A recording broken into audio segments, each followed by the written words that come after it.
Chapter 1. The only useful thing about dying. The last paper Wei Changming ever corrected was a master's thesis on the Battle of Cannae.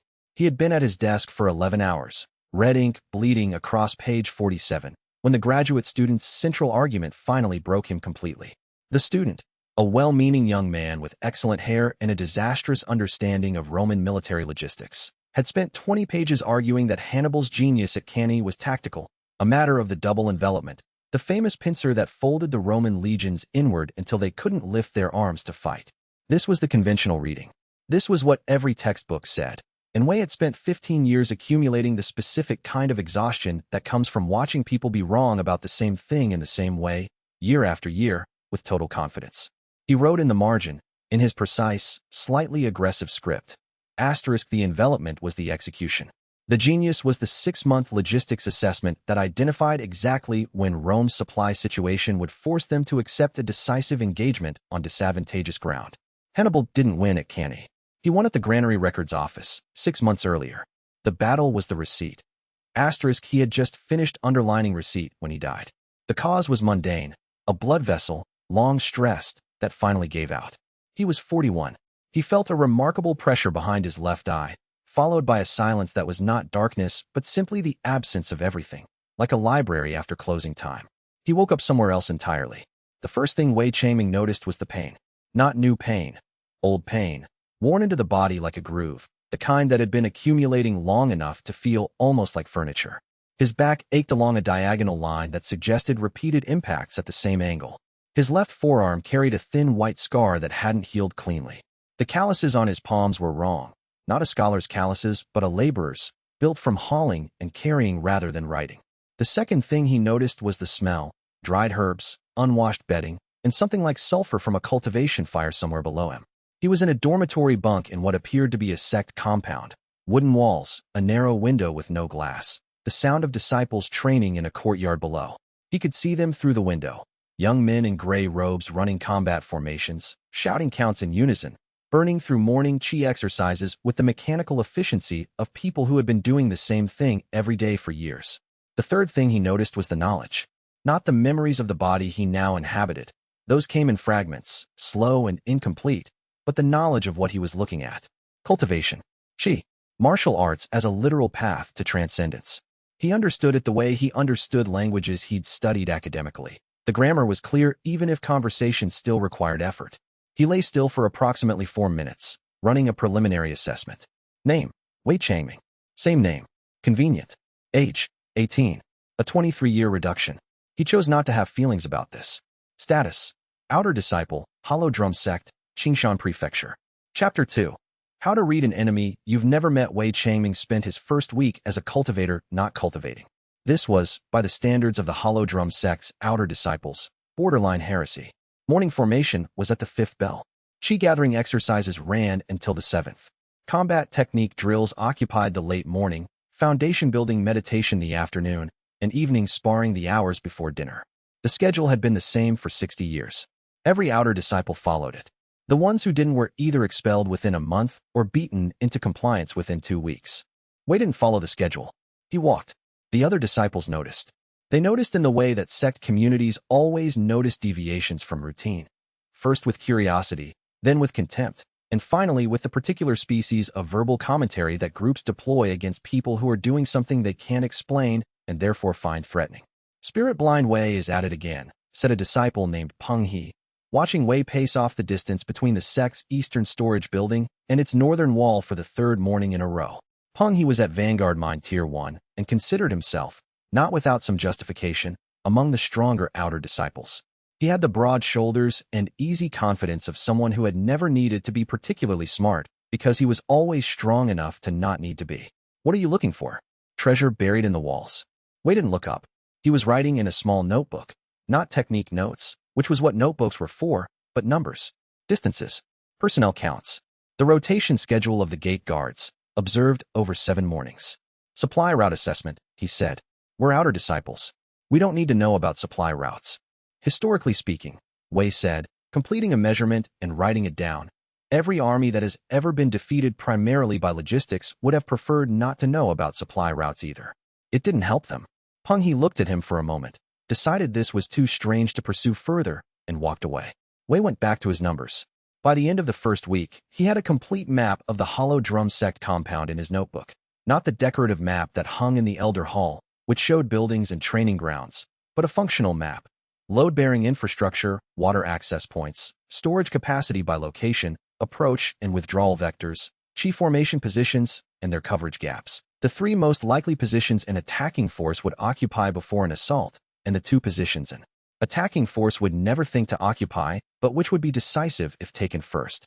He had also, because he found he couldn't stop himself, mapped the road between the compound and Crow's Tooth Pass, with annotations on choke points, terrain slope, drainage patterns, and the specific location of a secondary mountain path that Elder Guan had mentioned in passing and which Wei had found was substantially better than the Elder thought it was. Passable in winter with proper footing and adequate time, not just summer. The food stores were at 31 days when he finished his week of walking. He updated the number daily. On the 8th day, he accepted the Iron Pinnacle Northern Depot mission and set out.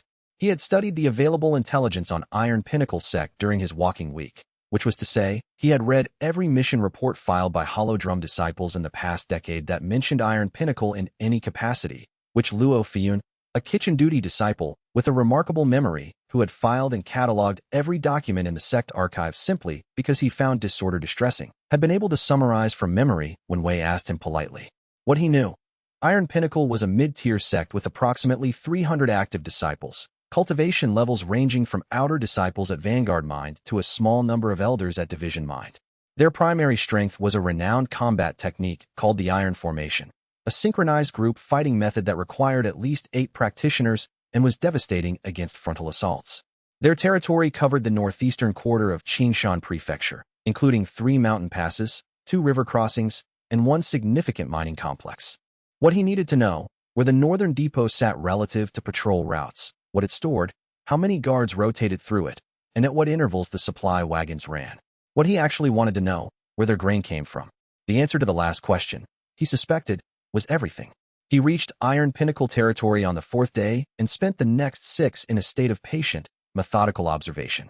He did not disguise himself. He walked the public roads, dressed in the traveling robes of an unaffiliated cultivator. There was nothing that marked him as Hollow Drum Sect specifically, and he talked to people. Merchants at way stations, farmers in field villages who worked land that Iron Pinnacle Sect technically administered, a traveling herbalist who had been servicing the same route for 20 years and knew every sect compound in the region by the quality of their infirmary orders. People talked to travelers. This was a constant of human civilization that no amount of martial power had ever managed to change. By the end of the 2nd day, he knew the patrol rotation for the public approach roads. By the end of the 3rd day, through a combination of observed traffic patterns and a single strategic conversation with a wagon driver who had done nothing wrong except park his mule cart in a location that gave Wei a clear view of the depot loading dock's daily schedule, he had the storage intake and output figures for the past 2 weeks. The depot received 3 supply wagons per week from the South Road. It dispatched 2 per week to the sect's primary compound. 1 wagon per week was retained, local stockpile building. The South Road crossed a creek called Silverfish Creek via bridge. There was only 1 bridge. Wei sat on a hillside above the public road on the 4th day, eating cold rice from a cloth packet, and contemplated Silverfish Creek Bridge with the focused attention of a man who has just found the answer to a question everyone else forgot to ask. 300 disciples, he thought. Asterisk standard combat provision for an extended campaign. 3 days minimum, 7 days preferred, 10 days optimal. Current depot stockpile, approximately 9 days. Distance from depot to Iron Pinnacle compound, 1.5 days wagon travel. 1 bridge. No ford within practical range. The creek runs fast this season, and the banks upstream show signs of regular flooding. Asterisk he chewed his rice slowly. 1 bridge. He didn't make notes about the bridge. Some things you just filed in the specific category of information labeled decisive. He returned to Hollow Drum Sect in 10 days, as promised, and went directly to Elder Guan's hall. The elder received him with slightly less patience this time. "You're back," he said. "With all your limbs." "I am." Wei laid his notebook on the desk. "I also have a map of the Iron Pinnacle Northern Depot's guard structure, supply schedule, storage capacity, and the complete route inventory for their southern supply chain, including the precise location of the only bridge crossing on the primary supply route." Elder Guan looked at the notebook. He opened it. He turned several pages without speaking. "How?" he finally said. Did an outer disciple who has never been on a sect mission obtain restricted logistical information about a sect 3 times our size? I asked people who knew, Wei said. Merchants travel. Farmers observe. The wagon driver who told me the depot intake schedule didn't know it was restricted information because no one had ever told him it mattered. He paused. No one tells logistics personnel that they know something valuable. It's a systematic failure across every sect I've been able to research. The assumption is that secrets are kept by combat cultivators on guard posts. The actual secrets live in the people who move things. There was a long silence. The Iron Pinnacle sect, Wei said, has declared a resource competition against us for next spring. I have a plan for the outcome of that competition, but it will require your authorization and Elder Guan's confidence that what I'm proposing is based on real intelligence rather than a spirit-blind disciple's theories. Elder Guan looked at the notebook again. He looked at Wei. Sit down, he said. Wei sat. Tell me your plan. Wei told him. He didn't use notes. The numbers were in his head, organized with the precision of a man who had spent 15 years building academic arguments from evidence. He used the notebook only to show the map of Silverfish Creek Bridge, traced in careful ink, with distances marked and the patrol rotation schedule in the margin. When he finished, Elder Guan was quiet for a long time. You're proposing, the elder said slowly, that we win the resource competition without fighting. I'm proposing that we win it by determining the shape of the fight before the fight begins. The battle happens on whatever ground the stronger side finds comfortable. I intend to make the ground we fight on very uncomfortable. This is not how resource competitions work. Historically speaking, Wei said, most of the things that changed the world weren't how things worked. Chapter 3. The Bronze Tablet and the Cracked Lock. The ruins were called, by no one in particular, the Fallen House. This was not a formal name. The farmers in the nearest village had no official designation for the collapsed stone complex, half a day's walk off the main road north. It was simply a place where things had ended, long ago, and the forest had been quietly reclaiming it since. Children were told not to go there.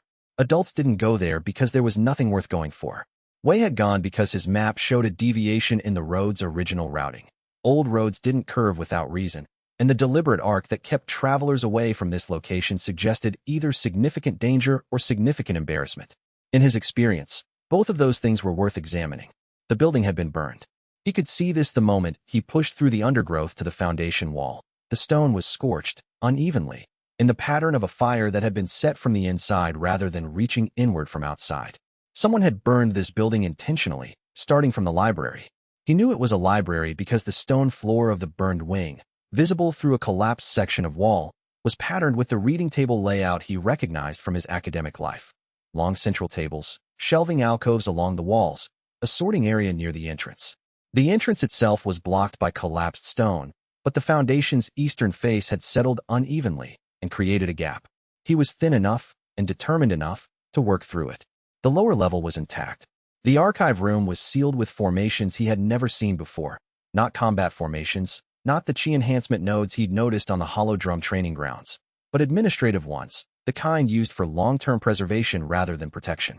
The intent was not to keep people out, but to keep the contents from deteriorating. Whatever had been stored here, someone had wanted it to last. The seals had degraded anyway, over centuries, and the door pushed open with a sound like old leather tearing. He held his fire starter at arm's length and entered. The shelves had collapsed, as expected. Several jade tablets lay shattered on the floor. He crouched over them, reading fragments. Military doctrine, formation theory, supply calculation methods.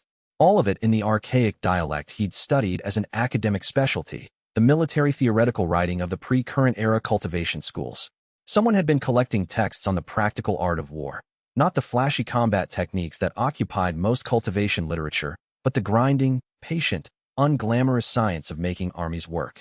He gathered every unshattered fragment he could find and stacked them carefully. He'd read them later. The bronze tablet was on the central reading table. It was larger than he'd expected, roughly the size of a cutting board, heavy enough that lifting it required both hands, green with oxidation, but the inscriptions cut deep enough to remain legible. He brought the fire starter close and read. The 7 unwinnable battles. He translated each entry carefully, twice, to be sure he had the archaic vocabulary right. The list bothered him in a way he couldn't immediately articulate. Not because the entries were alarming. They were fairly standard formulations of the kind of strategic problems that appeared in every serious military historical analysis. What bothered him was the precision.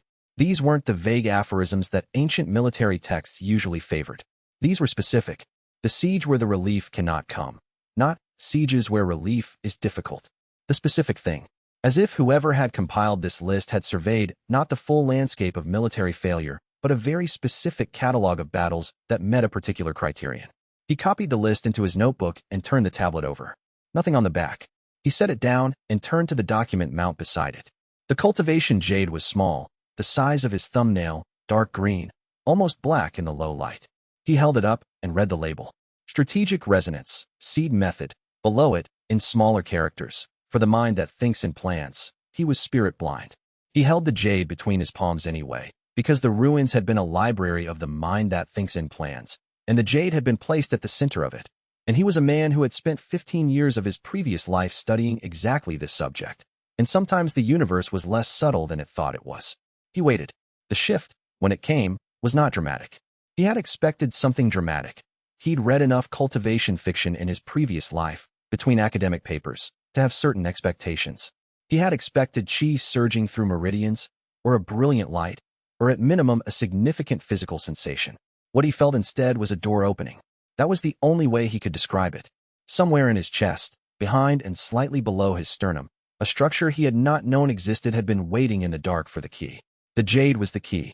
The door opened, barely, just enough to admit light, and through the crack came a sensation he recognized immediately and profoundly.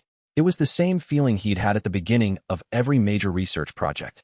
The feeling of a question becoming a framework.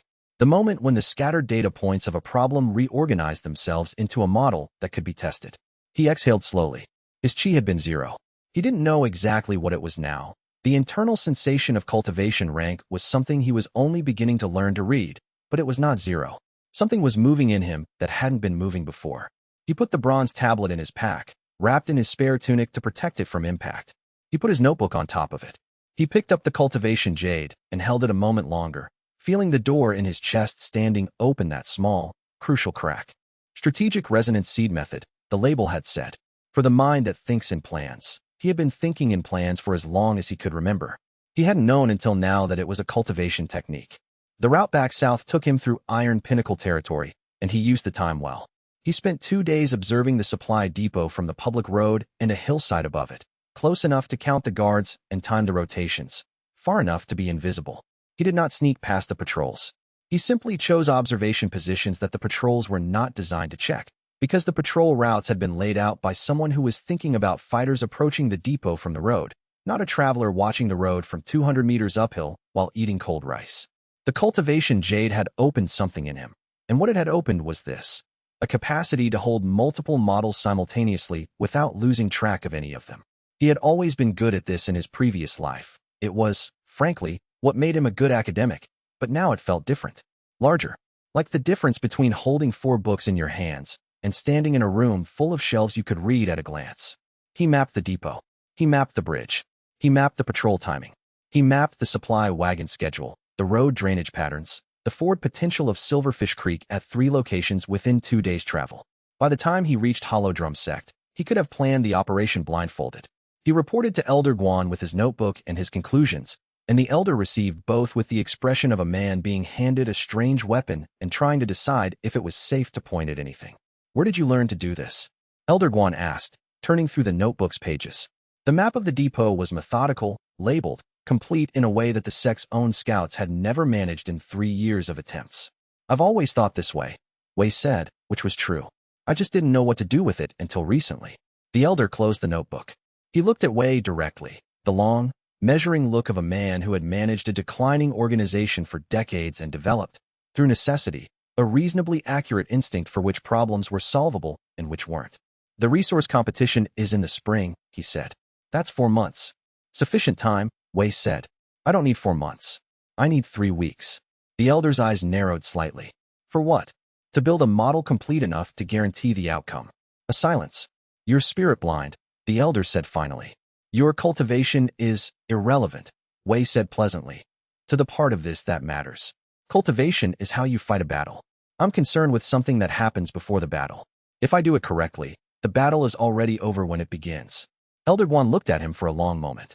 Then he said, carefully, "What exactly are you proposing?" Wei set the notebook on the desk, open to the page with Silverfish Creek Bridge. He put his finger on it. I'm proposing, he said, that we don't fight 300 Iron Pinnacle disciples. I'm proposing that we make it impossible for them to eat. Chapter 4. A map. No one was supposed to have. Grand Elder Su Maolong had been a cultivator for 300 years. In 300 years, he had seen sect wars and sect collapses, territorial acquisitions and cultural extinctions, the slow grinding work of maintaining an organization across generations, and the various flavors of human foolishness that cultivation power did nothing whatsoever to cure. He had seen prodigies rise and flame out. He had seen mediocre disciples outlast their more talented peers through the simple virtue of never doing anything interesting enough to make powerful enemies. He had, in his long career, developed a fairly comprehensive catalog of the ways people could be surprising, and he had long since stopped expecting to add new categories to it. He added one the day Wei Changming's report arrived.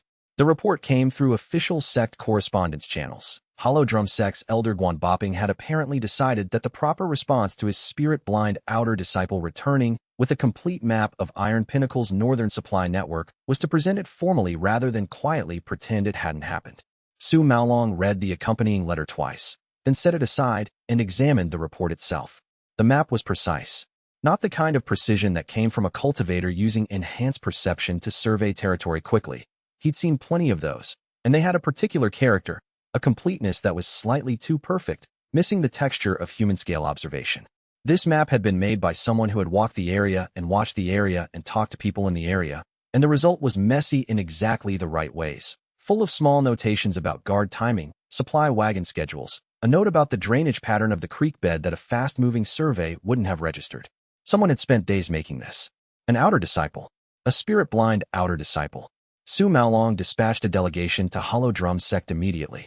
He did not go himself. He was 300 years old and a grand elder, and the situation did not yet warrant his personal presence. He sent his senior administrator, 3 elders of division mind rank, and a note asking Elder Guan, politely, but with an underlying tone that experienced administrators recognized as mandatory, to arrange a meeting with the disciple in question. He received a report from the delegation 12 hours after they arrived at Hollow Drum Sect, and the report was, to put it plainly, unsettling. The disciple had met them in the reception hall with the calm of a person who had been expecting exactly this visit and had prepared for it. He was 18 years old. He was spirit-blind by sect records, though the senior elder of the delegation noted that the boy's chi signature had changed since his last formal evaluation. Something new was moving in him, something the elder described as structured in a way I've never seen before. He had, apparently, presented the delegation with a document. Su Maolong read the document. It was a briefing, addressed to the delegation, formatted like a formal report, covering the following topics: the complete current state of Iron Pinnacle Sect's northern supply network, the specific vulnerabilities of Silverfish Creek Bridge as a logistical choke point, the patrol rotation schedule for the depot and surrounding territory, and, in a concluding section that had made the senior elder's hands shake slightly while transcribing it, a complete theoretical analysis of how to raid the Iron Pinnacle Sect's northern supply chain, cutting off the depot from the compound, using a force of fewer than 10 people, over the course of approximately 72 hours. The analysis was correct in every particular. Su Maolong read it 3 times. Then he read the cultivation jade label transcription that the delegation had included at the bottom. Asterisk strategic resonance, seed method. For the mind that thinks in plans. Asterisk he set the documents down and looked at the wall of his study for a long time. 300 years. He had been a cultivator for 300 years and a grand elder of the Iron Pinnacle Sect for 200 of them, and the Iron Pinnacle Sect's foundational purpose. The reason it had been established, the reason its traditions were as rigid as they were, the reason he had spent 2 centuries maintaining those traditions against the casual erosion of convenience and fashion, was the management of exactly this. The thing that had just walked into a declining backwater sect, found a sealed library that should have stayed sealed, and absorbed a technique that should have stayed lost. He went to Hollow Drum Sect himself. He arrived without warning, with 12 elders and a formal delegation flag, in the late afternoon of a cold autumn day.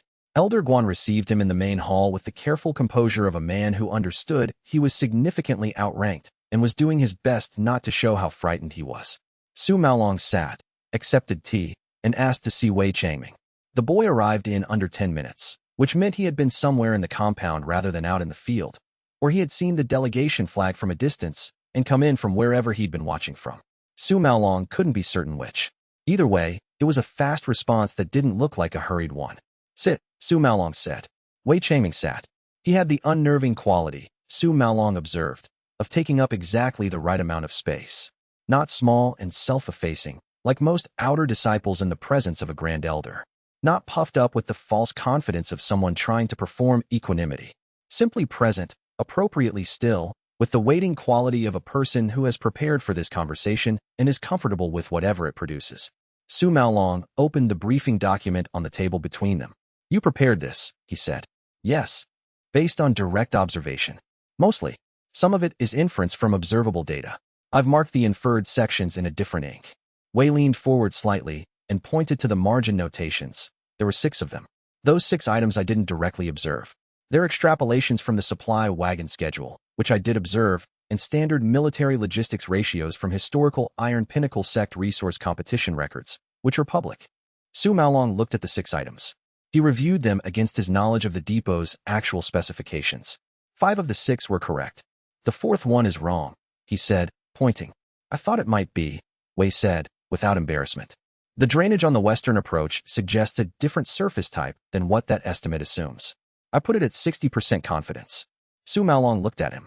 You used our drainage patterns as an intelligence source. You used them as a constraint on your depot placement. They're the same information, read from different directions. The hall was very quiet. Su Maolong had spent a century and a half training himself to control his expression, and he controlled it now. He noted with some alarm, genuinely unsettled. This had not happened in a very long time. He reached across the table and turned the briefing document to the last page, the theoretical rate analysis. He set one finger on the section header. Optimal method for disrupting northern supply chain, requiring fewer than 10 cultivators, timeline 72 hours. You know, he said, that I cannot allow this document to leave this meeting. I know you'll want to take it, Wei agreed. I kept a copy. A pause. Of course you did, Su Maolong said. He gathered the document. He folded it once, twice, and tucked it into his sleeve. He looked at the boy across the table, this spirit-blind outer disciple of the weakest sect in Qingshan Prefecture, sitting with his hands folded in his lap, waiting. You will tell no one what you found in that library, Su Maolong said. What you absorbed from that cultivation jade. What you know about our operations. With respect, Wei said. I've already told Elder Guan what I found. It's his information. I found it on a mission he authorized. The seed method is not yours, Grand Elder. Wei's voice remained level. You sealed it. You didn't own it. There's a difference. Su Maolong stood. His delegation stood behind him. He looked at Wei Changming across the width of the Hollow Drum Sect's modest reception table, and he felt something he had not felt in decades, a need to reassess. You have made an enemy today, he said. I have made an accurate assessment, Wei said, of which I made an enemy. That's different from making an enemy carelessly. Su Maolong left without another word. He walked to his delegation's transport, sat in silence for the 4-hour return journey, and stared out the window at the autumn countryside and thought about what the reactivation of a 300-year-dead cultivation technique meant for everything he had spent his career trying to maintain. He was still thinking when they arrived home. In the Hollow Drum Sect's reception hall, the table had been cleared, the teacups washed. Wei Changming had gone back to his dormitory and was lying on his bunk in the dark, doing what he always did after a significant encounter with a new problem. He was building the model. Chapter 5. The wargame Su Peng had certain advantages in life that he had always taken for granted. He was tall. He was strong. He was at Battalion Mine Tier 3, which placed him comfortably in the top quarter of his age cohort in Iron Pinnacle sect and considerably above the average for outer and inner disciples across Qingshan Prefecture. He had his uncle's name and his uncle's resources and the particular confidence that comes from having been told, for 20 years, that you are the kind of person who wins. He arrived at Hollow Drum Sect on a gray morning with 6 disciples behind him, a formal challenge document, and the specific energy of a young man who has been sent to solve a problem and is not planning to find it complicated. The challenge was straightforward. The Iron Pinnacle sect, in the person of core disciple Su Peng, was formally challenging the outer disciple Wei Changming to a cultivation duel, standard terms. First to be unable to continue, no permanent injury, witnessed by sect elders. The subtext, which anyone in Qingshan Prefecture could have translated, was that the nephew of the Grand Elder had been dispatched to make a point. The point was, your cleverness has a physical ceiling. Here is the ceiling, standing in your courtyard. Wei Changming received the challenge document, read it once, and said, I accept, with a modification to the format. Su Peng's eyes narrowed. The format is standard for sect challenges. You don't modify it. You're right that I can't modify a standard duel format without your consent. I'm asking for your consent. Wei folded the document neatly. I don't propose a cultivation duel. I propose a wargame. Both parties command a set of token armies on a terrain board. 3 rounds. Standard resource allocation. Most victories wins. A wargame. Su Peng said the word with the precise intonation of someone who has been offered a substitution they consider insulting. You're refusing combat. I'm proposing a different kind of contest. One that involves strategy rather than raw power. A pause. Unless you feel that strategy is not a meaningful test of a sect disciple's worth. The 6 disciples behind Su Peng exchanged glances. The hollow drum disciples who had gathered in the courtyard were very still. Su Peng's jaw tightened. A wargame, he said again. Fine. Fine. Set up your board. The terrain board was a standard military simulation tool. Flat table, terrain tokens in wood and clay, token armies of 50 pieces each. Wei had never used one in this life, but he'd used similar teaching tools in his previous one, and the mechanics were intuitive to anyone who had spent 20 years studying the subject matter. He set up the board himself, in a configuration he'd chosen in advance. A river valley with 2 crossing points, elevated terrain on the western flank, a supply node in the eastern quarter. The configuration was one he'd spent 2 days analyzing from his position notes. The first round lasted 9 minutes. Su Peng moved his forces toward the elevated terrain immediately, the obvious strong point, the position any trained iron pinnacle formation cultivator would instinctively prioritize. Wei ceded the ground without contesting it, and moved his forces to the 2 river crossings instead. By the time Su Peng's tokens were positioned on the high ground, Wei's tokens controlled both crossings. Su Peng had strength of position. He had no food. Su Peng looked at the board for a long time. Then he swept his hand through his tokens, scattering them. Reset, he said tightly. Again. The second round lasted 7 minutes. Su Peng abandoned the elevated terrain strategy and drove for the river crossings directly, which was the correct response to the first round's defeat. Wei had anticipated this. He'd run the second round scenario while setting up the board, and had positioned a token force at the secondary crossing point that seemed weak enough to be ignored. When Su Peng's main force committed to the primary crossing, Wei's secondary force moved to the supply node Su Peng had left unguarded. The round ended. Su Peng looked at the board. He looked at Wei. There was a quality to his expression that Wei recognized from academic contexts. The look of a person realizing that the rules of the game they thought they were playing are not the rules of the game actually being played. You're not contesting my moves, Su Peng said. You're letting me move and then making a different move. Yes, Wei said. You're not reacting. He stopped. I built the board, Wei said. I chose the configuration. Every significant choice in both rounds led to a position I had already planned for. You were playing the game. I was playing the game before we started. There was a silence in the courtyard that had a certain texture to it. The specific quiet of people watching something they don't entirely understand and aren't sure how to respond to. Third round, Su Peng said. The third round lasted 6 minutes, because Su Peng, in a burst of lateral thinking that Wei actually respected, abandoned the river crossings and the high terrain both and drove directly for Wei's token forces in a frontal assault, presumably reasoning that if the strategic game was rigged, he would force a tactical game where his higher cultivation rank might translate to better token performance under engagement rules. Wei had anticipated this too. He'd set a token screen force at the river crossing to draw Su Peng forward, and as Su Peng's main force committed to the engagement, Wei's secondary token force completed a flanking movement through the low terrain on the northern edge, terrain that looked impassable on the board, but which Wei had annotated as a minor route during setup. The flanking force hit Su Peng's supply line from behind. Su Peng's forces were in a superior combat position. They were also, for the third time, starving. Su Peng stared at the board. Then he stood up, picked up the entire terrain board, and threw it across the courtyard. The tokens scattered. The terrain pieces landed in the dust. The watching disciples scattered backward. One of Su Peng's 6 followers reached for his weapon. Su Peng crossed the space between himself and Wei in 4 steps, and hit Wei in the face with a closed fist. Wei went down.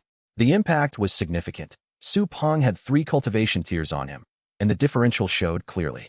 Wei lay in the courtyard dirt, head ringing, blood on his lip, and looked up at Su Peng standing over him with the expression of a person who had decided that if he couldn't win the game he'd been offered, he would play a different game entirely. War games are children's toys, Su Peng said. This is what happens when a spirit-blind outer disciple forgets his rank. Wei looked up at him from the courtyard dirt. His lip was bleeding. His head was ringing. The afternoon light was very flat and gray. He smiled. It was not a good smile, in the conventional sense. It was the smile of a man who has just confirmed an assessment and found it entirely satisfactory. Yes, he said. I see. Su Peng looked at that smile, and, for the first time since arriving at Hollow Drum Sect, felt a small cold thing move through him that he did not have a name for. He left with his disciples. He left quickly. He told himself the cold feeling was the autumn air. In the courtyard, a hand reached down for Wei's. He took it and stood, brushing dirt from his robe. The hand belonged to Luo Fiyun, a kitchen duty disciple, slightly built, with ink on 3 fingers and the careful eyes of someone who had been watching very closely and remembered every detail. That was deliberate, Luo said quietly. It was not a question. The board configuration? Wei touched his split lip, examined the blood on his fingers, put his hand down. Yes. The losing part too. A pause. People tell you things, Wei said, when they think they've already won. He looked in the direction Su Peng had left. I know 3 things now that I didn't know this morning. I know how he reacts when his strategy fails. I know how long he takes to escalate to physical violence when he's frustrated. And I know which of his 6 followers reaches for a weapon when he throws something. He turned toward the dormitory. That's worth a black eye. Luo Feiyun looked at him for a moment. Then he said, carefully, you might be the strangest person I've ever met. Historically speaking, Wei said, already walking, that's something people usually decide about me eventually. He went to the dormitory and lay on his bunk and waited for the headache to fade. And while he waited, he began building the next model. Chapter 6. The anatomy of a power base. Su Peng had built his commercial network over 4 years of careful cultivation, and it showed, if you knew how to look. Wei knew how to look. He spent the 4 days after the wargame incident in what appeared to be quiet recovery. His eye was bruised, his lip had healed cleanly, and he sat in the sect's library for long hours with texts spread across the table. Luo Fiyun, who had been assigned to the library's administrative duties in addition to his kitchen rotation, brought him water twice a day without being asked and said nothing, which Wei had already identified as one of the man's better qualities. The texts were not cultivation manuals. They were trade records, mission logs, and the sect's accumulated documentation on commercial relationships between Hollow Drum and the broader network of merchants, minor cultivator families, and traveling traders who operated in Qingshan Prefecture. It was not exciting reading. The librarian's cat had been using 2 volumes as a bed for what appeared to be several months, and the records dating back more than 10 years had the particular odor of documents that had been filed and forgotten. Nobody had cared about Hollow Drum's commercial history for a long time. Wei cared about it intensely. Specifically, he cared about the overlap between Hollow Drum Sect's commercial contacts and Iron Pinnacle Sect's known operational sphere, because Su Peng's commercial network had to be built from the same pool of regional merchants and traders, and patterns of repeated transaction were patterns of dependence, and patterns of dependence were load-bearing structures, and load-bearing structures, when removed, caused things to fall. By the end of the 2nd day, he had a list. 11 merchants and 3 minor sect affiliates who appeared in Hollow Drum's records as having occasional dealings with Hollow Drum and who appeared in the publicly available sect exchange logs from the Qingshan Prefecture Trade Council to have more regular dealings with Iron Pinnacle Sect. Su Peng's specific name appeared in 4 of the 11 merchants' accounts, which was enough to establish pattern without being enough to establish certainty. Wei did not need certainty. He needed leverage points. He needed, specifically, something that 3 of those merchants would find more alarming than losing Su Peng's business. The knowledge that the trade routes they were using were less safe than they believed. This was where Iron Pinnacle Sect's own patrol logs became useful again. They were not secret documents. They were filed with the Trade Council as proof of sect territory administration, because that was the requirement for maintaining territorial rights. Wei had read them during his initial research. He had noted, at the time and filed away for potential future use, that 11 of the 30 patrol routes listed in the most recent annual filing had not been updated in more than 2 years, which meant either that Iron Pinnacle was maintaining them without filing updates, possible but bureaucratically unusual, or that they had stopped actively maintaining those routes, more likely, given the patrol schedule's obvious resource constraints, or that the routes listed on paper were not the routes being patrolled in practice. The third option was, he was now fairly confident, the truth. He spent one morning composing 3 carefully calibrated letters. Each was addressed to one of the 3 merchants he'd identified as most likely to act on the information and most important to Su Peng's commercial network. Each letter described, without editorializing, the specific patrol routes that served the trade roads the merchant used and noted, with appropriate references to the Trade Council filing dates, that these routes had not been updated in the relevant period. Each letter ended with a mild suggestion that the merchant might wish to verify with Iron Pinnacle Sect whether the routes were actively maintained before making long-term route commitments. He signed none of them. He arranged for them to be delivered through 3 separate independent couriers, routed so that no connection to Hollow Drum Sect was traceable. This took 2 days and cost him a minor fraction of his accumulated contribution points. He went back to his other work. The strategic resonance seed method was not a technique in the conventional sense. It did not teach him how to fight or how to channel chi into strikes or how to boost his physical capabilities beyond normal human limits. What it taught him was how to build, and what it built inside him was a structure he was beginning to call, in his own private terminology, the battle intent model. The model was a mental space. He could feel it clearly now, after 2 weeks of deliberate cultivation, a specific location in his awareness, just behind his sternum, where information organized itself into relationships, and relationships organized themselves into predictions, and predictions crystallized into a particular kind of certainty that was different from confidence. Confidence was emotional. The model's certainty was structural. It was the feeling of a table that would hold weight because you knew exactly how it was built. When the model was complete and his prediction was entirely correct, the crystallization deepened. Something in the structure of the model settled into a more permanent configuration, like metal hardening as it cooled. He could feel this happening, could feel the slow, grinding advance of something he was beginning to understand as cultivation rank. He had been spirit blind 12 days ago. He was not spirit blind anymore. The scout mind was a small thing. It did not feel like power in the sense that cultivation stories described power. There was no surge of strength, no enhancement of physical capability, no sudden ability to move faster or strike harder. What it gave him was precision. When he watched a person move, he could see the trajectory of the movement approximately half a second before its conclusion. Not the full prediction of a fight, but a glimpse, like reading the first word of a sentence and knowing roughly how it would end. When he looked at a space, the choke points and movement corridors resolved slightly more sharply, as if the tactical geometry had been given a faint highlighting. He was also, he noted with interest, slightly faster at building models. The cognitive machinery had been there before. The cultivation was lubricating it. On the 6th day after the war game, Luo Feiyun set down 2 cups of water on the library table, sat across from Wei without asking, and said, 3 of Su Peng's commercial contacts have filed route change requests with the Trade Council. One of them sent a letter to Iron Pinnacle Sect asking for confirmation of patrol maintenance on the Eastern Road. Wei looked up. How do you know this? The Trade Council files daily summaries. Luo touched his temple. I memorized them. A pause. You memorize the Trade Council's daily summaries. I memorize everything I read. I read everything I can get access to. Luo's tone was completely neutral, not boastful, not apologetic. Factual.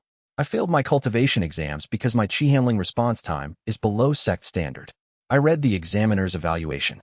They said my analytical processing was exceptional, but my reaction speed in chi engagement tests was insufficient for active combat deployment. He looked at the table. That was 3 years ago. I've been in the kitchen since. Wei looked at him for a moment. You have been, he said carefully, memorizing every document that passes through this library for 3 years. Yes. And feeding that information to nobody, because nobody has asked. Luo's jaw tightened slightly. Correct. Wei set down his writing brush. He had been composing a follow-up plan for the Su Peng situation. There were 2 more moves he needed to make, and he'd been working out the sequencing. He looked at Luo Feiyun with the specific focus he applied to things that were suddenly considerably more important than he'd previously classified them. I don't need fighters, he said. I haven't needed fighters at any point in the past 2 weeks. What I've needed is information. The right information, organized correctly, delivered at the right time. You have been providing that, without being asked, for 3 years, to a library that nobody uses. He picked up his brush again. That's an intelligence operation that has been running without an intelligence officer. I'd like to offer you the position. Luo was quiet for a moment. I'm a kitchen disciple. You're whatever the sect decides you are, and I've already had a conversation with Elder Guan about expanding my administrative role. The position would be intelligence coordinator, not a combat role, a management role. Your cultivation rank is irrelevant to the work. Another silence. What does an intelligence coordinator do? Luo asked.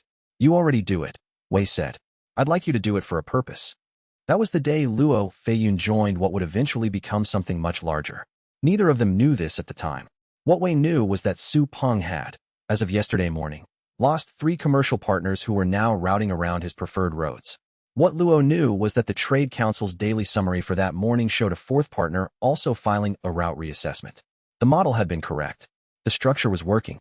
And somewhere in Wei's chest, the scout mind tear settled into its first solid crystallization, and he felt, for the second time, the door open a little wider. Chapter 7. The position that didn't exist. The conversation with Elder Guan lasted 2 hours. This was unusual. Most conversations with Elder Guan lasted approximately 15 minutes. Because Elder Guan had the efficiency of a man who had spent decades learning to manage a declining organization with insufficient resources and had optimized his communication accordingly. The fact that this conversation lasted 2 hours indicated something the elder himself found difficult to categorize. He was not sure, at the end of it, whether he had been outmaneuvered or simply convinced, and the distinction mattered to him. Wei had presented 4 things. First, a complete audit of the Hollow Drum Sect's operational inefficiencies, prepared from his 2 weeks of walking the compound and reviewing the sect's administrative records. The audit was detailed, specific, and accurate.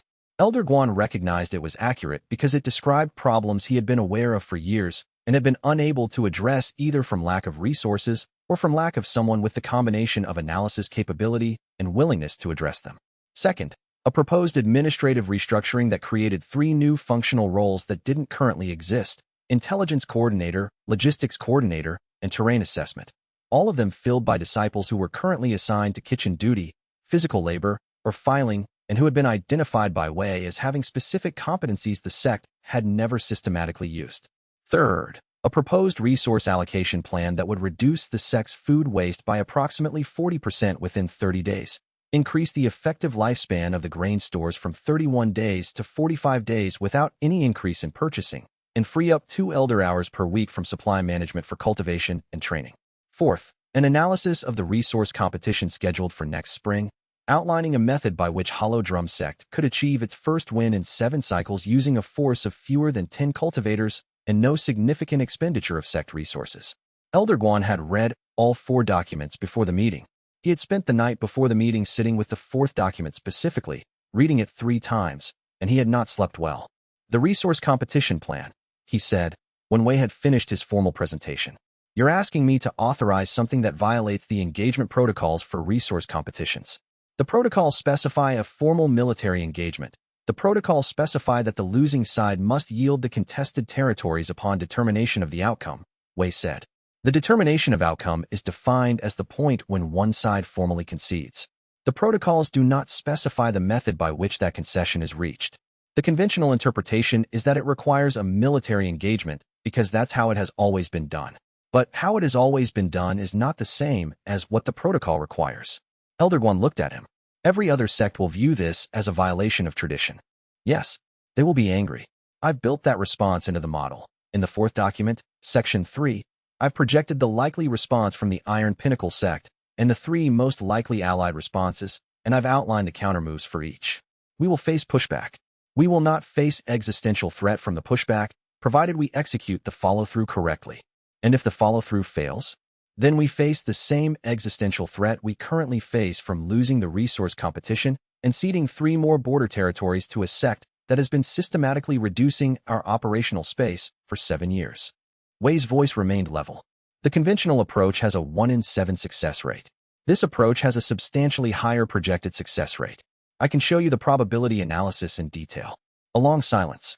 The logistics coordinator position, Elder Guan said, shifting ground. You want to place disciples in administrative roles they have no training for. They have exactly the training they need. They've been doing the relevant work, without titles, for years. I'm formalizing what already exists and giving it direction. Wei paused. Luo Feiyun has memorized the complete contents of this library. He knows more about the operational history of every sect in Qingshan Prefecture than anyone currently on the Elder Board. He's been assigned to kitchen duty because he couldn't pass a Qi Speed test. The Qi Speed test is entirely irrelevant to intelligence work. Elder Guan looked at the ceiling for a moment. Then he looked at Wei. You're spirit blind, he said. Not accusatorially. More like a man locating a loose thread in an argument. Wei said. I'm not anymore. Not since the ruins. The cultivation jade from the sealed archive. Yes. What rank? Scout mind. A pause. Probably tier 1 by the standard measurement criteria. The progression method is different from conventional cultivation. I advance by completing accurate predictive models, not by qi gathering exercises. The advancement rate is higher when the models are more complex. Elder Guan absorbed this. You advance by being right. By constructing models that are right, and then executing plans based on them. The cultivation validates itself against outcomes. Wei picked up the 4th document from the table. The resource competition plan, if it succeeds, will advance me at least 1 tier. Possibly two, depending on the complexity of the execution. The elder looked at him. And if it fails? If it fails, we're in the same position we would have been in if we'd fought conventionally and lost. Which we would have. A pause. Elder Guan. This sect has 48 disciples, 12 elders, 31 days of grain stores, and one supply road that can be cut by 6 people with shovels. We are already in an existential situation. I'm proposing that we use the resources we have more intelligently. That is the only card in the hand. Silence. The elder said, "What do you need from me?" Authorization to create the 3 administrative positions. Access to the sect's contribution point reserves for the resource competition operation. In 2 hours with whatever information the elders have on Iron Pinnacle Sect's patrol patterns for the Western approach. The patrol patterns. I already have the Eastern ones. I need the Western ones to close the model. Elder Guan was quiet for a long moment. He looked at the window, the gray autumn light. My predecessor built this sect from nothing, he said. 40 years ago. He told me once that the test of leadership was whether you could tell the difference between a threat and an opportunity. He said most people couldn't, and that was why most sects stayed small. He looked at Wei. I've been in this chair for 22 years. I have not been able to tell the difference. I have been managing the decline. Wei said nothing. You're 18 years old, the elder said. You have been in this sect for 19 days. I know. And you're proposing that you manage our survival. I'm proposing that I manage the operational analysis and planning. You manage the sect. Those are different things. Wei held out the 4th document. I need you to make the final call on the resource competition plan. I need the elders' support for the administrative restructuring. I'll do the work. I need the authority to do it within the sect structure, not around it. Elder Guan looked at the document. Then he took it. The patrol patterns, he said. Come back in 2 hours. Luo Feiyun's reaction to being offered the intelligence coordinator position was complicated in a way that Wei had not entirely modeled. He had modeled the obvious responses: acceptance, refusal, suspicion that the offer was a test or a joke.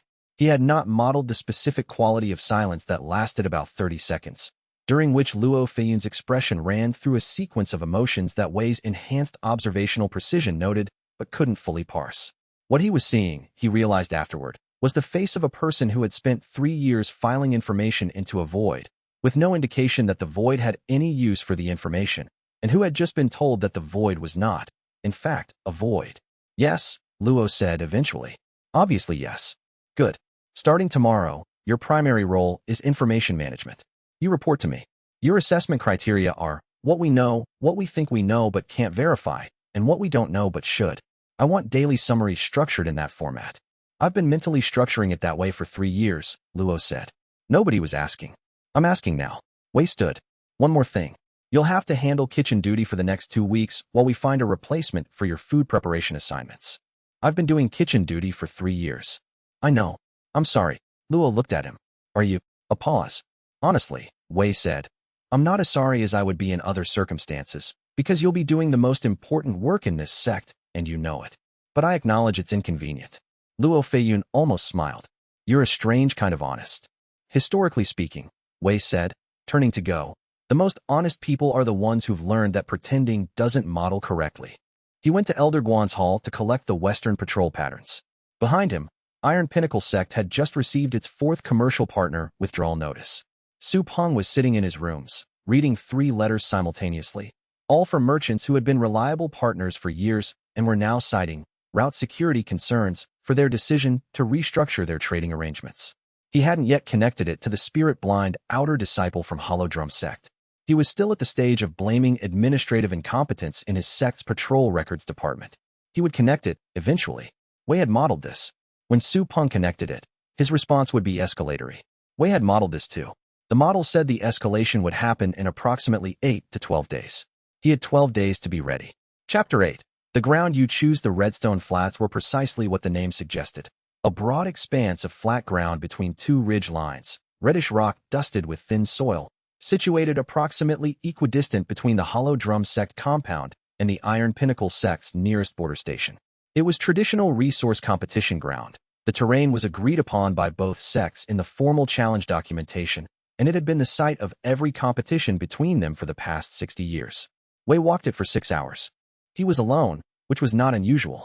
He moved in the systematic pattern he used for every new space, grid by grid, noting surface composition underfoot, drainage channels, the subtle topology that suggested water movement during rain, The places where foot traffic had already compressed the soil slightly from decades of precisely this kind of use.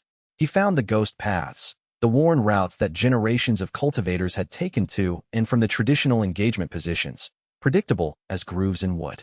The traditional engagement had always been conducted as follows. Iron Pinnacle Sect would deploy their primary force in the Iron Formation on the western side, facing east. Hollow Drum Sect would deploy their force on the eastern side, facing west. They would advance toward each other.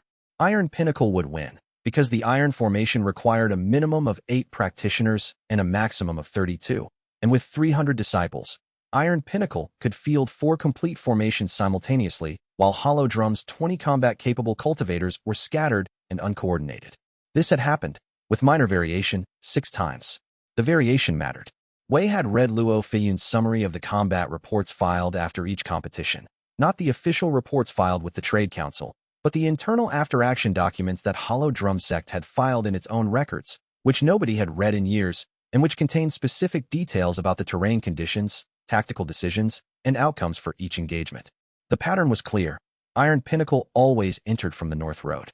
Their supply wagons staged in the valley behind the North Ridge. They marched to the flats, formed up, and waited for Hollow Drum to meet them. The valley behind the North Ridge.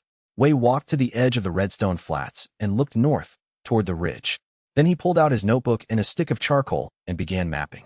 The North Ridge was not precipitous. It was a long, gradual slope, with scrub vegetation providing reasonable cover for movement. The road over it was the only practical wagon route. The sides were too steep for loaded wagons, but entirely manageable on foot. The valley behind it was a reasonable staging area, protected from the wind, with water access from a small stream that fed, eventually, into Silverfish Creek. Silverfish Creek. The same creek the supply depot bridge crossed. Wei put his notebook away and looked at the ridge for a long time. Then he walked back to find Luo Feiyun. I need the complete topographic record for the territory between Redstone Flats and Silverfish Creek, he said, when he found Luo in the library. Everything the sect has. Maps, mission reports, any merchant correspondence that mentions terrain features. I've already mentally cataloged the relevant documents, Luo said. Without looking up from the Trade Council summary he was reading. When do you need the summary? Tonight. You'll have it in 2 hours. And I need to know the bridge specification for Silverfish Creek. Load capacity, construction material, approximate age. That's in the Public Works filing from 3 years ago. The bridge was assessed for maintenance and rated at. Luo looked up. Why do you need the bridge specifications? Wei looked at him. Luo looked back. Then he said, Oh. You're not going to destroy the bridge, Luo said, as though working through a puzzle. Because that would be illegal and the Trade Council would intervene. You're going to damage it in a way that makes it unsafe for wagon traffic, but leaves it technically intact. He paused. No, that still triggers Trade Council investigation. You're going to, he stopped. His expression shifted into something between respect and mild alarm. You're going to cut off access to the staging area entirely without touching the bridge, aren't you? You're going to make the supply wagons unable to reach the staging area before the competition, so Iron Pinnacle arrives without 10 days of combat provisions, Wei said. Yes, which means they have whatever they brought on their person, which, for a formation army conducting what they expect to be a set-piece engagement on known ground, is approximately 3 days. And then they have to withdraw, or fight a battle without adequate logistics.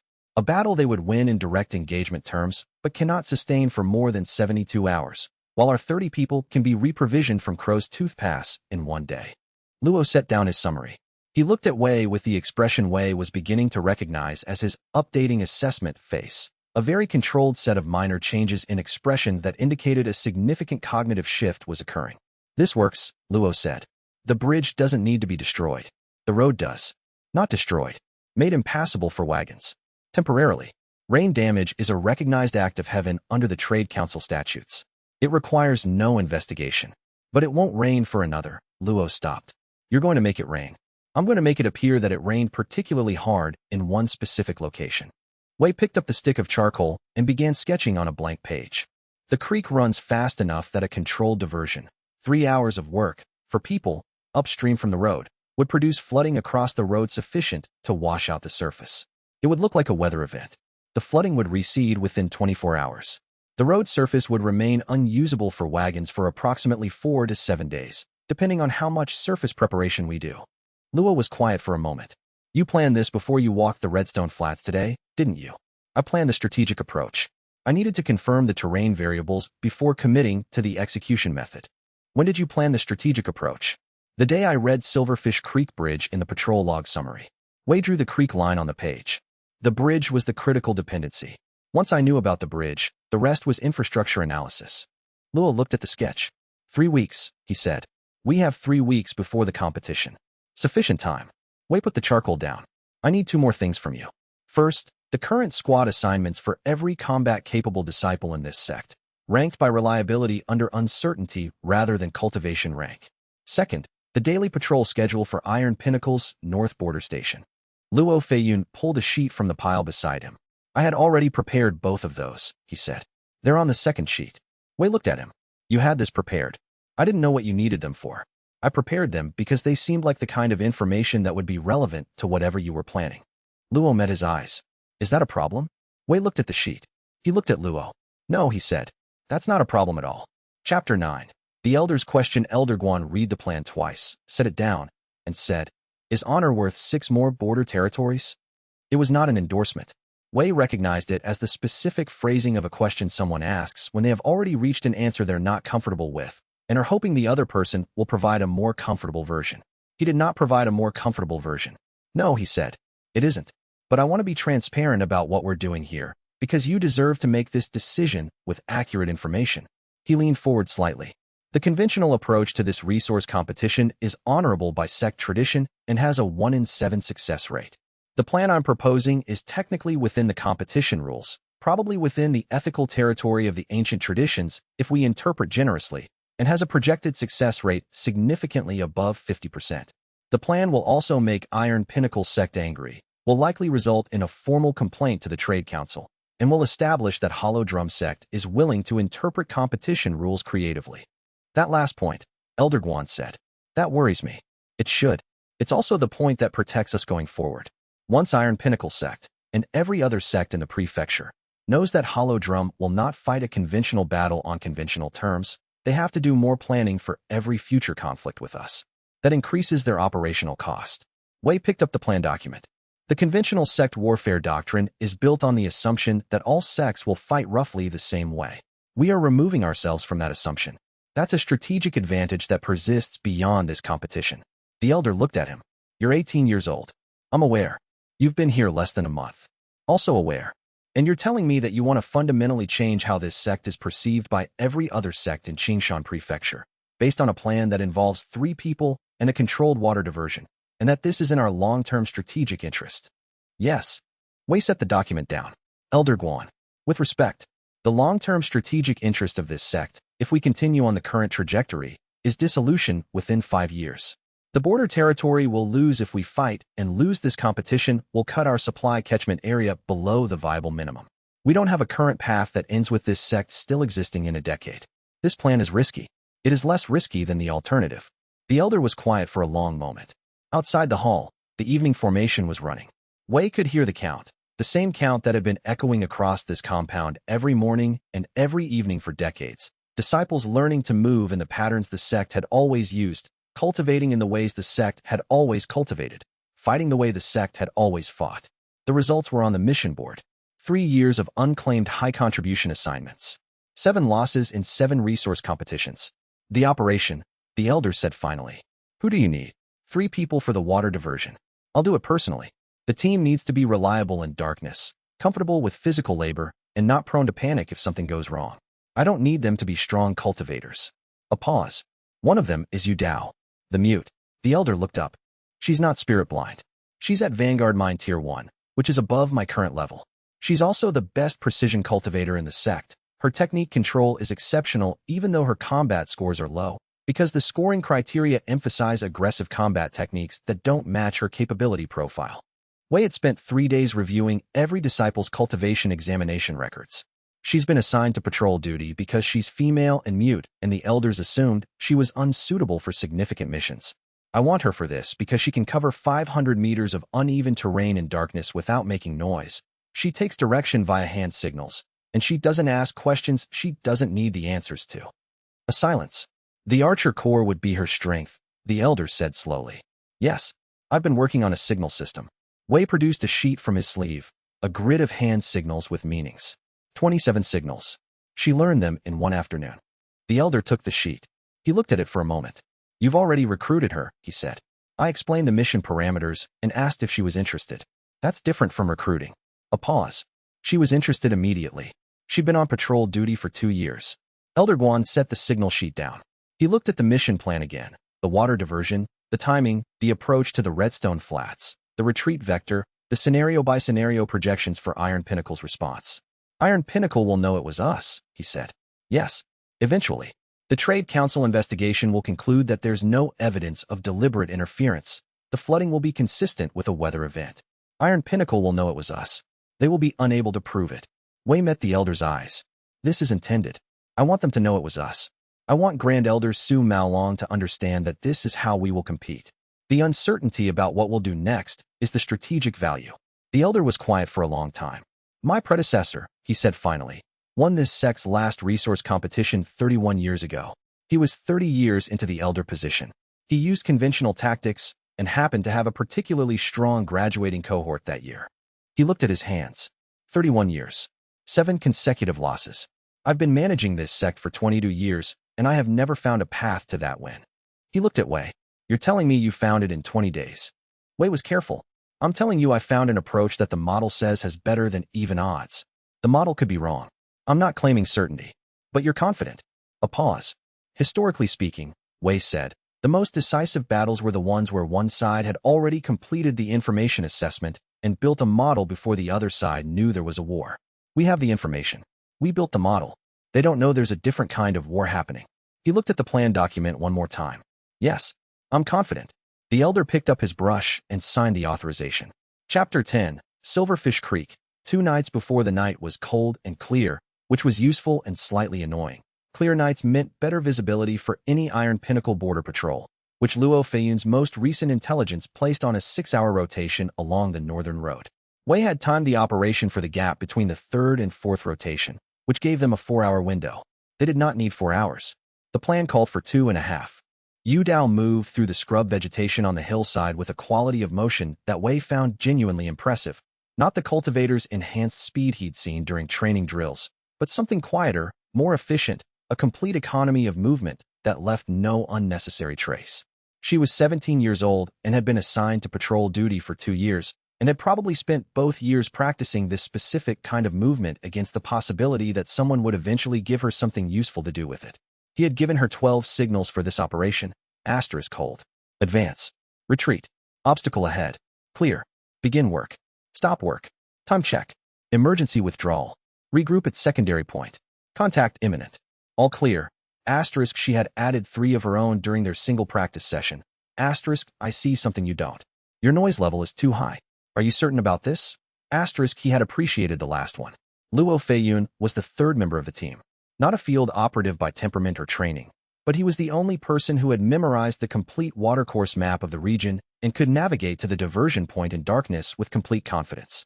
He was also, Wei had noted with approval, not the kind of person who panicked. He was the kind of person who got very quiet when stressed, and then thought carefully, and then acted correctly, which was exactly what field operations required. The 3 of them were at the creek by the 2nd bell. Silverfish Creek ran fast here. It had rained 6 days ago, not enough to flood, but enough to raise the water level several inches above summer norm. Wei had planned for this. The diversion point he'd chosen was a natural narrowing of the creek, upstream from the road crossing by approximately 300 meters, where a rock formation on the southern bank created a partial dam effect that concentrated flow toward the north side. With the addition of a simple temporary dam, logs, stones, compressed soil, the natural flow would be redirected into the side channel that ran adjacent to the road rather than beneath it. The side channel currently carried nothing. In 2 hours, it would carry the creek. Timing, Wei said quietly, looking at the water. His breath misted in the cold air. Luo checked the position of a specific star through the gap in the vegetation. 2nd bell plus 20 minutes. We have until the 4th bell minus 30 minutes. That's 3 hours and 10 minutes. The work itself, 2 hours maximum. Wei looked at Yu Dao. She was already assessing the rock formation, her gaze moving methodically across the far bank and the channel. He gave her the hand signal. Begin work. She started with the large rocks. It was physical labor. Wei had known it would be. You could not divert a creek with chi technique alone, not at their current cultivation levels, and in any case Qi technique use left detectable signatures that a post-event investigation might find. The work had to look natural. Natural diversion events left rock arrangements consistent with water force and gravity, and so the dam they were building had to be composed of rocks that could plausibly have shifted in the current, positioned in configurations consistent with natural accumulation. Wei and Luo handled the soil and smaller stones.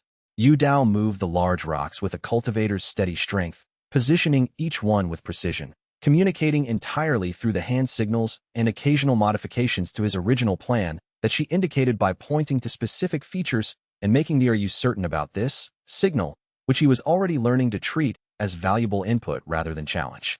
At one point she pointed to a section of the bank that Wei had included in the plan and made the signal for "Your noise level is too high." And then, when he looked puzzled, pointed at a specific section of gravel that would produce sound when they walked through it and had apparently not been in his original terrain notes. He adjusted the approach path. She was right. The dam was complete in an hour and 40 minutes. Wei stood at the edge of the creek and watched the water begin to move toward the side channel. It was gradual at first, a slow seeping under the dam, then alongside it. Then as the side channel deepened from the flow, a broad spread of water across the road's approach. In 20 minutes, the road surface was wet. In 40 minutes, the upper layer of soil was saturated. By morning, there would be a section of road that looked exactly like it had been flooded from natural causes, with the corresponding surface erosion, the scattered debris field, the channel widening that flood events produced. Iron Pinnacle's supply wagons would not cross that section of road with loaded supplies. The bridge itself was intact. The competition rules could not be faulted. The road approach was a natural obstacle. Yu Dao stood beside him and watched the water spread. In the starlight, her expression was difficult to read. She signed something he didn't recognize, not one of the 27 agreed signals, but something personal. He looked at her questioningly. She looked at the water for a moment, then at him, and made the signal for all clear. Then she added a gesture he didn't have a defined meaning for. Both hands open, palms up. He stored it for later interpretation. Luo Feiyun was cleaning his hands on the creek grass, looking at the flooding road with the expression of a man who has just seen a theorem proven. "The wagons will find it impassable by dawn," he said. "Yes. Iron Pinnacle will try to reroute. The eastern approach adds 6 hours. Their supply timing assumes the western road. If they reroute, their provisions arrive after the competition's scheduled start, which means they begin without them." Wei looked at the water one more time. "Or they bring what they can carry. 3 days. Maximum." "You've known since Silverfish Creek was a dependency," Luo said. It was still not a question. "Since I read the patrol logs," Wei agreed. The bridge was the lock. The road was the key inside the lock. He turned away from the creek. "We should withdraw. Third rotation is 40 minutes out." They moved back through the scrub vegetation in the formation Wei had designated for withdrawal. Yu Dao forward, Wei middle, Luo rear, intervals of 15 meters, moving slowly enough to be silent. The night was cold and clear, and the stars were the same stars they were in every world Wei had ever known, arranged in the same configurations, burning with the same patient indifference. He was thinking about the next day. Not the competition. That was handled, model complete. He was thinking about what happened after the competition, because the competition was a battle, and battles, whatever they decided, were always followed by consequences, and the consequences of this battle would determine the shape of everything that came next. Iron Pinnacle sect would be angry. Su Maolong would be very angry. And the other sects in the prefecture would be watching, and what they decided to do with what they saw would matter more than the competition itself. He was 3/4 of the way through building the model for that problem. He needed 2 more pieces of information to complete it. He put it aside for now. The competition was in 2 nights. First things first. Behind him, Silverfish Creek flowed quietly in a new direction, doing exactly what water always did when a new channel was available, finding the easiest path, with no opinion about where it was going. Chapter 11. The First Victory. The Iron Pinnacle sect's army arrived at Redstone Flats at the 6th bell, 3 hours later than their scheduled arrival time. Wei saw them come over the north ridge from his observation point, a flat rock 200 meters back from the flat ground, partially screened by a line of scrub pines, high enough to give him line of sight to both the ridge and the competition ground. He had been there since the 4th bell. Luo Feiyun was beside him, lying flat, counting. 247, Luo said, his voice barely above a breath. 3 formation groups. Command contingent of approximately 9. Supply detail of, he paused. 6. With hand loads only. Wei had seen the hand loads. Each of the 6 supply cultivators was carrying a pack rather than driving a wagon. The road damage had done exactly what he'd predicted. Iron Pinnacle had sent scouts ahead at midnight, confirmed the western approach impassable, and attempted the eastern reroute. They'd made it over the North Ridge, but not with the wagons. The wagons were somewhere on the eastern road, hours away. The army had arrived with what they could carry. He had done the math yesterday. 247 cultivators, hand-carried provisions, pack weight, suggesting approximately 2.5 to 3 days of field rations per person. They had planned for a one-day engagement with 10 days of logistics support. They had arrived for a one-day engagement with 2.5 days of food. The engagement itself would not take a day, not the way Wei intended to run it. He signaled Yu Dao. She was in the tree line below and to his left, 200 meters from the edge of the redstone flats, positioned where she had line of sight to the competition field and to Wei's position. He used the signal. Prepare, she acknowledged, both palms flat. Hollow Drum Sect's 30-person force was staged in the forest at the eastern edge of the redstone flats, waiting. Wei had briefed them twice, once the night before and once this morning. The briefing had been simple. We will advance to the eastern edge of the flat ground, remain visible for 60 seconds, fire 3 volleys, and retreat along Route 3.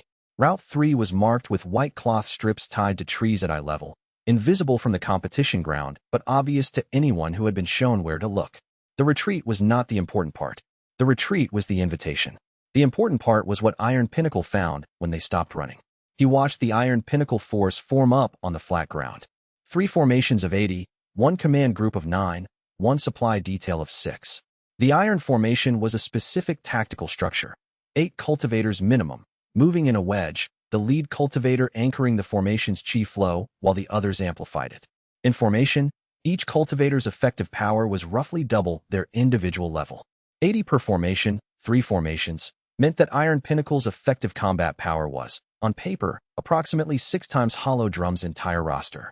On paper, Wei had built a very thorough model of what on paper meant in practice, and the model's conclusion was that the Iron Formation was devastatingly effective against opponents who stood and fought it. It was not specifically designed for pursuit across broken terrain, because the formation required lateral coordination that complicated rapid movement. 3 formations in pursuit of a retreating enemy would naturally spread. The formation structure would either slow the pursuit or degrade to individual combat, neither of which was Iron Pinnacle's preferred fighting condition. He'd also noted, from the historical competition records, that Iron Pinnacle had won their previous 6 resource competition engagements in the same way, advancing the formations, meeting the opposing force on the flat ground, and grinding them down with overwhelming formation power. They had never needed to pursue a retreating opponent, because no Hollow Drum commander had ever chosen to retreat. The previous commanders had all chosen to stand and fight because the alternatives felt dishonorable. The alternatives felt dishonorable, Wei reflected, because those commanders had been trained to think in terms of individual engagement and formation combat and face and the ancient protocols. They had not been trained to think about what happened to an army that couldn't eat. He watched the Iron Pinnacle force complete its formation. The command group was positioned behind the central formation. The supply detail was behind the command group, at the back.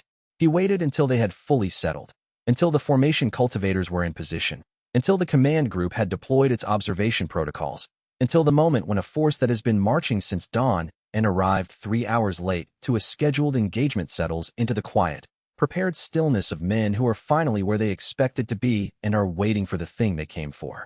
Then he signaled, "Advance." Hollow Drum's 30 disciples moved out of the forest and onto the eastern edge of the redstone flats. Wei came with them. He had no cultivation rank to speak of relative to the forces deployed against him, but he needed to be visible, needed to be seen by the Iron Pinnacle command group, needed to demonstrate that the spirit-blind outer disciple who had been irritating the Grand Elder's nephew was personally present for whatever this was. He stood at the edge of the flat ground. 247 cultivators looked at him across 300 meters of red stone. He signaled, "Volley." Yu Dao's 4 archers, positioned in the tree line to his left, fired 3 volleys of suppression chi arrows at the maximum effective range. The arrows were not aimed to kill. At this distance, against cultivators, they were unlikely to do so, but they created an impact zone on the left side of the central formation that was designed, specifically, to look like a serious attack from an unexpected angle. The formation commanders would process this as flanking attempt, inadequate force, tactical commitment. The Iron Pinnacle formation reacted exactly as Wei's model projected. The central formation adjusted left. The command group signaled a pursuit order, 33 cultivators to advance and engage the visible Hollow Drum force. Wei signaled, "Retreat." Hollow Drum Sect turned and ran. Not in panic. In the very specific, slightly too fast pattern of a force that was scared but had a direction. They ran into the forest along Route 3, which was clearly marked and which led, in a direction that looked like panicked flight, into the narrow ravine that Luo Fiyun had identified from the watercourse records. The ravine was Wei's second key.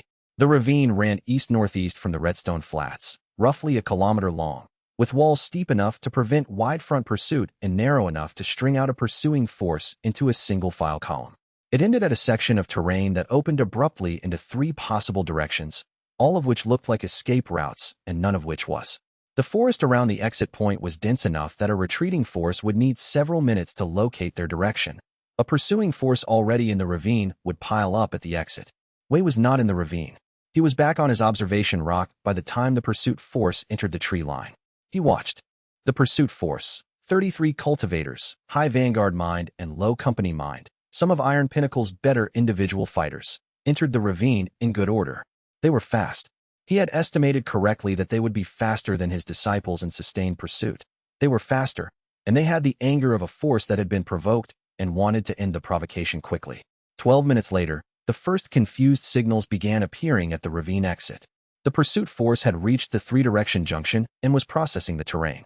The column had compressed at the exit. The leading cultivators were spread across the 3 apparent escape routes. The rear of the column was still entering the junction point. They were in there for 20 minutes. Wei timed it. When they emerged, the hollow drum force was long gone, scattered into the forest in pairs, per their standing orders, converging on the secondary assembly point 3 kilometers south. The pursuit force returned to the main Iron Pinnacle formation and reported, target evaded, terrain unsuitable for continued pursuit with formation structure. Wei watched the Iron Pinnacle command group process this. He watched the commander speak with the supply detail. He watched the supply detail perform, presumably, an inventory of remaining provisions. The calculation was simple. 2.5 days of food. The engagement had lasted, counting the march time and the pursuit, approximately 9 hours. The supply situation had not improved, and the competition had produced no result. The Iron Pinnacle commander dispatched a courier back toward the North Ridge, presumably sending for the wagons and the main supply train, which were 6 to 8 hours away on the eastern road. He then established a camp on the Redstone Flats. They would wait for their supplies. Their supplies would arrive in 6 to 8 hours. In those 6 to 8 hours, their provisions would deplete by approximately 1/6 of their remaining stock. When the wagons arrived, they would have resupplied. Then they would have the question of what to do next. Advance into the forest to find the hollow drum force, which was now dispersed and invisible, or wait for a second formal engagement on the competition ground, which the hollow drum force could simply not provide. Wei had modeled both scenarios. In both, the math worked the same way. 2 days later, the Iron Pinnacle commander sent a formal message to Elder Guan. Due to logistical constraints, the Iron Pinnacle sect requests to reschedule the resource competition engagement. Rescheduling, under the competition rules, constituted a concession of the current cycle. Hollow Drum Sect had won. The dying elder's name was Su Wenguang, and he had been at Hollow Drum Sect for longer than Elder Guan could remember, a figure in the compound's landscape like the old pine at the gate, there when you arrived, and presumably always having been there. He was not technically an elder anymore. He had retired from administrative duties 10 years ago when his cultivation had degraded past the point where active sect work was practical, and he spent his days in a small room on the south side of the dormitory complex, reading and occasionally asking for specific texts from the library, which Luo Feiyin delivered without complaint. He had been brought to the Redstone Flats on a litter because he had asked, and because Elder Guan had decided that the man who had been in this sect for 60 years deserved to see whatever this was going to be, good or bad. He had watched the entire engagement from a hillside position, wrapped in a heavy quilt, with the expression of a man watching something he had suspected might be possible and was seeing confirmed at an unexpectedly late point in his life. Wei passed him on the way back to the compound. The old man called out, softly, "Young cultivator." Wei stopped. He turned. The old man looked at him with eyes that had the particular quality of very aged cultivators, the depth that came from a very long time spent observing, accumulated in the specific way that didn't produce wisdom so much as it produced comprehensive exhaustion of surprise. He was at Scout Mind by Wei's estimate, which was a very low rank for someone his age, which meant he'd had a long career of modest cultivation and a lot of careful observation. The technique, the old man said quietly. What you use today? The supply interdiction, the terrain channeling, I know the doctrine. I've read about it. He paused. There was a school. The 10,000 Banners School. They wrote about this kind of warfare in a different era. Wei went very still. I absorbed a cultivation jade, he said, in a collapsed archive in the North Hills. The technique labeled strategic resonance. The old man nodded, slowly. That is the system. Yes. He coughed. The cough had the sound of something long established and not going anywhere. I've heard of it. Never thought I'd see it active in my lifetime. He looked at Wei with a focus that was sharper than his general air of fragility suggested. The technique has a second structure, beyond the primary chamber you've opened. Wei waited. The primary chamber models what you plan, the old man said. The second chamber listens to what the enemy plans. He coughed again. No one has opened the second chamber in recorded history. The 10,000 Banners School's records say it exists, and that it cannot be opened from outside. It can only open when the primary chamber has reached sufficient development and the cultivator has learned to. He stopped. He looked tired suddenly, as if the conversation had cost him more than he had to spend. Wei crouched beside the litter. When the cultivator has learned to what? He asked, quietly. The old man's eyes refocused on him. I don't know the complete text. The relevant section was damaged. He was fading visibly. I mention it because, a pause. Because the second chamber, if it opens wrong, does something to a person. There are records. The school warned about it extensively.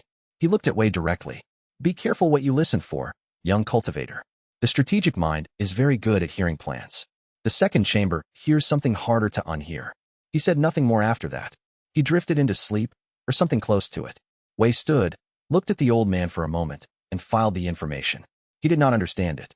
He was fairly certain he would understand it eventually, if he lived long enough, because the things he didn't understand tended to reorganize themselves into comprehensibility when sufficient additional information arrived.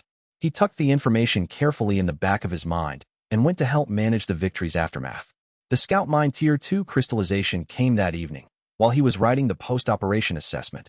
The most complex model he had yet completed, extended across 3 days of real-time observation with variables in the hundreds. The door in his chest opened wider. He paused in his writing, felt the shift settle, and noted it in the corner of the page. Asterisk Tier 2.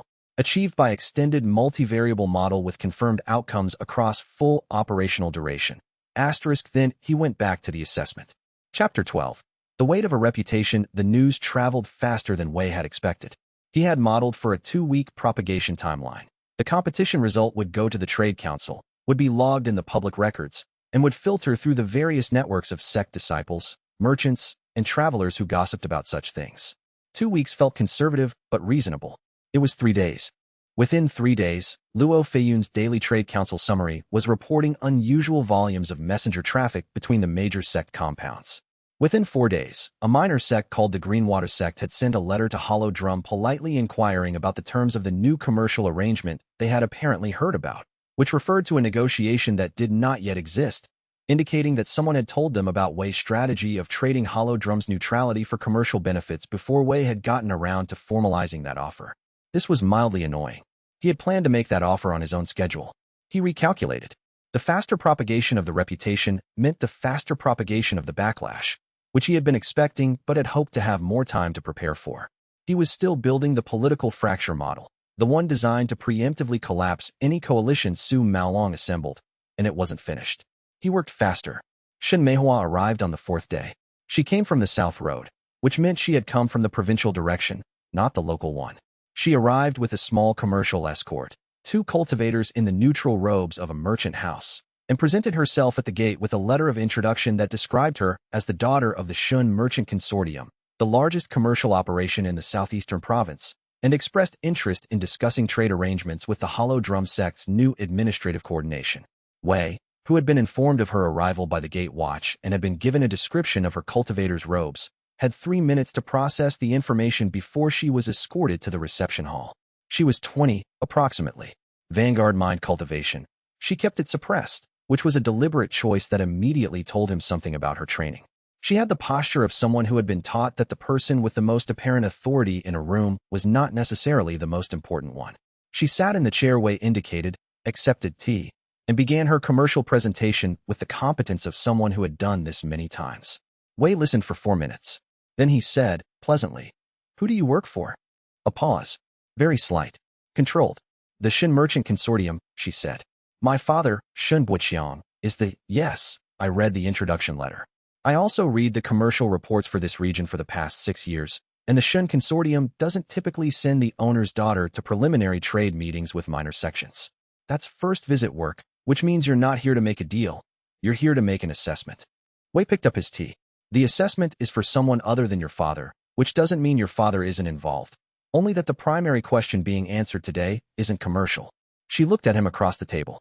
Her expression was very controlled. Not perfectly controlled.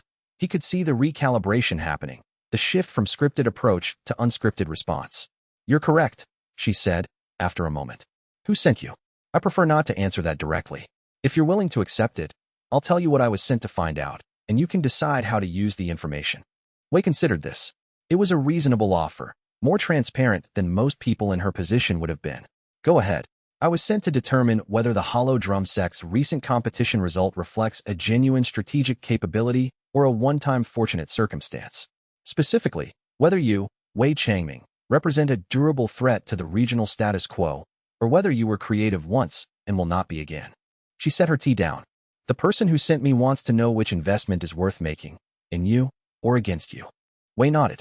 And your assessment? I haven't finished making it. What would complete it? Knowing whether you knew I was an informant from the moment I walked in. Wei looked at her. Then he reached into his sleeve and produced a document.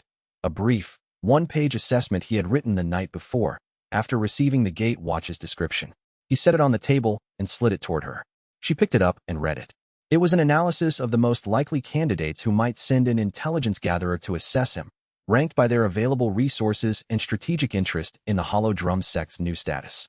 She was in the analysis as a probable instrument, her family's consortium accurately described, her cultivation suppression noted, her likely briefing protocol sketched in 2 sentences that were substantially accurate. She set the document down. You were going to expose me, she said. And then you decided not to. I decided to recruit you instead, Wei said. The difference is that if I expose you, I lose a valuable piece of intelligence about who's watching me. If I recruit you, I gain an intelligence asset and you gain someone who's actually useful to be connected to. He looked at her directly. That assumes you're willing to be genuinely useful rather than performing the appearance of it. She was quiet for a moment. Then she said, the person who sent me will expect a report. Send them a true one. Tell them I'm a durable strategic threat and the investment worth making is in the alliance, not the opposition. Then we'll negotiate what the alliance actually costs. She looked at him for a long moment. Then she looked at the document on the table. You wrote this last night, she said. Before I arrived. Yes. You knew I was coming before the gate watch told you. Wei paused. This was one of the 2 times Shin Meihua would surprise him in ways he hadn't fully modeled. No, he said carefully. I knew someone was coming. Your specific identity and the consortium connection, those I extrapolated from the description. It was a good guess, not a certain prediction. You sound almost apologetic about that. The model was incomplete. It bothers me. She looked at him for a second longer. Then, for the first time in the meeting, she smiled, small, precise, entirely genuine. I'll send the report, she said. Accurate, as you suggested. And then I'd like to discuss what the alliance costs. They spent another 2 hours talking. Not negotiating, talking. Wei asked her questions about the consortium's route structure, and she answered them accurately, because she'd already concluded that being useful to him was worth more than protecting her client's interest in opacity. She asked him questions about the strategic approach to the resource competition, and he answered them, partially, because he was still modeling how much to reveal and to whom. When she left, he sat for a while in the reception hall and updated the threat model. Su Maolong was moving. The intelligence coalitions were forming. The backlash was happening faster than projected. He needed the political fracture model finished in 48 hours, not 5 days. He went to find Luo Feiyun. Chapter 13. The Art of Planting False Ground. The document Wei left visible on his desk during Shun Meihua's return visit was not a mistake. It was a very carefully constructed artifact, 3 pages, written in his own hand, with the specific disorder of a working document rather than a finished plan. It described, in adequate but not complete detail, the preliminary stages of a military strike against Iron Pinnacle Sect's eastern training grounds. The strike was logistically plausible, tactically coherent, and entirely fictional. He had spent 2 hours designing its false plausibility, which was the hardest part. A deception that was too obviously fake was useless. A deception that was perfectly convincing would only create problems when it failed to materialize. The target was the specific point on the plausibility curve where the recipient would believe it enough to act on it defensively, but where the document's internal inconsistencies, deliberately placed, invisible to a non-expert. would gradually reveal themselves as the information was processed and shared. He left it visible because he needed Iron Pinnacle Sect to overcommit to Eastern Flank defense for approximately 3 weeks, during which time he intended to have a productive commercial discussion with the Greenwater Sect about Western border trade arrangements.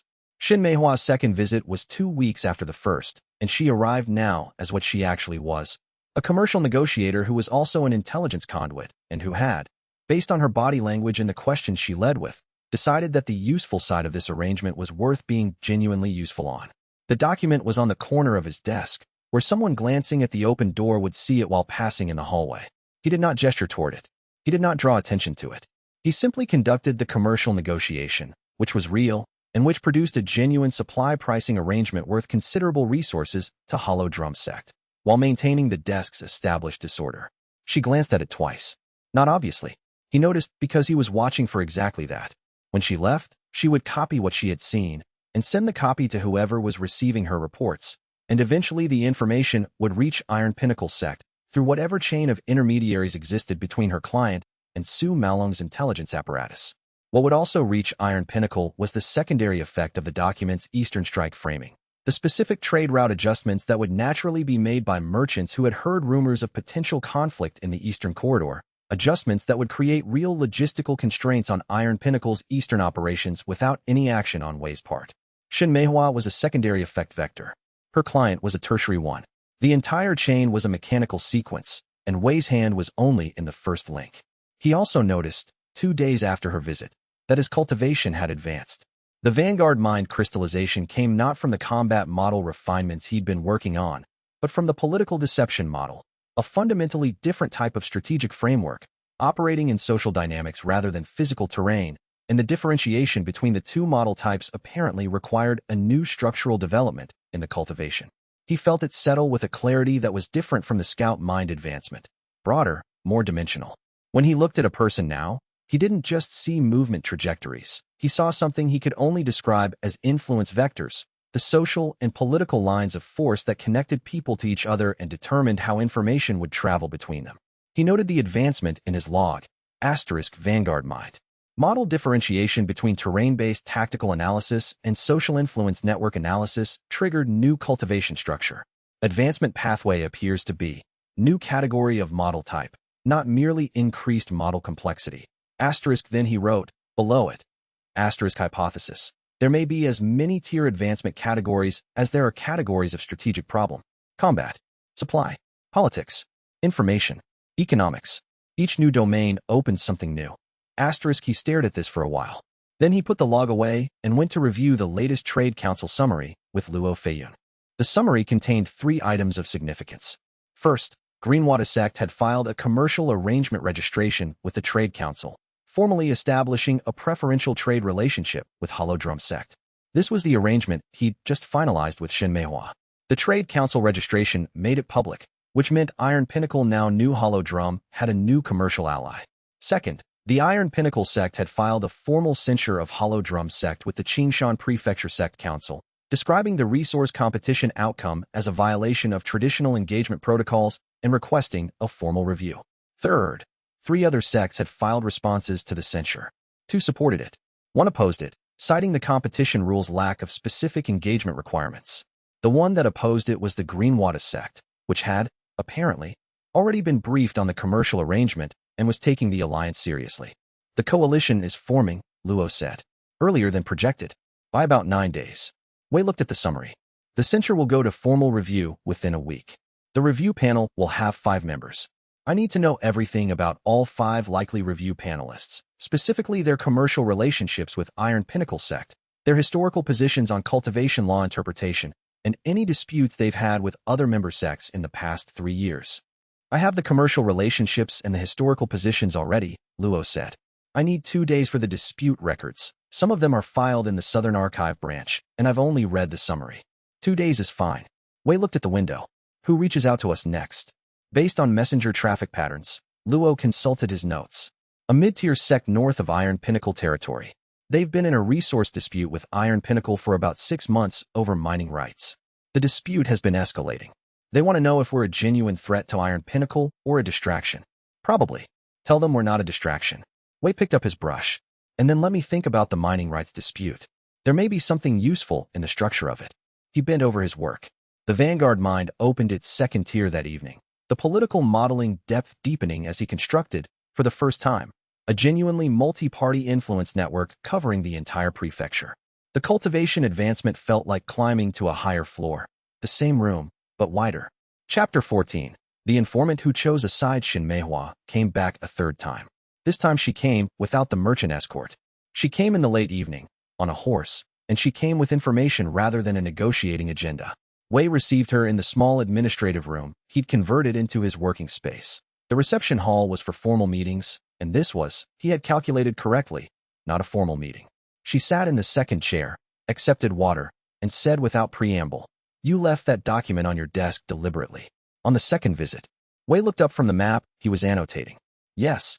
Iron Pinnacle has tripled their eastern flank patrol density in the past week." "I know.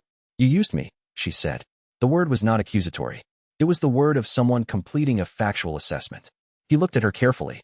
"I used a false document," he said. "I didn't lie to you directly.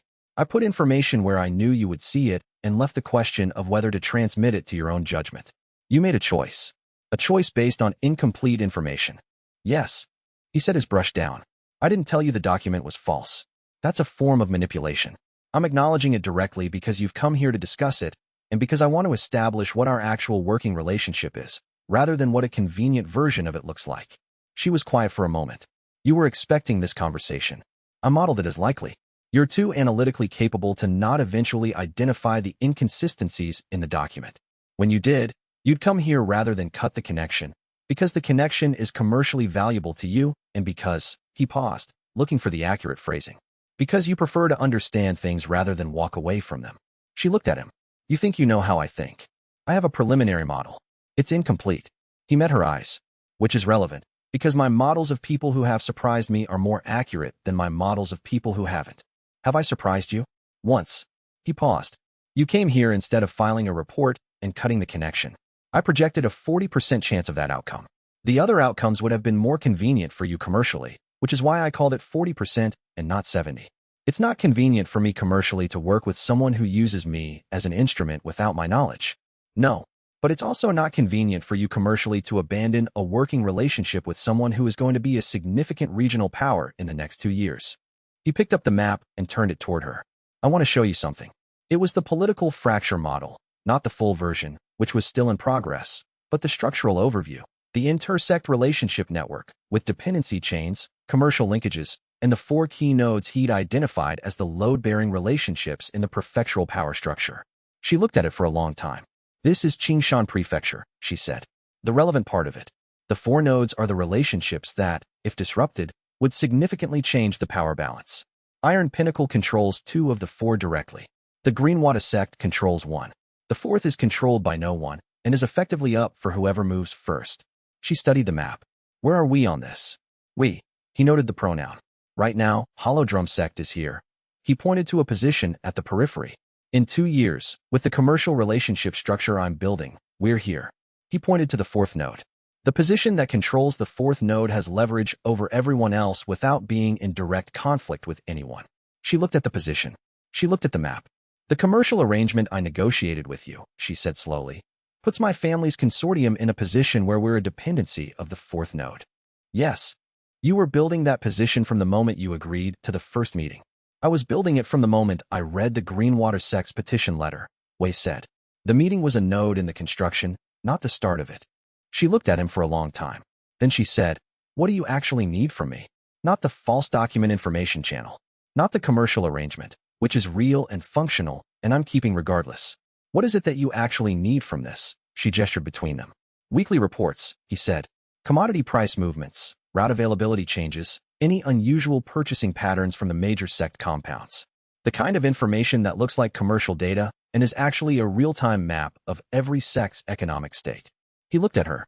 "You already have this information. You just never had someone to send it to who knew what to do with it." She was quiet for a moment. "And in exchange?" "In exchange, the position your family's consortium is building toward, the 4th node dependency, is the most commercially valuable position in the prefecture within 5 years, and I will not get there without your routes." She sat with this. "Then, you said I surprised you once.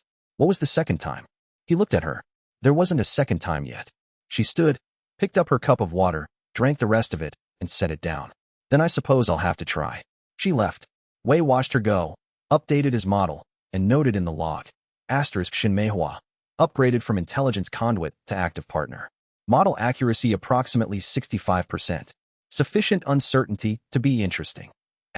He went back to the map and spent 3 hours finishing the political fracture model. The Trade Council summary the next morning showed 4 new sectarian communication filings. The coalition was still forming. He had approximately 8 days before it became official. He had the model finished in 5. Chapter 15.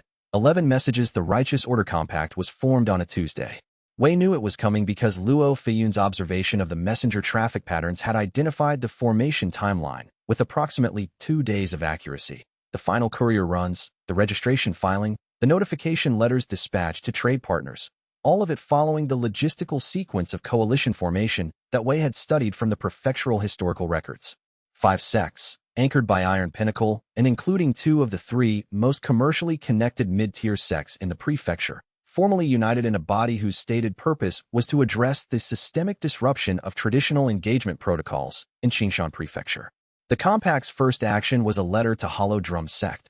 Deliver Wei Changming's expulsion from the sect within 30 days, or face a coordinated trade blockade from all 5 member sections. Elder Guan received the letter in the morning and called Wei to his office immediately. You need to leave, the elder said. His voice was not unkind. It was the voice of a man who had made a decision he found genuinely painful but accepted as necessary. Wei looked at the letter. Then he set it down. May I have 24 hours? He asked. The elder looked at him. He was thinking, Wei could tell, about the math. 5 sects, combined commercial reach, trade blockade enforcement, the size differential between Hollow Drum and the compact's aggregate resources. He was thinking about the resource competition win and what it had cost, and the question of whether a short-term win for a spirit-blind outer disciple was worth an existential threat from a 5-sect coalition. It was not an unreasonable calculation. 24 hours, the elder said. Wei went directly to the administrative office and spent 6 hours with Luo Feiyun's compiled research and his own expanding knowledge of the prefecture's political landscape. The Righteous Order Compact was a coalition of 5 sects that had, between them, 7 active sectarian disputes involving resource claims, border territories, and commercial arrangement conflicts. Wei had identified these disputes during his initial prefectural political mapping. He had not been actively exploiting them because he'd been focused on the resource competition and its aftermath. Now, with the compact formally constituted and the clock running, he had 24 hours to disassemble a coalition. He wrote 11 letters. He wrote them carefully, each one individually, each one addressed to a specific actor in a specific dispute between specific sections. None of the letters were to the sects in the compact. They were to third parties, adjacently connected to the disputes. Each letter reminded its recipient of a specific detail in a specific ongoing sectarian conflict that, when escalated, would create friction within the compact's internal relationships. The letters were not false. Everything in them was accurate. Wei had simply assembled accurate information that the recipients would find actionable and arranged it in a sequence that would produce a specific cascade. He worked through the night. Luo Feiyun brought food and stayed at the table across from him, pulling specific records from his memory when Wei needed them, asking no questions that weren't relevant to the work. By the time the dawn bell rang, Wei had 11 letters, each addressed, each sealed, each ready for courier delivery. He handed them to Luo Feiyun with a routing schedule. These go out simultaneously, Wei said. All 11, same window, coordinated delivery. Luo looked at the schedule. He looked at the letters. He did not ask what they said. The compact's response to what you're about to do, he said, is going to be more aggressive than their initial censure. Yes. Wei poured a cup of water. But their initial censure assumed they were a united coalition. What I'm about to do will make them spend the next 30 days arguing with each other. By the time they've resolved the internal disputes, the window for the trade blockade will have passed, and 2 of the 5 member sects will have individually negotiated with us for commercial arrangements they need more than they need the compact. Luo looked at the letters again. You said there are 7 active disputes. You addressed 11. 4 of the letters are to disputes that look inactive but aren't. They've been dormant because neither side has been reminded of the third party's interest in the outcome. Wei drank the water. Dormant disputes are load-bearing structures that people forget about. They don't stop being load-bearing when people stop thinking about them. A pause. You've been mapping this since you got here, Luo said. Since the day I read the Trade Council summaries. I needed to understand the whole structure before I could find the pieces worth pulling. Luo stacked the letters into the routing order and stood. I'll get them out within the hour. Thank you. Wei leaned back in his chair. He was tired in a way that had nothing to do with sleep deprivation. The exhaustion of complex modeling, the cognitive weight of 11 simultaneous cascades running in parallel. When you're done, can you pull the briefing file on the 5 compact member sects' individual export dependencies? I want to start the commercial approach models for the 2 I expect to break first. Already compiled, Luo said, from the door. It's on the 3rd shelf. He left. Wei looked at the window. The dawn was gray and cold, and the tree at the edge of the compound's courtyard was half bare, its leaves falling in the early autumn wind. He thought about Su Maolong reading a letter from whichever ally broke first, and understanding, precisely, what had happened, and understanding, also, that there was nothing in any of it that was formally actionable. The compact had demanded his expulsion. Within 48 hours, the compact would be occupied with internal disputes. Within 3 weeks, 2 of its 5 members would have individually filed commercial arrangement requests with Hollow Drum Sect. Within 30 days, the compact would have dissolved, not from any single dramatic action, but from the accumulated weight of 7 dormant conflicts that had been simultaneously reminded of themselves. He was going to be very tired for the next 3 weeks. He picked up the briefing file and started reading. Chapter 16, 7 Disputes. For fracture points, the compact began to crack on the 3rd day. Wei had projected 48 hours as the lower bound for the first visible response to his 11 letters. He had been slightly optimistic. It took 63 hours, which was close enough that the model required no significant revision, only a note about communication latency in the southern reaches of the prefecture. Luo Feiyun's Trade Council summary on the 3rd morning was longer than usual. The irregular messenger traffic had produced 3 new sectarian dispute filings. One from a minor sect on Iron Pinnacle's northwestern border re-raising a mining claim that had been dormant for 8 months. One from a trading consortium disputing a commercial exclusivity clause that the Righteous Order Compact's formation had, technically, violated through its collective trade restriction agreement. And one, most significantly, from the Yellowstone sect, one of the compact's 5 members, formally requesting mediation from the Trade Council in an ongoing resource allocation dispute with another compact member, the Crane Summit sect. This was the Yellowstone Crane Summit dispute, which had appeared in Wei's research as one of the 4 dormant conflicts most likely to reactivate under the right conditions. The right conditions were, specifically, one of them needing something from an external party that the other could block, and Yellowstone sect's commercial route arrangement, which passed through a trade corridor that the compact's collective blockade had now complicated, gave Yellowstone a reason to want the compact's internal conflicts resolved in their favor rather than simply accepting the collective position. He had written Yellowstone's letter very carefully. He had written the Crane Summit letter carefully too. The Trade Council mediation request, he said to Luo. Timeline. Standard mediation process takes 3 weeks minimum. The Trade Council's backlog is substantial, 4 months before they can assign a mediator. Luo looked up from his records, during which time Yellowstone and Crane Summit are formally in dispute within the compact, which means the compact's unanimous enforcement capability is suspended. Wei finished. A compact that can't achieve unanimous vote on enforcement can't enforce a blockade, and 3 of the 5 members know it. Luo nodded. The compact's formation agreement requires unanimous consent for enforcement actions.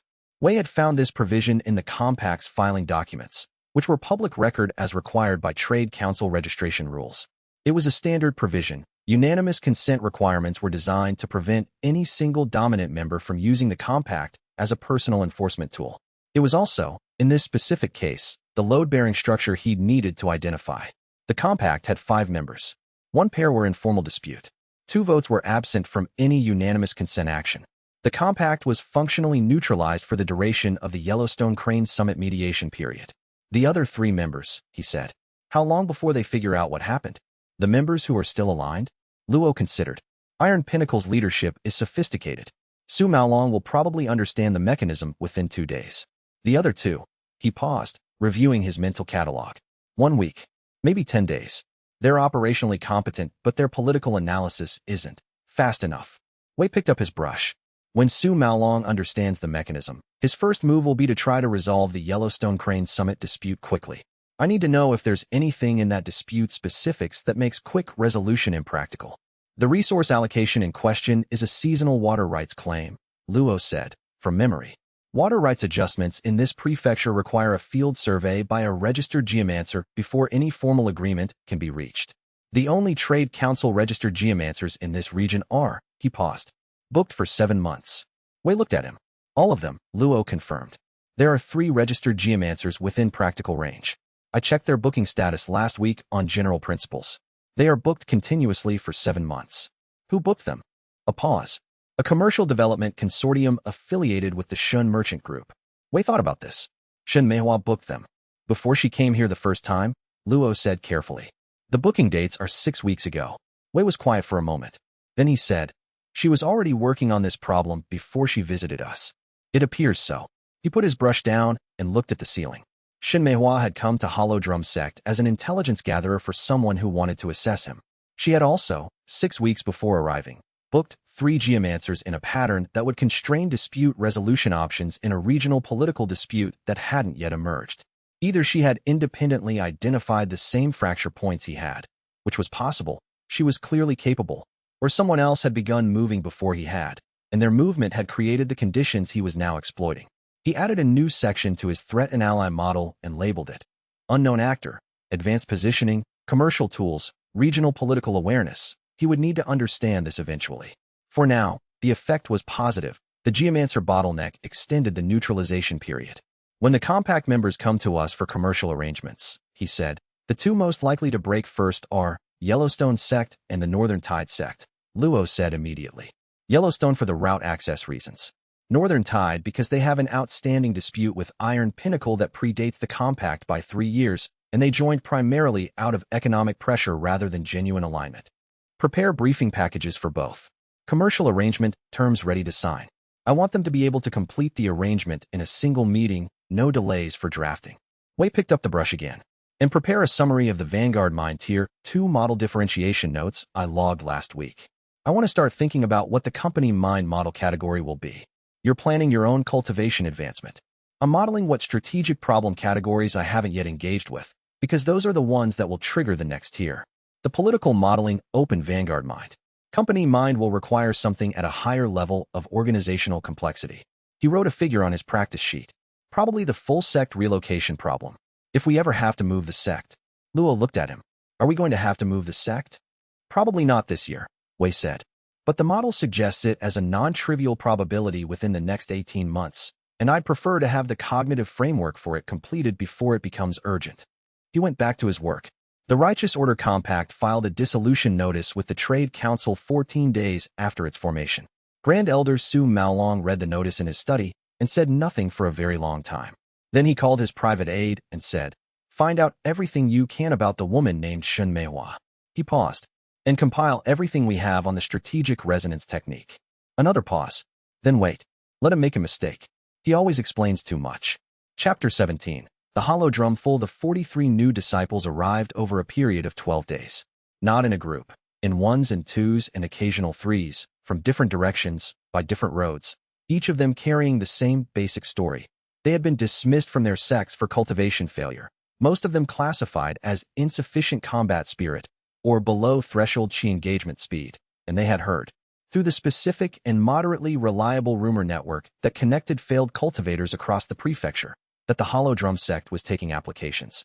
They were not impressive to look at, as groups of cultivation candidates went. No obvious powerhouses. Nobody radiating the ambient chi pressure of someone on the verge of a major breakthrough. Mostly people who had been told some version of not good enough, and had spent varying amounts of time sitting with that assessment before deciding to try something else. Wei met each one personally, not individually. He didn't have time for individual interviews, but in groups of 3 to 5, over a series of evenings in the main hall, over the course of 2 weeks. He asked the same questions each time, in varying order, watching the responses. What was your examination failure category? To understand their actual capability profile rather than the label their former sect had applied. What work have you done that wasn't cultivation related? To identify transferable skills. What do you notice about this room? To assess observational habits. The third question was the most diagnostic. Most of the candidates described furnishings, cultivation equipment, the number of elders present. A few described the room's function, the administrative nature of the setup, the absence of a training floor, the document organization on the shelves. A smaller number described what the room told them about its occupant, the prioritization patterns, the information density, the deliberate organization of a person who thought about systems. The last group was small. 6 people. Wei assigned them to the direct analysis rotation immediately. The others he assessed against a different set of criteria. Physical endurance without cultivation enhancement, memory-based task performance, the ability to follow a complex instruction set without requiring repeated clarification, comfort with extended field periods and poor weather, and the one he'd come to consider most important after watching Yu Dao in the Silverfish Creek operation, the ability to accept unexpected changes to a plan without freezing. He did not assign any of them to combat training. He designed a curriculum that did not exist in any sect in Qingshan Prefecture. Reconnaissance methodology, which covered terrain reading, patrol pattern identification, witness interview techniques, route assessment, and the production of accurate intelligence reports from imperfect information. Supply chain analysis, which covered inventory calculation, transport logistics, dependency chain mapping, and the identification of vulnerabilities in any material support system. Field communication, which covered Yu Dao's signal system, expanded now to 64 signals, which she had developed over the 2 weeks of waiting by sitting with a small notebook in the evenings and systematically covering every communication need she could think of, and the 4 backup communication protocols Wei had derived from historical courier systems. He taught the first class himself. He had never taught professionally in this life. He had spent 15 years doing it in the previous one. He opened the first class with, historically speaking, every army that has ever been destroyed primarily by logistics failure would have preferred to not be destroyed primarily by logistics failure. Most of them could have avoided it. None of them knew what to look for. Luo Feiyun, sitting in the back row with his notebook open, wrote every word. By the end of the first week, the 43 disciples were running morning assessment exercises that involved walking routes through the compound and producing brief intelligence reports on what they'd observed. The reports were uniformly terrible in week 1. By week 3, several of them were producing observations that Wei noted in his own log as actually useful information I would not have generated independently. He told Elder Guan about the curriculum after it was already running.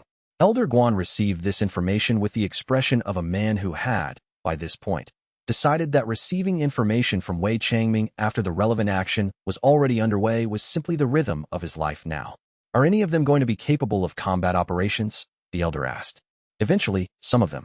Not for another year, at minimum, and even then, their value is in field support and intelligence collection rather than direct engagement. Wei looked at the elder. The sect's survival calculus doesn't require us to win combat engagements. It requires us to have information advantages that translate to better decisions in every domain, including combat. That's what this training produces. Other sects will see this and think we're building a spy network. We are building an intelligence network, Wei said, with the careful precision he used when a distinction mattered more than it might appear to. Spies are a subset. We're building something with a broader purpose. The elder looked at him. Is there a difference that matters legally? There's a difference that matters strategically. A spy network serves individual information needs. An intelligence network serves a decision-making architecture. He paused. The legal distinction is, frankly, whatever we say it is, provided we don't use it to violate Trade Council statutes. So far we haven't. So far, the elder repeated. Correct. I'll tell you when that changes. The elder decided, not for the first time, that Wei Changming was either the best thing that had happened to this sect in 30 years or the most dangerous problem it had ever accumulated, and that the distinction was probably less important than the practical question of whether the sect existed in 5 years. Given that Wei's first month had produced the first resource competition win in 7 cycles, the collapse of a 5-sect coalition, 2 new commercial arrangements with mid-tier sects, and a functional intelligence curriculum that appeared to be generating actual intelligence, the elder chose to keep authorizing. Chapter 18. The limitation of plans. The assassin came from above. Wei had not planned for above. This was not a complete failure of the model.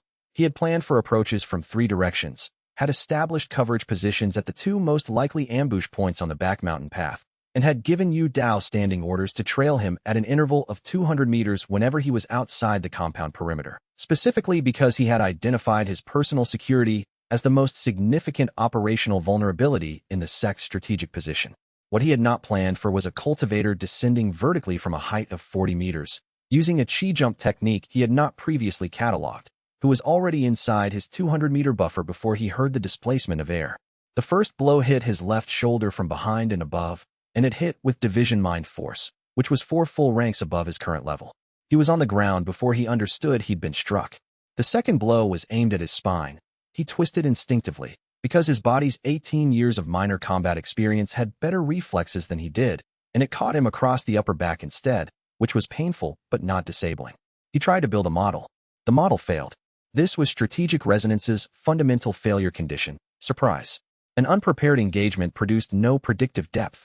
He was looking at a stranger's boots in the autumn leaves, and the stranger was pulling his arm back for a third strike, and there was nothing in Wei's chest but the blank space where the model should have been. The arrow hit the assassin in the right shoulder. Not a kill shot. Yu Dao was 200 meters away and the wind was from the northwest, which meant she had compensated for approximately a 12-degree deflection at that range, and the result was a shoulder strike on a division mind cultivator, which slowed him but did not stop him.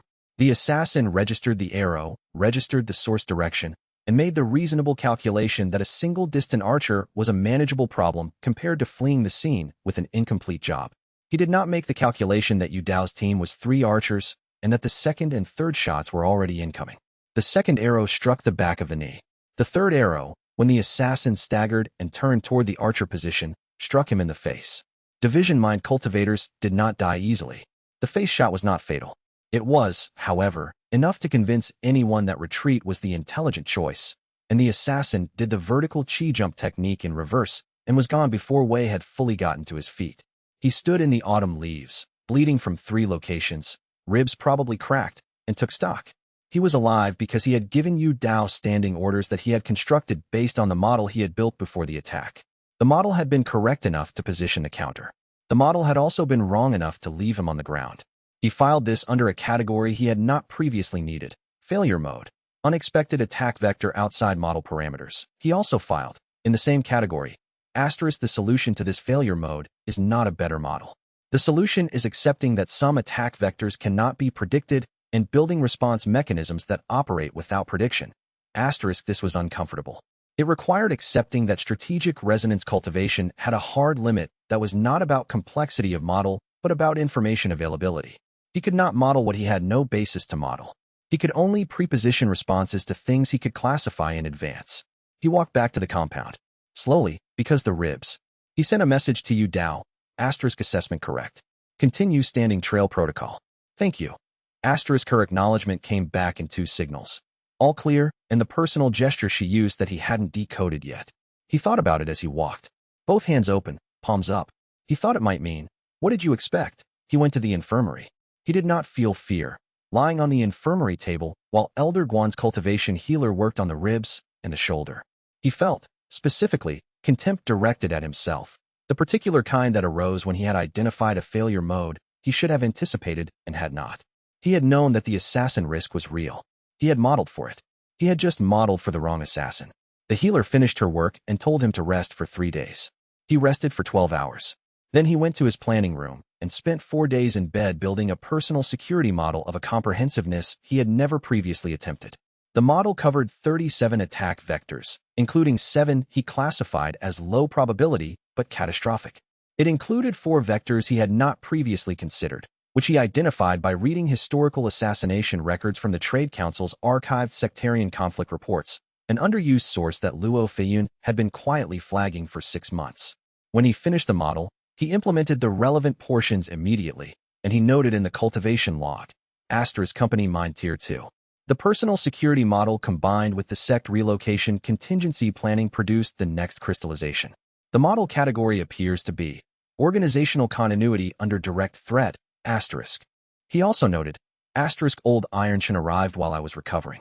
I told him to come back in 2 days. He came back in 2 days. That means he waited, which means he's patient. That means he's probably worth listening to. Chapter 19. The old General Old Iron Shun had the posture of someone who had spent 50 years pretending to be smaller than he was. He was physically large, broad-shouldered, weathered, with hands that had the specific development pattern of someone who had trained with heavy formation weapons for decades. His cultivation signature, which Wei could read with increasing precision from Vanguard Mind, was suppressed below its actual level by what felt like a deliberate practice of long-standing. He presented as Battalion Mind, approximately.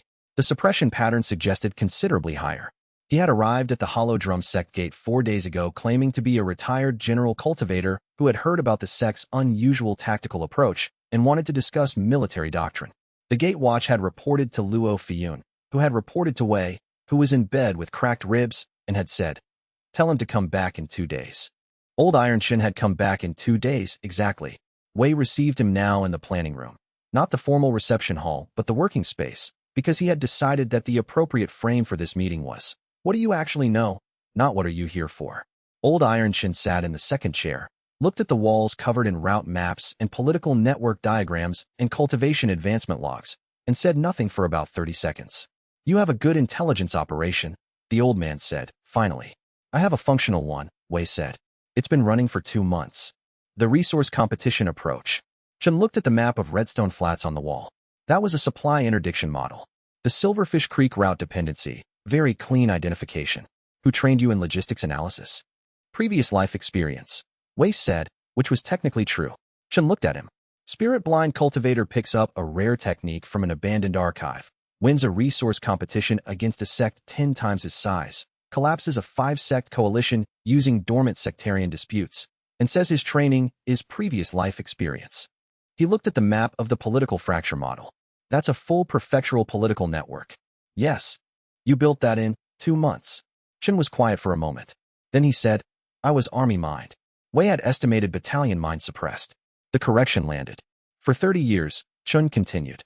Before I decided that being on the Imperial Military Registry was too expensive and started suppressing." He looked at his hands. "I taught traditional sect warfare doctrine for 20 years before that. 7 sacred formations. 18 engagement protocols. The full training program that produces Iron Pinnacle-style formation cultivators." He looked up. "I came here because I want to teach you everything I know. And because I think you're going to dismantle it." Wei looked at him. "Why would you want me to dismantle something you spent 20 years teaching?" "Because I spent 20 years teaching it and 30 years watching it fail." Chen's voice was level, carrying the weight of a long time spent with an accurate assessment that had nowhere useful to go. "The doctrine is ancient.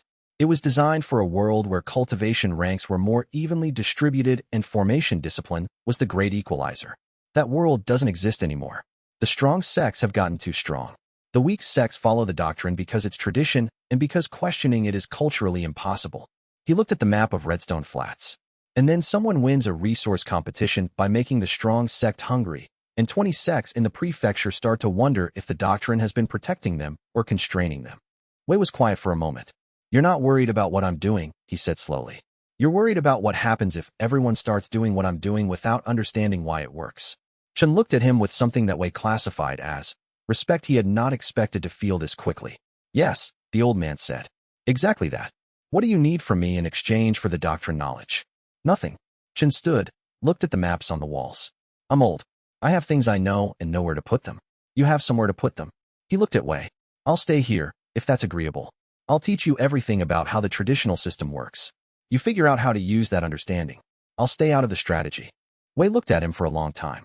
Then he said, "I want you in the strategy. I want you to tell me every time I'm wrong about how the traditional practitioners will respond to an unconventional approach. That's the gap in my model. I know the system mechanically, but you know it emotionally, which means you know what it means to the people who follow it." Chen looked at him. "Historically speaking," Wei said, "the best intelligence sources are the ones who understood the system from inside before stepping outside of it." Chen sat back down. "When do we start? Right now? Tell me everything about the 7 sacred formations. Specifically the formation commander's decision trees and pursuit scenarios." Chen pulled his chair closer to the planning table. They worked until the 3rd bell. Chapter 20, Su Peng's End, and what it cost. The evidence had been in Luo Feiyun's files for 6 weeks. Wei had identified the opportunity in week 3 and spent 3 weeks doing nothing about it, because the timing was wrong, and because using it too early would have made a different problem harder. He had been patient. The patience had been, frankly, the most difficult part of the entire operation. More difficult than the Silverfish Creek diversion. More difficult than the 11 letters, because this required not doing something he could do, which was a different discipline than finding and executing the right action. The evidence was simple. Su Peng had been skimming from Iron Pinnacle sects training resources for 4 years, redirecting modest but consistent amounts from the equipment budget into commercial investments under a name that was not quite his own. The amounts were not dramatic. This was not grand embezzlement. It was the quiet, ongoing theft of someone who had access and confidence, and had been doing it long enough to stop thinking about whether it was being noticed. It had not been noticed because it was competently obscured. It would not have been noticed by an ordinary investigator. Luo Feiyun had perfect memory and 4 months of Trade Council filing access, and the specific nature of a person who organized things correctly simply because he found disorder distressing. He had not been looking for Su Peng's financial irregularities. He had found them while cataloging Iron Pinnacle Sect's quarterly resource filings, because the numbers didn't quite add up in a way that his perfect memory told him had been consistent across 16 consecutive quarters. Wei had said, when Luo presented the finding, "Note it. Don't act on it yet." Luo had noted it. The timing became correct on the day Su Maolong's letter arrived.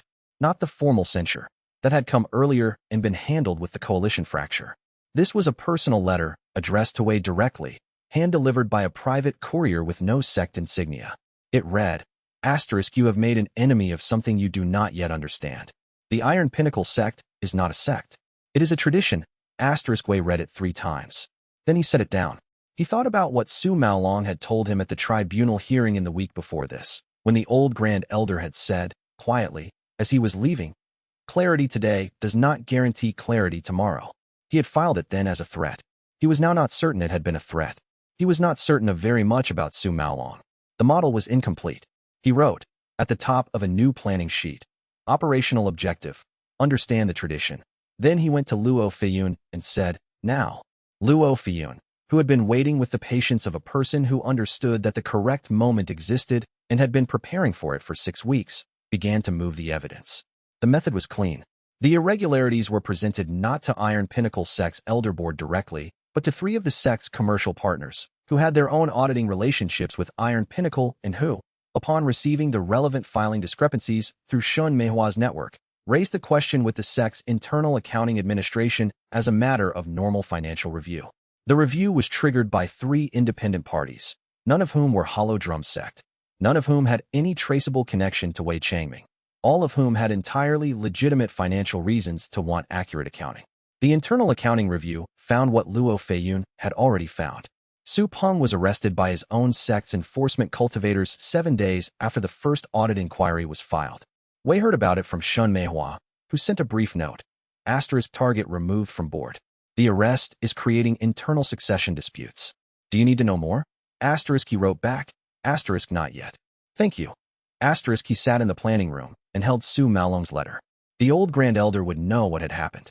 He was 300 years old, and he had built an intelligence operation that had maintained the Iron Pinnacle Sect's dominance in this prefecture for 2 centuries. He would understand the mechanism, not immediately, not with certainty, but eventually, through the same process of careful reconstruction that had taken Wei weeks to build. He would work backward from the arrest to the audit to the filing to the network that had moved the information, and he would arrive at Wei Changming's general vicinity, and he would understand.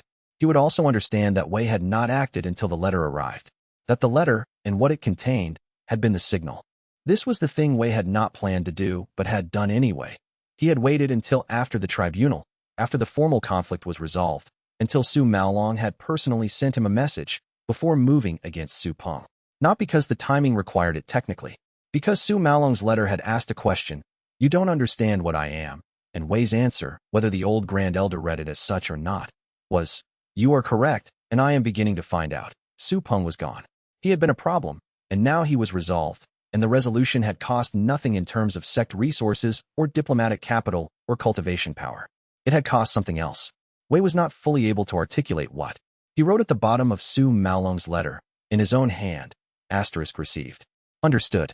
The tradition is what I am studying. The enemy is what I have yet to correctly model. He folded the letter and kept it. Elder Guan summoned him that evening, having heard the news through the usual channels. Su Peng is arrested, the elder said. Yes. This will be traced to us eventually. Eventually. Not provably. Wei sat in the chair across from the elder. The compact is dissolved. The commercial arrangements are functional.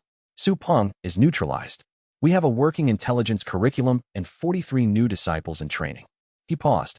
By every operational metric, the sect is in a significantly better position than it was 2 months ago. And Su Maolong. Wei thought about the letter. He's patient. He's smart. He knows something about my cultivation technique that I don't know yet. He looked at Elder Guan. He's also, I think, genuinely worried about what I represent. Not personally threatened, but worried about what happens to the prefecture if other cultivators start doing what I do without the same operational discipline. He paused. I'm not sure he's entirely wrong. The elder looked at him. Are you saying the Grand Elder of Iron Pinnacle Sect might be right about you? I'm saying he might be right about something. Wei stood. I need to understand what the tradition actually is. Not the doctrine. Old Iron Chun is teaching me that. The thing beneath the doctrine. The reason Su Maolong built a 300-year career maintaining it. He moved toward the door. When I understand that, I'll understand the rest. He left the Elders' Hall and walked through the compound in the cold autumn dark, counting his steps to the east gate and back, noting the changed guard positions from the new security protocol, watching the moon cross behind the tree at the gate. Somewhere in his chest, the company mind crystallized fully. The model for organizational continuity under threat, the political network model, the security architecture, all of it settling into the new structural depth. It felt wider and quieter. He had been in this sect for 2 months. He had advanced from spirit blind to company mind in 8 weeks. He had won. He had also, somewhere in the process, built something that could be destroyed, because things that were worth building were always worth destroying, and now he would spend the rest of his career learning how to protect it. He went back to the planning room and opened a new sheet. At the top, he wrote, "Begin. Understand the tradition." At the bottom of the same page, without thinking about it, he added, "Also, find out what Shun Meihua booked those geomancers for." He stared at that for a moment. Then he put the brush down. Outside, the autumn wind moved through the half-bare tree at the east gate, and Hollow Drum Sect, the weakest sect in Qingshan Prefecture, was already something different from what it had been 2 months ago, something whose shape had not yet been given a name, but which was accumulating, quietly, and with great precision, the pieces of what it was going to become. Chapter 21, The Doctrine. Old Iron Shun had a teaching method that Wei could only describe as in verse. Most of what Wei had seen of cultivation instruction, from the brief time he'd spent watching the Hollow Drum Sect's elder-led training sessions, and from the observation records Luo Feiyun had compiled of other sects' open training periods, followed a standard pattern. Technique first, rationale second if at all. The disciple learned the form, repeated the form until the form was automatic, and eventually discovered through experience what the form was for. Old Iron Chin taught backwards. He started with the problem the doctrine was designed to solve, usually a specific historical battle, described in exhaustive detail, and worked forward from there to the technique. Every formation, every protocol, every ritual element of traditional sect warfare had a genesis in a specific military problem that someone had faced, in a specific era, under specific conditions. The 7 sacred formations, Chin said, on the second day of formal instruction, sitting across from Wei in the planning room with a large map between them. The map was historical, not of any current territory, but of a battlefield from 400 years ago, drawn by Chin himself from memory. Do you know why there are 7 and not 5 or 12? No, Wei said. Because the original commander who codified the formations did it after a battle where he identified exactly 7 distinct tactical problems that his army had encountered. He built a formation for each problem.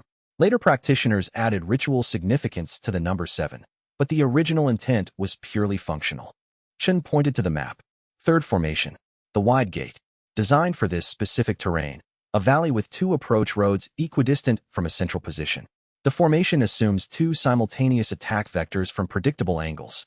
Wei looked at the map. The assumption builds in a specific terrain type. Exactly. The formation works on terrain that matches its design conditions. On other terrain, it fails, slowly, because the practitioners are skilled, but it fails. The doctrine stopped asking whether the terrain matched about 150 years ago. Chen looked at Wei. You want to know why? Because 150 years ago the formation worked on wrong terrain often enough to survive. Because 150 years ago the cultivation level differential between sects was small enough that the formation's power amplification was the deciding factor regardless of terrain. Chen folded his hands. That's no longer true. The strong sects have cultivators at ranks that make the amplification secondary. The doctrine is being carried by its history, not its mechanics. Wei was already building the tactical countermodel for each formation as Chun described them. This was not wasted effort. Understanding the formation's design conditions told him exactly when it would and wouldn't work, which told him exactly what terrain and scenario conditions would reduce it to its weakest expression. He spent 4 hours each day with Old Iron Chin for the first 2 weeks. The remaining hours he spent on sect administration, intelligence review, and the continuing problem of the Vanguard mind advancement depth. He had identified what he thought the company mind would require as its category trigger, and he was working toward it methodically, not rushing, because the models had to be genuinely complete to produce genuine advancement. On the 14th day, Chen looked at the annotated doctrine summary Wei had been building, a complete map of every traditional formation with its design conditions, failure modes, counter-terrain requirements, and specific approach vectors, and said nothing for a very long moment. You finished it, Chen said. The analysis? Yes. You've built the complete counter-doctrine for traditional sect warfare from my teaching. Wei looked at the summary. The counter-doctrine isn't novel. Every one of these approaches has been used at least once historically, including by generals in the era before the doctrine was formalized. The formations were designed specifically against enemies who didn't use them. The analysis is just organizing knowledge that already exists into a deployable framework, Chen said. He looked at the summary with the expression of someone seeing something they'd been carrying for a long time finally set down. In 20 years of teaching, no disciple has ever done that. Most disciples weren't studying how to defeat the doctrine, Wei said. They were studying how to use it. Chen looked at him. What are you going to do with this? Wei was quiet for a moment. I'm going to teach it. Not the counter-doctrine specifically, the analytical method. How to look at a tactical system and find its design constraints, so that my disciples can do this themselves to any doctrine they encounter. He tapped the summary. The specific counter-analysis is already outdated from the moment I complete it. The analysis method is durable. Chen stared at him. You're 18 years old. 23 years of previous experience. Wei said, which Chen did not understand, but which Wei found accurate. Chen looked at the doctrine summary, the planning room maps, the political network diagrams on the walls. He looked at the 43 disciples visible through the window, running their morning reconnaissance assessment exercises in the compound. This is going to work, the old general said. It was not admiration. It was a specific kind of recognition, the thing you felt when you saw someone doing the thing you'd spent 30 years hoping someone would do. Wei advanced to Vanguard Mine Tier 3 that afternoon, the organizational analysis model achieving a depth of comprehensiveness that triggered the final tier crystallization. Chapter 22. The exchange is announced. The Grand Exchange notice arrived via official courier on a gray morning in late autumn, and it caused a wave of excitement throughout the Hollow Drum Sect compound that Wei observed with professional interest. The Qingshan Prefecture Grand Exchange was a 5-year tournament cycle that operated as the region's primary forum for inter-sect status calibration.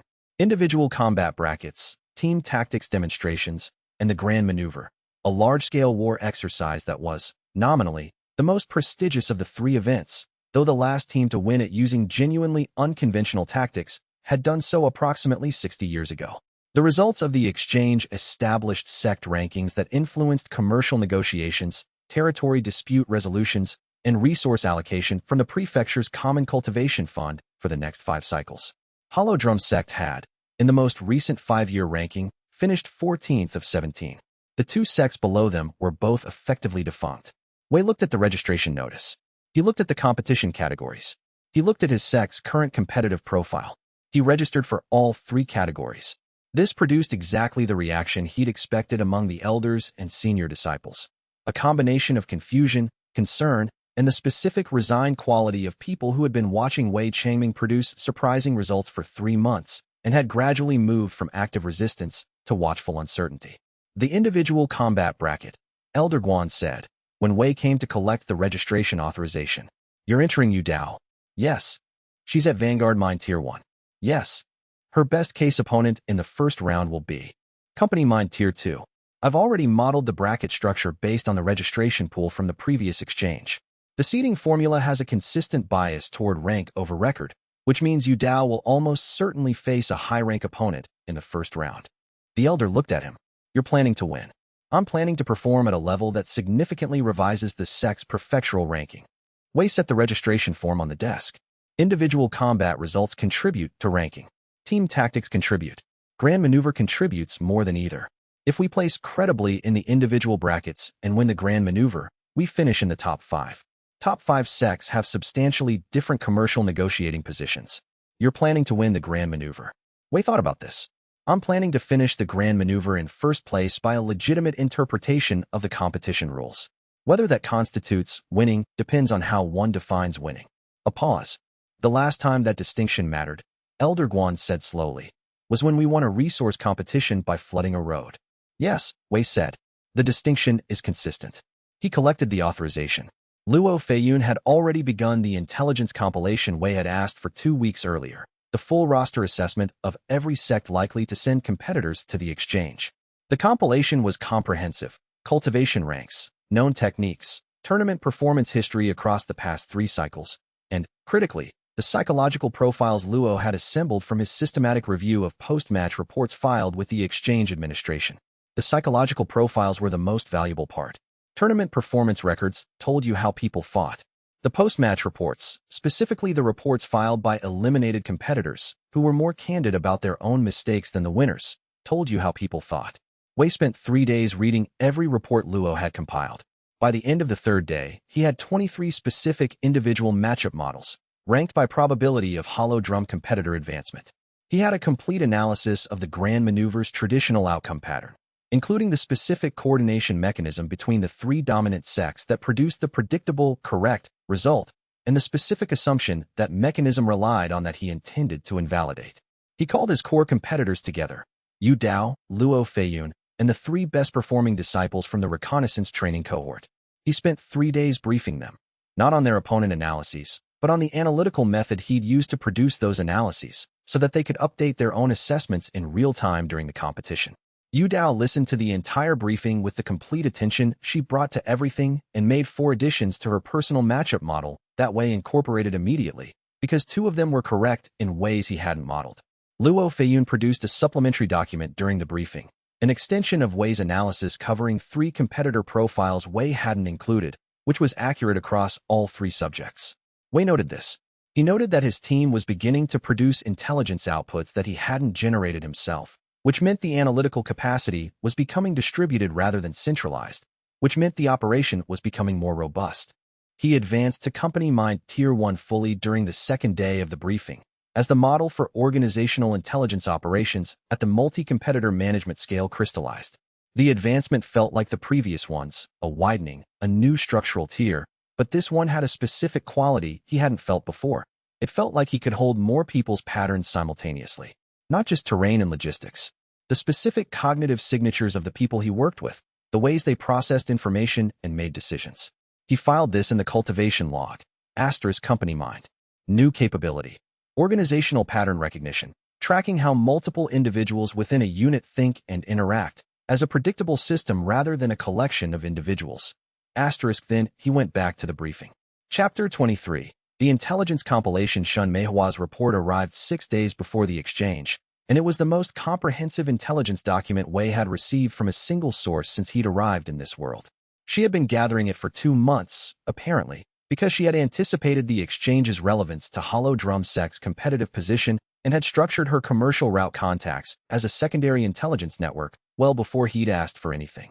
The report covered 42 competitor profiles, 15 of which were significantly more detailed than Luo Feiyun's own compilation, because Xianxia's merchant network had access to travel patterns and commercial transaction records that were not visible through official sect channels. People bought things before tournaments. What they bought told you what they were training for. Wei read it twice. He added significant updates to 11 of his existing matchup models. He also noted, in the margin of the cover page, a detail that Luo Feiyun would have flagged separately. The Grand Maneuver's judging panel had been announced, and it was composed entirely of elders from the 3 dominant sections. This was not new. Luo's research had established that this was the consistent pattern. But the report included something Luo hadn't found. A commercial arrangement recently registered by one of the 3 dominant sects with the exchange's administrative body, which included a services fee to the administrative body for competition facilitation. The services fee had been paid every 5 years for the past 60 years. It was registered in a way that looked like standard venue fees. It was, structurally, a payment for predictable judging outcomes. Wei stared at this for a long time. Then he wrote a single line in his margin. The fix has been running for 60 years. The judges don't need to be explicitly corrupt. The structural relationship between dominant sects and exchange administration produces consistent outcomes without explicit coordination. He looked at the grand maneuver analysis he'd been building. His approach had been to exploit the 3 dominant sects' mutual distrust. But if the judging panel was pre-structured to favor those sects' outcomes, exploiting their mutual distrust might produce a different distribution within the top group rather than a genuine change in result. He revised the model. The new model required not just fracturing the 3 dominant sects' coordination, but doing so in a way that made it impossible for the judging panel to award the result to any of the 3 sects under the formal scoring rules. Not an informal outcome that could be overridden, a formal mathematical impossibility under the competition's own statutes. He spent a day finding the specific disqualification mechanism in the exchange rules that the model required, and finding it confirmed that the approach was viable. He also noted, in the cultivation log, the intelligence compilation from 2 simultaneous sources, Luo's institutional records and Shun Meihua's commercial network, produced a combined picture that neither source could generate alone. The model improved significantly from the integration. This is what combined arms intelligence looks like at the information level. Asterisk the Vanguard mind had given him individual combat foresight. Company mind was giving him something more useful, the ability to see how information systems interacted and where the synergies were. He sent Shun Meihua a brief response. Asterisk excellent work. The judging arrangement is a significant finding. I'll need to understand the specific statutes before I can use it. If you have access to the exchange's founding documents, any sections on conflict of interest would be useful. Asterisk she responded within 2 days with the founding documents, 3 relevant statute sections marked, and a note that said, asterisk I've been reading the statute since the notice arrived. You're going to do something with the friendly engagement rule, aren't you? Asterisk the friendly engagement rule. He hadn't reached that part yet. He turned to the marked section. The friendly engagement rule stated that any exchange competitor who directly engaged another competitor from a sect they had a registered commercial arrangement with, during the grand maneuver, would be assessed a formal disqualification point. The rule was designed to prevent coordinated elimination of weaker sects by allied groups. It had been written 60 years ago when the dominant sects had been in a different commercial arrangement with each other.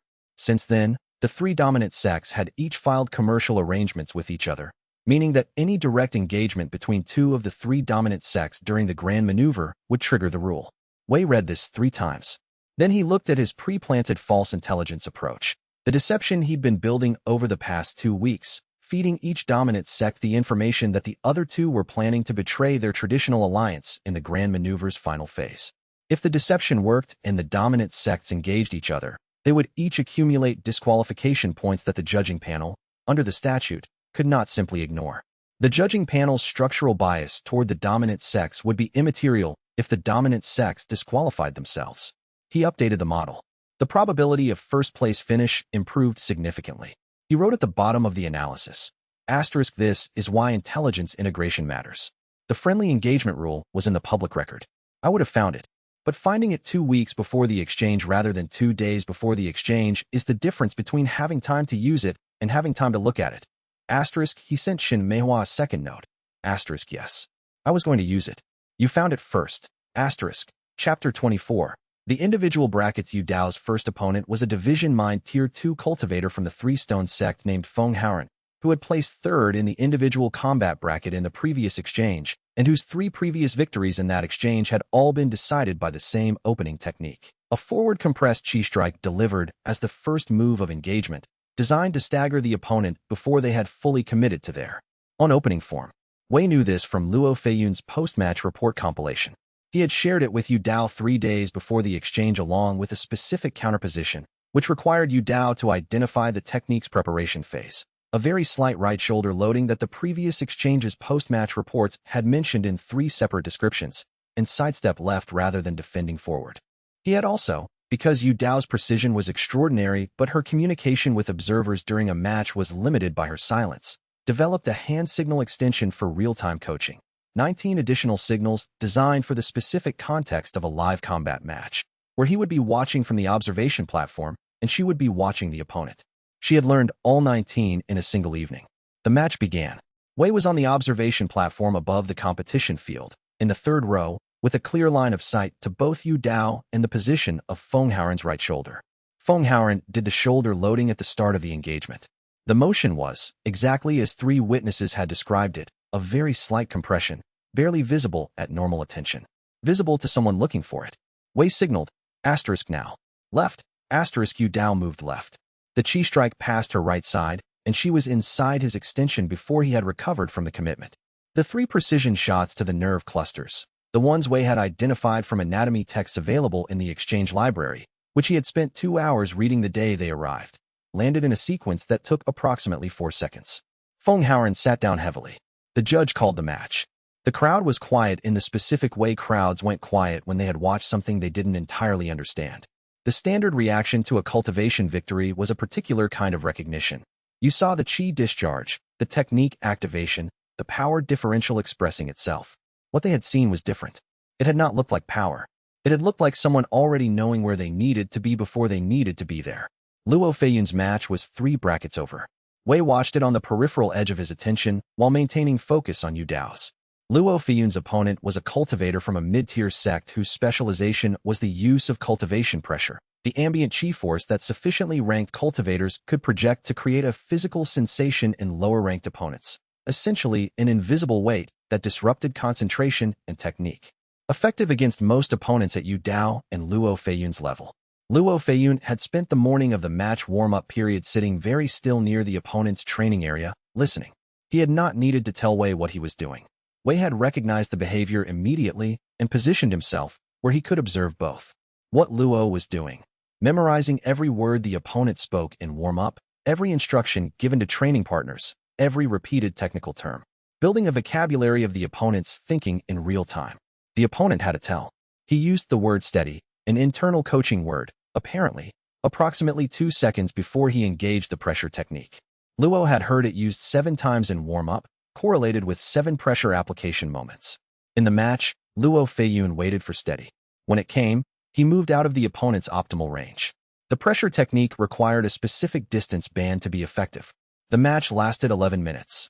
All of it Luo Feiyun moving at exactly the edge of effective range, never engaging, never providing the position the opponent needed. The judge called time, assessed on point differential, and awarded the match to Luo Feiyun. The opponent stood in the field and looked at Luo Feiyun across the distance with the expression of a man who had lost to something he couldn't name. After the matches, Wei and Luo Feiyun found each other at the team staging area. Yu Dao was there first. She made the signal she'd developed herself, the one Wei hadn't been able to decode for weeks, and he still couldn't decode it. But this time the context was clear enough that he had a working hypothesis. Good work, Wei said to both of them. Luo pulled out his notebook. The intelligence on Feng Haoren's post-match descriptions was accurate. The shoulder loading is present from the third warm-up sequence. There were 2 other competitors in today's bracket who used similar preparation patterns. They may appear in later rounds. I saw them. Wei had updated his bracket's projection during the morning. The team tactics round tomorrow. I want to run the terrain mapping exercise again tonight. The competition field has a different surface composition on the western third that I need Yu Dao to account for in her movement. She was already nodding. They worked until the second bell. Chapter 25. The tactical round, the 5-person team tactics round, was scheduled for the second afternoon of the exchange, and the bracket had placed Hollow Drum Sect against the Iron Wall Sect, which was a complication. The Iron Wall Sect was not one of the 3 dominant sects. It occupied a mid-tier position, ranked 6th in the current standing, but it had won the team tactics event in the previous 2 exchanges through a specific approach that Wei had identified as the most methodically difficult to counter. Complete defensive priority. Their team never advanced. They found the strongest position in the competition field, occupied it, and waited for opponents to come to them. They had the cultivation rank to sustain the defensive position against anything up to army mind assault, and their team coordination was excellent. The time format was their weakness. Team tactics rounds ran for 30 minutes, scored on touch points. A touch to any standard target zone on an opposing competitor's person counted as a point. Most teams attacked aggressively. Iron Wall Sect defended until time forced the opponent to attack, then countered.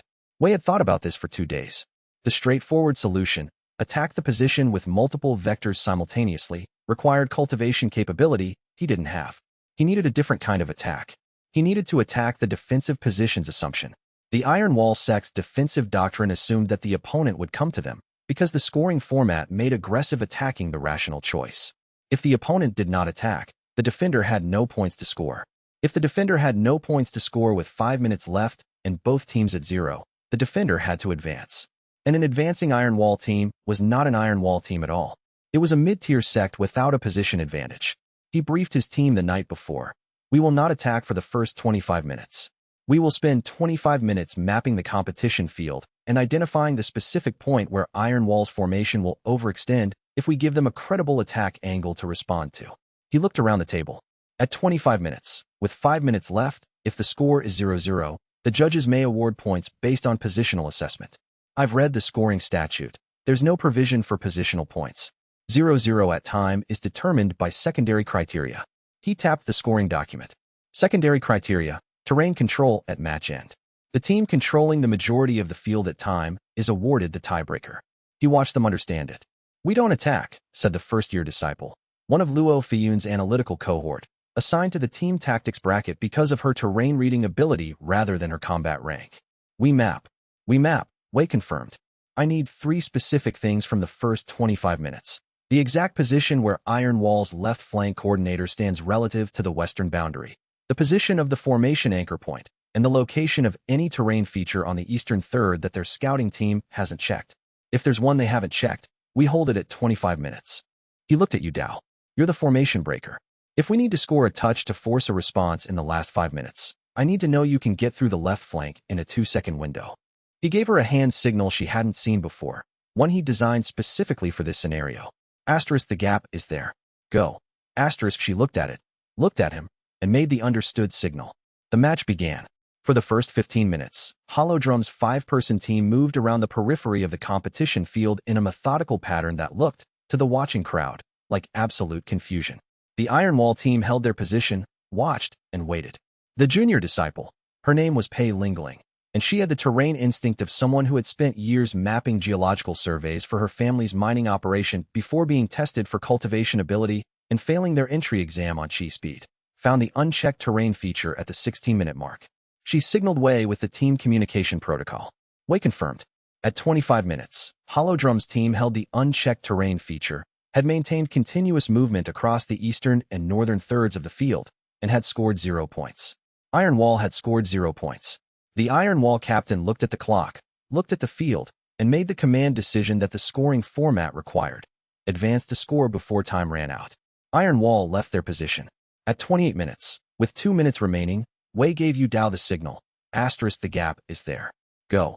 Asterisk, she went through the left flank in 1.8 seconds. 3 touch points on the Iron Wall commander. The crowd made a sound like it wasn't sure if what it had seen was real. The score was 3-0 at the match end. Iron Wall's captain, Luo Feiyun, said, afterward, looking at the captain's expression as the man processed what had happened. He made the tactically correct decision at the 25-minute mark. Advance or lose on secondary criteria. The only error was not knowing that the left flank was the gap. He'll know next time, Wei said. There isn't a next time in this exchange. He'll tell people about it. People will know. In the next exchange, 5 years from now, the Iron Wall sect will have incorporated left flank coverage as a doctrine note. Wei watched the captain walk off the field. That's fine. By then we'll have found something different. Luo looked at him. Do you ever plan anything that doesn't include the next 3 moves after the move you're currently making? The planning is the cultivation, Wei said simply. If I stop planning 3 moves ahead, I stop advancing. He went to find Pei Lingling and tell her that the terrain reading had been the critical contribution. She seemed surprised. She had expected to be told the final point had been the critical contribution. The point was the execution, Wei said. You made the execution possible by finding the ground we needed. In logistics, the ground is what every decision is built from. He paused. Your cultivation exams failed you for chi speed. Were you ever assessed for terrain analysis specifically? She shook her head. Add it to your daily log. I'll design the assessment criteria by next week. He started walking. And come to my planning sessions when you're not in competition. You have something useful. She was still standing there when he left. He logged it later. Asterisk Pei Lingling. Terrain analysis, practical field application. Possible development path, combined operations, terrain assessment specialist. Asterisk the cultivation was, as always, in the quality of the model. The model's quality was, as always, in the quality of the people he was building it with. He went to prepare for the Grand Maneuver. Chapter 26, The Grand Maneuver, Part 1.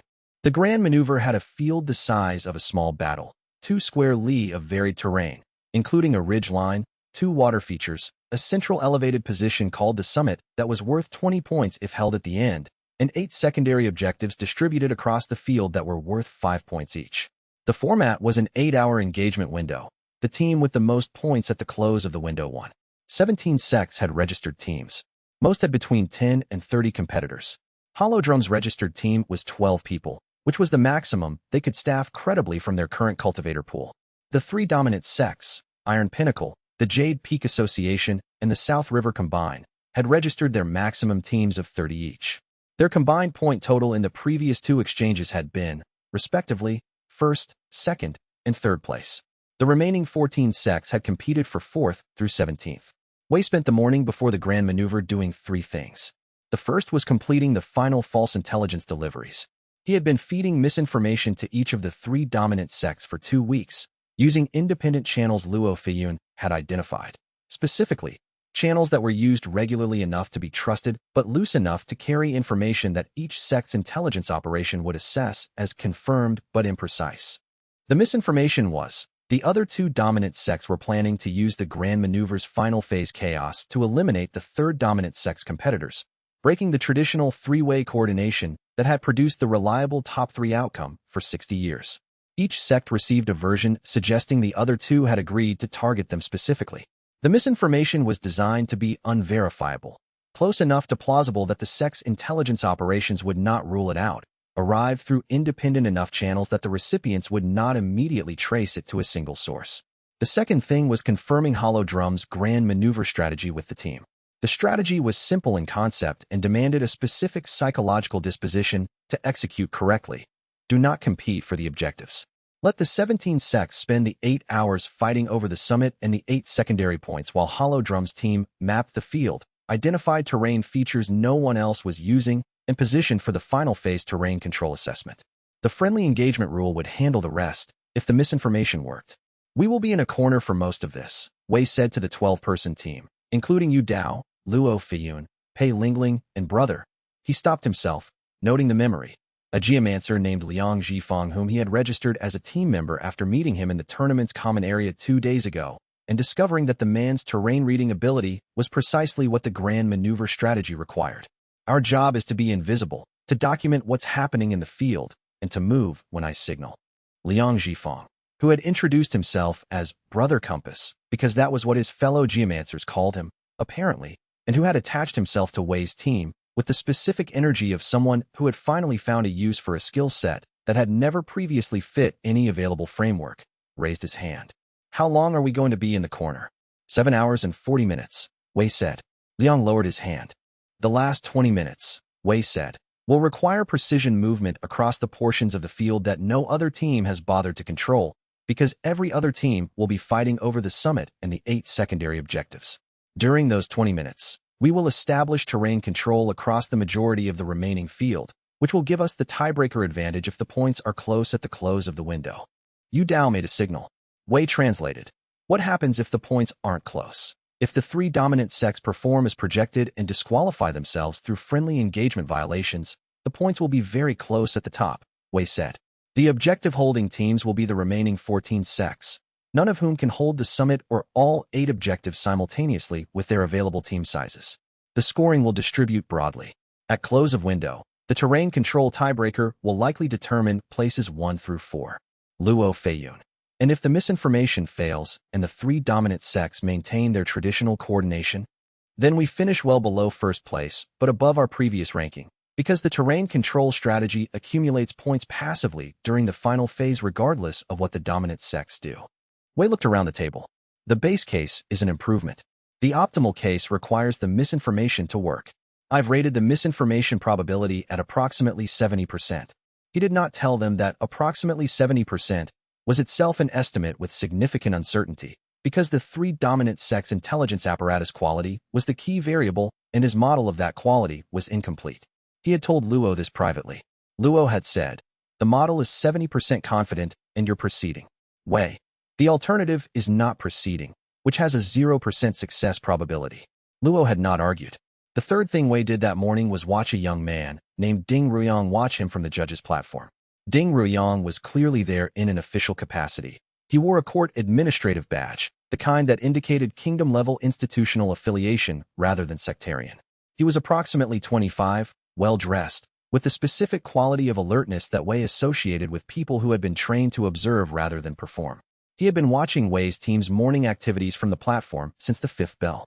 Wei noted him, noted the institutional affiliation, noted the observation pattern, and filed it for later. The Grand Maneuver began at the 6th bell. Chapter 27. The Grand Maneuver. Part 2. They were in the corner for 6 hours and 50 minutes. Liang Zhifang spent those 6 hours and 50 minutes doing what he did, reading terrain. Every 10 minutes, he produced a new annotation to the field map Wei was building in real time. Water table depth at 10 sample points across the field, soil composition changes that indicated subsurface features the visual survey couldn't detect, the drainage patterns that would be relevant if anyone needed to move quickly after the afternoon's first rain. There was no rain, but the drainage patterns were in the map anyway. Wei watched the grand maneuver unfold across the field with the specific concentration of a person processing a live battle model. Luo Feiyun maintained a running commentary from the information the team's observation posts were feeding back through the signal network. A relay system Wei had built from the hand signal protocol, extended to a 5-node relay that covered the relevant portions of the field. At the 3-hour mark, the 3 dominant sects were in possession of the summit and 6 of the 8 secondary objectives. The remaining 14 sects were engaged in chaotic competition for the remaining 2 objectives and the field periphery. 47 disqualification points had been assessed so far, none to the 3 dominant sects, all to minor sects who had been caught in technical violations they hadn't known existed. At the 5-hour mark, the misinformation began to show results. The Iron Pinnacle team made a move against the Jade Peak Association's left flank that was, Wei had been watching for it, approximately 30% more aggressive than their standard operating profile. Not an attack, not a friendly engagement violation, but a probing movement that communicated intent, which the Jade Peak team's commander would read, given what they believed about the prearranged betrayal, as the beginning of the anticipated attack. Jade Peak's response was to contract their forward positions slightly and reinforce their left flank, which reduced their offensive pressure on the South River Combine team, which created an opening. The South River Combine's commander saw the opening and, presumably operating under their own version of the misinformation, the belief that both other dominant sects were about to turn on them, decided the correct response was to strike first. South River Combine attacked Jade Peak. It was a brief, sharp engagement. For minutes, high-ranked cultivators, the kind of combat that produces visible chi discharges and pressure waves that the watching crowd could feel even at distance.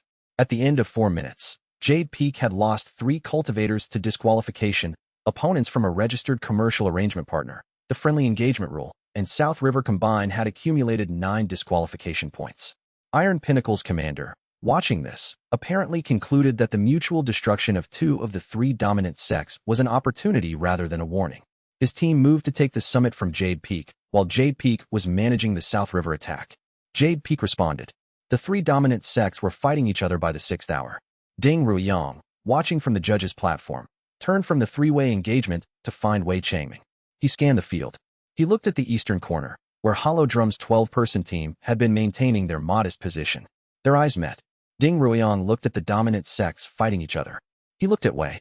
He looked at the field layout and the position that Hollow Drum's team occupied, a position that, Wei could see him calculating, controlled a significant portion of the field's uncontested terrain. Ding Ruiyang smiled. Not a friendly smile. An analytical one. Wei looked away. He was already thinking about what Ding Ruiyang's presence meant and had been thinking about it for 6 hours. A kingdom administrative badge. Observation pattern focused on Wei rather than on the competitive action. The specific alertness of someone who had been sent to assess something rather than observe a tournament. At the 7-hour 40-minute mark, Wei signaled, move. Hollow Drum's 12-person team spread across the uncontested terrain in the pattern he designed during the previous afternoon's briefing. They held positions covering approximately 40% of the total field area, the 40% that no other team had thought worth competing for because it contained no objectives. They held it for 20 minutes. At the close of the window, the scoring was 3 dominant sects, heavy disqualification point loads, summit and objectives held but offset by penalty, 6 minor sects. Objective holding positions, Hollow Drum Sect. 0 offensive points, 0 disqualification points. 40% terrain control. The judges deliberated for 30 minutes. The deliberation was, Wei noted, unusually long. He had expected a straightforward ruling. The statute was clear about tiebreaker criteria. The unusual length indicated that the judging panel had found the statute and was attempting to find a way around it, which would be consistent with a panel structurally aligned with the 3 dominant sections. They found no way around it. The statute was not ambiguous. Hollow Drum Sect was awarded first place in the grand maneuver. The reaction was half admiration and half fury, which was approximately what Wei had projected. The crowd divided along sectarian lines, smaller sects cheering, dominant sect adherents outraged. The judges filed their official results with carefully controlled expressions. Ding Ruiyang descended from the platform. He walked directly to Wei. I've been watching you for 2 days, he said, without introduction. I came here because someone in the provincial capital heard about the resource competition and wanted an on-the-ground assessment of whether the Hollow Drum Sect represents a genuine strategic development or an anomaly. He looked at Wei with the analytical directness of someone who had decided that normal social protocols were less efficient than accurate ones. What I have observed is not an anomaly. What have you observed? Wei asked. Someone who won a grand maneuver by engineering the top 3 competitors' simultaneous disqualification using their own rules. Someone whose individual combat entries won using pre-planned countermodels based on tournament history data. Someone who spent 6 hours apparently doing nothing and ended up controlling 40% of a competition field. Ding Ruoyang looked at him. A military historian, if I had to describe the methodology. But there aren't military historians in the cultivation world. There aren't people who approach sect warfare the way this appears to be being approached. Wei looked at him. He looked at the kingdom administrative badge. He updated his threat and ally model significantly. You said you came to assess something, Wei said. What specifically? Whether you can be worked with, Ding Ruoyang said. Or whether you're going to be a problem. Those are not mutually exclusive, Wei said. Ding Ruoyang looked at him for a moment. Then he smiled again, the analytical one. No, he agreed. They're not. I'd like to buy you a drink, if you're willing. I have access to the Imperial War Archive. Chapter 28. The wager. The drink was tea, and it was served in a private room in the exchange administrative building that Ding Ruoyang apparently had standing access to, which told Wei that the kingdom administrative badge was not ceremonial. The strategic wager was Ding Ruoyang's idea, proposed with the specific confidence of someone who was accustomed to winning at games of intelligence. A war game, he said, with a precision that suggested he had heard about the Su Peng incident and was offering a direct callback. One-on-one. Whatever format you prefer. The prize. If I win, you tell me everything about your cultivation technique and operational method. If you win, I get you access to the Imperial War Archive. Wei looked at him across the table. Ding Ruoyang had the bearing of someone who had received excellent training in multiple disciplines and was confident enough in his own intelligence to find peers interesting rather than threatening. The kingdom administrative role suggested resources. The archive access offer suggested he had something genuinely valuable to trade. The wager format suggested he expected to lose. No one who planned to win would have offered access to a resource that valuable as the prize. Wei accepted. He chose a terrain board with the same format he'd used against Su Peng. Not the same configuration, but the same type. He needed to see how Ding Ruoyang thought in the same framework. The match lasted 17 minutes. The first 7 minutes, Ding Ruoyang played well. He was better than Su Peng by a significant margin. He understood terrain relationships, identified supply nodes correctly, and made formation decisions that accounted for lateral vulnerability rather than simply advancing to strength. If Wei had been playing the resource maximization approach he used in most strategic models, the match would have been much closer. He wasn't playing resource maximization.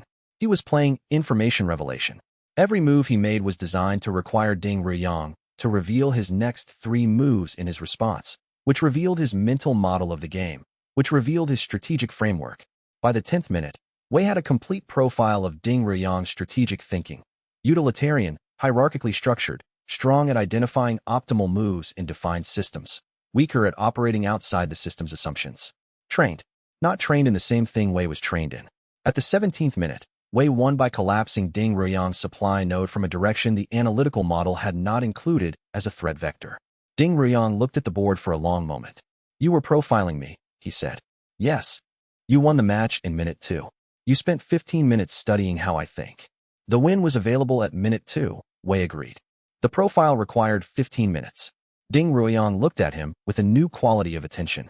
What did you learn? You think in hierarchical optimal solutions. You're very good at finding the best move within a defined system.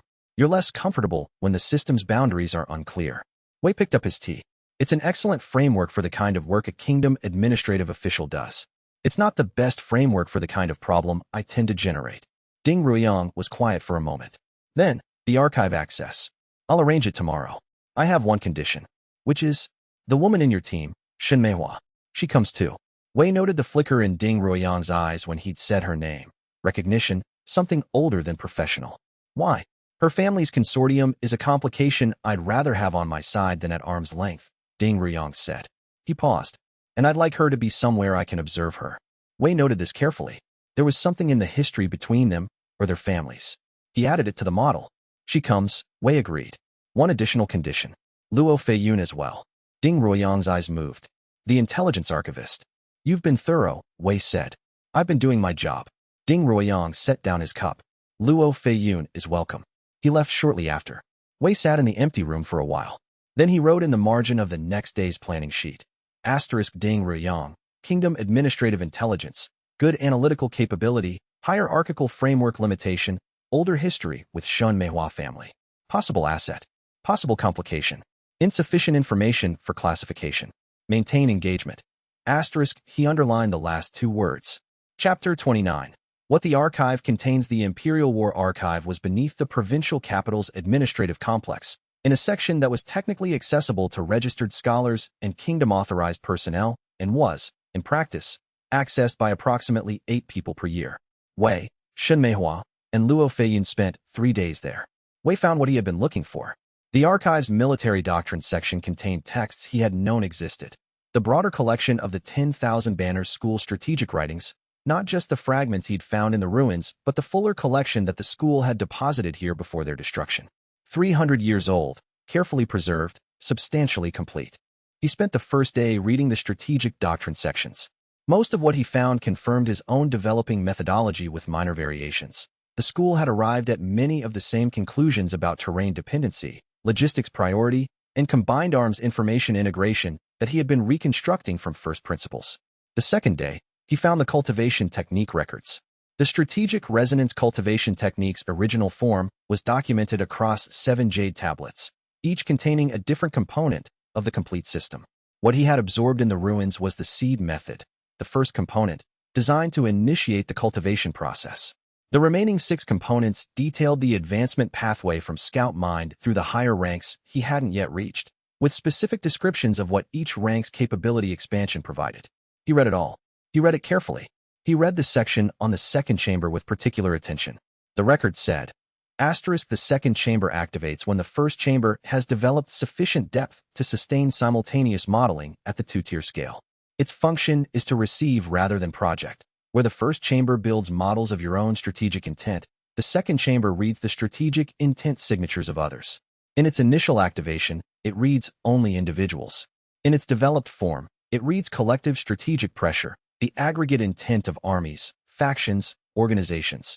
Asterisk, he read this section 3 times. The note at the end of the section said, asterisk, caution.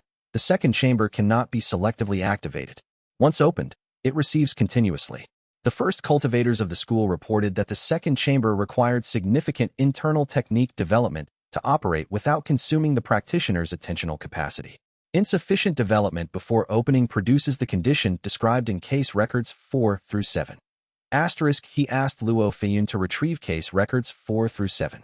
Case records 4 through 7 described, in clinical detail, 3 cultivators who had opened the second chamber prematurely, either through cultivation accidents or through incomplete technique execution, and had subsequently experienced continuous reception of strategic intent signals from everyone within range, which had produced, over varying timescales, a complete inability to act strategically without responding to every intent they could detect. He sat with this for a long time. The second chamber hears something harder to unhear. The dying elder's words had new meaning. The old man had known enough to warn him. He had not known enough to explain. The most critical finding of the third day, a record titled, in the school's archaic notation, the case of the Grand Master's final battle. It was a historical account, clearly, of the school's founder or one of its early leaders facing a battle designated as the 7th on the bronze tablet's list, the strategy that wins the battle and loses the peace. The Grand Master had won the battle decisively. The record described the strategic model in sufficient detail that Wei could reconstruct it. A classic asymmetric force multiplication approach, cutting the enemy's command communications and forcing fragmentation. The execution was clean, efficient, and complete. 3 months later, the war had restarted. The record's conclusion. Asterisk, the Grand Master chose to lose deliberately in the following engagement, conceding territory and resources that the opposing force valued more than they valued continued conflict. The peace that followed lasted 40 years. Asterisk, Wei read this sentence, looked away, and looked back. Chose to lose deliberately. He sat with that for an hour. Xinmei, who had been at the next table reading commercial historical records from the same archive for her own purposes, eventually looked up and found him staring at nothing. What did you find? She asked. He showed her. Not just the passage, all of it. The technique record, the second chamber caution, the case records, the Grand Master's final battle account. He set the copies he'd made on the table between them and watched her read. She was thorough. She was fast. She read everything without asking questions until she'd finished. Then she said, "You're going to have to decide what this means eventually." "I know." The bronze tablet's 7th entry. She looked at the passage about the deliberate loss. "You copied that tablet on your 3rd day in this world. You've been carrying it for months without knowing what it meant. I knew it was significant. I didn't know how significant." She looked at the cultivation records. She looked at him. Are you worried about the second chamber? I'm worried about someone else opening it wrong, he said. He was thinking about the Red Strategist, the reports that had been appearing in Shun Meihua's intelligence network for the past month, describing a cultivator in the eastern reaches who dismantled sects using methods similar to Wei's own and who always destroyed rather than acquired. Someone who found a fragment of the technique and isn't reading the caution notices. She was quiet. The thing I found in the case records, he said slowly. The practitioners who opened the second chamber prematurely, they didn't become aggressive or violent as a primary symptom. Their first symptom was that they couldn't stop responding to plans. They heard someone planning something harmful and responded preemptively, without the person ever executing the plan. And then they heard the next plan, and the next. He looked at the table. If you can hear every plan everyone makes, at some point you're responding to plans that are never going to be executed. At some point you're causing harm to prevent harm that wasn't going to happen. The silence that followed was long enough that the archive's distant sounds, the rustle of papers, the soft footsteps of the few other researchers present, became audible. This matters to you personally, she said. It matters because there is probably someone out there who has opened the wrong door and can't close it. He put the copied records away carefully. And because the technique I'm using has the same door, I just haven't tried to open it yet. She looked at him with the expression he had come to associate with the moments when she surprised him. Not her analytical face, not her commercial assessment face, but something more direct. Why are you telling me this? He thought about the question. Because you've surprised me twice. And the thing that matters to you, understanding things rather than walking away from them. I find that I want someone to understand this particular thing. She said nothing for a moment. Then she looked at the archive shelves, the ancient texts, the accumulated evidence of 1,000 years of military thought. We should take this back, she said finally. And you should decide what to do about the person who opened the wrong door. He nodded. He packed the records carefully. On the way out of the archive, Luo Feiyun appeared from the adjacent room with a stack of copies he'd been making without being asked. The Trade Council historical relationship records he'd identified as relevant to the regional political network, extending Wei's model another 50 years back. Wei looked at the stack. He looked at Luo. You're inestimable, he said. I'm practical, Luo said. Is there anything else we need before we leave? Wei thought for a moment. See if they have a section on the history of the 10,000 Banners School, specifically the circumstances of their destruction. Luo disappeared. He returned in 7 minutes with 3 pages. The 10,000 Banners School had been burned, the record said, by a coalition of sects who had decided, collectively, that a cultivation system that treated the mind as the primary strategic weapon was fundamentally contrary to the natural order of power development. The coalition's stated position: intelligence cannot beat power. The event had taken place approximately 3 centuries ago, after a battle in which the school's grandmaster had lost. Wei read it. Then he copied it into his own notes, very carefully. What does it tell you? Shen Meihua asked, reading over his shoulder. That the people who burned the library had already decided intelligence couldn't beat power, Wei said. Because the grandmaster had chosen to lose. They burned the library because they didn't understand the choice. They thought the loss meant the system had failed. He looked at the notes. And they were afraid of what the system could do if it succeeded. He put the notes away. At the bottom of the same page, without pausing, he wrote, Su Maolong has known about this technique for 200 years and built a career maintaining the doctrine that should have made it impossible. Understand why. Chapter 30. The dead and the living, the 3 killed disciples were named. Wei had not known them well. They had arrived in the second wave of failed exam candidates, 17 days before the exchange, and had been assigned to the intermediate reconnaissance training cohort that Luo Feiyun was managing. Their cultivation records indicated Vanguard Mine Tier 1, and Scout Mine Tier 3 respectively. One of them had been particularly good at supply chain notation. They were found in the Back Mountains Western Trail. In the early morning, 3 days after the exchange concluded, and 2 days after Wei had returned from the archive. The Golden Sutra sect's signature strike technique was clearly present. A specific chi incineration method that Luo Feiyun identified from the Trade Council's filed descriptions of the sect's known combat approach. Wei stood in the infirmary for 7 minutes after being told. He thought about supply chain notation. He thought about the 3 faces from the training sessions. One had asked good questions. One had asked no questions but produced excellent written reports. One had always arrived 5 minutes early. Then he went to the planning room.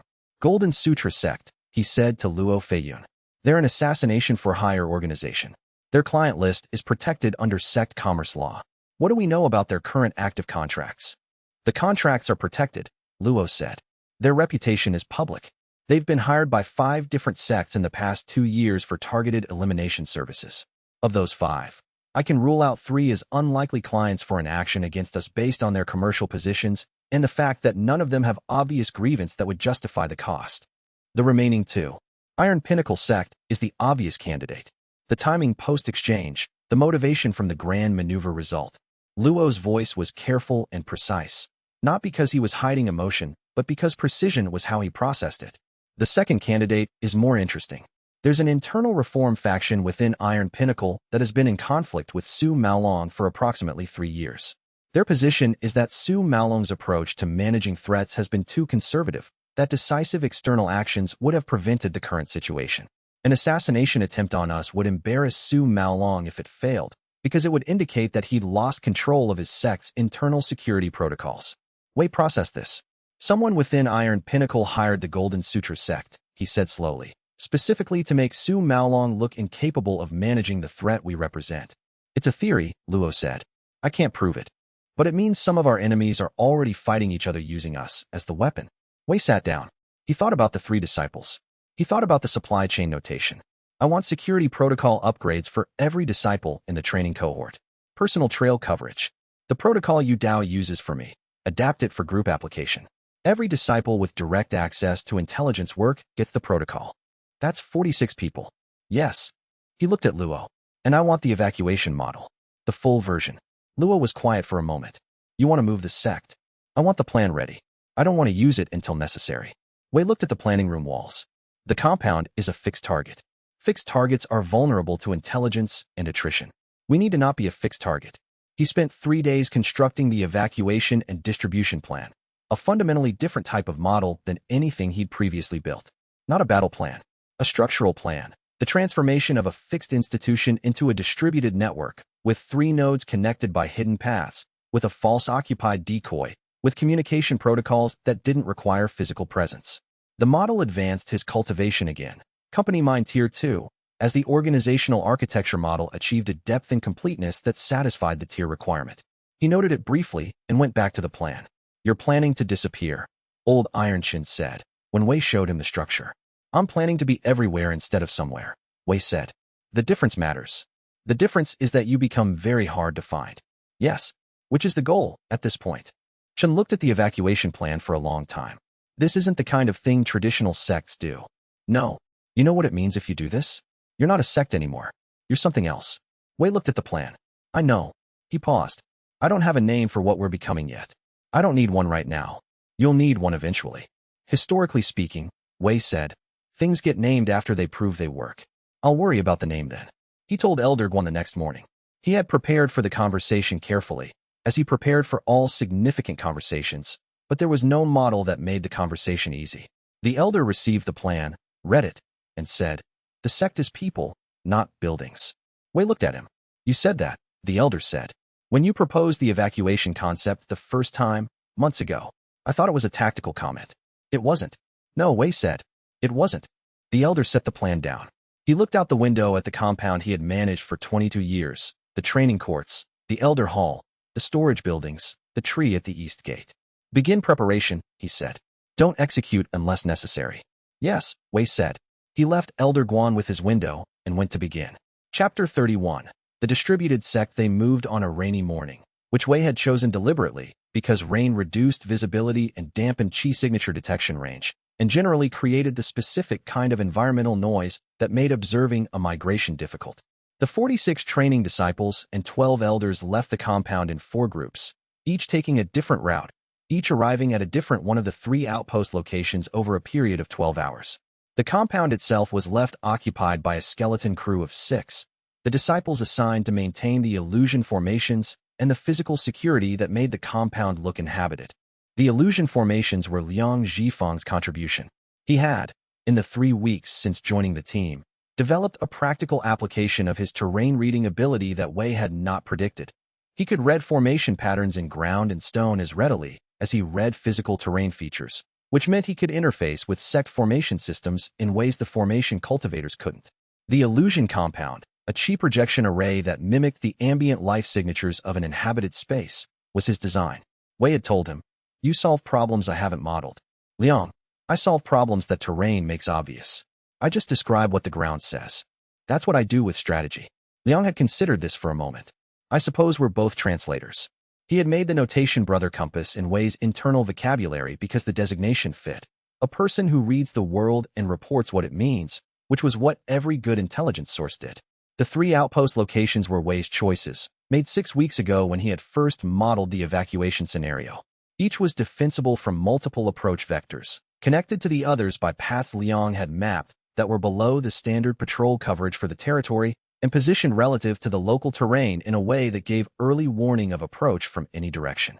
Wei settled into the central outpost's administrative space, a converted storage building, not large, but adequate for the planning infrastructure, and spent 3 days confirming that the outposts were functional. On the 4th day, Liang Zhifeng submitted a supplementary terrain report. There's a cave network, Liang said, setting the report on the table. Under the central outpost. The drainage patterns are all wrong for a solid foundation building. I noticed it during the foundation assessment. I went down this morning. Wei looked at the report. The cave network ran for approximately 2 li below the outpost level, connecting to a natural aquifer system that extended northeast toward the mountain range. The network had 3 accessible entry points, all of which could be sealed from the inside and none of which were visible from any surface approach direction. Wei looked at this for a long time. Capacity, he asked. The main chamber could hold approximately 30 people comfortably, Liang said. The secondary chambers are smaller, 10 to 15 each. Water access from the aquifer. Yes. Clean. Tested. Liang produced a small vial. I brought a sample. Wei looked at the vial. He looked at the cave report. He felt the specific quality of discovering something that improved the model beyond what the model had included. Not a validation, but an expansion. You found this, he said, because the drainage patterns were inconsistent. The ground says what it knows, Liang said. I just describe what the ground says. Wei added the cave network to the defensive plan, the evacuation protocol, and the strategic asset register. He noted in the cultivation log. Asterisk organizational resilience model. The cave network requires a new tier of defensive planning that I hadn't included. Beginning the extension. Asterisk the Golden Sutra sect's second team arrived at the Hollow Drum compound 3 days after the evacuation. They found an inhabited compound. Movement patterns visible, smoke from cooking fires, the ambient chi signature of active cultivators. They found nothing else. Wei was observing from one of the outpost's elevated positions, via a relay of hand signals from the perimeter watchers, and he tracked the Golden Sutra team's investigation for 4 hours, as they found nothing wrong and eventually withdrew. He noted, asterisk the second team leader's rank, Army Mine Tier 1. This is not a local problem. This is a contracted operation with significant resource investment. The client either has more resources than I've modeled, or the problem I represent is larger than I've modeled. Asterisk he revised the threat model upward. He then spent 2 days mapping the third potential client for the Golden Sutra contract, the one he had not yet identified, the one that was not Iron Pinnacle's Elder Board or Iron Pinnacle's Reform faction. He found it in a pattern of commercial activity he hadn't been tracking closely enough, an unusual volume of resource purchases through channels connected to a purchasing intermediary he'd previously classified as minor. The purchasing pattern was consistent with a sect that was preparing for an extended campaign. Not Iron Pinnacle, wrong resource mix. Something further away, with a longer timeline. He filed this for continued monitoring and returned to Company Mine Tier 3 crystallization. The intelligence synthesis model for multi-source, multi-timeline threat assessment had reached its required depth. Chapter 32, feeding both sides. The identification of the Golden Sutra client came from Luo Feiyun. It took him 11 days. The process was systematic, starting from the Golden Sutra sect's known operational methodology. They did not take contracts they couldn't fulfill efficiently, which meant they had pre-assessed the target before accepting the contract, and working backward to what the pre-assessment would have required, which told him what kind of intelligence operation had been run against the Hollow Drum Sect in the weeks before the assassination attempt. The intelligence operation had used 3 channels: merchant contact observation, trade council filing surveillance, and one channel that Luo flagged as unusual, a formatted intelligence summary that had circulated in the internal communications of the Iron Pinnacle sect's administrative network, but that bore the drafting style of someone outside the sect. The drafting style matched an internal reform faction leader whose name Wei hadn't previously encountered, Elder Ma Kongwen, a senior administrative elder in Iron Pinnacle's mid-tier governance structure, who had been maneuvering against Su Maolong for 7 years. Not the outer client, the inner client. The person who had hired the Golden Sutra sect was not acting on behalf of Iron Pinnacle sect as an institution. They were acting to damage Su Maolong personally, by creating a situation in which Su Maolong's failure to prevent the assassination attempt would expose him to internal challenge. Wei sat with this for a long time. The threat against his disciples hadn't come from Su Maolong's sectarian authority. It had come from someone who wanted to use Wei as a weapon against Su Maolong. He thought about the 3 dead disciples. He thought about the supply chain notation disciple. He thought about the external adversary who was using his faction's existence as a destabilization instrument against a completely different target. He said to Luo Feiyun, the Reform faction within Iron Pinnacle. How stable is their position currently? Moderately, Luo said. Su Maolong's authority has been challenged 3 times in the past 8 years. Each time, the challenge failed. The Reform faction's position is that Su Maolong's handling of external threats, specifically the Hollow Drum situation, has been insufficiently decisive. The assassination attempt was meant to be the evidence that his approach fails. Except it failed. Except it failed, Luo confirmed. Which means the Reform faction now has a failed contracted operation as their evidence for decisiveness. He paused. That's an embarrassing position. Wei thought for another moment. What happens to the Reform faction's internal position if Su Maolong's approach appears to be working? Luo looked at him. If Su Maolong is seen to be successfully managing the Hollow Drum situation without escalation, Wei said. Specifically, because the Reform faction's argument requires that management without escalation is insufficient. Then the Reform faction loses the internal argument, Luo said. He was clearly following the logic. They need the conflict to escalate in order for their position to be validated. Which means they're invested in keeping the conflict active. Which means, Wei said, that if I reduce the conflict with Su Maolong rather than escalate it, I'm damaging the Reform faction's position within Iron Pinnacle while simultaneously signaling to Su Maolong that I'm not interested in the escalation they're trying to engineer. A pause. You're going to cooperate with the Grand Elder? Luo said. Who is your opponent? I'm going to reduce the apparent threat level of my actions against Iron Pinnacle sect's institutional interests in order to make the Reform faction look wrong. And Su Maolong will understand what I'm doing, and he'll accept it, because his interest is also in the Reform faction looking wrong. What do you get from this? 2 weeks without an assassination attempt, Wei said. And information about what the Reform faction does next, because they'll escalate when their position weakens. He spent the next 10 days doing exactly nothing provocative toward Iron Pinnacle sect. Every commercial arrangement he made was structured as neutral or mildly beneficial to Iron Pinnacle's peripheral operations. Every intelligence operation running against Iron Pinnacle's territory was reduced to passive observation. Luo fed both factions simultaneously specific information about Wei's reduced operational tempo to Iron Pinnacle's Elder Board communications, which had a leak they hadn't found yet, a channel Luo had been using for targeted information since week 3, and specific information about the Reform faction's continued activity to the trade networks Su Maolong's personal intelligence operation monitored. The Reform faction made 3 escalation attempts in the following 2 weeks. All 3 were blocked internally by Su Maolong's people. Wei received no assassination attempts. He logged. Company Mine Tier 3 confirmed. Multi-party manipulation model through simultaneous information management to competing internal factions is a new strategic category. The cultivation advanced from successful execution. He also logged. Below. The 3 disciples who died. I cannot undo this. I can only make the system that killed them unable to operate the same way again. That is not the same thing, and I should not pretend it is. He kept that entry in the log permanently. Chapter 33. The geomancer who reads everything. Brother Compass had a habit that Wei noticed in the 3rd week.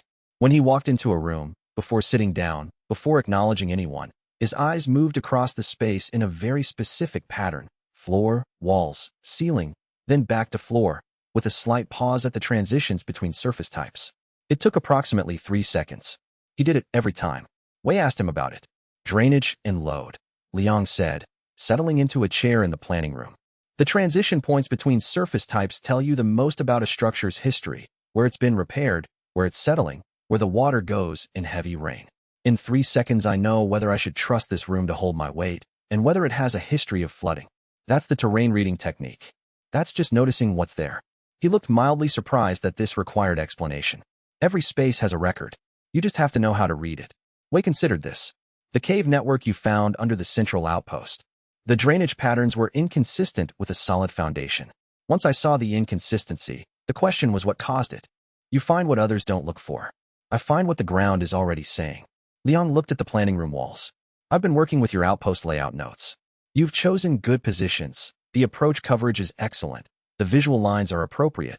The supply access points are reasonable. But there's a drainage problem on the eastern outpost south face that will create a movement-slowing mud zone during heavy rain. I would have chosen the position 12 meters further west. Wei looked at the map. 12 meters west still covers the same approach vector. Better drainage. Slightly longer supply route, but improved defensive resilience in wet season. Liang shrugged. I can mark it on your map. Wei slid the map across the table. Liang marked it in 20 seconds, with 3 additional notations for drainage flow and an annotation about a subsurface rock formation that would complicate any direct foundation attack. Wei looked at the annotated map. I want you in every position selection we make from now on, he said. That's what I assumed when I joined. Liang looked at him with the equable expression of someone who had long since made peace with the specific usefulness of his skills and didn't need acknowledgement to know what they were worth. Can I ask you something? Yes. The Cave Network report. You've added it to the defensive architecture. But you haven't told the Elder Board the full extent of the system yet. Wei looked at him. You noticed. The report I submitted covered the main chamber and the 2 secondary chambers. You know there's a 4th chamber, northeast of the main, connected by the narrow passage I mentioned in the footnote. You didn't include that in the defensive plan distribution. The footnote had been 3 words, further northeast extension. Wei had read it and not shared it. Why haven't you told the Elder Board? Liang asked, not accusatorially. He genuinely seemed curious. Wei was quiet for a moment. Because the Elder Board includes people whose cultivation allows for casual chi communication with external parties. If the complete network is generally known, it becomes part of the general intelligence environment. The 4th chamber is only valuable as a last resort if it's not generally known. Liang nodded slowly. You keep secrets from your own side. I keep specific information compartmentalized within my own side, Wei said. It's not deception. It's information security. The people who need to know specific things know them. People who don't need to know don't, until they do. Liang thought about this. The ground doesn't compartmentalize. Everything in a given area knows everything about the ground it's in. Humans aren't ground, Wei said. No, Liang agreed. Probably that's why you need the caves. He went back to the map. Wei watched him work and noted, in the planning log, Liang Zhifeng, terrain analysis, practical application, unexpected philosophical precision. His challenges to my operational assumptions are consistently useful. Include in planning sessions for all field position decisions. Also, find out if his geomancer training included subsurface formation analysis. The northeast cave extension may have additional branches I haven't modeled. He added, at the bottom of the same page. Brother Compass understands that the world talks. He's just learned how to listen. The cultivation log, separately. Company Mind Tier 3 deepening. The organizational resilience model continues to expand with each new team member's capability integration.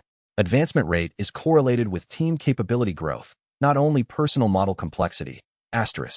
He found this interesting. The cultivation advanced not just from his own thinking, but from the quality of what his team brought into the shared planning space. This was different from how conventional cultivation worked. Conventional cultivation was personal, internal, driven by individual practice. Strategic resonance cultivation grew with the organization. He would think about the implications of that for a long time.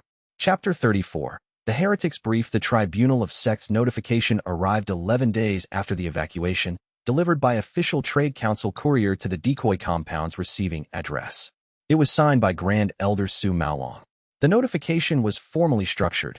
A complaint had been filed by 7 sect elders against Wei Changming's cultivation technique and practice methodology, alleging that strategic resonance cultivation represented an unnatural departure from the established cultivation pathways recognized by the traditional sect order, and that Wei's tactical operations constituted deliberate subversion of the warfare traditions that maintain regional stability. The tribunal would convene in 3 weeks. Wei had the right to present a defense. He read it twice. He noted that Su Maolong had filed it personally, not through an intermediary, which meant the Grand Elder was making this a personal confrontation rather than an institutional one. He noted that the complaint cited 7 elders, but was framed in Su Maolong's voice, which meant 6 of the 7 were lenders of authority rather than primary drivers. He noted that the complaint was legally the most dangerous action Su Maolong had taken against him so far. A successful tribunal finding would strip him of sect affiliation and expel him from the prefecture. Loss of sect affiliation meant loss of all commercial arrangements, all administrative roles, all legal standing in sectarian proceedings. It would effectively make him nothing. He had 10 days to prepare the defense. He used 7. The defense brief was 70 pages long. The core argument was simple. Strategic resonance cultivation was a cultivation technique, not a unique one. It operated according to the same fundamental principles as every established cultivation system in the prefecture: qi gathering, pathway formation, stage advancement, capability development. The difference was the domain of cultivation, mind and strategic capacity rather than physical power and combat technique. He supported this with systematic comparison. 23 approved cultivation techniques, each analyzed for their fundamental operational principles, each shown to share the core mechanism of strategic resonance at the structural level. The argument was not that the techniques were identical, but that they were variations on the same underlying principle, and that the traditional sect order had established no precedent for why mental cultivation should be classified differently from physical cultivation. The second section addressed the tactics. He did not deny that his tactical approach violated tradition. He argued, with detailed historical evidence sourced from the Imperial War Archive, that the traditions had been established for functional purposes rather than as absolute values, and that functional purposes changed as conditions changed. He traced the origin of each major tactical tradition to a specific historical problem it had been designed to solve, and he demonstrated, with specific data from Qingshan Prefecture's own sectarian conflict history, that those problems were not the current problems. The third section was the one that kept him up until the second bell for 3 nights in a row. He had to address Su Maolong's real argument. The real argument, which was not in the formal complaint, but which every sentence of the complaint pointed toward, was that Wei's innovations had destabilized the regional order that had maintained a relative peace for 300 years. This was not baseless. Wei's 2 months of operations had demonstrably disrupted the inter-sect equilibrium. He had to address whether the disruption was net harmful, which required him to take Su Maolong's position seriously rather than dismissively. He took it seriously. He spent 2 of the 7 days modeling the counterfactual. What would Qingshan Prefecture look like in 5 years if Wei had never arrived? The model was not flattering. Hollow Drum Sect would have dissolved within 3 to 5 years. Several other small sects were on similar trajectories. The power would have continued to concentrate in the 3 dominant sects, with Iron Pinnacle ascending. This would have produced a period of stability, the stability of unchallenged dominance, and then, eventually, the instability of having no competitive balance to constrain the dominant sect's resource extraction from the lower tiers. He wrote the counterfactual analysis into the brief. Then he wrote, *, the traditional system stability was the stability of a frozen moment, not of a sustainable equilibrium. It would have broken eventually and produced more disruption than I have introduced. My disruption is earlier, more controlled, and produces a new equilibrium rather than a chaotic fracture. * He was not certain this was true. He was reasonably confident it was true. He wrote it anyway because it was the honest version of what he believed, and the tribunal was not a place for strategic positioning. It was a place for the actual argument. He sent Su Maolong a copy of the brief 3 days before the tribunal, with a note. * I am aware that you know more about why this system exists than I do. I would be grateful for any inaccuracies in my historical analysis that you can identify. I would rather correct the brief than argue from wrong assumptions. * Su Maolong did not respond. At the tribunal, facing 5 judges, 3 sympathetic, 2 not, exactly as he'd modeled from his research into their histories, Wei presented the brief in 2 hours. He spoke without notes. He answered 4 questions from the unsympathetic judges without becoming defensive. He addressed the core of Su Maolong's argument directly and honestly. Su Maolong presented his case afterward. It was, Wei noted, also honest. The Grand Elder did not embellish. He described, with the precision of a man who had thought about this problem for a very long time, why he believed that the traditional system was a form of controlled damage management, a framework that made sectarian conflict predictable, costly enough to discourage but survivable, producing a rough equilibrium that protected the weaker sects from elimination through raw power differential. The framing was, the traditions existed to protect the weak, not to protect the strong. Wei sat with this for a moment while Su Maolong was still speaking. He had not considered that framing. 3 sympathetic judges voted for Wei's defense. 2 unsympathetic judges dissented. Wei was cleared. Su Maolong stood as the ruling was announced. He looked at Wei directly. Clarity today, he said, does not guarantee clarity tomorrow. Wei looked at him. The model of Su Maolong updated significantly. Not an enemy protecting institutional power. Not a rigid traditionalist defending the past. Something more complicated. A person who had spent 200 years building a system that protected the weak, and was watching someone dismantle it without being certain the replacement was going to be better. Wei stored this. He stored it with the note. Su Maolong may be right about something I haven't fully understood yet. He walked out of the tribunal into the cold autumn air. In his planning log, he wrote, Operational objective, understand the tradition. Current understanding, insufficient. Continue. Chapter 35. The bandits who aren't Shun Meihua's report arrived on a Wednesday, and the fourth item in the weekly summary was flagged with a note he hadn't seen her use before. Pattern anomaly. Review priority. He reviewed it. The bandit activity in the northern trade routes was not new. There were always bandits in the northern routes, because the territory was under-administered and the qi cultivation resources in that region attracted the kind of cultivator who preferred a regular income to sect affiliation. Bandit cultivation attacks were a cost that the commercial networks had built into their route pricing for 2 decades. What was new was the coordination. Shin Meihua had flagged 11 incidents in the past 6 weeks, where separate bandit groups operating in different parts of the northern territory had conducted synchronized attacks, not physically coordinated, because the groups were dozens of li apart, but temporally synchronized within 48-hour windows. This was above the normal variance that independent groups would produce. Synchronized attacks across separate groups required either coincidence, unlikely at the observed frequency, or communication. Communication required either shared intelligence channels or a coordinating authority. Wei spent an afternoon analyzing the attack patterns and confirmed the synchronization was real. The temporal windows were consistent enough to indicate deliberate coordination. The target selection, always at the heaviest traffic density moments for the specific routes, which varied by season and commercial cycle, indicated access to current commercial traffic data. Someone was running an organized bandit operation with genuine operational intelligence support. He brought this to Luo Feiyun. The resource supply, Luo said, pulling from his memory without hesitation. There's been an unusual purchasing pattern from a mid-tier commercial consortium that routes through the Green Pine Valley. The purchases are cultivation resources, not weapons, not the standard supplies for a conventional sect operation. Qi building materials, the kind used for rapid rank advancement, specifically in groups.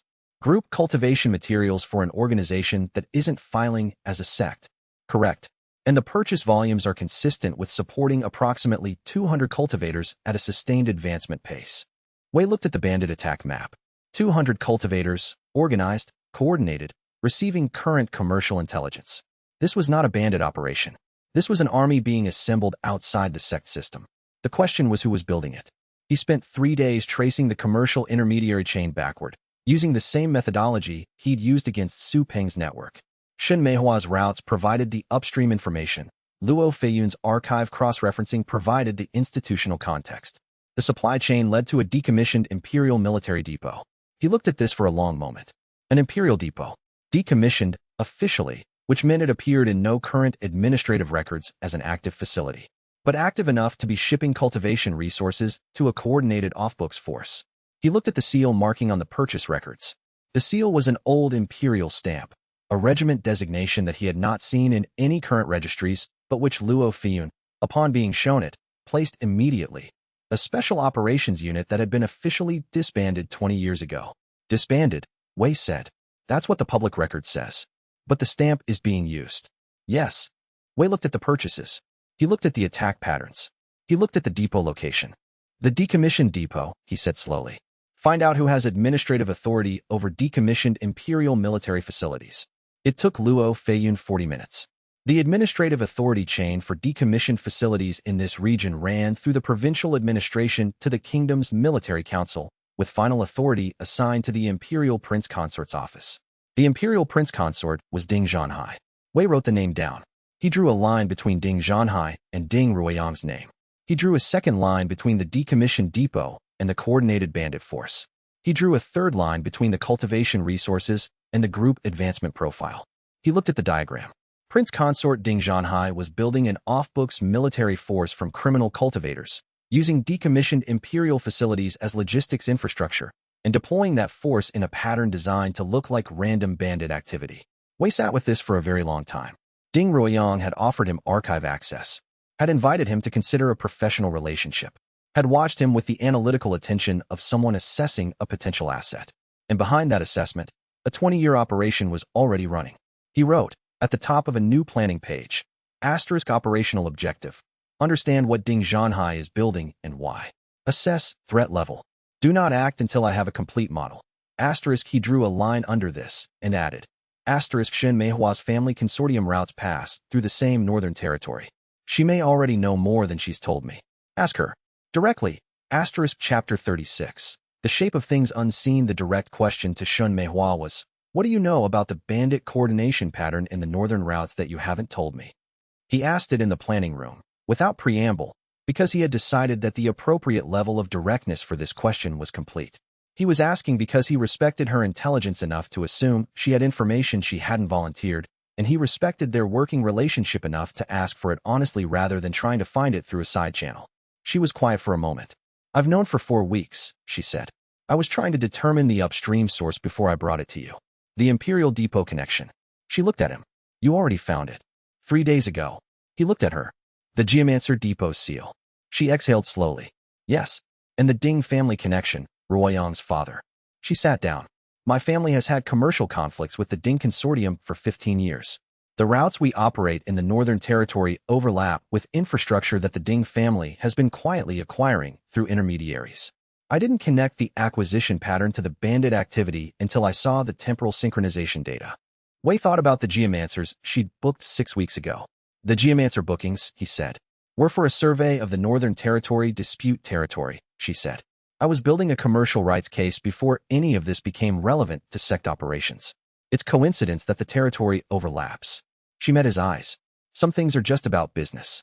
He believed her. He updated the model. What's your current read on Ding Zhanhai's intent? He asked. His family has been trying to establish a monopoly position on northern trade route infrastructure for 20 years. This is consistent with the acquisition pattern. She paused. The cultivation resources being shipped to the bandit forces are more concerning than the infrastructure acquisitions. That's not a commercial play. That's a military build. Yes. Wei looked at the planning diagram he'd started. What I don't understand is why. Building a military force outside the sect system is technically illegal under the provincial statutes. If Ding Zhanhai is building one, he has a specific use case in mind that he believes justifies the risk. He wants to subordinate the sects, Shen Meihua said. Wei looked at her. It's a theory, she said. But the Ding family has had a documented institutional position for 40 years that cultivation sects are a destabilizing influence on provincial governance. If you build an off-books military force large enough and train it appropriately, you have a deterrent or suppression capability that doesn't require sect cooperation. Wei looked at the diagram. 200 cultivators at sustained advancement pace. In 5 years, if the program continues at its current scale, approximately 800 to 1,000, she said. Army mind rank average, if the resources support that advancement rate. 800 to 1,000 army mind cultivators outside the sect system, commanded by a single imperial authority with clear institutional goals and existing infrastructure. Wei understood why Ding Ruoyang had come to the exchange. He had been assessing whether Wei was an obstacle or an asset.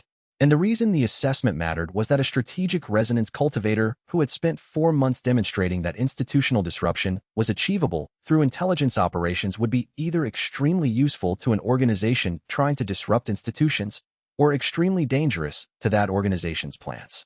He spent the afternoon constructing the Ding Zhanhai threat model. It was the most complex single-actor model he'd yet attempted. When it was complete enough to be useful, not complete, but sufficient, he had a preliminary read. Ding Zhanhai was not a chaotic actor. He was a systematically ambitious one, working toward a defined goal with long-term resource commitment and disciplined timeline management. This was, in some ways, more dangerous than a chaotic threat because systematic ambition was harder to destabilize opportunistically. He had a second reading. Ding Zhanhai had found an argument Wei found difficult to dismiss. The cultivation sects did cause significant regional instability. They did consume disproportionate resources. They did engage in conflicts that harmed civilian populations. The Imperial Project, if it succeeded, would replace chaotic multi-party competition with centralized authority.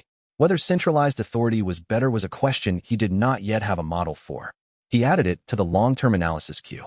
For now, maintain observation. Do not engage directly. Understand the full scale before acting. He noted in the cultivation log, *battalion mind candidate model, the full multi-actor political and military threat analysis at the regional scale, incorporating commercial, institutional, and military variables simultaneously, is producing significant cultivation pressure. Advancement probable within 2 to 3 weeks if model quality continues to develop. He was right. Battalion Mind crystallized 9 days later, during a planning session where he successfully integrated 6 simultaneous threat vectors into a single coherent priority assessment for the first time. The 4th cultivation rank opened the supply line manipulation capability and the enemy morale reading. He could now feel, when he looked at a cultivator force directly, the collective confidence gradient of the group, the specific quality that told him whether a force was committed to their engagement or fragile at the edge. It was not mind reading. It was the strategic extension of the pattern recognition that had been developing since Scout Mind. The ability to read collective behavioral signatures the same way terrain features read drainage history. He filed the new capability carefully. He thought about the second chamber warning again. Chapter 37. The depot and its master Yu Dao's scouting team returned from the Northern Territory in 11 days. Yu Dao had taken 3 of the reconnaissance training cohort's best field operatives. They had spent 11 days in the Northern Territory, operating in the cover of commercial travelers, and they had produced a report that covered the depot's physical characteristics, the cultivation resource delivery schedule, the personal guard detail, and the specific upstream supply chain extension that connected the depot to a network of imperial administrative facilities Wei had not previously mapped. The report also included a hand-drawn map of the depot's approaches that demonstrated Yu Dao's extraordinary spatial memory.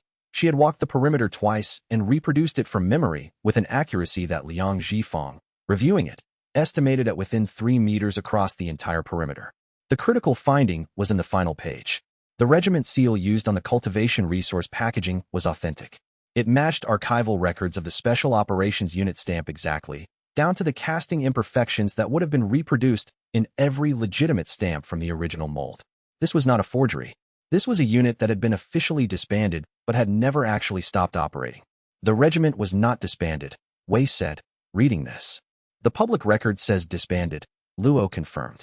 The stamp is consistent with continuous operation, which means the disbandment was a cover story. The regiment was reclassified as something that didn't need to be reported publicly. Wei looked at the record Luo had pulled from the archive. What classification covers a unit that continues to operate but has no public record? Special Operations Classified Status under the Imperial Defense Statutes, Luo said. It requires a specific authorization level.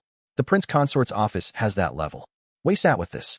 A regiment reclassified to classified status, supplied through decommissioned infrastructure, building a cultivation force from criminal cultivators in the off-books Northern Territory. This was not an improvised operation. This was a 20-year project with sophisticated institutional cover. He thought about Ding Ruoyang's comment at the exchange. Someone in the provincial capital heard about the resource competition and wanted an on-the-ground assessment. Ding Zhanhai had been watching Wei specifically. Not because Wei was famous. He wasn't yet. Not at that scale. But because a cultivator who operated outside traditional frameworks and achieved results through intelligence operations was either a model or a threat to an organization that was itself operating outside traditional frameworks through intelligence operations. The mirroring was uncomfortable. Wei spent 3 days constructing a comparison model, his approach versus Ding Zhanhai's approach. Both used intelligence. Both operated outside established institutional channels. Both had defined goals and systematic execution. The differences were, Wei had no private army, no imperial authority, and no intention of using force to subordinate anyone. Ding had all 3. And Ding's intent, the subordination of cultivation sects to imperial control, was not obviously wrong as a goal. The sects caused harm. Centralized authority could prevent some of that harm. Whether it would was a different question. He wrote the comparison model's conclusion. Ding Zhanhai is not an irrational actor. He is a rational actor with goals that conflict with my current operations and possibly with the survival of the institutional landscape I am operating within. He is also potentially right about some of the things I'm doing being insufficient. This requires more thought. He added, do not send Shin Meihua into any situation where she is alone with Ding agents without preparation. The family commercial conflict creates an additional vulnerability I haven't fully modeled. 3 days later, he received Ding Zhanhai's letter. It was written in the Prince Consort's own hand, which Wei confirmed from a comparison with the formal correspondence Luo Fiyun had obtained from the Provincial Administrative Archive. The handwriting was precise, educated, with the specific pen pressure of someone who wrote carefully and meant what he wrote. Mr. Wei, I believe you have discovered my project in the north.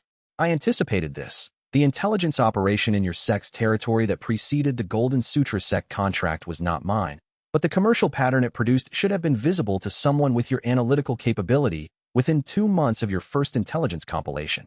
I have no interest in harming you or the people in your organization. I have significant interest in discussing our respective projects. I believe you are building something that could serve a larger purpose than you currently intend. We should meet. I have no interest in harming you. I mention it twice because I expect you will note the repetition and consider what it means about my concern that you might not believe it the first time. Ding Zhanhai Wei read the letter 3 times. The repetition was deliberate. Ding Zhanhai knew that a repetition would register as a tell, a sign of concern that the recipient would analyze. He had put it there on purpose, which meant he wanted Wei to know that he was aware of the analytical pattern Wei would apply, which was a communication of a specific kind. I know how you think. I am being transparent about my awareness. It was, Wei thought, the most sophisticated social communication he had received since arriving in this world. He wrote back, Mr. Ding, I have found your project. I would like to understand your goals more completely before I decide how to respond to them. I am willing to meet in neutral territory with a single companion. I will bring Xin Meihua, because I believe the commercial dispute between your family and hers should be addressed directly. I should tell you in advance. Your argument for imperial subordination of the sects has a model error I would like to discuss. Not because I'm certain you're wrong. Because I'm not yet certain you're right. He sent the letter. The meeting was scheduled for 2 weeks away, in a neutral commercial city midway between Hollow Drum's territory and the provincial capital. He spent the 2 weeks understanding Ding Zhanhai as completely as the available information allowed. Chapter 38. The man who was not wrong. Ding Zhanhai was 53 years old. Wei knew this from the archive records, but the knowledge didn't fully prepare him for the person who sat across the meeting table in the neutral city's administrative guest house. A man who looked thoroughly exhausted in the specific way of someone who had been right about something for 20 years and had found that being right was not the same as being effective. He was division mind. Wei could feel the cultivation depth, the weight of organizational strategic awareness that division mind produced, and he had the posture of someone who used the cultivation actively in administrative work rather than combat, which meant the rank had developed along a different vector than the same rank in a sect-trained cultivator. You found the depot, Ding said, without preamble. Yes. How long? 3 weeks after Xin Meihua flagged the bandit coordination pattern. Wei sat. Xin Meihua sat beside him. She had the commercial route intelligence. I had the pattern analysis methodology. The combination was sufficient. Ding looked at Xin Meihua. The quality of the look was complicated, old grievance, professional respect, something he clearly intended to address but had decided to defer. I'll speak to the commercial route conflict separately, he said to her. If that's acceptable. It's acceptable, she said. Ding looked at Wei. You said I have a model error. You said in your letter that the cultivation sects destabilized the empire. You're correct. The data supports it. 17 cultivation wars in the past century. 200,000 civilian casualties. Wei picked up the tea he'd been brought. The model error is the conclusion you draw from that data. You're arguing that centralized imperial authority would prevent this. That's an assumption, not a demonstrated outcome. It's a demonstrated outcome in non-cultivation regions, Ding said. Correct. Non-cultivation regions with different power distribution dynamics. The cultivation world creates a specific problem. Any individual powerful enough to resist centralized authority also has the means to survive indefinitely outside that authority's reach. Your off-books army, when it reaches full operational size, will be capable of coercing compliance from sects at or below army mind average. It will not be capable of coercing compliance from Supreme Command cultivators, of which there are currently 12 in this province. Ding was quiet for a moment. The 12 Supreme Command cultivators have no incentive to resist subordination if the subordination is genuinely beneficial to regional stability. They have the incentive of institutional independence, cultural identity, and the specific cultivation dynamic that makes high-rank cultivators increasingly resistant to authority structures they didn't choose. Wei set down the cup. Historically speaking, the attempts to subordinate cultivation communities by imperial authority have a consistent failure mode. The high-rank holdouts form a new destabilizing coalition. You trade distributed instability for concentrated instability. I have models that address that failure mode, Ding said. I'm sure you do. I would like to understand them, because there may be elements of your approach that don't have the failure mode and elements of mine that would benefit from your institutional resources. Wei looked at him directly. I'm not here to tell you that you're wrong. I'm here to find out where you're right. Ding looked at him for a long moment. He looked at Xin Meihua, who had been listening with the expression of someone watching a chess match and updating their assessment of both players. You could join the project, Ding said. No, Wei said immediately. Not in any form that places Hollow Drum Sect under Imperial command authority. Your people, my people have chosen to work with me, not with the Imperial Prince Consort's office, about which they know nothing. Transferring their loyalty without their consent is not something I will do. He looked at Ding steadily. If you want to work with me, the structure is collaboration between independent parties, not incorporation. Another silence. What are you offering? Ding asked. Intelligence sharing on specific threats that are relevant to both of our interests. Operational deconfliction. I won't work against your legitimate objectives, and I would ask that you not work against mine. And an honest conversation about where our approaches differ and why. Wei paused. I would also like to understand your cultivation background. Your division mind. The pathway that produced that rank at your age has a specific signature that doesn't match sect training. Ding looked at him. Administrative strategic cultivation, Ding said. A technique derived from imperial governance records going back 400 years. Not a sect technique. Not a traditional system. He paused. You're the second person in the province with a mind-based cultivation pathway. Wei filed this. He did not show what he was thinking about the second chamber, the case records, the other possible strategic resonance practitioners. The operational model you've been building, Ding said. The distributed network, the intelligence integration, the coordination without formal hierarchy. He looked at Wei. I've been watching it develop from the first report. It's good. It's better than anything my people have built, and I've been building for 20 years. It's the application of military history methodology to modern conditions, Wei said. The methodology is not mine. I'm applying it. It's yours now, Ding said. No one else is doing this. He said it with an expression that Wei catalogued as genuine acknowledgement with a layer of professional frustration that the acknowledgement was necessary. They talked for 4 hours. At the end of 4 hours, Wei had a substantially better model of Ding Zhanhai's project, its legitimate arguments, its actual failure modes, and the specific ways in which their operations did and did not conflict.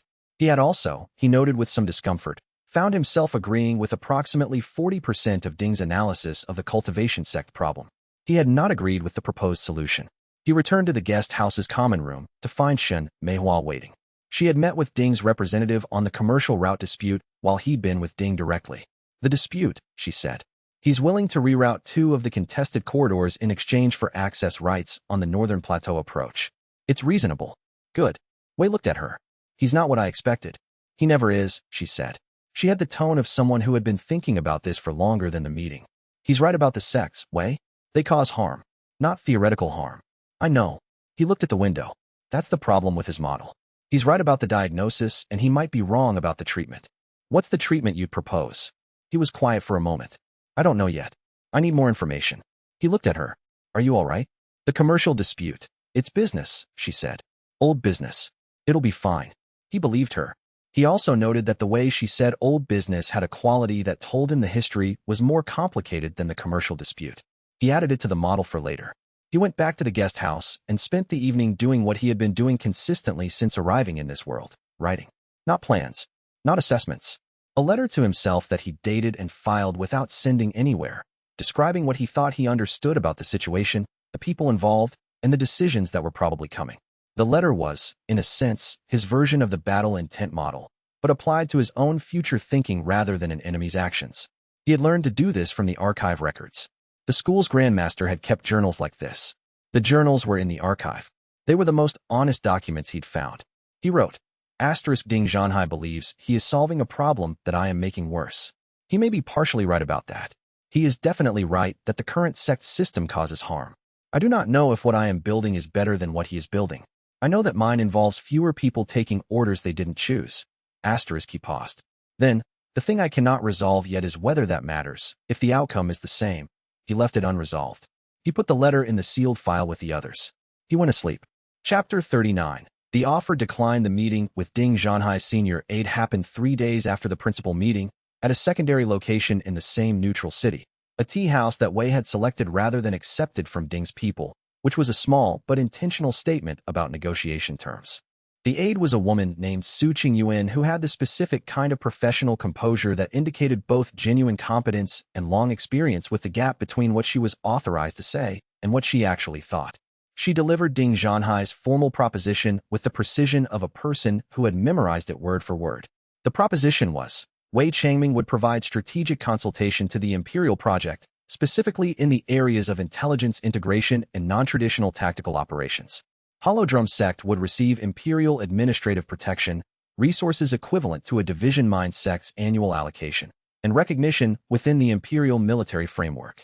In exchange, Wei would share operational methodology, participate in training of imperial project personnel, and provide advance warning of sect conflicts that would be relevant to the project's timeline. Wei listened to the entire proposition without expression.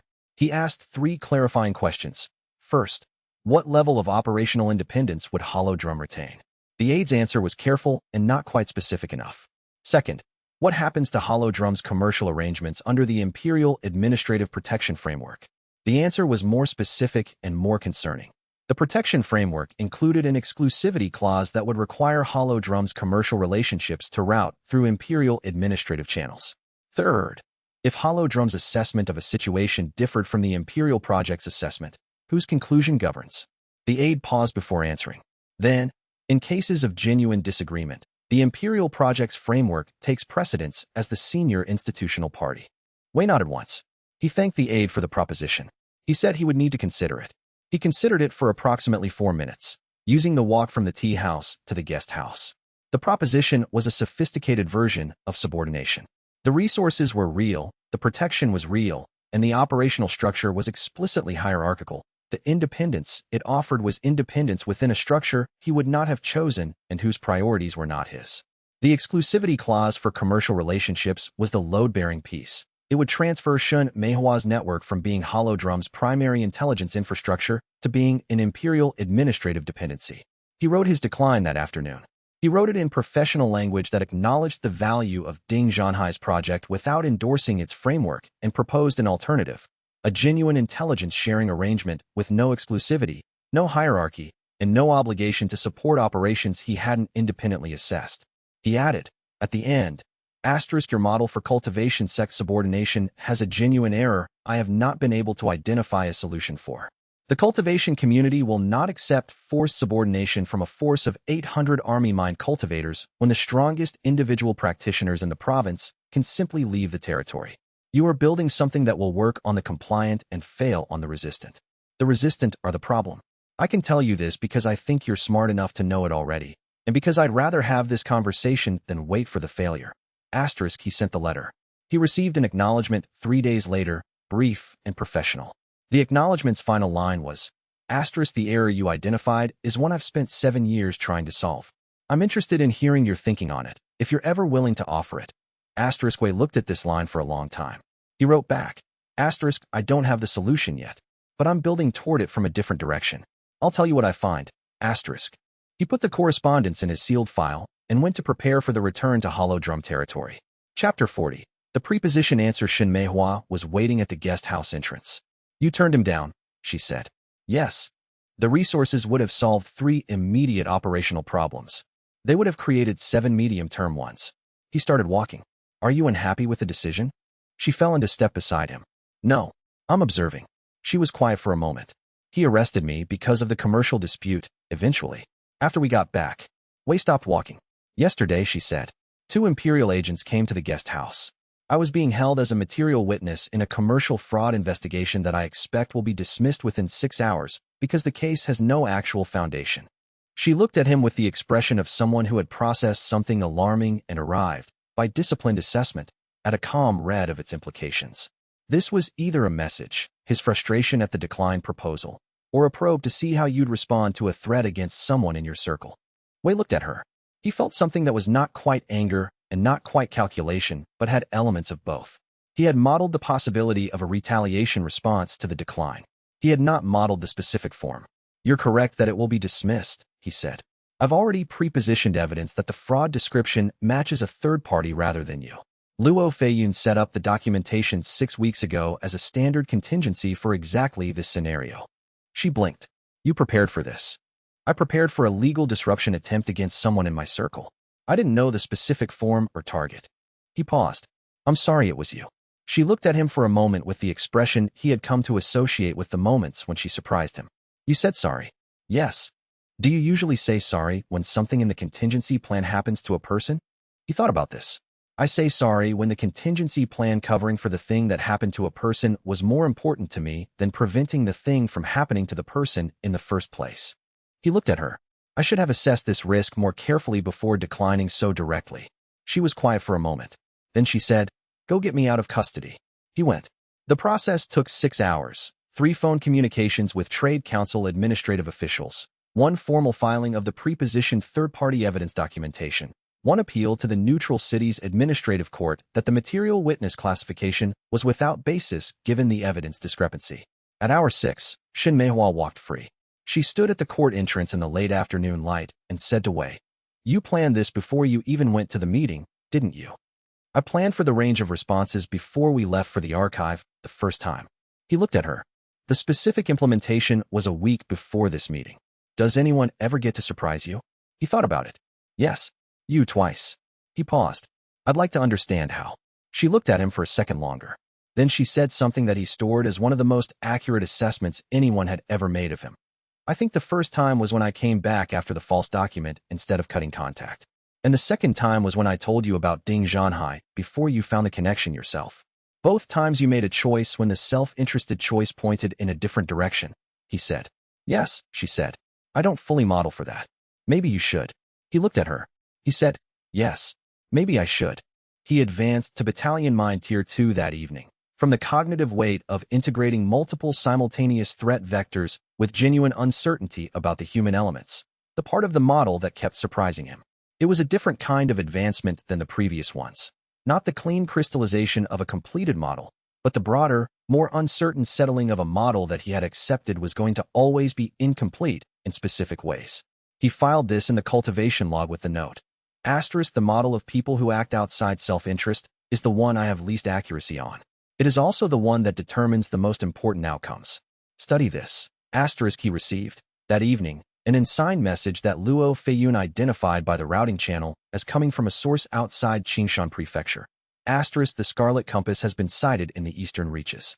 He is looking for the strategic resonance texts. * Wei read it twice. He thought about the case records. He thought about case records 4 through 7. He thought, someone else has found the technique, and they haven't read the caution notices, he wrote, at the top of a new planning sheet. * Operational priority. Find Fang Chuanlin before he finds the texts. The texts without the caution notices will not help him. They will complete the disaster. * He went to sleep 3 hours later than he'd planned, because the model required more development before he could stop thinking about it. In the planning room, the map of Qingshan Prefecture had a new point marked in the Eastern Territory. He had added it without fully planning to, while building the model. The point was labeled, in his small, careful handwriting, Red Strategist, last known position, below it, * approach with full caution. This person can hear what you plan. * Chapter 41. The mirror strategy. The file on the Red Strategist was thin in the wrong ways. Most intelligence files were thin because no one had looked. This one was thin because someone had been removing things. 3 separate archive requests, 2 in Qingshan Prefecture and 1 in the Imperial War Archive, had returned records with obvious gaps, dates without entries, cross-references pointing to documents that no longer existed, a name listed as a source that Luo Feiyun confirmed had died 18 months ago in circumstances that the official record described as natural causes, and that the timeline made implausible. Wei spread what he had across the planning table in the Iron Gate staging house they'd rented and looked at it for a long time. Real name, unknown. The Red Strategist and Scarlet Compass were both field names. Different regions used different terms for the same figure. Estimated rank, Battalion Mine Tier 3 to Division Mine Tier 1, based on observed capability. Known method of operation. Intelligence first, resource denial, isolation of key nodes, precision strikes against identified vulnerabilities. First known appearance. 6 years ago in the Eastern Reaches, during a dispute between 2 second-tier resource sections. Wei read that last entry 3 times. 6 years ago, he had still been in his previous life. Whoever had developed this methodology had developed it independently, which meant there were 2 possibilities. Either strategic resonance cultivation was not as rare as the archive records suggested, or someone had constructed an analogous system through raw analytical intelligence without the cultivation technique at all. What do we know about how his campaigns end? Wei asked. Luo Feiyun looked at the summary sheet. Complete destruction. Every time. 4 sects in 6 years. Resources redistributed to unaffiliated parties. Disciples scattered or absorbed into other sects. The sect's physical assets either demolished or transferred.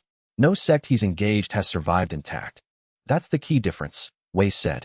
He was thinking aloud, which he did rarely, and only with people he trusted enough to think in front of. The methodology is identical. The objective is different. He's not building anything. He could be getting paid for sect removals. Brother Compass offered from the corner. He had been listening with his characteristic stillness, the same quality he brought to terrain reading. Absolute patience waiting for the relevant detail to reveal itself. No. If he were a contractor, there would be consistent clients in the pattern. The sects he's destroyed have no obvious common enemy. Some of them were enemies of each other. Wei moved 2 files together. He's removing specific sects for specific reasons. The question is what criterion they meet. He stared at the 4 destroyed sects profiles. One had held a powerful intelligence network across 3 prefectures. One had controlled the largest cultivation resource distribution system in the eastern reaches. One had been the most prestigious sect in its region, attracting the highest-ranked new cultivators. One had been extremely old, with extensive historical records and library holdings. Wei looked at this for a long time. Then he understood. He's removing the infrastructure, he said. The intelligence networks, the resource systems, the talent pipelines, the historical records. Everything that a cultivator who wanted to understand the full picture of regional power dynamics would need. He paused. He's not destroying sections. He's clearing terrain. He's eliminating every structure that could be used to map and understand what he's doing. Luo Feiyun put down her notes. He's making himself invisible. He's making the region's cognitive capacity for understanding him invisible. Wei stood and walked to the window. This is different from not wanting to be found. He's preventing the conditions that would allow anyone to understand what they're looking for. Brother Compass said, slowly. That's what you did with Su Peng's commercial network. You removed the nodes he used to understand the market. Yes, but I rebuilt the market. Wei looked at the window without seeing it. He's not rebuilding anything. He's just clearing. He was quiet for a while. He thought about what it meant to develop strategic resonance cultivation and use it without any objective except the preservation of your own position. The system required you to model enemy intent, which meant you had to understand your enemies, which meant you had to care enough to understand them accurately, not as threats to neutralize, but as minds to comprehend. He had always found that the understanding itself changed what he was willing to do. You couldn't build an accurate model of someone without some version of knowing them. The Red Strategist had found a way around that. He was building accurate models and then using them to prevent the conditions for future accurate modeling. He was treating intelligence itself as the resource to be denied. Wei thought, this is what strategic resonance looks like when it grows without the constraint of having something to protect. He had always thought of his own cultivation as fundamentally constructive. He was building maps, building structures, building his disciples' capabilities and his sect's capacity. The cultivation advanced because construction was generative. You built more and more accurate models of the world, and the world became more and more navigable. The Red Strategist had inverted this. He was building more and more accurate models of the world, and then destroying the parts of the world his models depended on. It was a different kind of clarity, not the clarity of understanding, but the clarity of elimination. Wei felt something shift in the way he understood his own technique. Strategic resonance was not inherently constructive. It was a method of understanding. What you did with the understanding was a separate choice. He had been making that choice continuously and calling it cultivation, when in fact the cultivation was the understanding and the construction was something he was adding on top of it. He sat with this for a long time. When he finally moved, it was with the specific kind of unhurried certainty that followed genuine comprehension rather than practical calculation. He picked up his cultivation journal and wrote, Strategic resonance does not require protecting something. It requires understanding accurately. I have been conflating these. The Red Strategist has separated them. The question is not which of us is more accurate. It's whether accuracy without purpose is still cultivation, or just a very sophisticated form of nothing. He felt the company mind crystallize around this reflection, not a rank advance, but a depth advance, the same cultivation level settling into a more complete understanding of what it was doing. The third tier of company mind, not from having solved a more complex problem, but from having understood the problem correctly for the first time. He wrote one more line in the journal. Operational objective update. Find Feng Chuanlin before he completes the terrain clearing. What he hasn't found yet is still usable. What he's found is already dangerous. He didn't know Feng Chuanlin's name yet. He would learn it later, in Jinyuan. Chapter 42. The neutral coordinator, the magistrate of Irongate, was a small, careful man named Lu Cushing who had been running a city without a patron sect for 3 months through a combination of meticulous record-keeping, strategic neutrality between all factions, and what Wei identified on first meeting as a profound and well-disciplined fear. The city has resources, Lu Cushing said at the meeting Elder Guan had reluctantly authorized. We have the Underground Road Network, 3 commercial guild establishments, and the most stable artisan population in the prefecture. What we do not have is cultivation protection. Without a patron sect, we cannot guarantee the safety of any merchant passing through. 2 guild masters have already relocated. If the trend continues, we will have a city without commerce within a year. Wei had mapped Iron Gate for 6 hours before this meeting. He had walked the Underground Road Network, counted the access points, measured the ceiling heights, noted the load-bearing columns, and the drainage patterns. He had spoken to 2 artisan guild representatives and 1 senior temple association official, both in the context of admiring their work. He knew the city's structure in more detail than its magistrate. Hollow Drum Sect is not interested in patron sect status, Wei said. We're interested in administration. Lu Kexing looked uncertain. The distinction, a patron sect positions itself as the city's protector and extracts tribute in exchange. The relationship is fundamentally extractive, and the city's welfare depends on whether the patron's interests align with the city's interests, which they frequently don't. Wei looked at the map he'd sketched during the meeting's opening formalities. An administrative coordinator positions itself as the city's operational framework. Hollow Drum Sect provides logistics infrastructure, conflict arbitration, and security assessment. In exchange, we receive access to the Underground Road Network and the right to post a permanent intelligence presence in the city. No tribute. No exclusivity clause. You can negotiate with any other sect you choose. Lu Kexing was quiet for a moment. Why would you do this without tribute? Because I need the underground roads more than I need revenue, and the underground roads are worth more than any tribute you could offer. Wei looked at him directly. I'm telling you my actual reason. The arrangement works best when both parties understand what they're getting. Elder Guan had been silent throughout the meeting. On the carriage back, he said, You gave him too much information about our interest in the roads. I gave him the right amount of information, Wei said. Lu Kexing is careful and methodical. He will investigate us before accepting any arrangement. If he investigates and finds that my stated reason matches my actual behavior, he will trust the arrangement. If he investigates and finds discrepancy, he won't trust anything. He paused. We need him to trust the arrangement long term. That's worth more than a tactical advantage in the initial negotiation. Elder Guan said nothing for a while. Then, when I took over the sect, I had 11 disciples and a half-collapsed training hall. I built what we have over 40 years through careful management of resources and relationships. He looked at the road passing outside the carriage window. I understand what you're doing, Wei Changming. I want to make sure you understand what you're at risk of losing if it goes wrong. Wei considered this. Tell me what you think the risk is. If Hollow Drum Sect becomes known as a city administrator, we become a different kind of target than a combat sect. Combat sects get challenged. Administrative sects get undermined. The elder's voice was precise and unhurried, the tone of someone who had spent decades learning which lessons cost the most. The people who will want to remove us from Iron Gate won't attack us with cultivators. They'll attack us with accusations, false records, guilds with suddenly competing interests. Do you have a model for that kind of conflict? Wei looked at him. He said, historically speaking, most city sieges succeed from within rather than without. I appreciate the clarification. I'll add it to the vulnerability assessment. The elder looked at him for a moment longer than usual. Then he returned to looking at the road. The administrative stewardship of Iron Gate was formally established 11 days later. Chapter 43. The load-bearing piece. The first petition arrived 3 hours after the formal establishment was announced. It was from the Iron Gate Copper Guild, requesting preferential access rates for the Underground Road Network. The second petition arrived before Wei had finished reading the first. The Salt Merchants Association, requesting that Hollow Drum Sect impose storage limitations on the Copper Guild's use of the Western Road Depot. The third petition arrived from the Temple Association of the River Wei, requesting that any sect cultivation activity within the city limits be subject to their review, citing historical precedent going back 200 years. Wei read all 3 petitions in the order received, made notes in the margins, and set them aside.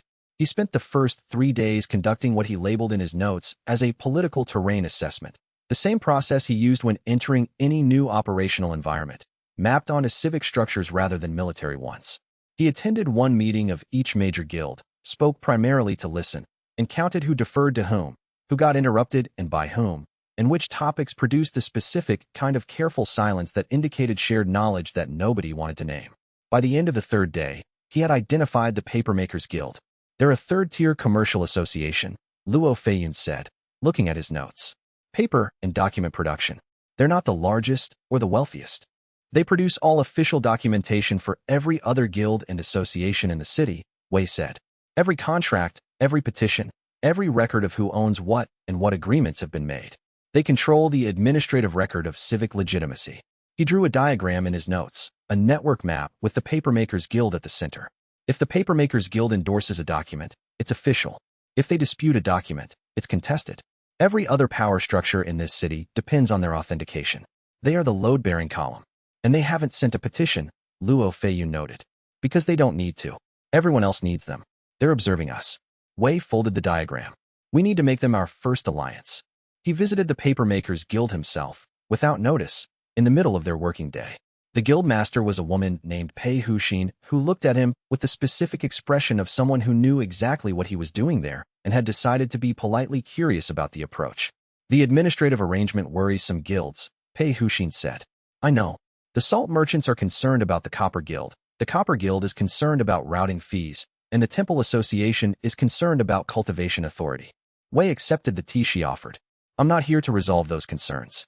I'm here to understand your concerns. Pei Huxin looked at him. We don't have concerns. We have standards. Tell me your standards. She told him. They were specific and procedural, documentation formats, authentication processes, record-keeping requirements.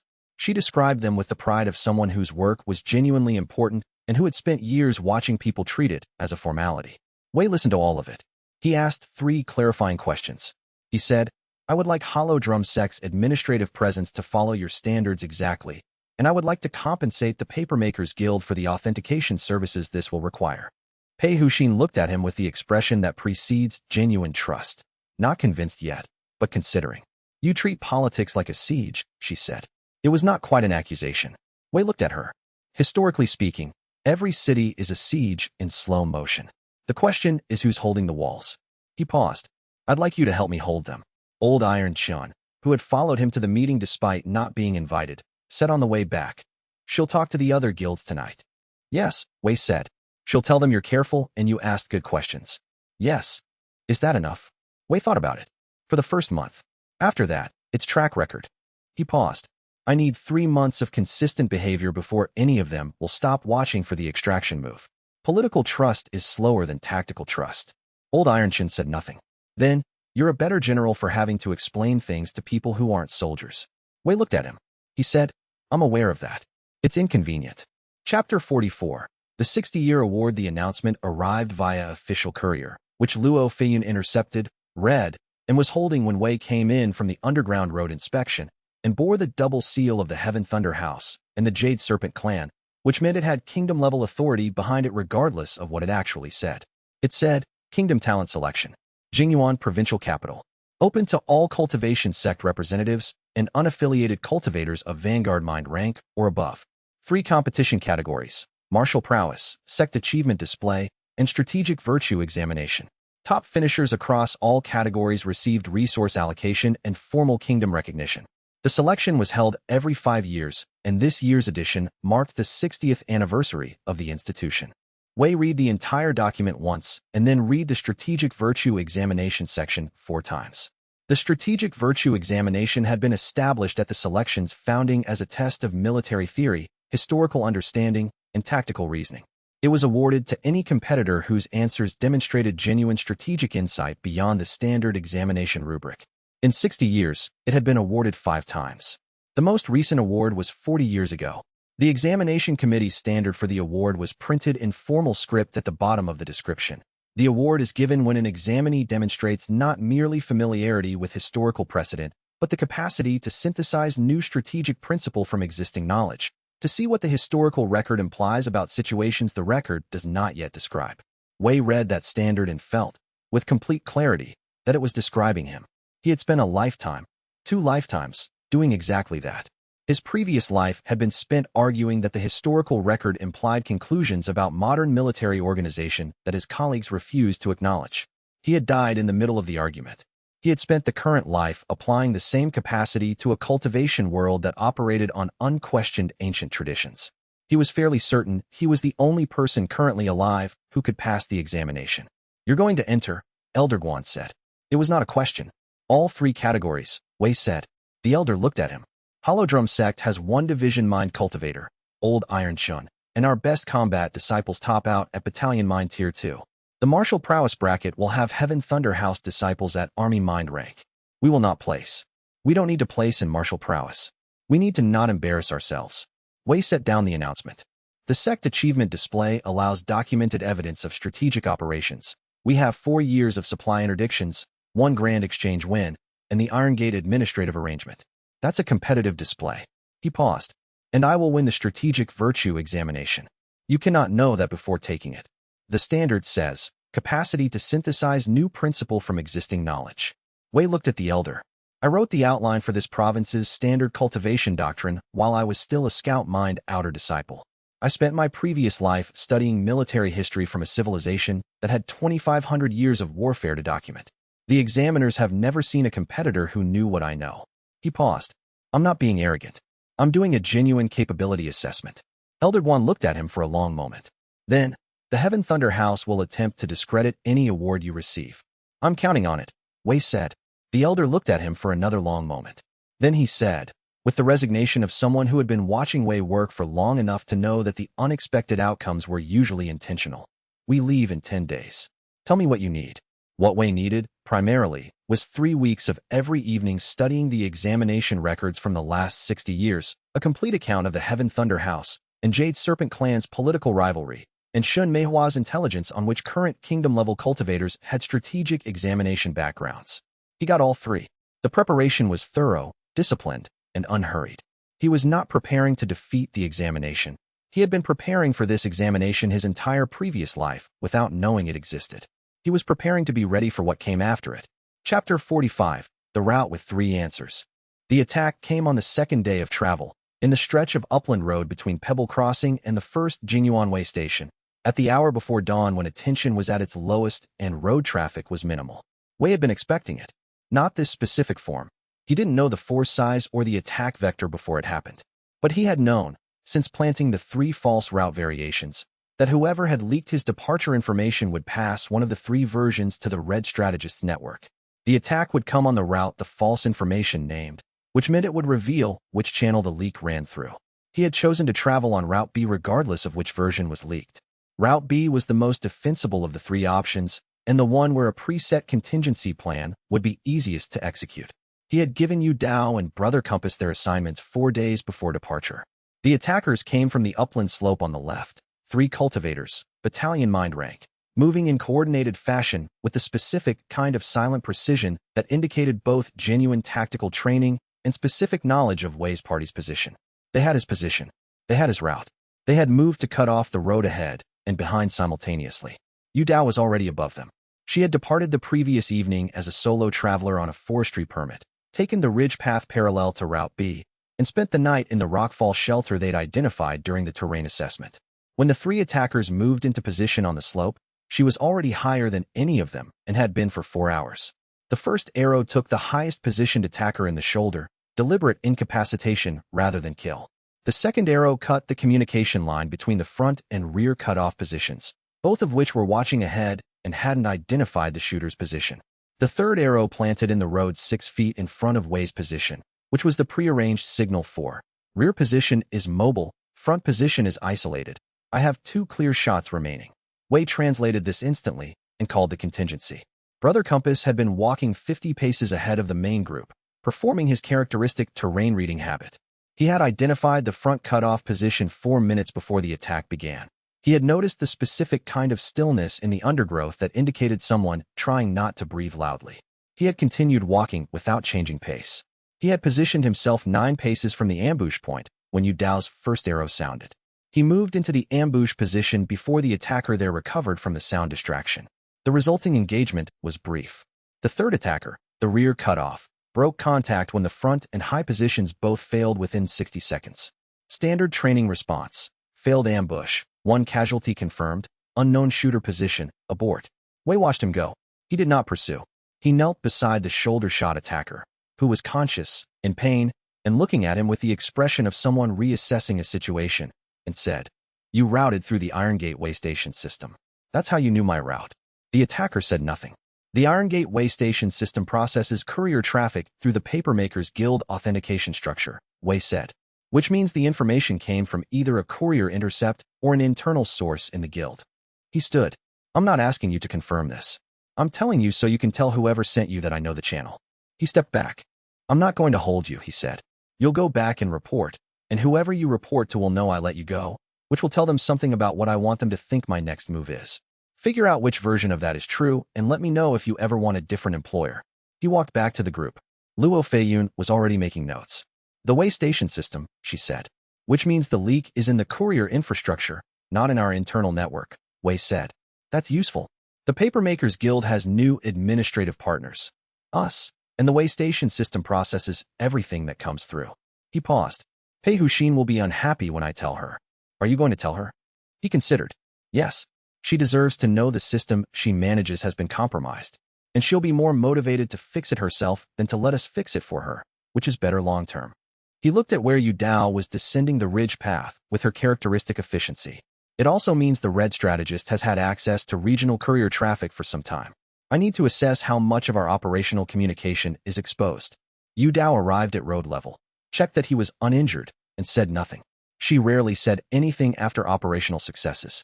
Wei said, good work. The position timing was exact. She looked at him with the faint expression that served as her version of acknowledgement and moved to check on the group's other members. Brother Compass rejoined them from the road ahead. He had a scrape on his left hand and the settled expression of someone who had done something straightforward and well. The front position had full sight lines to the road, but no sight lines upslope, he said. He should have positioned on the left side, not the right. I know, Wei said. I chose Route B because the slope geometry here makes it harder to position effectively upslope of the road from the left. If they'd taken the right side, Yu Dao would have had a harder time. He paused. The Red Strategist was working with my general profile, not a detailed assessment of my team. He'll build a better model after this. Brother Compass considered this. So will we. Yes, Wei said. That's the function. They reached the Jingyuan Wei station by evening. Wei spent 2 hours of the rest period writing a careful, indirect message to Pei Huxin about the courier infrastructure, framed as a concern he'd noticed about document routing. He sealed it with his own mark rather than the sects. He didn't sleep until the message was sent. Chapter 46. The proxy competition Jingyuan was not larger than Wei had expected. It was louder. The provincial capital had been built on the assumption that power required visible display, which meant that every major cultivation sect with representation in the city had constructed something designed to communicate wealth, permanence, and favor with heaven. The Heaven Thunder House occupied the northern district behind walls that crackled faintly with residual lightning attribute cultivation energy, which meant their defensive perimeter was also an advertisement. The Jade Serpent clan's compound in the southeastern quarter was older and more subtle. Lower walls, heavier stone, a garden visible from the street that contained 3 trees Wei estimated were over 200 years old. He noted the difference in approach before he'd entered the city gates. The talent selection grounds occupied a central festival space that had been converted for the event, registration pavilions arranged by category, cultivation sensing arrays set into the paths, a formal adjudication hall for disputes at the northern edge. It was efficiently organized in the way of things that had been done repeatedly and didn't need to be rethought. Wei registered at each of the 3 category desks and watched the registrar's expressions. Martial prowess. The registrar marked his entry without reaction. He was one of several hundred entrants. Sect achievement display. The registrar asked for documentation of his sect's operational record. Wei handed her a 60-page bound summary. She blinked. Strategic virtue examination. The registrar's pen paused. He looked at Wei over the form. The strategic virtue examination requires a minimum of Army Mind rank for entry, he said. The announcement doesn't specify that requirement, Wei said. He had read the announcement 11 times. The registrar checked the original documentation. He looked at Wei again. He stamped the registration. After the registration, Wei walked the selection grounds for 2 hours, mapping sight lines and traffic patterns, and then spent the remainder of the afternoon identifying the Jade Serpent clan's examination coordination staff by their insignia and positioning. The examination coordinator was a man in his 50s named xianxia, no relation to Shen Meihua, who managed the theoretical examination categories with the slightly defensive authority of someone who knew that the Jade Serpent clan's competitions were not the ones the crowds came to see. He was talking to a junior staff member near the adjudication hall when Wei approached. I'm Wei Changming, Hollow Drum Sect, registered for the strategic virtue examination, Wei said. I want to understand the examination format from the coordinator's perspective rather than the registration document's perspective. There's usually a difference. Xianxia looked at him with the expression of someone assessing whether this was flattery. He decided it wasn't. The format is fixed, he said. 3 stages. The examining committee doesn't adjust for individual competitors. I understand. I'm not asking for adjustment. I'm asking what the committee considers a satisfactory answer at the highest level of evaluation, the award level. Wei paused. The award hasn't been given in 40 years.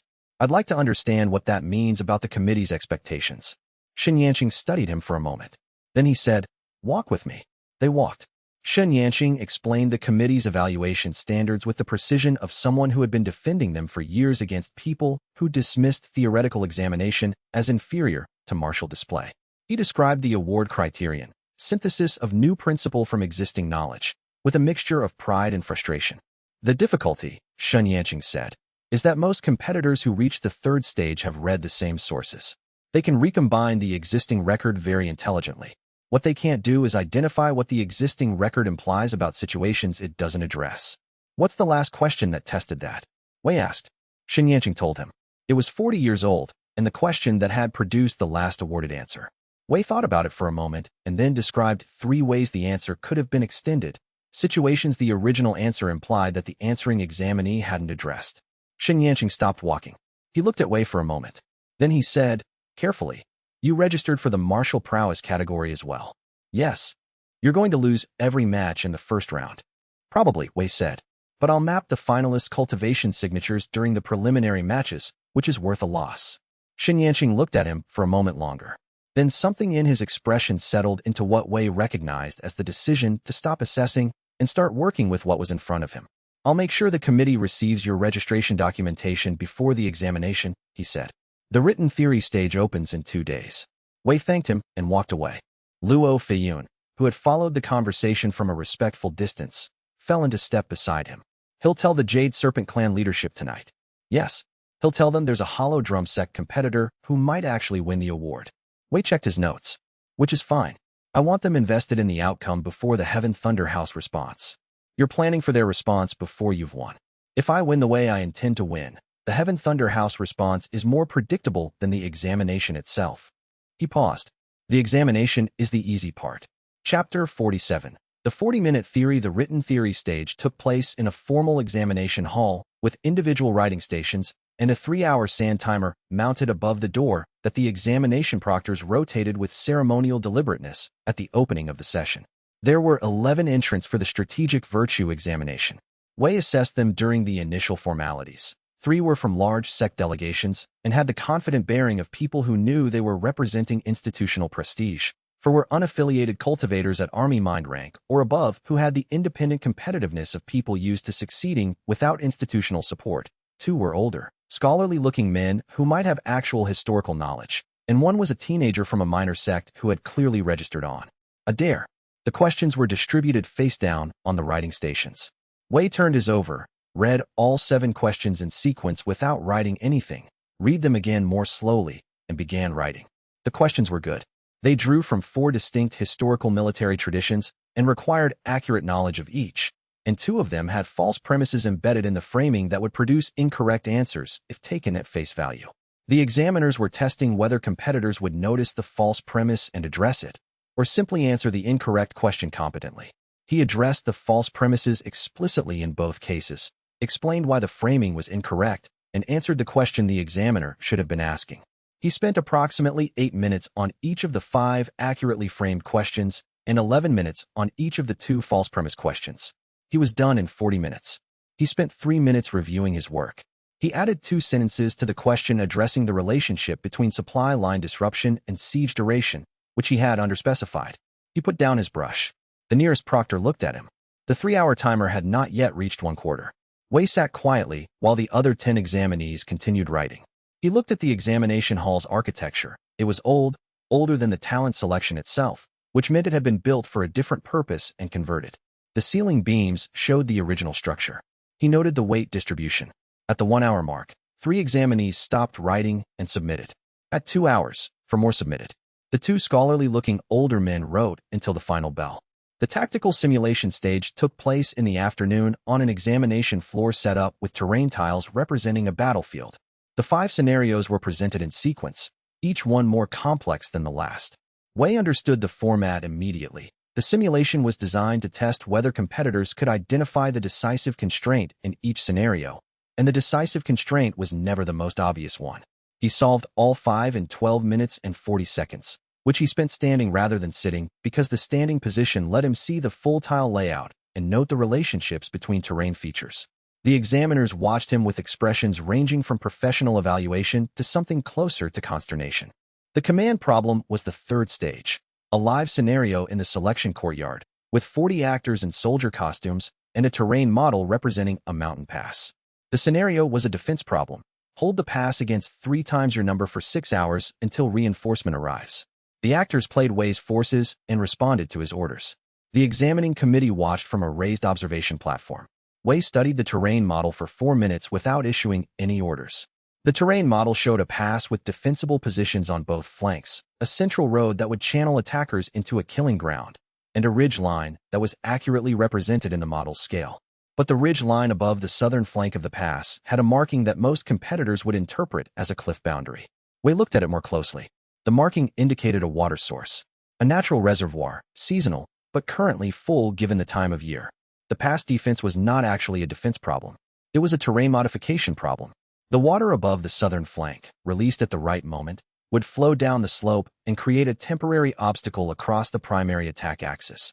Not permanently, but for approximately 40 minutes, which was more than enough time to concentrate forces on the northern approach and defeat the attack in detail before the southern passage reopened. He issued orders for 40 minutes of passive defensive positioning, then had the engineering detail he'd assigned in the first minute open the reservoir. The examiners conferred for a long time. He was awarded the strategic virtue mark. The announcement was made the following morning, as Wei was having breakfast with Elder Guan, who had arrived with old Iron Chun to watch the martial brackets. First award in 60 years. Hollow Drum Sect, Wei Changming. Elder Guan read the announcement, set it down, and looked at Wei with the expression he reserved for outcomes he had not believed would occur despite having been informed they were likely. The Heaven Thunder House response, he said. Probably within 24 hours, Wei said. He ate his breakfast. Chapter 48.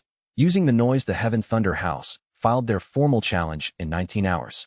The document was long, professionally written, and built around a single central argument, that the strategic virtue examination had been designed and administered by Jade Serpent Clan personnel, and that the examination's emphasis on unconventional methods and logistics analysis represented a departure from the traditional framework of the examination, which had historically focused on direct engagement tactics and classical formation theory. The challenge requested a review by a neutral committee of the talent selection's founding documentation. It was, Wei thought, an excellent challenge. The argument was partially accurate. The examination had evolved over 60 years, and some of the questions he'd answered would not have appeared in the original format.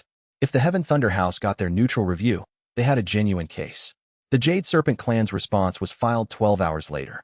It was also long, equally professional, and built around the counter-argument that the examination's evolution reflected the evolution of cultivator strategy over 60 years, not partisan design.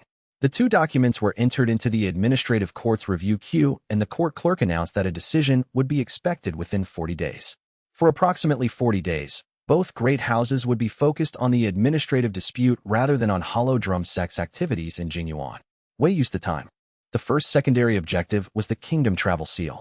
The administrative court that was processing the examination dispute also processed routine administrative requests from recognized cultivation sects, and an organization that had just won a contested examination award was functionally recognized whether or not the award challenge succeeded.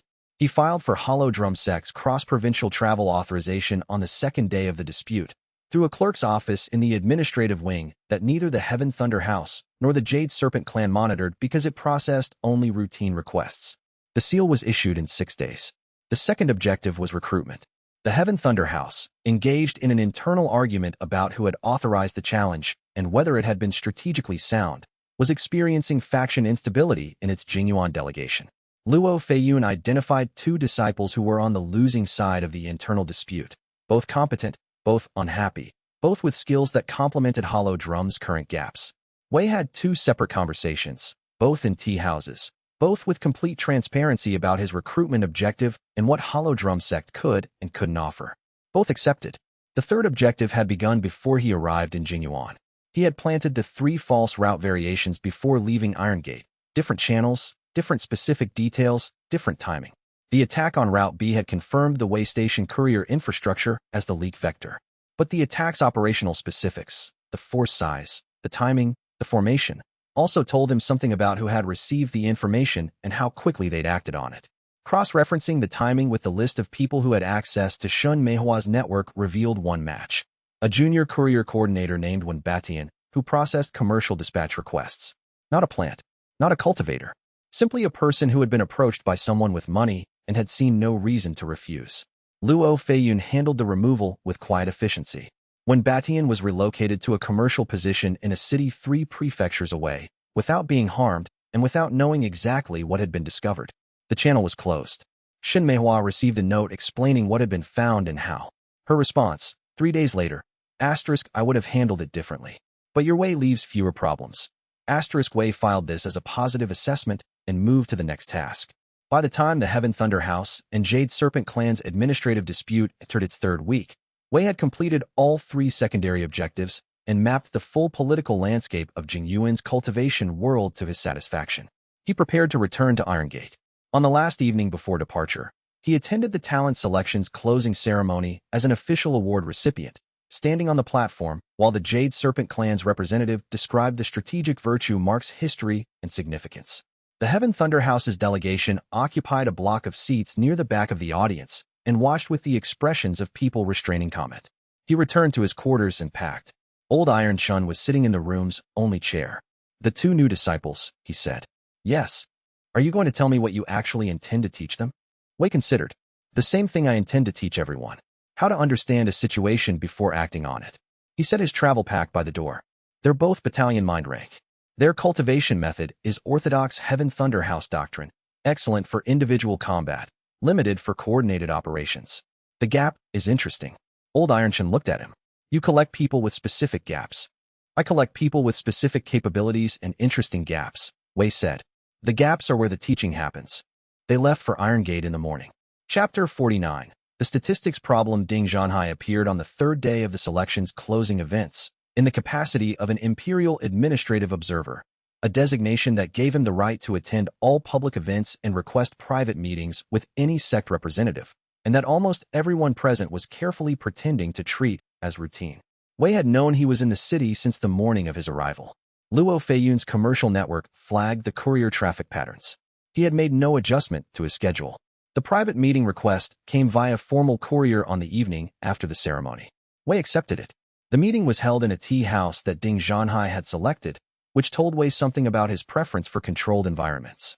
It was a good selection, quiet, defensible sightlines, exits on 2 sides. Wei noted these things automatically and filed them as not being relevant to the current objective.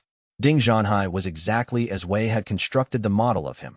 A man who had spent so many years working on a genuine problem that the problem had become the organizing principle of his entire self-concept.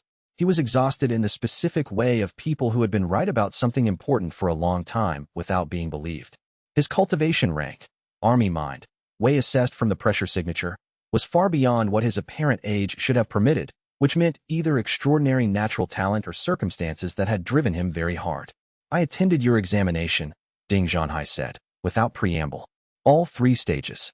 I know, Wei said. I noted you in the observation section for the written stage. Ding looked at him. Most people don't notice me when I don't want to be noticed. Most people aren't looking for someone with reason to monitor the strategic virtue examination results. You have 2 reasons, our prior correspondence and the obvious applicability of strategic methodology to your project. Wei accepted the tea. You came to tell me something. I came to ask you something.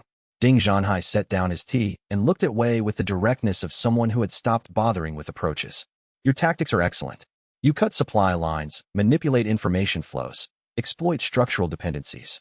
You turned a first-tier compound into a functional intelligence organization. You won a 60-year unawarded examination. He paused.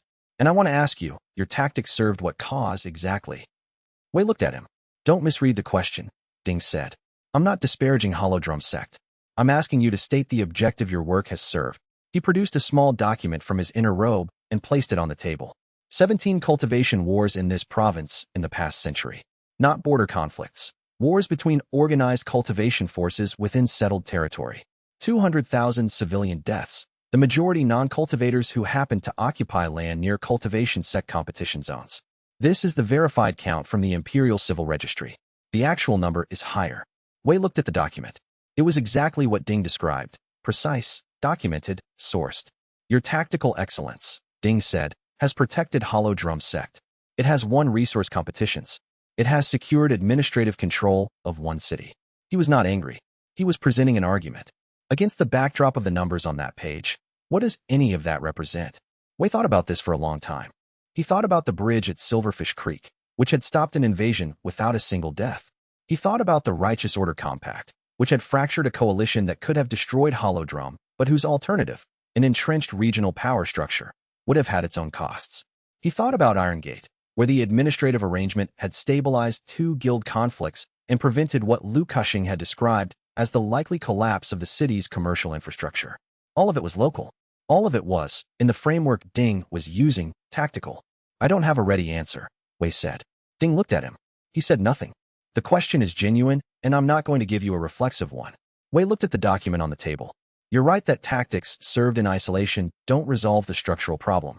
You're also right that the structural problem, cultivation sect violence against civilian populations, is real and that the documented scale is worse than most sect leaders acknowledge. He paused. What I don't accept is that your solution resolves it, because your solution requires that the imperial administrative framework is more trustworthy and more competent than the cultivation sects, and the historical record on imperial frameworks solving the violence problem is also not clean. It's cleaner than the alternative. The alternative you've seen. There are alternatives you haven't built yet. Ding looked at him for a moment. Tell me one. I'm building toward one. From a different direction than yours. Wei looked at the document. I'll tell you what I find. It was the same line he'd used in the letter. Ding recognized it, and something in his expression shifted, not warmth exactly, but the acknowledgement of a genuine exchange. Wei returned to his quarters that evening with Ding's statistics still sitting in his thinking. He worked through the cultivation routine with less attention than usual, which was how he knew the question was still genuinely active. Your tactics served what cause, exactly? He had an honest answer to the surface version of the question. He had no confident answer to the deeper version. The gap between those two was what forced his cultivation to reorganize, the cognitive weight of genuinely not knowing, applied to a question he cared about. Battalion Mind Tier 3 crystallized in the early morning, after he'd been awake for 4 hours thinking, not from solving the problem, from genuinely inhabiting the problem's scale. He wrote in the journal, the question is real, and I don't have the answer. I'm going to keep building and let the answer emerge from the structure. This might be wrong. I need to be willing for it to be wrong. He slept for 3 hours and woke when Luo Feiyun knocked to say the carriage was ready. Chapter 50. Broken Peak. The letter arrived 9 days after they returned to Iron Gate. It came through the courier infrastructure in the same routing as legitimate commercial correspondence, which meant it had been designed to pass the standard screening process. It was sealed with a crimson wax that matched no sect mark Wei recognized. When he opened it, he found a bound document of 17 pages. It was a copy of his Iron Gate political stabilization analysis, the battle intent map he had constructed before the administrative arrangement, marking the guild relationships, the load-bearing dependencies, the sequenced approach he'd planned. His handwriting had been replicated precisely enough that for 3 seconds he thought it was his own document returned to him from some lost file. Then he saw the annotations. They were in crimson ink, in handwriting that was not his, in a style that was simultaneously more precise and more ruthless than his own. The annotator had found 3 errors in his model, genuine errors, not stylistic differences. 2 were places where he'd underestimated the stability of relationships he'd assessed as volatile.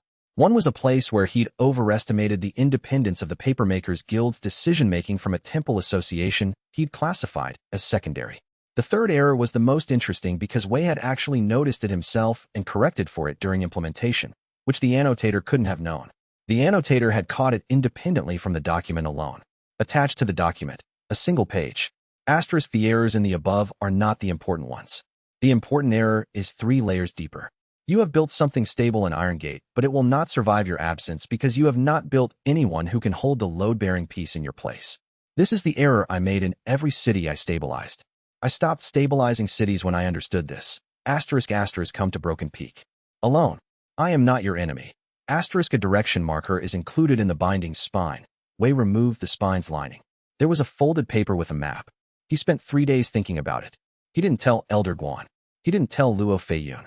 He told you Dao, in 3 words, possible hostile meeting, which was the code phrase they had established meaning. I'm doing something that might be dangerous and I need you to know without knowing the details. She looked at him and nodded once, which was her version of, understood, I'll watch your back from somewhere you can't see me. He left on the 4th day, riding alone, following the direction marker on the map. The path went into the hill country east of Iron Gate, through forest that was still green in the early season, on trails that were old enough to be unmarked on the provincial road maps, but clear enough to have been maintained. Someone had been using this route regularly. The camp at Broken Peak would have been in place for some time. Wei arrived at midday. The figure waiting at the camp's edge was sitting on a flat stone, reading, a genuine book, not a cultivation text, a history volume whose spine Wei couldn't read at the distance. He had his back half turned to Wei's approach, which was either a sign of genuine unconcern or the sophisticated message of someone who wanted to demonstrate that they'd known Wei was coming well before Wei arrived. Wei stopped at the camp's edge. You can come in, the figure said, without turning. I've already had 4 chances to act on worse intentions if I had them. Wei walked into the camp. The figure turned. He was perhaps 40 years old in apparent age, though Wei suspected cultivation had compressed whatever that number actually meant. He had the kind of stillness that came from long cultivation practice, the body at rest in a way that indicated the mind was doing something else entirely, continuously. His eyes were the specific amber brown of someone who spent extended time in elevated chi density environments. And his cultivation signature, when Wei felt it properly for the first time, was unmistakable. Strategic resonance. The same fundamental structure as Wei's own technique. The same layered model building, the same battle intent framework, the same quiet cognitive hum of continuous environmental assessment. And through the center of the resonance core, running from the bottom of the 1st chamber through the top of the 3rd, a crack. Not a break. A crack. The kind that might have been there for years, that the whole structure was built around rather than repaired, that had changed the architecture of everything above it. Wei looked at it. He said, You opened the 2nd chamber. The figure looked back at him. My name was Fang Chuanlin, he said. And yes, I opened it. And I've been trying to figure out how to close it for 4 years, and I can't. He set down the history volume. I brought you here because you're the only other person alive who uses this technique, and you're about to advance to a rank where the 2nd chamber will become visible to you. I need you to understand what it is before you reach it. Wei looked at the cracked resonance core.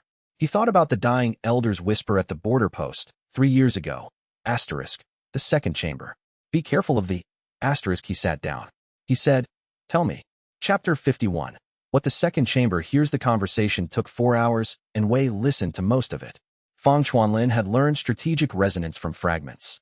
3 incomplete texts found in a collapsed temple complex in the northern reaches. During a survey expedition he'd been part of as a scholar attached to a cartography sect.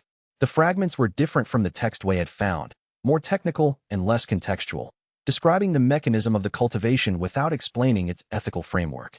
There were no caution notices. There were no case records. I was at Vanguard Mine Tier 2 when I found the fragments, Fang said. He had settled into a stillness as he talked. Not comfortable, but disciplined, the way someone talks about something they've told themselves they won't avoid. The technique accelerated my cultivation faster than anything I'd seen. 6 months from Vanguard Mind to Company Mind. Another 8 months to Battalion Mind.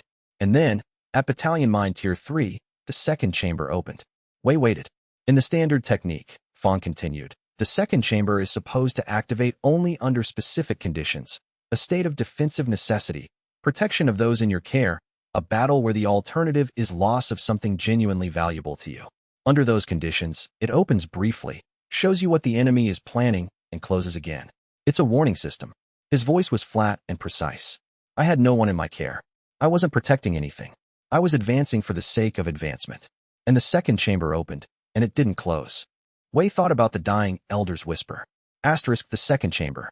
Be careful of the asterisk. What does it hear? He asked. Everything.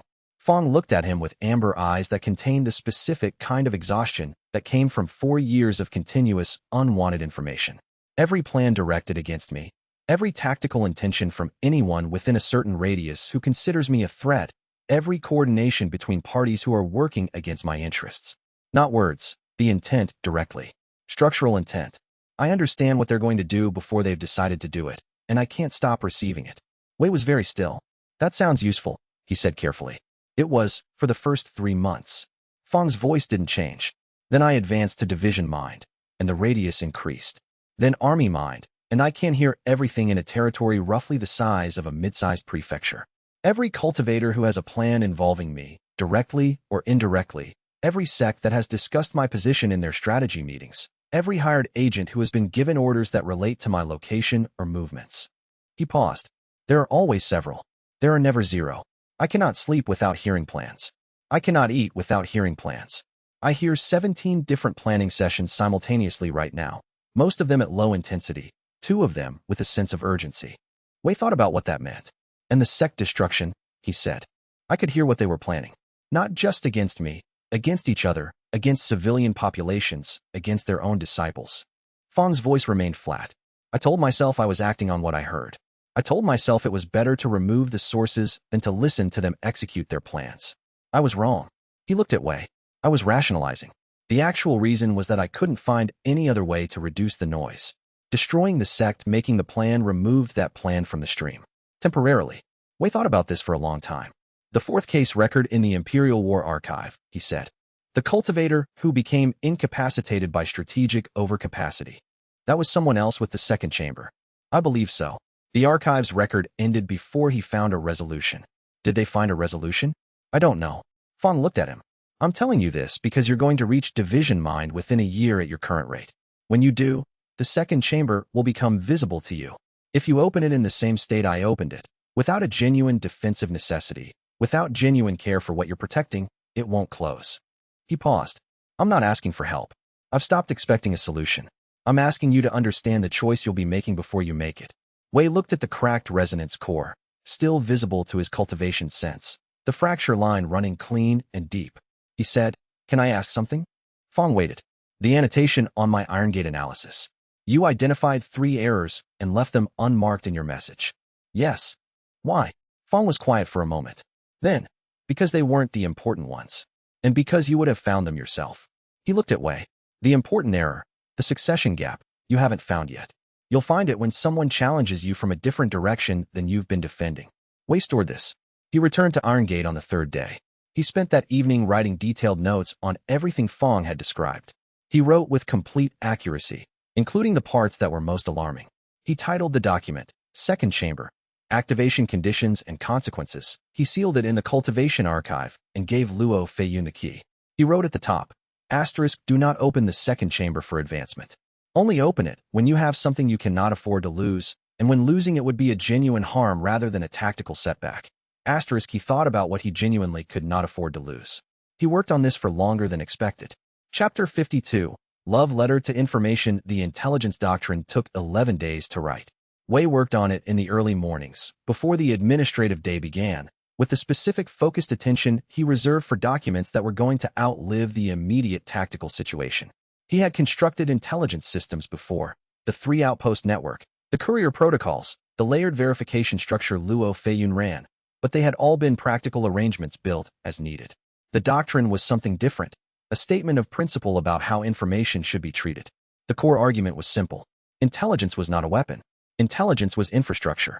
The purpose of information gathering was not to surprise enemies, but to maintain accurate understanding of the environment, which was what made correct decisions possible.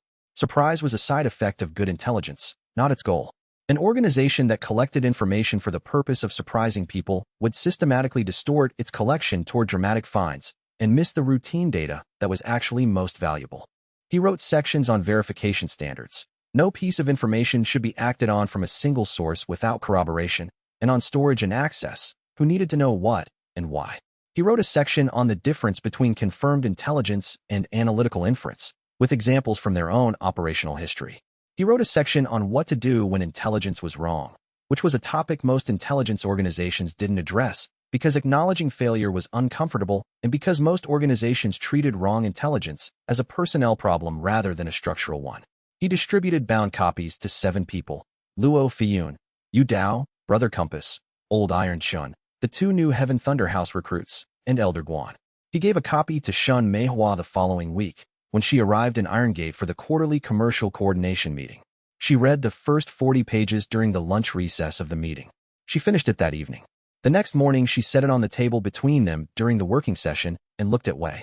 This reads like a love letter to information, she said. Wei looked at her. He said, all good strategy is. She was quiet for a moment. Then, the section on analytical inference versus confirmed intelligence. You wrote that most intelligence failures occur when organizations confuse the two and then protect the confusion because admitting it would require admitting the organization made a decision on bad information. Yes. You're also describing your own decision process in the first 18 months of Hollow Drum's expansion. Wei paused. He had not expected her to identify that. Yes, he said. The section is based in part on my own errors. She looked at him for a moment. You wrote a critique of yourself into the foundational doctrine document. It seemed more useful than not writing it. She nodded once, slowly, and looked back at the document. The section on verification. 3-source confirmation for intelligence used to plan direct action. That's going to be operationally limiting in fast-moving situations. Yes, that's intentional. In fast-moving situations, the limiting factor is usually not intelligence, it's decision speed. Requiring 3-source confirmation forces the organization to either slow down the situation or acknowledge it's acting without confirmed intelligence, which is a different kind of decision and should be treated as one. He paused. You can disagree. I don't disagree, she said. I'm noting the places where it will be difficult to follow. 3 prefectures away, Su Maolong was receiving a visitor. The envoy from the Heaven Thunder House was a senior administrative representative named Xiao Lingjun, who presented his house's case with the practiced efficiency of someone who had made similar cases to similar parties many times. The Heaven Thunder House was interested in formalizing an alliance with Iron Pinnacle Sect against the growing operational influence of Hollow Drum Sect and its administrative arrangements in Iron Gate. The resources available for alliance partners were significant. The arrangement required only agreement on the principle that Hollow Drum Sect's expansion into city governance represented an inappropriate entanglement of cultivation and civil administration that all traditional sects should oppose. Su Maolong listened to all of it without expression. He thanked Xiao Lingjun for the visit. He said he would consider the proposal. After the envoy left, Su Maolong's private aide, a disciple who had served him for 20 years, asked, "What will we do?" Su Maolong looked at the window for a moment. "Nothing," he said. "Not yet. Hollow Drum Sect is growing faster than any sect in the region." Yes. The old man was quiet. And Wei Changming is making the same error he always makes. He explains his reasoning to people who haven't agreed to be convinced. He documents his methods. He makes his approach legible because he believes legible systems are more stable than opaque ones. He paused. He is right about stability. He is wrong about how useful legibility is for defense. He will see an attack coming. He will see the tactical form of the attack coming. He will not see the strategic nature of it. Su Maolong turned from the window. He always explains too much. Wait until he has explained himself into a position he cannot retreat from without contradicting what he's said. Then we will have something to work with. The aide said nothing. Su Maolong returned to his desk. And do not approach the Heaven Thunder House again. They are an instrument, not an ally. The people who use instruments become dependent on them. Chapter 53. The coalition's complaint. The formal complaint arrived through the kingdom's administrative court system 9 weeks after the Iron Gate arrangement was established, filed on behalf of a coalition. The Iron Gate Grain Merchants Association, the Western Trade Caravan Guild, and 2 cultivator families who had held minor influence in the city before Hollow Drum's arrival. The complaint's central claim was precise, that Hollow Drum Sect administered Iron Gate as a military occupation under civilian administrative cover, using the cultivation sect's organizational hierarchy rather than the city's legitimate civil governance structures. Attached, 14 specific instances of decisions made without public consultation, 3 instances of security protocols that restricted movement without legal authorization, and 1 instance where the Papermakers Guild had authenticated a document on Hollow Drum Sect's behalf, without going through the standard review process. Wei read the complaint twice. He said to Luo Feiyun, "The security protocol claims are inaccurate. The consultation claims are partially accurate. The Papermakers Guild claim is accurate. Do we contest or respond?" "We respond." He set the document down. Contesting an accurate claim means either lying or making technical arguments that the court will find unpersuasive and that will read as evasive. Responding means acknowledging the accurate parts and explaining the reasoning, which is more work but actually convincing. He paused. "We also need to understand who organized this coalition. The grain merchants and the Western Trade Caravan Guild had no obvious prior grievances. They're not the groups we didn't prioritize. Someone coordinated them." Luo Feiyun was already checking her notes.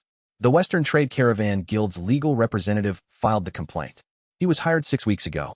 The hiring client is registered as a commercial consulting firm in Jinyuan. Wei looked at her. "The Heaven Thunder House has commercial consulting firms in Jinyuan," she said. He thought about this. They couldn't challenge the Strategic Virtue Award directly after the administrative court ruled in Jade Serpent's favor. So they're challenging us through the Iron Gate arrangement. He made a note. That's actually more sophisticated than I expected from their initial response. Is that a compliment? It's an observation. He returned to the complaint document. The response needs to be ready in 3 weeks. I'm going to handle the legal drafting personally. I need you to flag anything else. The second thing Luo Feiyun flagged arrived that same evening. She came to his working room with a map and set it on the table. She pointed to a route marked in red ink from the eastern reaches through the hill country east of Iron Gate, curving northwest toward the provincial capital.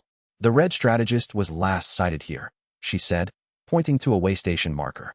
2 weeks ago. He's been moving consistently northwest. Wei looked at the map. The route, if continued, led directly to Jingyuan. What's in Jingyuan that he would want? He said, thinking aloud. He already suspected the answer. But the full shape of it, the Imperial Vault, the complete manual, the relationship between Feng Chuanlin's fractured state, and what access to the complete text would do, took 2 more days to confirm. He prepared both responses simultaneously. The legal response for the kingdom's court. The operational preparation for whatever was happening with Feng Chuanlin and Jingyuan. He was not looking forward to choosing between them. Chapter 54. The Co-Administrator Solution. The legal response to the Merchant Coalition complaint took 11 days of careful work and involved 2 arguments that Wei had never been certain would hold.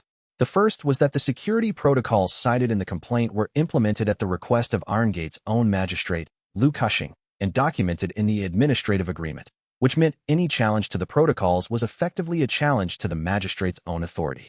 Wei's legal drafter presented this with full documentation attached. The second was more delicate.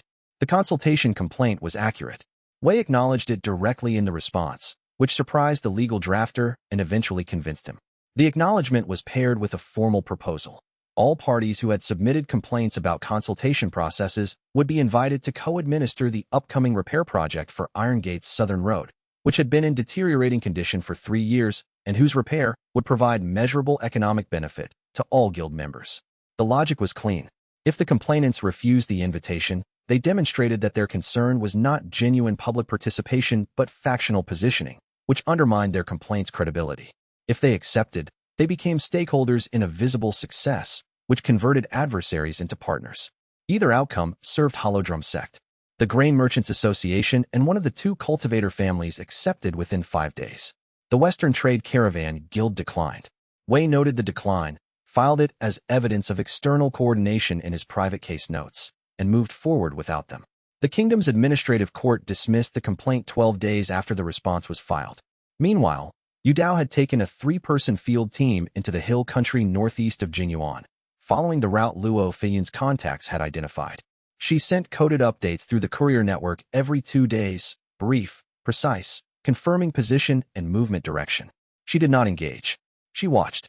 On the 3rd update, her code indicated, target moving with unusual urgency, deviating from predicted route to approach city from underground access point rather than main road. Wei read this at the working table in the Iron Gate administrative office and thought, underground access point. He looked at the provincial map for a long time.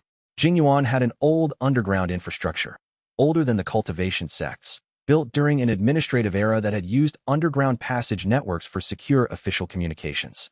Parts of it had been repurposed. Parts of it had been sealed.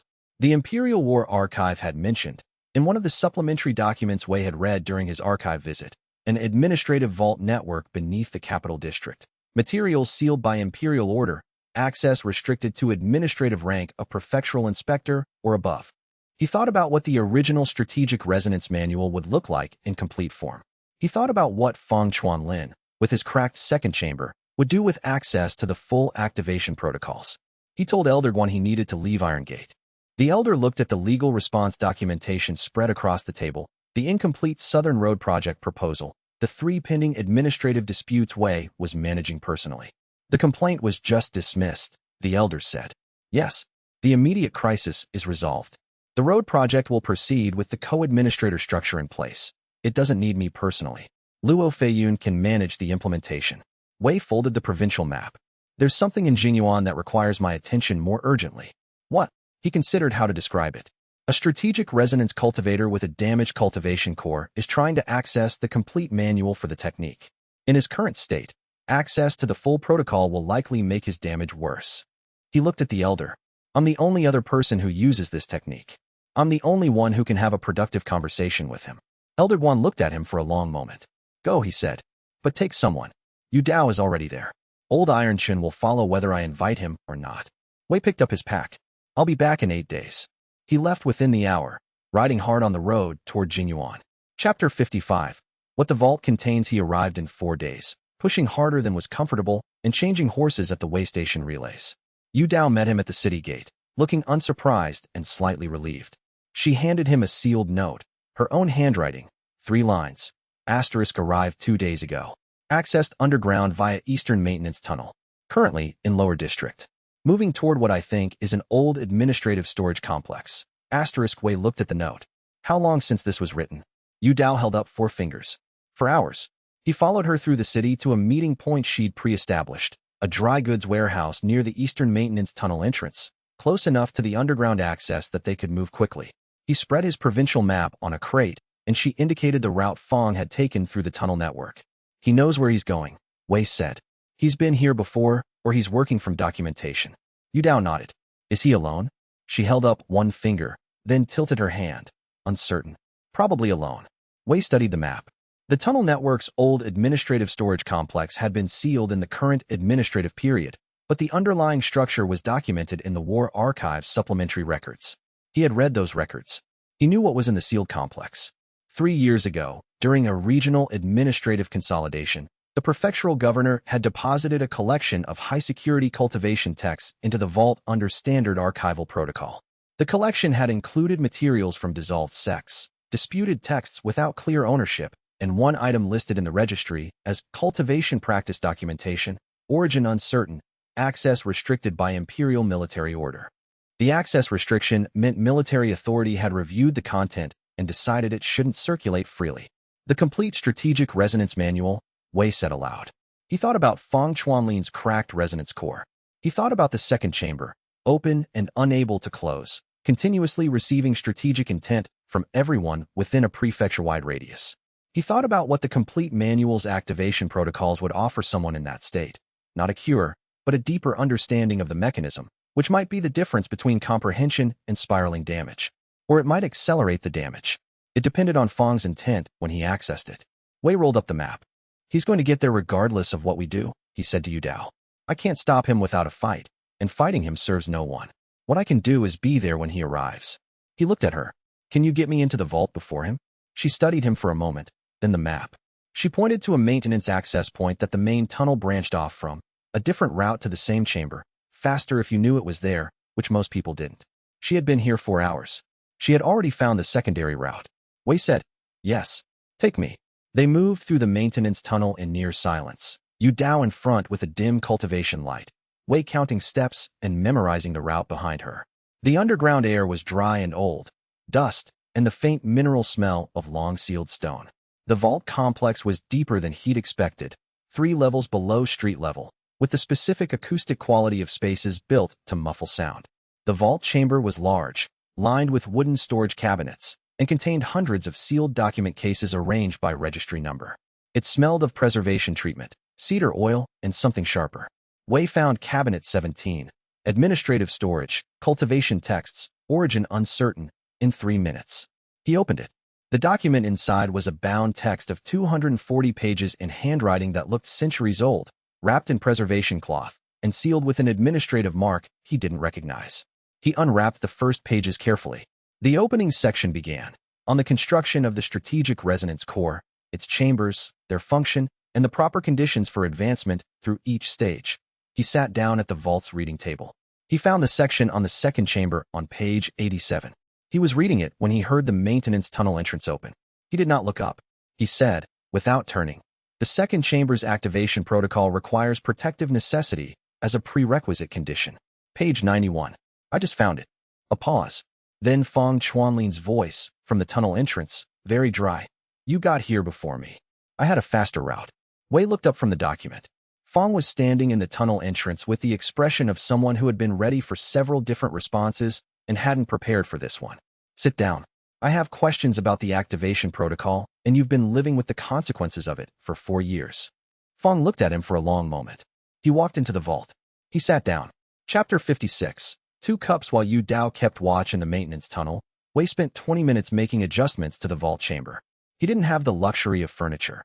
The vault contained cabinets and a reading table and 2 chairs that had been placed there by archivists and not designed for anything except document work. He worked with what existed. He moved one of the chairs to a position that would give Fong a clear sight line to both exits without placing Fong between Wei and the exits, which was the arrangement most likely to produce defensive tension. He repositioned the reading lamp to cast even light across the table rather than directional light that would put either party in shadow. He opened the ventilation port in the upper wall, a small thing, but closed vaults felt enclosed in a way that affected people's willingness to be patient. He could not do anything about the chi environment. The vault was old stone and preservation treatment, which muted cultivation sensitivity slightly. That was actually useful. It meant neither of them could read the other's cultivation pressure as easily as they could in open air, which reduced the constant status monitoring that happened between cultivators of different ranks. He found a flask of water in his pack and set 2 clean cups on the table. Not tea. He hadn't brought tea. But the gesture of the 2 cups was more important than the contents. He returned to the document. He was reading page 91 when Fong arrived.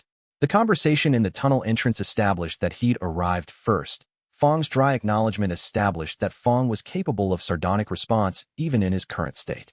Wei cataloged this and stored it. Not fully defensive, willing to be surprised, capable of humor as a processing mechanism. These were the moments Fong could engage with something other than the continuous noise of the second chamber.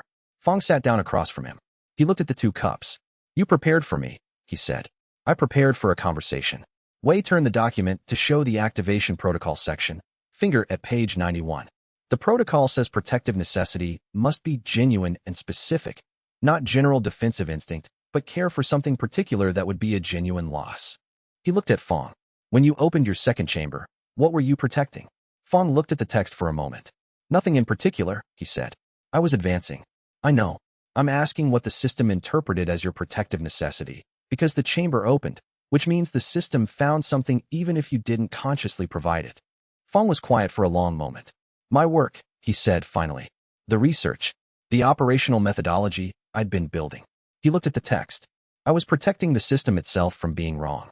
If I couldn't advance, the technique didn't work, and I'd spent 6 years building an identity around a technique that didn't work." Wei looked at him.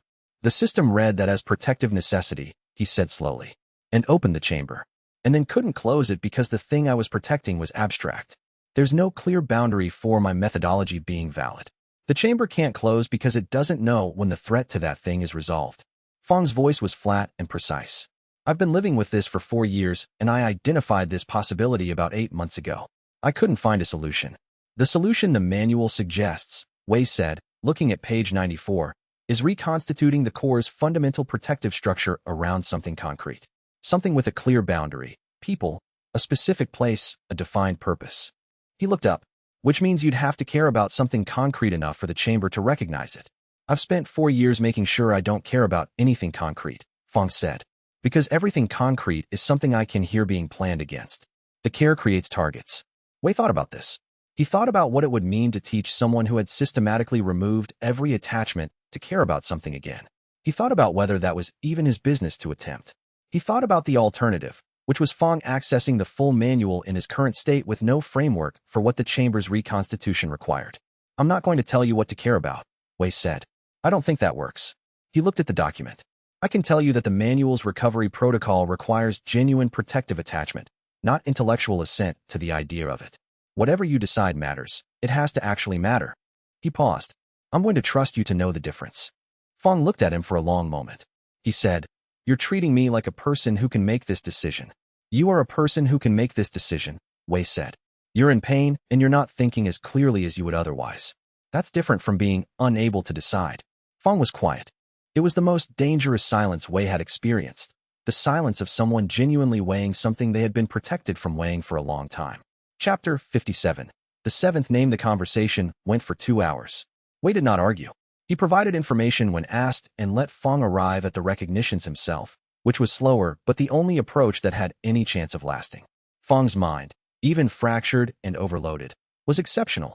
He followed chains of implication faster than most people Wei had spoken to, and he challenged premises with the specific precision of someone who had spent years learning to distrust quick conclusions. At the end of 2 hours, Fong took the vault document. Wei had expected this. He didn't move. Fong held the bound text and looked at him. You're not going to stop me. No. Wei looked at him. You found this text first. It belongs to the technique, and you're a practitioner of the technique. I have no authority to stop you and no legitimate reason to try. Fong held the text for a moment longer. Then he reached into his inner robe and removed a separate bound volume. Thinner, in his own handwriting, the ink crimson rather than black. He set it on the reading table. I made a copy before I came. I've had the route to this vault documented for 3 months. He paused. I was going to leave without telling you about it. But you were here, and you talked to me like I was capable of understanding something, which has not been the standard approach of the people who've tried to talk to me. He paused again, something that was not quite emotion but was adjacent to it moving through his voice. So, Wei picked up the copy. It was complete. All 240 pages transcribed in Fong's precise hand, including the second chamber protocol section, including what appeared to be Fong's own annotations and corrections based on 4 years of lived experience with the technique. The annotations in the margins are mine, Fong said. Some of them are corrections to errors in the original text. Some of them are what the text didn't say, but should have. He looked at Wei with the amber eyes that had learned, Wei thought, to contain a great deal without displaying it. The annotation on page 143 is the most important one. Read it before you reach division mind. Wei looked at the page. The annotation said, the transition from battalion mind to division mind does not feel like advancement. It feels like the battlefield getting larger. Most practitioners mistake this for success. It is not success. It is the beginning of the problem that succeeds success. He looked up. Fong was wrapping the original vault document in its preservation cloth. One more thing, Fong said. He was looking at the wrapped document and not at Wei. The Hollow Heaven Sovereign. Wei was completely still. You know the name. I hear everything that's planned with strategic intent within a prefecture-wide radius, Fong said. 2 months ago, I started hearing something different. Not human strategic intent, but something older, broader. Like hearing a piece of music from a century ago being played in a room you can't enter. He wrapped the cord around the document with careful hands. Whatever's generating it is not human and is not small. It's becoming more coherent. It's waking up. He looked at Wei. You have a bronze tablet. 7 items. Wei's hand moved, involuntarily, to the pack where the tablet rubbing was stored. The 7th item, Fong said. His name. Wei took out the rubbing and unfolded it. The bronze tablet's text was an archaic script, and he had translated 6 of the 7 items over the past 3 years, using the War Archive's historical linguistics materials. The 7th item had resisted his translation. The character compound was not in any historical dictionary he'd accessed, and the scribal notation suggested it was a title rather than a descriptive term. He looked at it now with what Fong had said. The 7th item. A title. Hollow Heaven. He looked up. Fong was already moving toward the tunnel entrance with the vault document under his arm. He paused at the entrance. I don't know what the Sovereign wants, he said. I know that the intent is structural, not tactical, not personal. Something at the level of reorganize the fundamental arrangement of this world. That's all I can tell from the signal. He looked at Wei one more time. Good luck, Wei Changming. Build something worth protecting. The chamber won't close for anything less. He went into the tunnel. Wei looked at the rubbing in his hands for a long time. Then he put it back in the pack, picked up Fong's copied manual, and went to find Yudao. Chapter 58. The Inner Command. He spent the journey back reading. Not the vault document. He had the copy. He read it in pieces during rest stops and in the evenings at Wei Station inns, annotating with his own notes in the margins beside Fong's. The complete text was significantly different from the fragments he'd worked from. The fundamental principles were the same, but the technical architecture was more detailed, and several of the cultivation techniques he'd developed independently were described in the manual with specific guidance he'd been approximating by trial and error. He had been doing most of it correctly. The errors were instructive. 3 places where his approach was technically sound but inefficient. 1 place where he'd developed a habit that the manual identified as producing a specific kind of cultivation distortion over time. Not dangerous at his current rank, but worth correcting before advancing further. He corrected it that night, with a focused cultivation session that felt like removing a structural element and replacing it with a better-made one. The second chamber section he read 4 times. The recovery protocol for a damaged second chamber required what the manual described as reconstitution of genuine protective attachment. The technique for doing this was not mystical. It was a specific cultivation practice involving what the manual called anchoring a resonance core element to a concrete protective object. The practice required genuine care. It could not be faked. The manual was explicit. The anchor will not hold on intellectual assent. The practitioner must actually care. Wei thought about this in the context of his own advancement. Division mind would make the second chamber visible. The preparation required was clear. He needed to know, genuinely and specifically, what he was protecting, not as an abstract operational objective, but as something whose loss would constitute an actual harm to him. He did not find this an easy question to sit with. He arrived in Iron Gate on the 8th day, as promised. That evening he gathered Luo Fiyun, Yu Dao, Brother Compass, and Old Iron Chun in the administrative office's inner room and told them what he had found, where he had been, and what the Hollow Heaven Sovereign's name meant on the bronze tablet. He spoke plainly and completely, without omission. When he finished, he waited for their responses. Luo Feiyun asked 4 clarifying questions, and then went quiet with the expression of someone reorganizing everything they thought they knew about the operational environment. Yu Dao's expression did not change, but the quality of her stillness shifted. She was recalibrating something fundamental. Brother Compass said, with the deliberateness of someone who had learned that speaking slowly was more effective than speaking quickly. The sovereign has been sealed for 3,000 years. How long until the formation fails completely? I don't know, Wei said. Fong's signal assessment suggests the process is accelerating. The original formation was designed with an indefinite lifespan. He paused. The estimate I've been working with is between 5 and 20 years. I could be off by an order of magnitude in either direction. Old Iron Chun, who had been listening from the corner chair with the patience of a man who had learned not to be surprised, said, "And what do you want to do about it?" "What I always do," Wei said. "Understand it before it acts. Build a response structure that doesn't depend on winning a direct confrontation we can't win." He looked at the people in the room. "Which is why I'm doing this differently from how I've done everything else." He told them what he wanted, an inner command structure. 5 people, the 4 present plus Shun Meihua, with access to everything, decision authority in his absence, and the explicit responsibility to overrule him if his model was wrong. Not advisors. Actual command authority. The resistance was immediate and came, surprisingly, from Old Iron Chun rather than anyone else. "A command committee produces slower decisions than a single commander," he said. "At this scale, a single commander produces worse decisions than a committee," Wei said. "I've been managing the Iron Gate political situation and the Fang Chuanlin situation and the Ding Zhanhai situation simultaneously. I got all 3 right by luck and by the fact that they didn't overlap at the same moment. They will overlap." He looked at Old Iron. "I need people who can carry the load independently and who have standing to tell me I'm wrong." Old Iron thought about it. He said, "I'm not on the committee. You're on the committee. I've been observing you, not managing you. Those are different things." "I know. That's why I need you on the committee." Wei looked at him steadily. "You've been watching for a mistake for 2 years. If you have committee standing, you can name it when you see it instead of waiting for me to find it myself." Old Iron Chun was quiet for a long time. Then, "Fine." Wei advanced to Division Mine Tier 1 4 days later, in the early morning, during the cultivation practice in which he integrated the complete manual's technique corrections with his existing structure. It did not feel like achievement. It felt exactly like the annotation on page 143 had described, the battlefield getting larger. He wrote in his journal, *, the field is wider. The stakes are different. Start with what I know. * Chapter 59. The Governance Rights Clause. The royal decree arrived on a morning when Wei had 3 other things already in motion.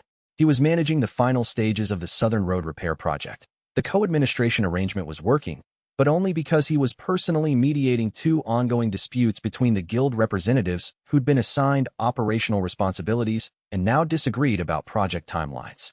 He was also processing the Kingdom Travel Seal's first practical use, a supply route negotiation with a transport guild that crossed 2 provincial borders, which required the seal's documentation to be presented in the right format to the right administrative authority. And he was waiting for Luo Feiyun's analysis of the inner command structure's information flow to come back. She'd been auditing their communication protocols for 3 weeks and had found something she described as a bottleneck you won't like. The royal decree came via official courier with the formal Heaven Thunder House and Jade Serpent Clan co-seal, which meant it had Kingdom Court authority. It named Hollow Drum Sect a provisional Kingdom military auxiliary, granted them a resource allocation equivalent to a Division Mine Sect's annual endowment, and placed them under the operational coordination authority of the Imperial Military Administration. The Operational Coordination Authority clause was 3 paragraphs long and carefully worded. It did not say command. It said coordination, which in the Kingdom Court's administrative language meant requests would be made, not orders issued. Hollow Drum Sect would be expected to respond to coordination requests within a defined timeline. Failure to respond would be escalated through the administrative court system. Wei read it twice and identified the mechanism. Coordination requests came with implicit pressure. Escalation through administrative court created documentation of noncompliance. 3 documented noncompliances could trigger a review of the auxiliary status, which would take the resources back. It was not a command structure. It was a compliance ratchet. Accept enough coordination requests to avoid administrative review, and eventually the ratchet had tightened to the point where noncompliance was structurally impossible. He called Xianxia. She arrived the following morning, having traveled overnight. Her information network had flagged the decree before it was delivered, and she had already read a copy. She came in, set her bag down, looked at him, and said, "I found something." She produced a document from the bag. It was a copy of a legal filing from 212 years ago, Kingdom Administrative Law, which had barely been amended in the intervening period, establishing a precedent category called auxiliary governance rights. The category had been created to allow cultivation organizations with civil administrative responsibilities to maintain operational independence while receiving kingdom resources. It had been used 3 times in its 200-year history and had never been revoked. The key provision: an organization that accepted auxiliary designation while simultaneously holding active civil administrative responsibilities could file for auxiliary governance rights, which converted the coordination authority clause into an advisory consultation clause. Requests became recommendations. Noncompliance didn't trigger administrative review. It triggered a written explanation requirement. "Where did you find this?" Wei asked. Luo Feiyun's archive research from 8 months ago. Xianxia sat down. She found it while researching the Iron Gate Administrative Arrangement's legal basis. She filed it as potentially relevant, and it sat in the research archive until I started looking for something the decree might not have anticipated. Wei looked at the filing. 212 years old, he said. No one has invoked it in living memory. The Kingdom Court's current legal staff almost certainly doesn't know it exists. He thought about the timing. If we accept the auxiliary designation and simultaneously file the governance rights petition, the 2 filings arrive together. The court processes them both before ruling on either. The governance rights provision supersedes the coordination clause before it takes effect. That's the reading. Xianxia looked at him. It's also the kind of reading that will make Ding Zhanhai furious.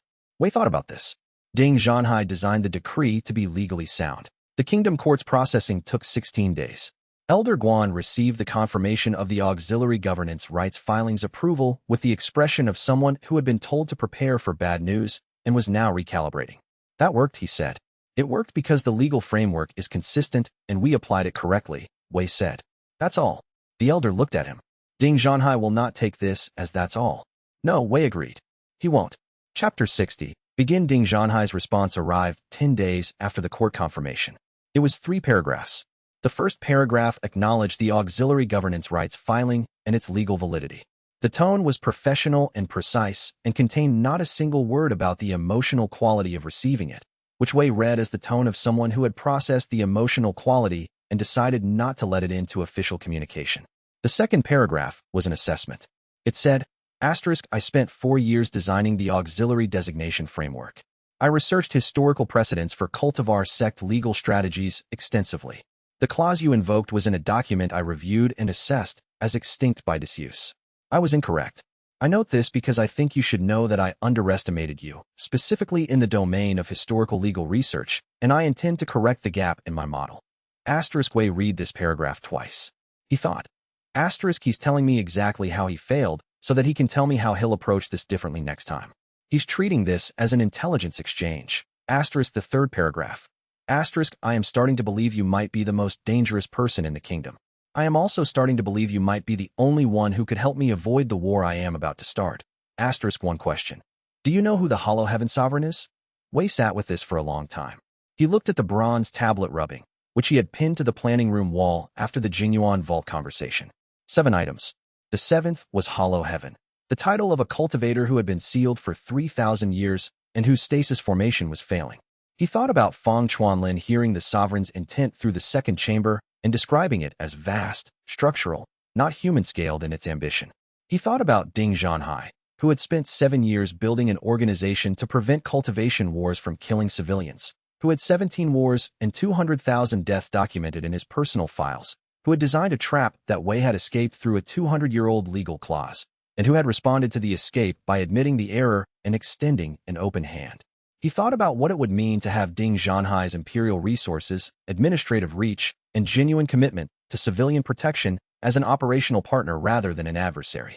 He thought about what it would cost. He got up from the desk and walked to the planning room. He took a new planning sheet from the stack. He stood at the table for a moment. He wrote 4 words at the top. Begin, Sovereign Prevention Protocol. Below that, after a pause.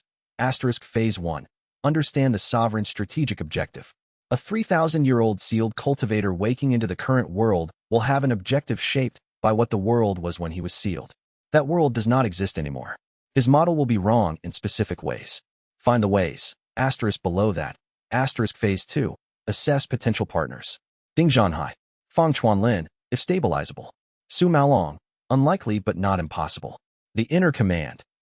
Below that. Phase 3. Build the infrastructure that will still exist after this is over. He looked at the last line for a long time. Then he added, historically speaking, the most dangerous moment in any war is the moment after victory, when the organizational structure that was built for conflict has to decide what it is now. Start thinking about this now. He wrote a reply to Ding Zhanhai. It was 1 page. It said, yes. I know the name. I've been building toward the problem from a different direction than you, but I think we may have reached the point where different directions are more useful together than separately. I have 3 conditions for collaboration. The conditions are not about resources or authority. They are about what happens after. When you're ready to discuss what happens after, I'll be ready to talk about before.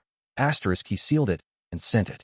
He stood in the planning room looking at the bronze tablet rubbing, the Sovereign Prevention Protocol planning sheet, and the map of the provincial territory with its marks and dependencies, and the small red point in the Eastern Territory that still said Red Strategist. Last known position. Somewhere in the Eastern Hill Country. Fang Chuanlin was moving with a cracked resonance core and a complete cultivation manual, and 3 months before the second chamber consumed the first. Somewhere in a 3,000-year-old sealed formation, something vast and ancient was waking and organizing its thoughts. Somewhere in the kingdom court, Ding Zhanhai was reading a 3-condition letter and assessing what the conditions were going to be. Wei looked at all of it. He looked at the planning sheet and the 4 words at the top. Then he went to find Xin Meihua, because there was a part of the Sovereign Prevention Protocol that he needed to think aloud before committing it to paper, and she was the person whose questions sharpened his thinking in the ways he needed most. She was in the eastern courtyard, reading. She looked up when he arrived, and then at his expression. Tell me, she said. He sat down. He began. Chapter 61. The sovereigns chained the records on the Hollow Heaven Sovereign were the most deliberately damaged Wei had ever encountered. He recognized the signature of intentional erasure because he had studied it in military history. Events were not described accurately and then deleted. They were described differently in different sources. Mythologized accounts replaced factual ones. The name accumulated symbolic meaning that obscured the historical person. Dates drifted. The pattern was not the randomness of normal information decay. It was the specific fragmentation produced by people who had reason to replace one narrative with another over many generations, until the original was no longer accessible. He collected everything he could find across 6 sources, 3 in the War Archive, 1 in the Historical Linguistics materials at the Kingdom's Eastern Library, 1 in Luo Feiyun's commercial contacts who had access to a merchant sect's private historical collection, and 1 from Fang Chuanlin's annotated copy of the Strategic Resonance Manual, which contained a footnote reference to a primary text Wei had not previously located. From these fragments, assembled against each other's contradictions, he constructed what he was confident was at least 60% accurate. 3,000 years ago, a cultivator whose original name was unknown had reached the rank of Heaven Strategist, the 9th of 10 cultivation ranks, a tier so far beyond current practitioners that most cultivators treated it as mythological. At that rank, the practitioner's battle intent models could encompass not just individual battles, but multi-generational strategic chains. The model could predict not just what would happen next, but what the consequence of the next thing would be, several iterations out. The sovereign had used this capacity to attempt to end a war, not a border conflict or a resource dispute, a cosmic tier conflict between 2 cultivation factions that had been fighting intermittently for 2 centuries and showed no signs of resolution. He had constructed a master strategy that, when executed, ended the war. For 93 years. Then the factions resumed their conflict, through slightly different mechanisms, for slightly different stated reasons, with slightly different leadership. The master strategy had not addressed the underlying structural conditions that produced the war. It had resolved the surface manifestation and left the roots intact. The sovereign had been the greatest strategic mind in cultivation history, And he had made the fundamental error that Wei had been learning to identify from his first mission. He had treated the symptom without modeling the system. In the records, the period after the failed peace was described in ways that suggested catastrophic personal breakdown. The mythological accounts used language about the grief of heaven and the sorrow of undefeated mind. The more clinical fragments suggested the sovereign had constructed a self-sealing formation, a stasis structure designed to contain him until the underlying conditions that produced the war had changed sufficiently that a new strategy had a chance. 3,000 years. Wei thought about this for a long time. He thought about what a 3,000-year-old cultivation at Heaven's strategist rank would look like when it woke up. He thought about what model it would be using to assess the current world, a model built on a world that had been transformed beyond recognition, that had new cultivation systems and new power structures and new historical facts that the sovereign's 3,000-year-old framework had never accounted for. He thought about the strategic chain reaction. The sovereign's last strategy had ended a war, but not the conditions for war. 3,000 years of cultivation civilization had built on top of those conditions without knowing they existed. Whatever the sovereign's new strategy would be, and a heaven strategist with 3,000 years of accumulated strategic refinement would certainly have a new strategy. It would be built on a model of the world that was 3,000 years outdated. A model built on wrong assumptions produces results no one planned for. Wei had been saying this about cultivation sects using 3,000-year-old tactics in a changed world. He now had to say it about the most advanced strategic mind in history. He advanced to Division Mind Tier 2 while constructing this model, not from solving it, but from genuinely inhabiting the scale of it, which forced his cultivation to expand to accommodate a strategic framework larger than anything he'd previously modeled. He wrote at the top of the Sovereign Prevention Protocol planning sheet, * primary error to prevent. The sovereign strategy will be based on a 3,000-year-old world model. The error will not be tactical. It will be strategic. He will pursue the wrong objective with perfect precision. * below that, * my objective. Make the sovereign's model accurate. If he understands the world correctly, he will choose a different strategy. * he stared at this for a while. Then, * this may be impossible. Plan for it being impossible. Have a fallback. * Chapter 62. 3 months Yu Dao found Feng Chuanlin in the hill country south of the provincial border, in the ruins of what had been a minor merchant compound until 2 weeks ago. She sent the coded report via the fastest courier route. Wei received it and left within the hour, with Yu Dao's team leading and the Inner Command's standard contingency activations already running. The compound was not destroyed. It was evacuated. Every person who had been there had left, quickly and with their possessions, which meant warning rather than attack. The compound's structural damage was contained and specific. The defensive formation arrays had been dismantled carefully, the storage buildings emptied by someone who understood inventory logistics, the communication systems removed without disrupting the infrastructure they ran through. Feng had been here. He had cleared the compound without hurting anyone and had taken only what would support continued operation. Wei looked at the careful evacuation and felt something between relief and concern. Relief that the inhabitants had been given warning. Concern that the care of the evacuation was fighting with the reports of defensive preemption attacks on smaller settlements. He found Feng 3 days later, in the old forest above the compound ruins, sitting on a rock in the specific posture of someone who was trying to take up as little space in the world as possible. He looked worse. The resonance core crack that had been visible to Wei's cultivation sense at Broken Peak was wider, not catastrophically, but measurably, like a fracture that had been under stress for months. His eyes had the unfocused quality of someone whose attention was constantly pulled in directions other than the conversation in front of them. Wei sat down near him, not across from him. You're getting worse, Wei said. I know.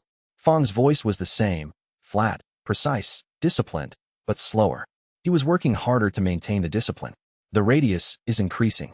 I'm hearing strategic intent from further away, which means more signal and more of it simultaneous. He looked at the trees. The settlements. I know how it looks. Tell me what it was. They were planning things. He paused. Legitimate things. Normal resource competition. One of them was planning to report my location to the prefectural authority for the reward notice. I heard the planning, and he stopped. The response wasn't proportionate to the actual threat. I've been losing the ability to calibrate. Wei thought about this. What's your timeline? 3 months. Maybe less. Feng looked at him. After that, the second chamber will overwhelm the first entirely. I will hear every plan within 10 li and respond to all of them simultaneously. I will not be able to stop. Wei thought about the manual's reconstitution protocol. He thought about what Feng had said at Broken Peak. I've spent 4 years making sure I don't care about anything concrete. He said, I have a problem that requires your specific capability. Fong looked at him. The Hollow Heaven's sovereign is waking. His second chamber, or whatever the Heaven strategist equivalent is producing a strategic signal that you've already been receiving. You described it as hearing a piece of music from a century ago played in a room you can't enter. Wei looked at him. I need someone who can hear that signal clearly and help me understand its structure before the sovereign fully wakes. Fong was very still. You're asking me to use the thing that's destroying me, he said. I'm asking you to use it for something specific and bounded, which is different from it using you for everything simultaneously. Wei paused. The second chamber won't close for nothing. It needs something concrete to protect. I can't tell you what that something has to be. Only you can know that. But if you're going to have 3 months regardless, I'd rather you spend them with a purpose that might matter. Fong looked at the trees for a long time. He said, nothing can be better than hearing the entire world's plans. What about hearing the Hollow Heaven sovereigns? Fong looked at him. Wei said, he's been planning for 3,000 years. Whatever the signal you've been receiving is, I think it's his strategy running, not his plans for what's next. His strategy that's been executing for 3,000 years. He paused. I need to understand it. You're the only person who can. Fong was quiet for a very long time. Then, I need to go somewhere quiet. Somewhere the local signal is minimal. I know a place, Wei said. Chapter 63. The Jade River Chain Xianxia trade network was the most sophisticated non-governmental intelligence system in the province, which meant she had access to commercial ownership records that official administrative archives didn't hold. She produced the analysis over 14 days of careful work, during which Wei watched the Sovereign Prevention Protocol's economic track develop with the specific feeling of watching a pattern emerge from noise. The Jade River Alliance was a continental trade consortium that controlled qi resource distribution across 7 provinces. Its public face was a rotating board of merchant representatives with no unusual features. Its actual structure, visible only through the layered ownership chains that Xianxia's network traced, was a series of holding companies that ultimately resolved to 3 controlling investors whose identities were deliberately obscured. We can identify 2 of the 3, Xianxia said, spreading the documentation across the planning table.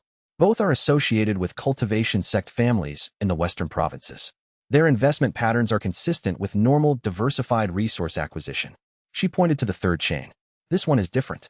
The investment pattern is not commercial in motivation. It's structural. They're acquiring and shutting down industries specifically, not redirecting them, closing them. Wei looked at the industries being closed. They were distributed across 4 provinces. They included a mining consortium that controlled 3 specific mineral deposits, a waterway transport guild that controlled 4 river stretches, an agricultural cooperative that processed a particular mountain crop, and 2 manufacturing guilds producing specialized cultivation equipment. He had been studying the resonance pillar anchor mechanisms for 2 weeks. He looked at the distribution map. The shutdown industries matched the resource flows that fed 7 resonance pillars anchoring the sovereign's stasis formation. The mineral deposits provided the specific qi-resonant material that the pillars processed. The waterways were the transport routes that distributed the processed material. The agricultural cooperative produced a secondary input compound. The manufacturing guilds produced the maintenance components that kept the pillar formation stable. Someone was cutting the supply chains that sustained the stasis formation. The Hollow Heaven Sovereign is engineering his own release, Wei said. Through economic sabotage. He left instructions with whoever controls the Jade River Alliance's 3rd investor position, and they've been executing them. He looked at the distribution map. This has been running for at least 20 years, possibly longer. Xianxia looked at him carefully. A 3,000-year-old cultivator planned 20 years of commercial acquisitions and closures before sealing himself. He was the greatest strategic cultivator who ever lived, Wei said. He had 3,000 years to refine the plan in stasis. He traced the supply chain disruptions with a finger. This is his logistics interdiction strategy. He identified the dependencies, he identified the timeline for each dependency's disruption, and he designed a commercial instrument to execute it without triggering direct intervention. He paused. It's exactly what I would have done, Xianxia said. Is that a compliment to him or a concern about yourself? Wei thought about it. Both, he said. He wrote on the planning sheet. Asterisk, the sovereign's economic strategy has a counter. If we restore the disrupted supply chains before the remaining pillars fail, the stasis formation stabilizes. The counter requires resources at the scale of the Jade River Alliance's disruption, a continental distribution network, or equivalent. Asterisk, he underlined the last phrase. Or equivalent. He looked at Hollow Drum Sect's current assets, administrative reach, and commercial partnerships. He looked at Ding Zhanhai's Imperial project, which had access to resources at exactly the scale needed. He wrote, "The collaboration is not optional." Chapter 64. The complete picture he called the inner command together and laid it out. He had spent 2 weeks constructing the model, and he presented it without softening any of the conclusions. The Hollow Heaven Sovereign was waking, with a strategy that had been running for at least 20 years.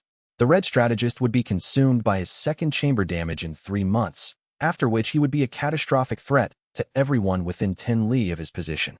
Ding Zhanhai's Imperial Suppression campaign had begun ahead of Wei's timeline and was proceeding toward a cultivation civil war. The Jade Serpent clan had an unknown connection to the Jade River Alliance that Wei had not yet fully traced. For simultaneous crises with structural interdependencies, he laid it all out on the planning table: maps, ownership chains, cultivation rank assessments, timeline projections, and then looked at his inner command and waited for their responses.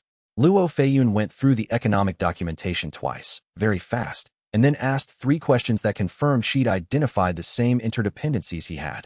Yu Dao looked at the Red Strategist's timeline projection and made a single note in the margin: "Position him near me." Brother Compass studied the resonance pillar map for a long time and said, with the deliberateness he brought to all significant observations, "The pillars are in locations that look random on a province map, but are consistent on a terrain network map. The original placement was strategic. Someone designed this system to be defensible from the ground, even if the formation was attacked." Wei looked at this. He hadn't considered the pillar's defensive architecture. He noted it. Old Ironshine said nothing for a long time. Then, "Tell me what you can't model." "Everything beyond the Sovereign's 3,000-year-old model of the current world," Wei said. "I don't know what specific strategy he'll execute when he wakes, because I don't know how he's assessed the current world structure. He'll make assumptions based on outdated information. I can identify general error categories, but not specific choices." He paused. "I'm operating at 60% confidence on the strategic picture. That's the lowest I've ever brought to a major operation." Old Ironshine looked at him. "I've fought battles at 60% confidence." "How did they go?" "Some won. Some didn't." The old man's voice was calm. The difference was whether the commander knew it was 60% and planned accordingly, or thought it was 90% and got surprised. He paused. "You know it's 60. Plan for surprises." Wei looked at the table. Shin Meihua said, "This is exactly what you love." He looked at her. She said it without irony or warmth, the same tone she used when she identified something precisely. "For simultaneous crises with structural interdependencies that no one else has fully modeled. The kind of problem where being wrong ends things catastrophically and being right requires synthesizing more information than most people can hold at once." She looked at him.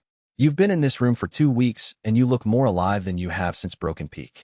He thought about this. He said, "Historically speaking, the most decisive battles are the ones no one recognized as battles until they were already won." Luo Feiyun looked up from the documentation. "Is that a quote or a plan?" "Both," he said. "Begin the continental assessment. I'll need 2 weeks." Chapter 65. The model that might be wrong. The continental assessment took 14 days and 5 hours.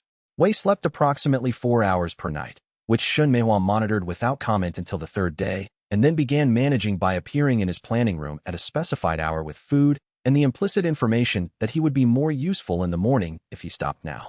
He discovered that stopping at the specified hour and sleeping for 4 hours produced better model quality the next day than continuing to work. He filed this as a cultivation maintenance insight and did not comment on the management. Luo Feiyun handled sect administration entirely. The Southern Road project progressed under the co-administration structure. 2 minor disputes between guild representatives were resolved without escalation. The inner command rotation held. Yu Dao ran security. Brother Compass managed the incoming terrain reports from the network of minor sect contacts he'd cultivated in the hill country.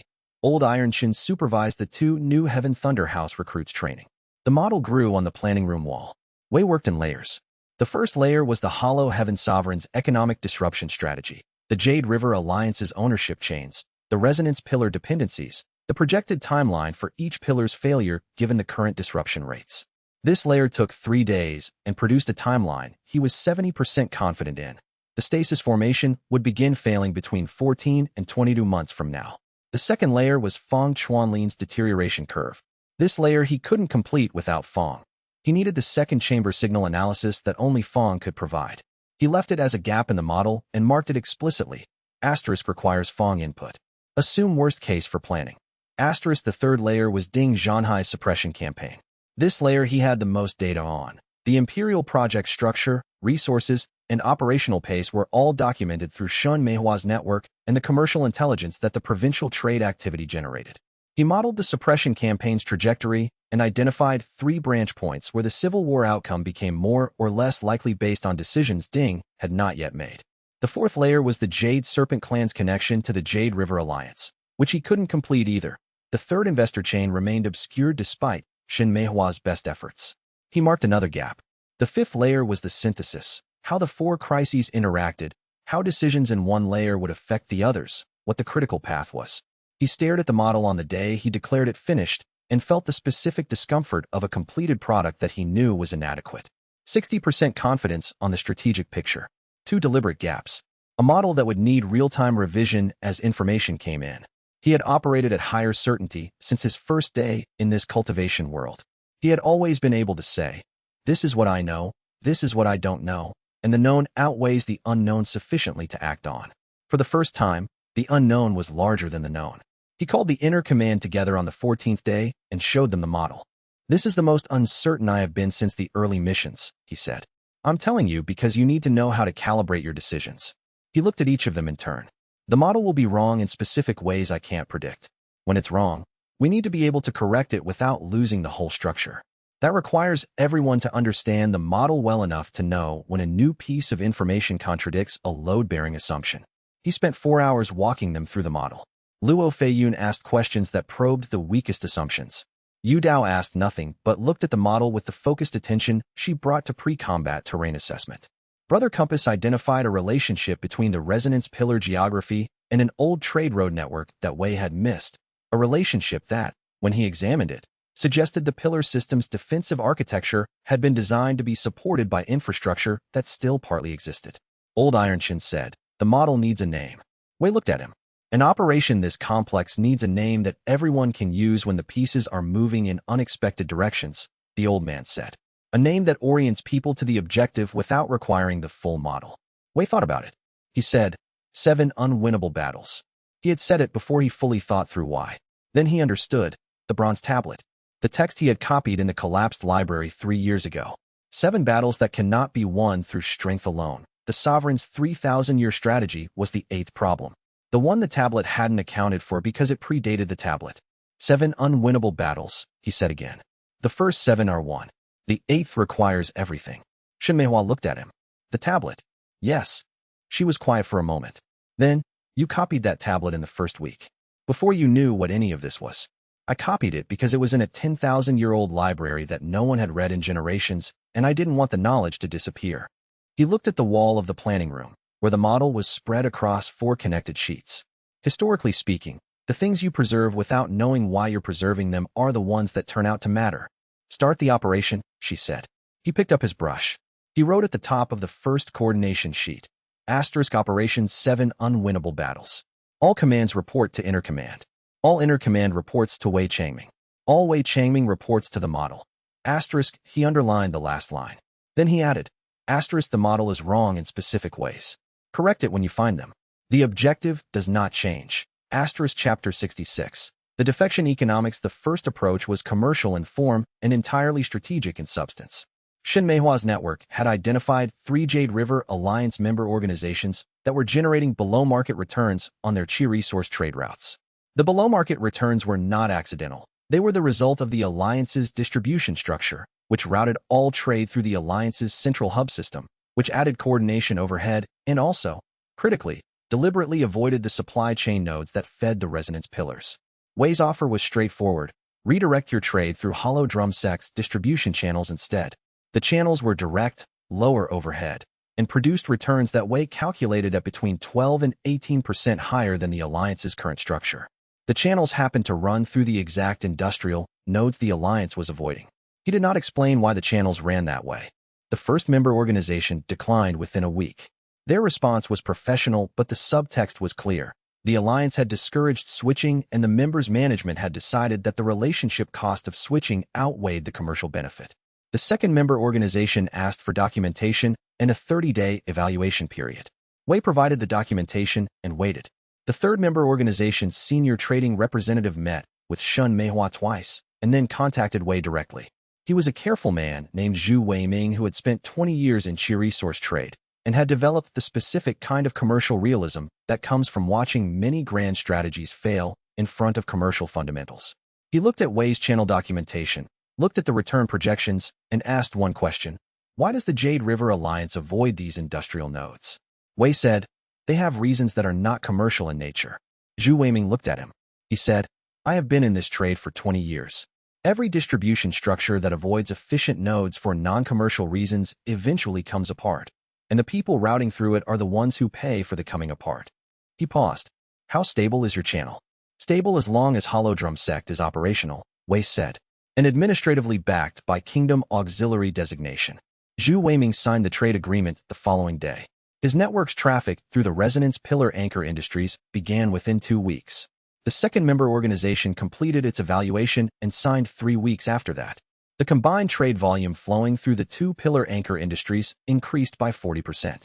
Wei's cultivation sense, exercised at the limit of his current range, detected a stabilization in the pillar formation's output. The specific qi resonance that had been declining for 20 years held steady for the first time. Luo Feiyun ran the timeline projections. 3 months extension on the sovereign's release schedule, assuming current flow rates hold. Good. Wei looked at the projections. It won't hold. The Jade River Alliance will notice the defections and respond. We have approximately 40 days before they adjust their incentive structure and put pressure on the defectors. He marked the 40-day point on the planning sheet. We need to have the defectors' relationships stable enough that alliance pressure doesn't reverse them before then. He spent 15 days making that happen, through a combination of formalized trade agreements, secondary commercial arrangements with other members of Zhu Weiming's supplier network, and a quietly arranged introduction to Lu Kexing's Iron Gate administrative framework that gave Zhu's organization a city-based operational presence. Switching away from Hollow Drum's network after that would cost more than staying. 3 months. A small delay in a 20-month timeline. He wrote on the planning sheet, *6 more economic interventions like this one equals 6 more months. At 11 total interventions, we've bought a year. The sovereign strategy has a different error for year 2. Below that, find the year 2 error, chapter 67. For problems, the first sign was a courier flagged as Imperial Administrative, which Luo Feiyun intercepted through the standard screening protocol that contained language about authorized military administrative coordination in a province where no military operation was publicly scheduled. The second sign was a report from Brother Compass's Hill Country Contact Network.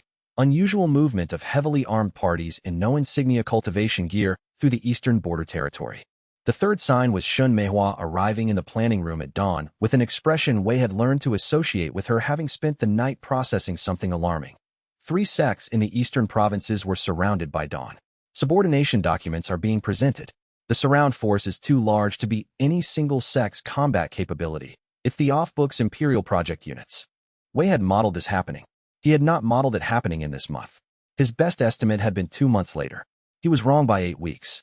He spent 2 hours not reacting to this information and instead updating the model. The suppression campaign's timeline implied Ding Zhanhai had accelerated based on something. Either a perceived threat, an opportunity that presented itself, or a signal from within the cultivation world that the timing for resistance was about to improve. Any of those 3 would change subsequent dynamics differently. He watched the reports come in through Luo Feiyun's network. By the afternoon of the second day, 2 of the 3 surrounded sects had signed the subordination documents. Both were organizations with significant civilian populations in their territory and limited combat capability against an army mind-level force. Their calculation was rational given their constraints. The third sect, the Iron Ash sect, which held territory across 2 mountain passes and had cultivators up to division mind rank in its senior leadership, refused. By the afternoon of the third day, the Iron Ash sect was destroyed. Not defeated, not forced to sign. Destroyed, its compound reduced to rubble, its senior leadership killed, its disciples scattered in a single day's military action.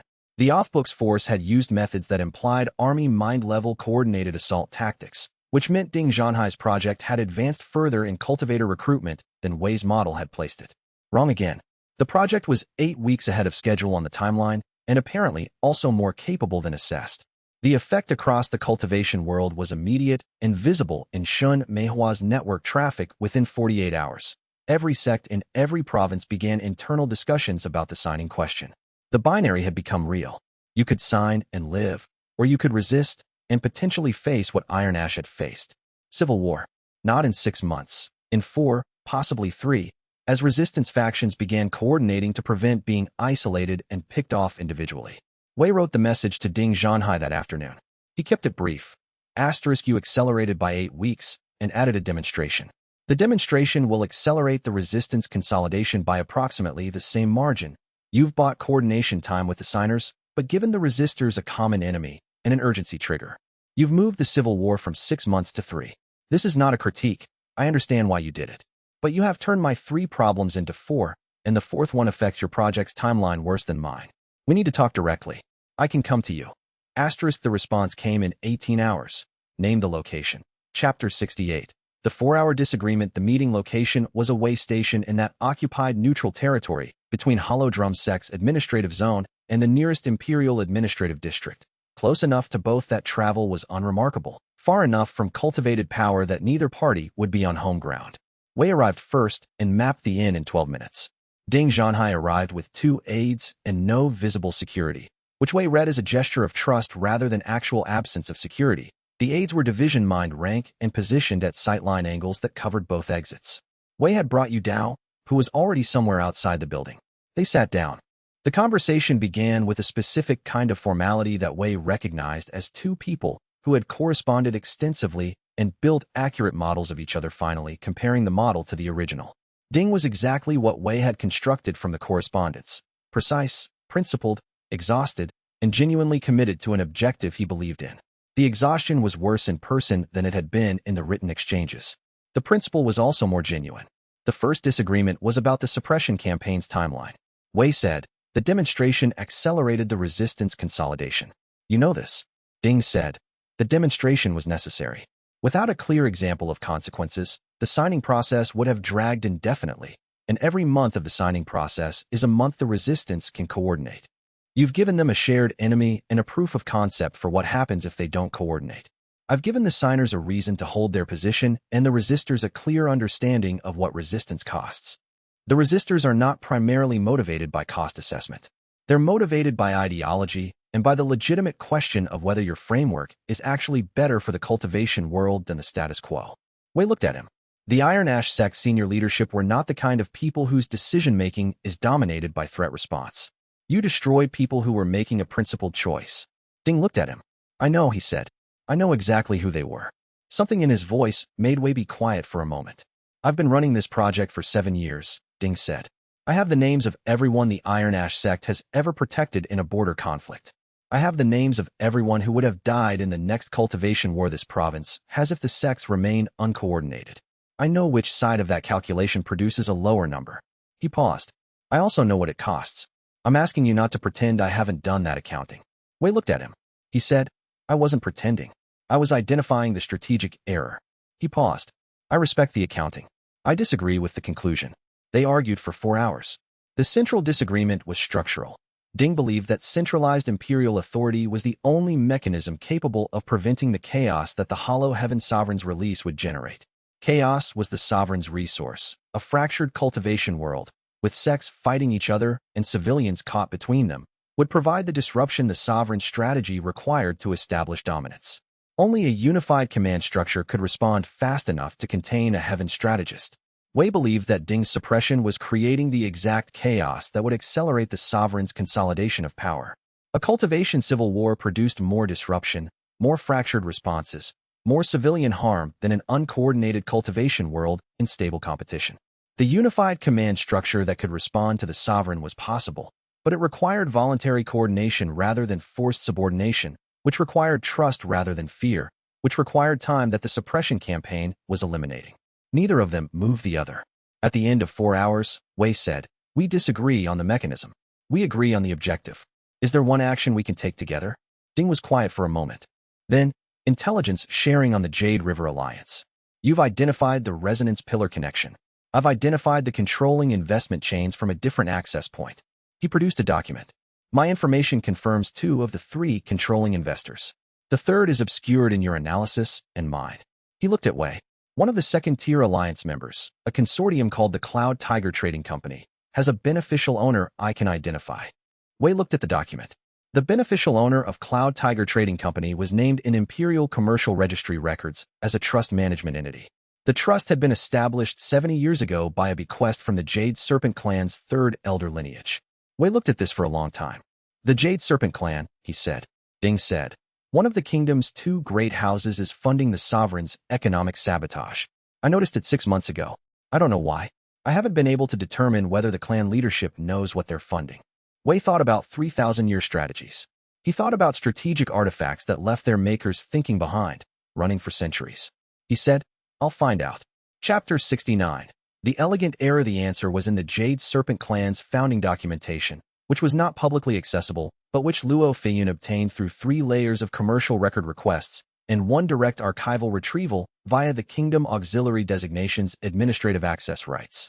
The clan had been founded 800 years ago by a cultivator named Yi Liangshan who had received what the founding documents described as divine inheritance, a collection of strategic artifacts left by a predecessor who had achieved Heaven's strategist rank. The artifacts included a cultivation method, a series of tactical texts, and a set of strategic principles that the founding documents described as the basis for everything the Jade Serpent clan had built. Wei read the strategic principles very carefully. They were sophisticated. They were internally consistent. They described a framework for sect governance, resource management, territorial expansion, and political alliance that had produced 800 years of stable Jade Serpent clan dominance in kingdom politics. The principles were exactly the kind of high-quality strategic thinking that a Heaven strategist would produce. They also, over the course of their application, systematically produced 3 specific outcomes. The maintenance of cultivation sect fragmentation that prevented unified response to large-scale threats. The concentration of qi resource trade through specific distribution channels that, Wei recognized with a cold clarity, corresponded to the nodes the Jade River Alliance was now shutting down, and the cultivation of political rivalry between the Jade Serpent clan and the Heaven Thunder House that kept the kingdom's 2 greatest powers focused on each other rather than on external threats. For 800 years, the Jade Serpent clan had been executing the Hollow Heaven Sovereign's long-term strategy. They had no idea. The Sovereign had not infiltrated agents. He had not planted sleepers or operatives or bribed officials.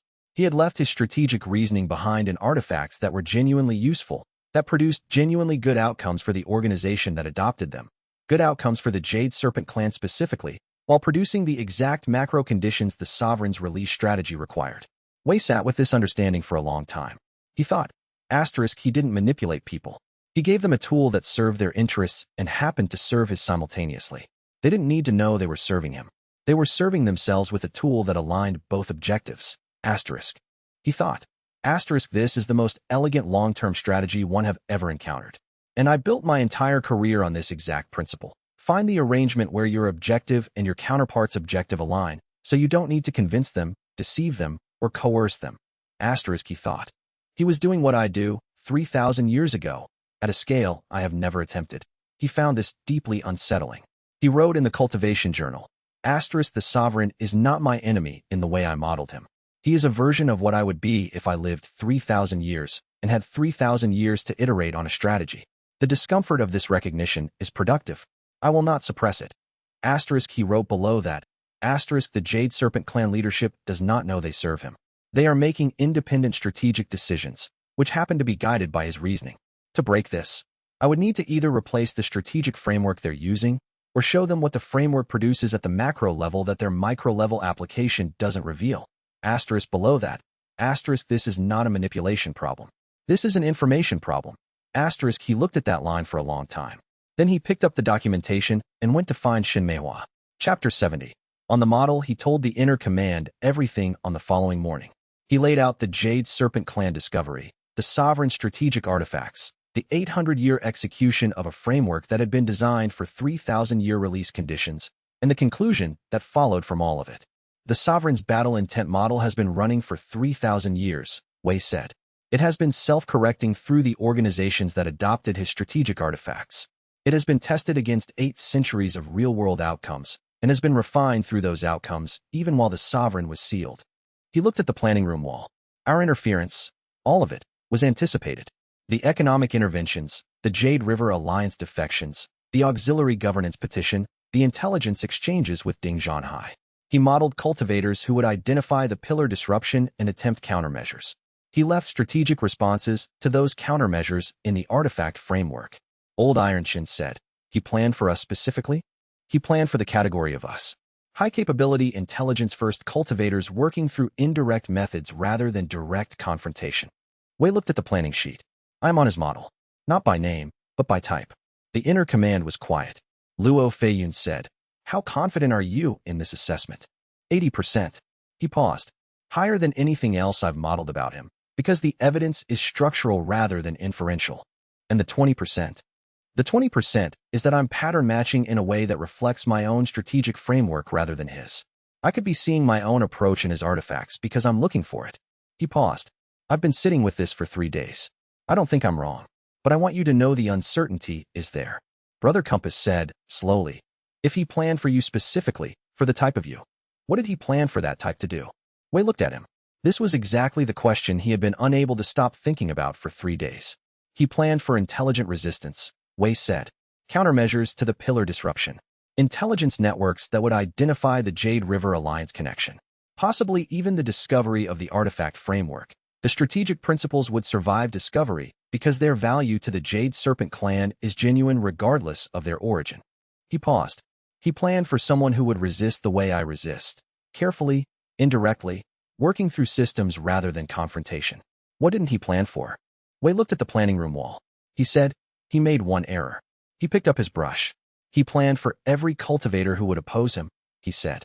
He built responses for intelligence-first strategists, for combat-first strategists, for political-first strategists. He built responses for every approach that a cultivator of this world's tradition would use. He wrote on the planning sheet. He did not plan for a military historian who has read 2,500 years of warfare from a civilization that does not exist in this world's historical record. He looked at the sentence he'd written. He modeled the strategic tradition he knows. I have a strategic tradition he has never seen. He held up the planning sheet so they could all read it. He had written, he didn't plan for a military historian who knows what Sun Tzu really meant in Chapter 12. Shin Meihua looked at it. Which Chapter 12? The chapter that everyone quotes incorrectly, he said. The chapter about the use of fire, which is not actually about fire. It's about the use of irreversible action as a strategic commitment device. You burn the bridge not to destroy the bridge, but to make your own retreat impossible, which makes your advance credible. He set the brush down. The sovereign's model accounts for strategic actors who will retreat when they calculate the odds against them. It does not account for strategic actors who design situations where they cannot retreat, which makes a different kind of calculation possible. He looked at the room. He left himself a way out. 3,000 years in stasis is not suicide, it's patience. The sovereign built his strategy to survive failure. I am going to build mine to make failure meaningless, because the thing I protect will continue regardless of my outcome. He paused. I have been building toward this since the first day, and I did not know it. He looked at the planning sheet. He added below the Sun Tzu line. Asterisk the irreversible commitment is the inner command. The operation continues without me. The model corrects without me. I am not the strategy, I am the person who started it. Asterisk he sat down. He said, now, let me tell you about Sun Tzu's Chapter 12. Chapter 71. 100 signals. The noise campaign began small and grew deliberately. Wei bought a consignment of copper ingots at above market price through a commercial intermediary and had them shipped to a warehouse in a city 3 prefectures from any resonance pillar. He subsidized a failing transport guild that ran routes through terrain so logistically unfavorable that no strategic analysis would identify them as useful. He opened a correspondence with a minor merchant consortium in the northern provinces about establishing a distribution arrangement that would, if executed, produce returns too low to justify the establishment costs. Luo Feiyun reviewed the first week's activities and came to him with the specific expression she reserved for information that did not fit any framework she had available. I cannot find the model, she said. Good, Wei said. There isn't one. She looked at him. I'm making noise, he said. The Sovereign's battle intent model, the one running through the Jade River Alliance's strategic framework, works by identifying genuine strategic signals and responding to them. It is very good at this because it has been refined through 800 years of application. But it is also optimized for genuine signals, which means it is vulnerable to noise. Signals that look strategic but don't resolve into anything coherent. He paused. I want the Sovereign to see 100 things that all look like strategy and can't all be true simultaneously. I want his model working at maximum capacity on things that don't matter, so it has less capacity for the things that do. Luo Feiyun thought about this. You're jamming his intelligence assessment. I'm jamming his forecasting, Wei said. Intelligence assessment would look for coherence and dismiss incoherence. Forecasting tries to find what the patterns imply about future action. If the patterns don't imply anything coherent, the forecasting capacity gets spent on processing noise. He looked at the activity log. Add 12 more actions at the same level of apparent significance. Vary the geographic distribution. Make sure none of them are in the same category as each other. The noise campaign ran for 60 days. The evidence that it was working came through Shen Meihua's commercial network. The Jade River Alliance's response pattern changed. In the months before the campaign, the alliance had been making coordinated, consistent moves, buying up industries, closing distribution nodes, redirecting trade in a pattern that was clearly strategic even if the specific objective wasn't visible. After the campaign began, the alliance's moves became inconsistent. They responded to 3 of Wei's noise signals as if they were genuine strategic threats, redirecting resources and creating administrative responses to commercial activities that led nowhere. They missed 2 actual resonance pillar stabilization efforts in the same period.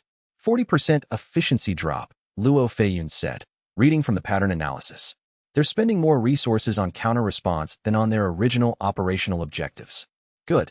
Wei made a note. The effect will diminish as the sovereign's model adapts.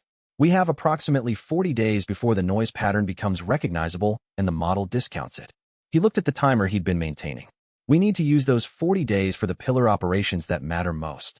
He did. Chapter 72. The probe Shen Meihua came to him in the early evening, which was unusual. She managed her own schedule carefully, and evening visits implied something that hadn't resolved during the working day. She set a document on the table in front of him. It was a formal commercial offer from an entity she identified as the Jade Serpent Clan's Southern Trading Representative. The offer was precisely calibrated. Her family's merchant consortium would receive continent-wide trading rights, exclusive access to Jade Serpent Clan-connected distribution networks, and a capital injection sufficient to triple its current operational scale. In exchange, termination of Hollow Drum Sect's distribution arrangements through her network within 30 days. Wei read it. He said, "When did this arrive?" 3 hours ago. I had it verified through 2 separate sources before coming to you. Your response? Declined. Immediately. She looked at him. The moment I read the word termination, I knew the answer. He looked at the offer for a moment longer. Then he said, "Thank you." She waited. He said, "This wasn't a real offer. It was a probe." He set the document down. The Sovereign's model has been updating its assessment of Hollow Drum Sect through our actions over the past months. Noise campaign, economic countermoves, the auxiliary governance petition. All of these tell the model something about our operational approach, but they don't tell it about our internal structure. The model doesn't know if I have genuine allies or transactional ones. He looked at her. If you'd accepted, or even taken 48 hours to think about it, the model would update. Wei Changming's circle is transactional. Offer the right price and the network separates. The next strategic move would be to find the price for everyone else. Shen Meihua looked at the document. And because I refused immediately.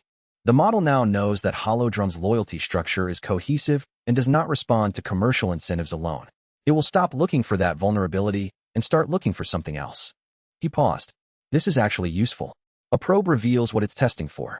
The Sovereign's model is testing for transactional loyalty, which means it believes that's the most likely vulnerability. Now we know what he thinks is our weakness. She said, "He's wrong." Yes. He looked at her. But he's also updating. He knows we're not vulnerable there. He'll find the actual vulnerability, and knowing what he tested first tells me something about how he's modeling us. He paused. He's also telling us he's paying attention. The more he focuses on us, the less he watches the resonance pillars. She looked at him for a moment.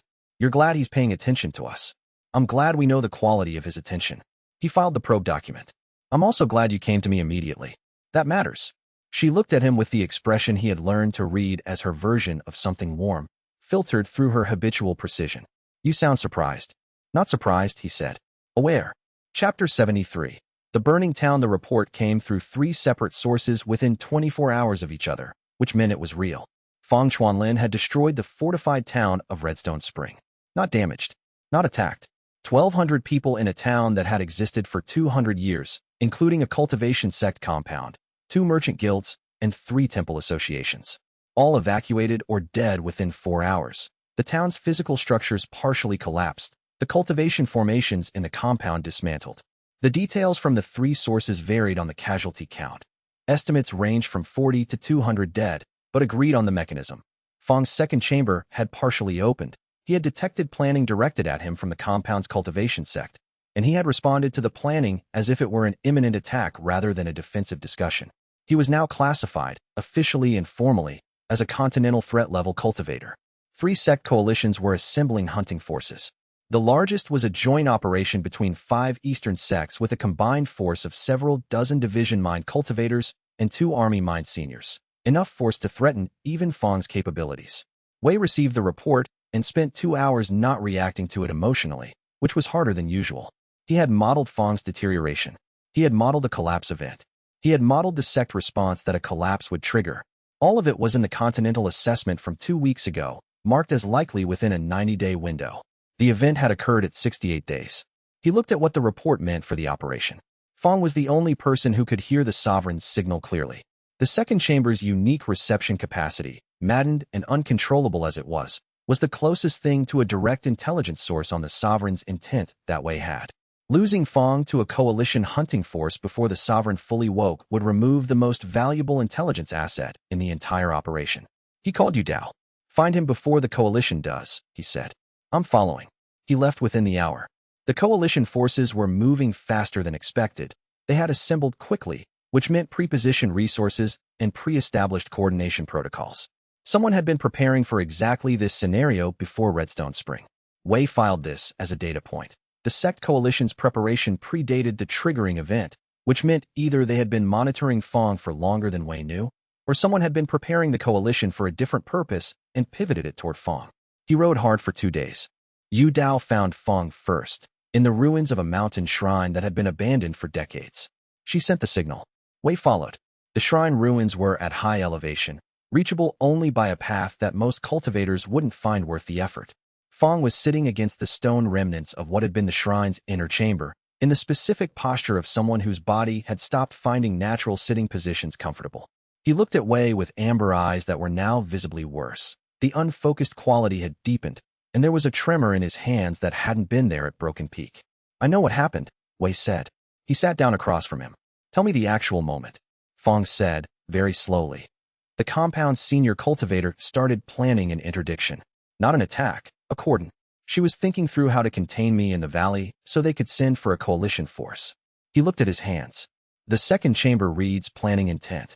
She was planning containment. I responded to the planning as if it were the cordon already executing. He paused. I know the difference. I knew the difference while it was happening. I couldn't stop. Wei thought about this. He said, you have 3 months before it fully opens. Maybe less now. Less, Fang said. Maybe 6 weeks. Wei looked at him. He thought about the probe offer that Shen Meihua had declined. He thought about what the sovereign signal would look like to someone with a fully open second chamber. Not a background hum, but an active broadcast. Can you still hear the sovereign's signal? He asked. Fang closed his eyes. After a moment, he's louder now. It's not planning. It's orientation. He's positioning himself relative to the current world. He's been asleep for 3,000 years, and he's waking up and mapping what he finds. He opened his eyes, and he's looking for something. I can feel the searching quality. He's looking for a specific configuration. What configuration? The one from 3,000 years ago. Fang looked at him. He wants to wake up into a world that looks like the one he left. The one he knows. He's searching for the structural patterns that defined his era. Wei thought about this. He thought about the Jade Serpent clan's 800-year strategic framework. He thought about what the world he left looked like and how closely the current world matched it. He's going to be disappointed, Wei said. He left a world at war? He's waking into one that's been building toward war but hasn't started yet. He knows that, Fang said. That's what the searching is for. He's looking for the catalyst. He knows someone is delaying the conditions he needs. He looked at Wei with the amber eyes. He knows your name. Wei advanced to Division Mind Tier 3 from the cognitive weight of this, lying in the thin air of the mountain shrine, alone with the most alarming intelligence he had received in 2 cultivation lifetimes. He wrote in his journal, *The Sovereign knows I'm here. The operation is now running against active opposition from a heaven strategist who has been thinking for 3,000 years. Adjust. Chapter 74. The 72 hours the coalition hunting force numbered 87 cultivators across 3 formations when Wei found it. He found it by getting ahead of it, taking the fastest mountain path available, pushing cultivation speed to a level that would require 2 days of recovery, arriving at the valley approach that the force's terrain would funnel it through before it could reach the shrine. He stood in the path. He was one person. The coalition's lead formation stopped. The army mine senior at its head, a woman named Commander Wu Baiyu of the Eastern Mountains Coalition, who had the bearing of someone who had been fighting cultivation threats for 40 years, looked at him without surprise. Wei Changming, she said. Hollow Drum Sect. Kingdom Military Auxiliary. Yes, Wei said. Fang Chuanlin is a continental threat-level cultivator. Your Kingdom Auxiliary designation does not grant you authority to obstruct a legitimate coalition enforcement action. My Kingdom Auxiliary designation, Wei said, grants me administrative authority to request a verification pause on any enforcement action that may affect Kingdom military or administrative assets in my coordination area. The resonance pillar infrastructure that Fang Chuanlin has been using as a signal source constitutes a Kingdom military asset under the classification system established by the War Archive Administrative Code. He produced a document. I'm requesting a 72-hour verification pause while my administrative office files the appropriate designation review. Commander Wu looked at him for a long time. She looked at the document. It was real. The administrative code was real. The designation review process was real. The argument was legally sound, though it was also the kind of legal argument that would be demolished in any actual administrative review that took longer than 5 minutes. He needed 72 hours. This argument will not hold, Commander Wu said. Probably not, Wei agreed. But the verification pause requires a formal response from the Kingdom Administrative Court before you can override it, and that response cannot come in less than 72 hours. By law. He looked at her. I'm not trying to stop you permanently. I'm asking for time to attempt a resolution that doesn't require his death, because he is the only intelligence source I have on a threat that is larger than Fang Chuanlin. She looked at him. She looked at the 86 cultivators behind her. She said, 72 hours. After that, we proceed regardless of any additional filings. Understood. She moved the formation to a holding position. Wei turned and walked back into the mountain terrain. Yu Dao was waiting at the shrine path with an expression that asked several questions simultaneously. 72 hours, Wei said. Take me to him. Chapter 75. The intent shielding technique was in the Complete Strategic Resonance Manual, in a section that described it as a method for battle intent practitioners operating in high-signal environments where ambient strategic intent would overwhelm their own model building. Wei had read it twice. He had not experimented with it because he had not needed it. At his current cultivation rank, the ambient signal was manageable and the second chamber was not yet visible. Fang's case was different. The second chamber had been open for 4 years. The ambient signal was not ambient anymore. It was his entire conscious experience. The technique worked by constructing a specific kind of internal model that was not a battle assessment, but a deliberate noise generator, a structural pattern that produced maximum signal diversity at the first chamber's reception frequency, which the first chamber then processed as environmental information rather than external intelligence. If the first chamber was busy processing its own generated noise, it could not simultaneously process external signals, including the continuous feed from the open second chamber. It was not a cure. It was an internal conversation so loud that you couldn't hear the external one.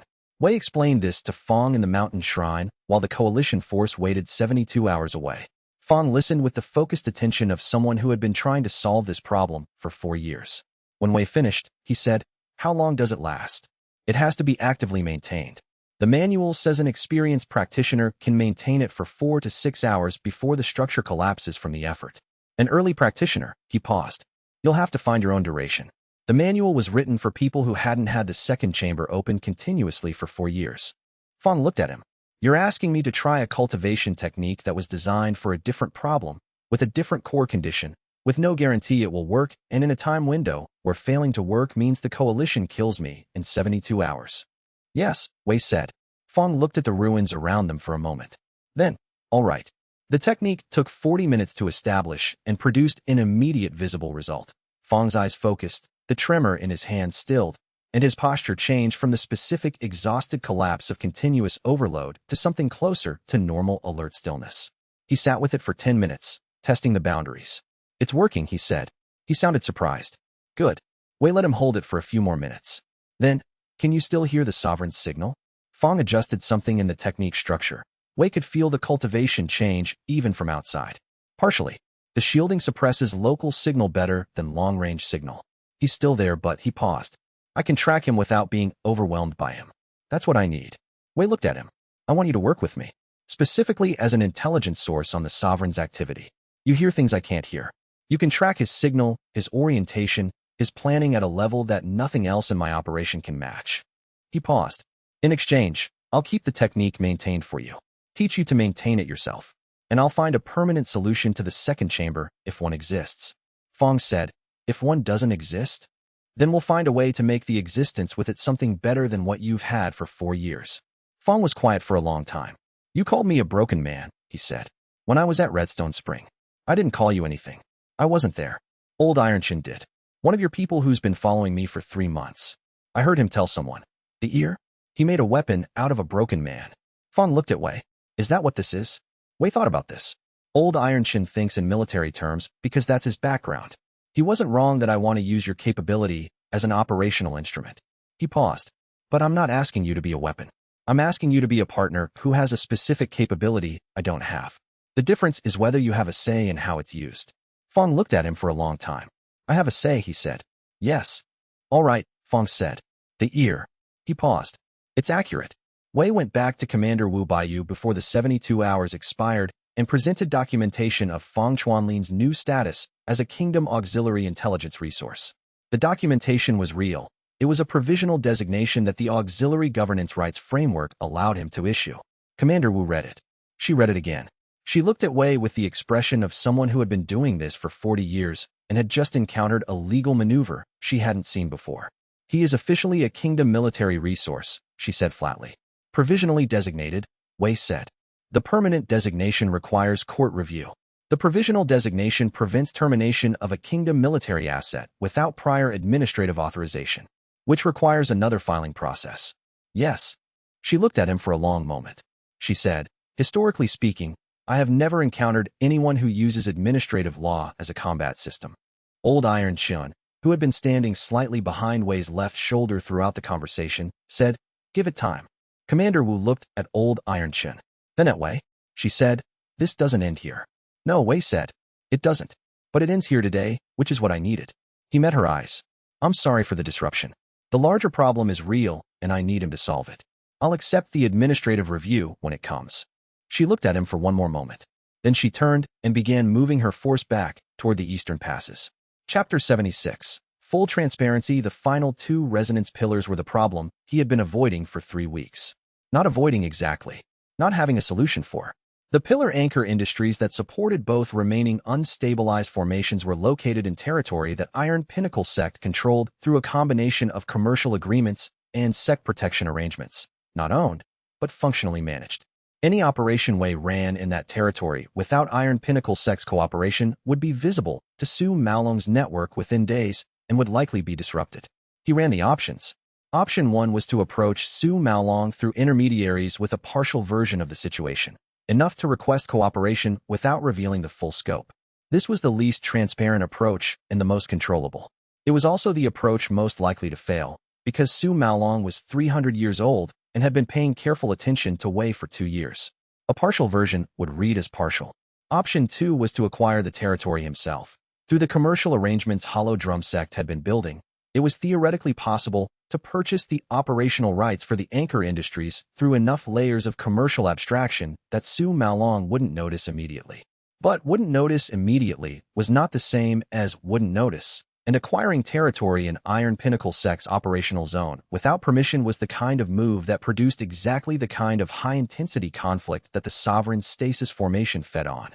Option 3 was full transparency. He had been building his entire operation on the principle that accurate models required honest information, and that honest information required dealing honestly.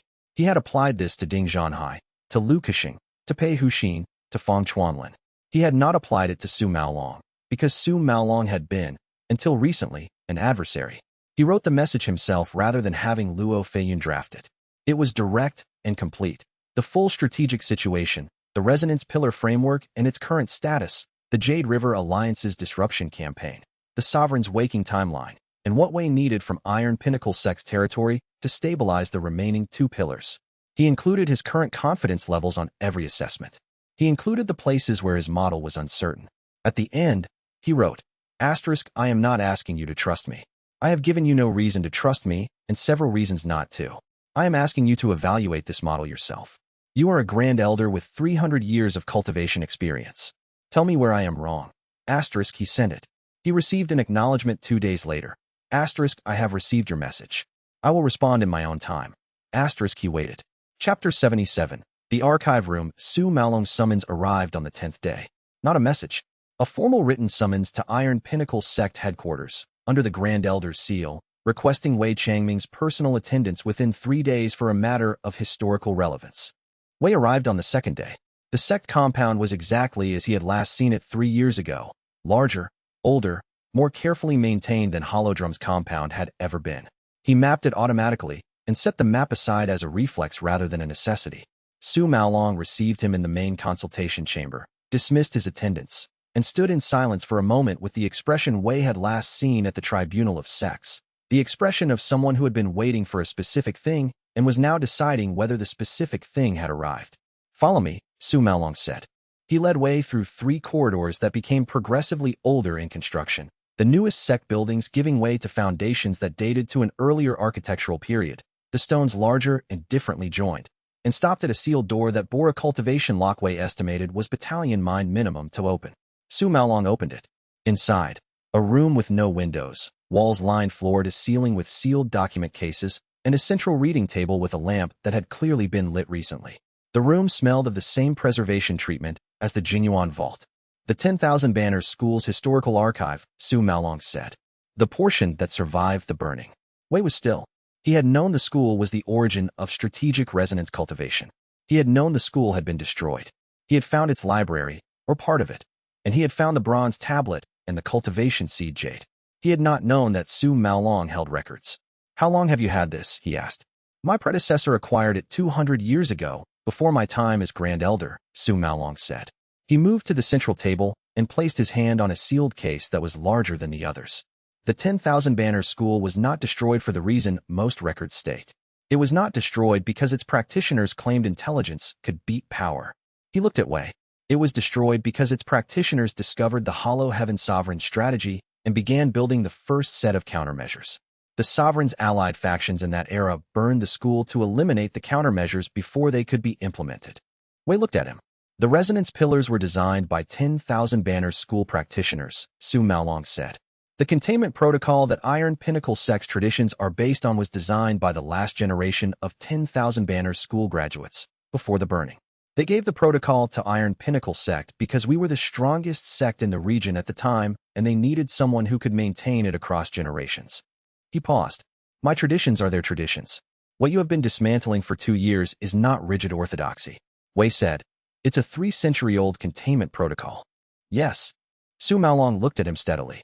Everything I have done, every challenge to your expansion, every conservative position on sect conflict, every resistance to your commercial innovations, was in service of a framework designed specifically to keep intersect dynamics stable enough that the sovereign stasis formation would remain intact. Wei thought about every operation he had run since the first week.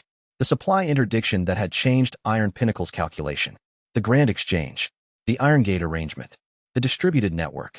All of it had been disruptive. All of it had been exactly the kind of innovation that destabilized the predictable, stable, relatively bloodless pattern of sect competition that Su Maolong's traditions were maintaining. He said, after a long pause, historically speaking, I owe you an apology. Su Maolong looked at him. He said, yes, you do. He paused. But the protocol was failing long before you arrived. The Jade River Alliance's disruption campaign predates your cultivation by decades. The Sovereign's release timeline was already shortened before you began. He looked at the document cases. The protocol was designed for a world that still exists in some ways and no longer exists in others. You have been acting on an accurate read of the new conditions even while violating the old framework. He paused again. So I will receive your apology, and I will tell you that the archive is available to you, and we will see what the 2 frameworks produce together. Wei looked at the room full of 300-year-old countermeasure documentation. He said, I'll need several weeks. I expect so, Su Maolong said. There is a reading desk in the north wing. Stay as long as you need. Chapter 78. The 12 operations. He spent 3 weeks reading. The Iron Pinnacle Sect's archive was not like the Imperial War archive. It was not broad and historical. It was deep and specific, focused on exactly one problem across 3 centuries of accumulated understanding. It contained cultivation theory he had not seen elsewhere, strategic analysis that was more sophisticated than anything in the standard sect canon, and detailed case studies of every major inter-sect conflict in the region analyzed through the lens of how each conflict affected the resonance pillar stability. He learned several things that changed his model significantly. The most important was the relationship between conflict intensity and pillar stability. The containment protocol was not designed to prevent conflict. It was designed to keep conflict at a level where the chi resonance disturbance was below the threshold that fed the stasis formation's decay. High-intensity, large-scale violence generated specific frequency ranges of chi disturbance that accelerated the formation's deterioration. Low-intensity, stable competition generated disturbance that was below the threshold and in some conditions actually reinforced the pillar anchoring. Wei thought about his first 12 operations. He laid them out in order and examined each one for the conflict intensity it had generated and the chi resonance profile that intensity would have produced. The bridge operation at Silverfish Creek. Low intensity, indirect, minimal violence. Probably neutral to the pillar stability. The Righteous Order compact fracture. Medium intensity, primarily political, minimal direct violence. Probably neutral to slightly negative. The Grand Exchange. Competitive, some tension, controlled environment. Probably neutral. The assassination attempt by the Division Mind Cultivator. High-intensity targeted violence. Brief duration. Probably slightly negative. The Tribunal of Sects. Political conflict. No direct violence. Probably neutral. The 3 disciples killed by Golden Sutra sect. High-intensity targeted violence. Negative. The distributed network evacuation. Defensive. Controlled. Probably neutral. The first engagement with Ding Zhanhai's project. Politically disruptive. No direct violence. Probably neutral to negative. The first contact with the Jade River Alliance's commercial disruption. Economic competition. No violence. Probably neutral. He ran the cumulative estimate. My first 12 operations fed the sovereign, he said to Su Maolong, at a meeting point in the archive room's reading area. I was part of the problem for 8 months before I found the tablet. Su Maolong looked at him. Yes. The 3 disciples who died, Golden Sutra sect's attack, that produced a significant negative spike. It was the first significant destabilization event in 18 months. We noticed it at the time and couldn't attribute it to a cause. Su Maolong paused. We were watching for a new cultivation technique. We didn't identify it as yours. Wei thought about 3 young disciples he had sent on a mission they hadn't survived. He thought about the fact that their deaths, in addition to being a personal failure, had contributed materially to the problem he was now spending years trying to solve. He held this without moving. Su Maolong, watching him, said, yes. But you found the tablet. Wei looked at him. The 10,000 banners school's last generation burned with their work half done, Su Maolong said. They passed the protocol to us, and we maintained it. But we were maintaining a framework we only partially understood, for a problem we could identify but not solve. 3 centuries of maintenance without progress. He paused. You have introduced more genuine progress on the underlying problem in 4 years than we produced in 300. He paused again. Your methods are disruptive, and your operational track record includes genuine failures. Neither of those facts changes what you've built. Wei said, tell me what the original countermeasure framework was attempting to do that it couldn't finish. Su Maolong sat down at the reading table. He said, the sovereign strategy has an error. Not a tactical error, a strategic one. The 10,000 banners school identified it before they were burned. They didn't have time to act on it. Tell me the error, Wei said. Su Maolong told him. Wei sat with it for a long time. Then he wrote in the cultivation journal, the error is exploitable, but only if the sovereign doesn't know we've found it, and only if he doesn't find it himself before we can act on it. We have a window, chapter 79, the counterintelligence problem. He found the leak through a timing inconsistency. Luo Feiyun had been sending intelligence reports to Wei through standard courier channels, and Ding Zhanhai had been responding to items from those reports with a response time that was, on average, 6 hours faster than the internal distribution chain would explain. The reports went to Wei, were processed by Wei's planning process, and select items were then shared with Ding through the intelligence sharing arrangement. Ding's response time should have reflected the time from Wei's sharing event. Instead, Ding's response time reflected the time from the original report distribution, before Wei had processed it. Someone in Wei's distribution chain was sending copies of the raw reports to Ding directly, before Wei reviewed them. He ran the analysis twice. The result pointed to the intelligence archive access point, the person who received, cataloged, and distributed Luo Feiyun's network reports before they reached Wei's desk. He looked at the access record. Luo Feiyun was the only person with consistent access to the raw reports at the timing that matched Ding's response pattern. He sat with this for a long time. He thought about everything Luo Feiyun had done in 4 years, the network that had made Hollow Drum Sect's intelligence capability possible, the analytical work that had identified the Jade River Alliance connection, the commercial intelligence that had enabled the Iron Gate administrative arrangement. He thought about her 3 questions in the Inner Command meeting and her careful, systematic approach to everything she touched. He thought about the auxiliary governance rights petition, the Kingdom Administrative Court reviews, the ongoing legal uncertainty about Hollow Drum Sect status. He thought, she was afraid. Not of me. For us.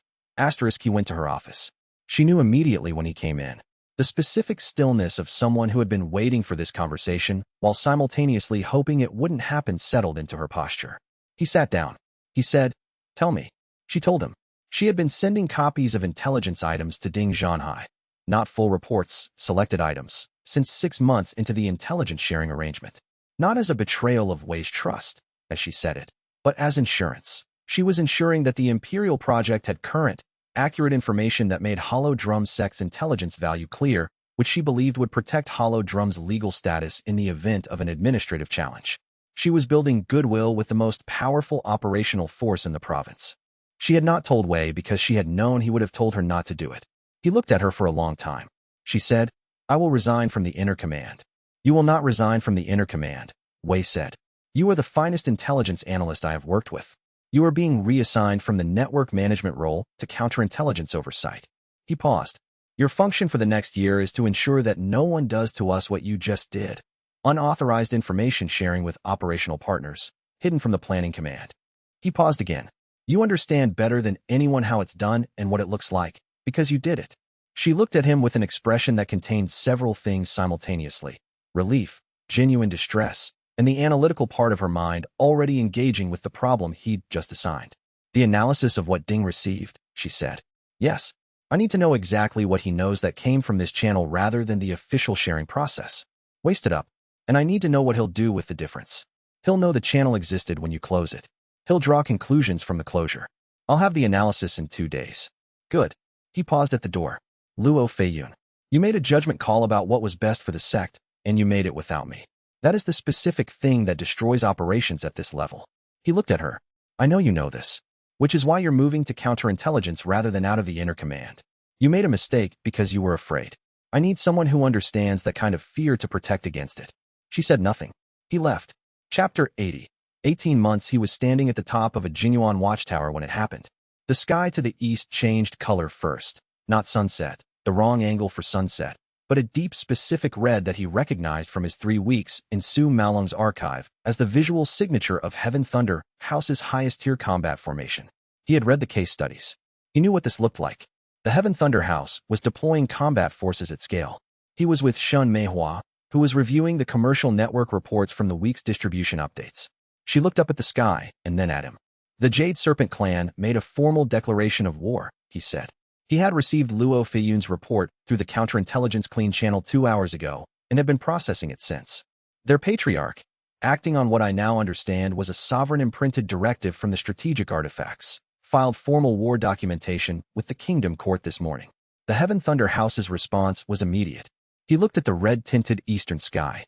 "The first Great House War in 40 years has started." Shen Meihua set down the reports. She looked at him with the expression she reserved for strategic situations that required the same clear assessment as everything else despite the emotional weight they carried. "Tell me the timeline," she said. He had been doing the calculation for 2 hours. 18 months, he said. "At current mobilization pace, the Great House War will collapse 4 resonance pillars simultaneously through the Qi resonance disturbance of sustained large-scale cultivation combat. The Sovereign gets his release window." He paused. 5 pillars still need stabilization, including the 2 in Iron Pinnacle territory that Su Maolong has now agreed to protect. The Sovereign has a plan for the current world that's 3,000 years out of date and needs someone to help him update it. Fang Chuanlin has 3 months before the second chamber fully consumes him. Ding Zhanhai's suppression campaign is now competing with a Great House War for cultivation world attention. He looked at the horizon. And the Jade Serpent clan's leadership needs to understand what they're actually serving, which is the hardest problem of all, because I can't show them without potentially triggering the exact defensive response that accelerates everything. Shen Meihua was quiet. He said, 18 months. 5 pillars. The Sovereign's 3,000-year strategy to outmaneuver. A Great House War to end before it ends the world. And Fang Chuanlin with 3 months left. She said, Where do we start? He looked at the red sky to the east. He thought about the bronze tablet that he had copied in a collapsed library 3 years ago, because he didn't want the knowledge to disappear. He thought about Su Maolong's archive and the error the 10,000 Banners school had identified and never had time to act on. He thought about Ding Zhanhai's statistics and the 200,000 civilian deaths and the question that still didn't have a clean answer. Your tactics served what cause exactly? He thought about what the cause was now. He said, we were already in the middle of it. We just didn't know all the pieces. He felt the cultivation shift that had been building since the Great House War announcement, since the archive weeks, since the conversation with Su Maolong about the error the school had found. Everything resolving into a strategic framework large enough to hold all 73 variables simultaneously, a model of faction-scale dynamics that required a rank he hadn't had yesterday to hold. Army Mind, the 6th cultivation rank. Not from a single insight, but from the accumulated weight of everything. Finally large enough to require a new architecture to contain. He looked at the sky and thought, asterisk now. Now I can actually hold the whole board at once. Asterisk, he said to Xin Meihua, quietly. The beginning of the problem is also the beginning of the solution. The sovereign strategy has one error. The 10,000 Banners school found it 300 years ago and didn't have time to act. We have time. He turned from the window. Get the inner command together. We have 18 months and I need to tell everyone at once what the next move is. Below them, in the city's eastern quarter, the Heaven Thunder House's response formations were already moving. The war had started. The board was complete. Wei Changming went to tell his people what it meant. Chapter 81. The 73 variables. He assembled the inner command in the planning room at dawn, which was earlier than anyone expected. The 73 variables were already written on the planning sheets when they arrived. Each factor in the continental assessment updated with the new information from the past 48 hours, each interdependency marked with its current confidence level, each timeline updated for the Great House War's acceleration effect. He had been working through the night. The fundamental situation, he said, standing at the center of the wall-spanning map, is that we are facing a convergence. The Great House War will generate chi disturbance at a scale that destabilizes 4 resonance pillars simultaneously in approximately 18 months if the conflict continues at current intensity. The sovereign's economic disruption campaign has already shortened the pillar lifespans by years. We have stabilized 3 pillars through commercial counter-operations. 2 remain unstabilized, in Iron Pinnacle territory, which Su Maolong has now agreed to protect. He looked at each of them. This gives us a window. But the window requires the Great House War to end before the 18-month threshold. Luo Feiyun, in her new counterintelligence role, but still attending the full briefings, said, the war started yesterday. Yes. He turned to the northern section of the map. The Heaven Thunder House's mobilization is faster than the Jade Serpent clans. That asymmetry will produce an early major engagement within 45 days. The engagement's intensity is the key variable. If we can reduce the intensity of that engagement, the pillar disturbance timeline extends significantly. He paused, which brings me to what I'm about to tell you that is the most important new piece of information in this operation. He told them about Army Mind. Not the cultivation rank specifically. He described the capability clearly, because the capability was what mattered. At Army Mind, he could perceive the collective strategic intent of large military formations as a gestalt field, the combined will of an army, its direction and intensity and purpose, readable at range the way a cultivator could feel another cultivator's chi pressure.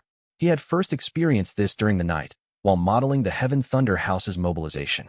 What he had felt had stopped him for nearly an hour. The Heaven Thunder House's army, he said, has a sovereign imprint in its collective signature. Not all of it. A focal point, somewhere in the command structure. Someone in Heaven Thunder House leadership is carrying a strategic artifact, the same kind of artifact that was given to the Jade Serpent clan's founding elder. The war is not a natural Great House conflict. He looked at the map. The sovereign is pulling both sides. The Jade Serpent clan's patriarch acts on imprinted directives. The Heaven Thunder House's response is being shaped by a secondary imprint in their command structure. He designed the conflict into the containment system's successor state. Yu Dao looked at him with the focused stillness she brought to all operational revelations. Old Iron Chin's expression did not change. Brother Compass made a single small note. Xin Meihua said. He anticipated that someone would interfere with the Jade Serpent clan eventually. So he also put an imprint in the party that would respond to the clan's first move. Yes, Wei said. The Great House War is the sovereign's designed response to interference. It is not a contingency. It was planned. The room was quiet. He said, I'm going to Su Maolong today. The Iron Pinnacle Containment Protocol has a category for this. We need to compare what they have with what I've just observed. He went. Chapter 82. Stage 4. Su Maolong received him without formality. The old Grand Elder was in the archive room when Wei arrived, reading, which suggested he had been anticipating the visit. Stage 4. Wei said. Su Maolong looked up. The containment protocol. You said there were stages. The one involving both great houses. Su Maolong set down the document he'd been reading. You can feel the imprint in the Heaven Thunder House's command structure. Yes. Army mind. I can perceive collective strategic intent at faction scale. Wei sat down at the reading table. Stage 4 in the containment protocol. Tell me exactly what it describes. Su Maolong reached for a sealed case and opened it. He turned to a specific section with the ease of someone who had read these documents many times. Stage 4 is the sovereign's designed response to sustained interference with his release timeline. When his economic disruption campaign is counteracted and his release schedule is delayed beyond a specific threshold, he activates secondary imprints, artifacts placed in organizations that would naturally oppose the first imprint's host. He read the specific language. The secondary imprint is designed to produce a military response that generates pillar destabilizing disturbance through the conflict's chi resonance signature. He set the document down. The protocol notes this as the point at which delay strategies become ineffective and a direct confrontation model becomes necessary. The protocol anticipated this point, Wei said. The 10,000 Banners School anticipated it. They did not have a solution. Su Maolong looked at him. The protocol stage for response is, hold the remaining pillars as long as possible and find a way to interrupt the imprint propagation before the threshold event occurs. He paused. The threshold event is the simultaneous collapse of 4 or more pillars, which creates the release window. The protocol was designed to prevent reaching that threshold, and the Heaven Thunder House's command structure has an imprint focal point, Wei said. If we can remove the artifact carrying that imprint, the House's aggressive drive in the war loses its sovereign influence component. The conflict intensity drops. The pillar disturbance timeline extends. Su Maolong looked at him carefully. The Heaven Thunder House's Grand Marshal carries a jade seal that has been in the family lineage for 800 years. It was identified in the original containment protocol documentation as a probable stage for artifact. He paused. No one in 3 centuries has been able to remove it without triggering the exact military response that stage 4 is designed to produce. Wei thought about this. What methods were tried? He asked. Su Maolong told him. Wei listened to every method and understood, as he heard them, what each had gotten wrong. Each approach had treated the artifact removal as a combat problem or a political problem or a cultivation problem. None of them had treated it as a logistics problem. I have an idea, Wei said. Chapter 83. The full partnership he called Ding Zhanhai from the Iron Pinnacle Sect Wei Station. The message was longer than any he had sent before. It contained everything. The complete strategic model, the sovereign intelligence from Fong and from the archive, the resonance pillar mechanics and current status, the Great House War's imprint explanation, the 48-hour timeline for the first major engagement, and, most significantly, the existence and technical basis of strategic resonance cultivation. He sent it. He waited. The response came 26 hours later. It was 1 page. The first section confirmed receipt and indicated that Ding Zhanhai had spent the intervening period in continuous review of his own project's operational history against the framework Wei had provided.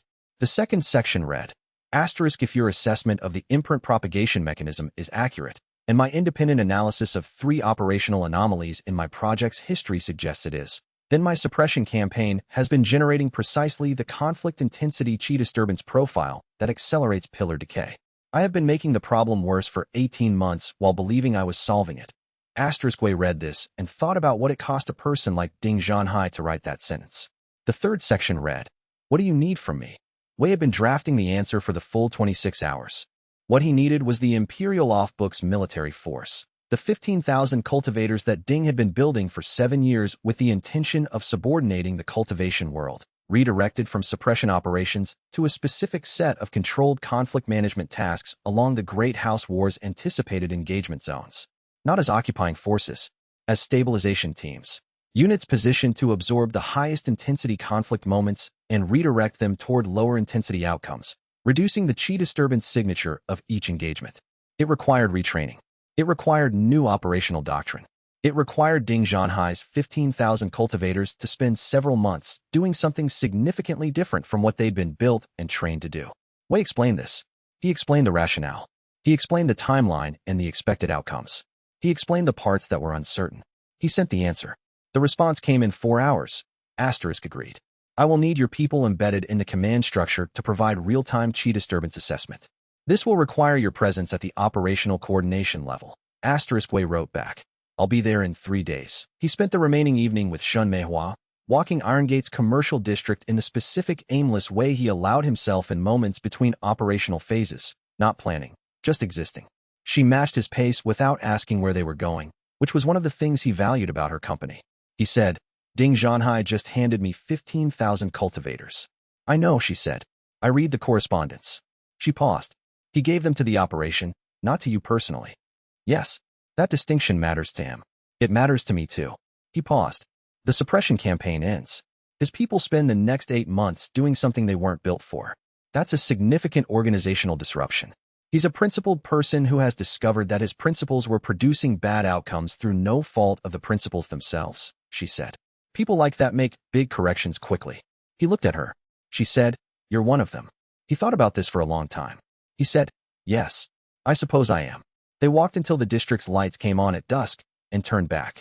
Chapter 84. The ears cost Fong Chuanlin's message came through the courier network at dawn, in the code they'd established. It said, the shielding is failing. I have 3 days, possibly 4. Tell me what to use it on. Wei had been preparing for this message for 6 weeks. He had the target ready. The Heaven Thunder House's Grand Marshal. Specifically, the jade seal the Grand Marshal carried and the sovereign imprint it held. Fong's second chamber, in its current deteriorated but still functional state, could do something that Wei's own cultivation couldn't. Trace the imprint's signal back through time, following it to its original inscription point, identifying the exact mechanism by which the seal propagated the imprint into the army's collective cultivation signature. If they understood the mechanism, they could interrupt it. Not by removing the seal, by disrupting the specific cultivation resonance pattern the seal used to broadcast. He explained this to Fong in a face-to-face meeting at the mountain shrine, which Fong had been using as a base of operations for 2 months. Fong listened with the focused attention of someone who had been operating in controlled bursts since the intent shielding began failing. The second chamber traces origin signatures, Fong said. Yes, I've done it 3 times, tracing plans back to their origin cultivator to confirm sourcing. Doing it on a 3,000-year-old artifact is different. How different? The signal is very old. A signal that old has been reinforced many times. The original inscription and the current resonance pattern will be different. He paused. But the origin signature is always there. It doesn't fade. He looked at Wei. What's the risk to you from this operation? Minimal. I'll be managing the framework while you work. That's not what I mean. Fong looked at him with amber eyes that were clearer than they'd been in weeks. The shielding was still partially holding. The risk to you is that I might not come back from it functional. The second chamber at full engagement on a 3,000-year signal is a scale I've never operated at. I don't know what it does to the first chamber. Wei considered this. What's the probability you survive it functionally? He asked. Fong considered. 60% that the first chamber holds well enough to maintain basic cultivation function. 40% that the engagement damages the first chamber severely enough that I lose most of my cultivation entirely. He paused. 0% that I am not better off than the current trajectory, which is full second chamber opening in 3 days with no useful output. Wei looked at him for a moment. He said, This is your decision. Fong said, I know. I'm telling you the odds so you can plan for both outcomes. He looked at the mountain distance beyond the shrine's broken walls. Give me the target coordinates. The operation lasted 11 hours. Wei maintained the cultivation framework, a supporting structure that helped stabilize Fong's first chamber while the second chamber operated at full engagement, and monitored the signal quality throughout. He could not see what Fong was seeing, but he could feel the shape of the engagement through the framework, the vast depth of the signal, the 3,000-year layering of reinforcement, and then the origin inscription, a specific cultivation technique that had been developed specifically to propagate through jade artifacts and survive indefinitely without active maintenance. When Fong surfaced from the engagement, he was sitting very still. Wei looked at him. Fong said, slowly and carefully. The mechanism uses a chi resonance induction pattern that propagates through the jade's crystalline structure. It's keyed to division mind or above. Anyone below that rank who holds the seal doesn't receive the imprint. He paused. The disruption method is, he stopped. He tried again. The disruption method is a counter-resonance pattern in the same frequency range. I have the signature. He wrote it down. His handwriting was slower than usual and less precise, but it was legible. Wei looked at the signature. He looked at Fong. Fong said, the first chamber took damage. I have enough function to maintain basic cultivation. The intelligence work is, the fine-scale signal work is gone. I can't do what I've been doing. He was very still.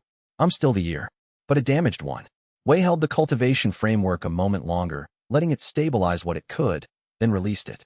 He said, "You just gave me the most important technical intelligence in this operation." "I know," Fong said. He looked at his hands. "I'd do it again." Wei looked at him. He said, "I know." Chapter 85. The summit. The diplomatic summit took 4 weeks to arrange and required 3 separate administrative filings through the Kingdom Court, a formal request through the Auxiliary Governance Framework, and Ding Zhanhai's imperial authority to compel both great houses to attend. Neither house wanted to come. Both came. The summit was held in Jingyuan's Royal Administrative Hall, neutral ground in theory, the Jade Serpent clan's historical sphere in practice, which the Heaven Thunder House protested formally and then attended anyway, because refusing to appear while the other house was represented was worse than appearing in uncomfortable surroundings. Wei attended in his administrative capacity as Hollow Drum Sect's Kingdom Military Auxiliary Coordinator, which gave him the role of handling logistical arrangements for the summit. He had argued for this role personally with Ding Zhanhai, who had found the argument implausible until Wei explained the specific purpose. The summit's security protocol required all combat cultivation artifacts to be deposited in a secure administrative holding area before entering the discussion chamber. This was standard practice for diplomacy between cultivation sections. The Heaven Thunder House's Grand Marshal, a man of 60 who held supreme command rank and had the bearing of someone who had been winning battles since Wei's previous life, arrived with the Jade Seal at his belt, as he apparently always did. The Jade Seal was a combat cultivation artifact. It was deposited in the administrative holding area. Wei had arranged the holding area. Brother Compass was attending the summit as a geomantic consultant, a real capacity, not a cover, because the hall's ancient formation arrays genuinely needed assessment before a gathering of high-rank cultivators. He was the most trusted terrain reader Wei had ever met, with an attention to physical detail that extended to the specific weight distribution of small objects placed in wooden storage trays. The replica had taken 11 days to make. The craftsman Wei had commissioned was the best jadework artisan in Irongate, given a commission that was described as an artistic reproduction of a historical seal style. The reproduction was visually indistinguishable from the original at the distance of visual inspection would be conducted. The cultivation resonance signature was different, but the holding area's screening protocol checked for military-grade formations, not cultivation resonance patterns in jade artifacts. The seal's imprint was not a weapon formation. It was a propagation mechanism. Brother Compass made the substitution during a routine repositioning of items in the holding tray when Wei requested the tray be moved to accommodate a late-arriving delegation's storage needs. The summit itself ran for 6 hours and produced a preliminary ceasefire framework that both houses accepted with the specific grudging efficiency of parties who had been told by enough outside authorities that the war needed to stop. Wei monitored the Heaven Thunder House's Grand Marshal throughout. The man was articulate, strategically capable, and deeply aggressive in the first 3 hours of the summit. By the 5th hour, something in the quality of his positioning had changed, not dramatically, not visibly to anyone who hadn't been watching for it. But the aggressive certainty was losing coherence. He was thinking more instead of acting more. The imprint was fading. Wei returned to the administrative holding area after the summit concluded and found Brother Compass waiting with an expression of quiet satisfaction. "Clean substitution," Brother Compass said. "He won't notice for days, and when he notices the seal has been replaced, he will assume it was damaged in handling and request a repair rather than an investigation."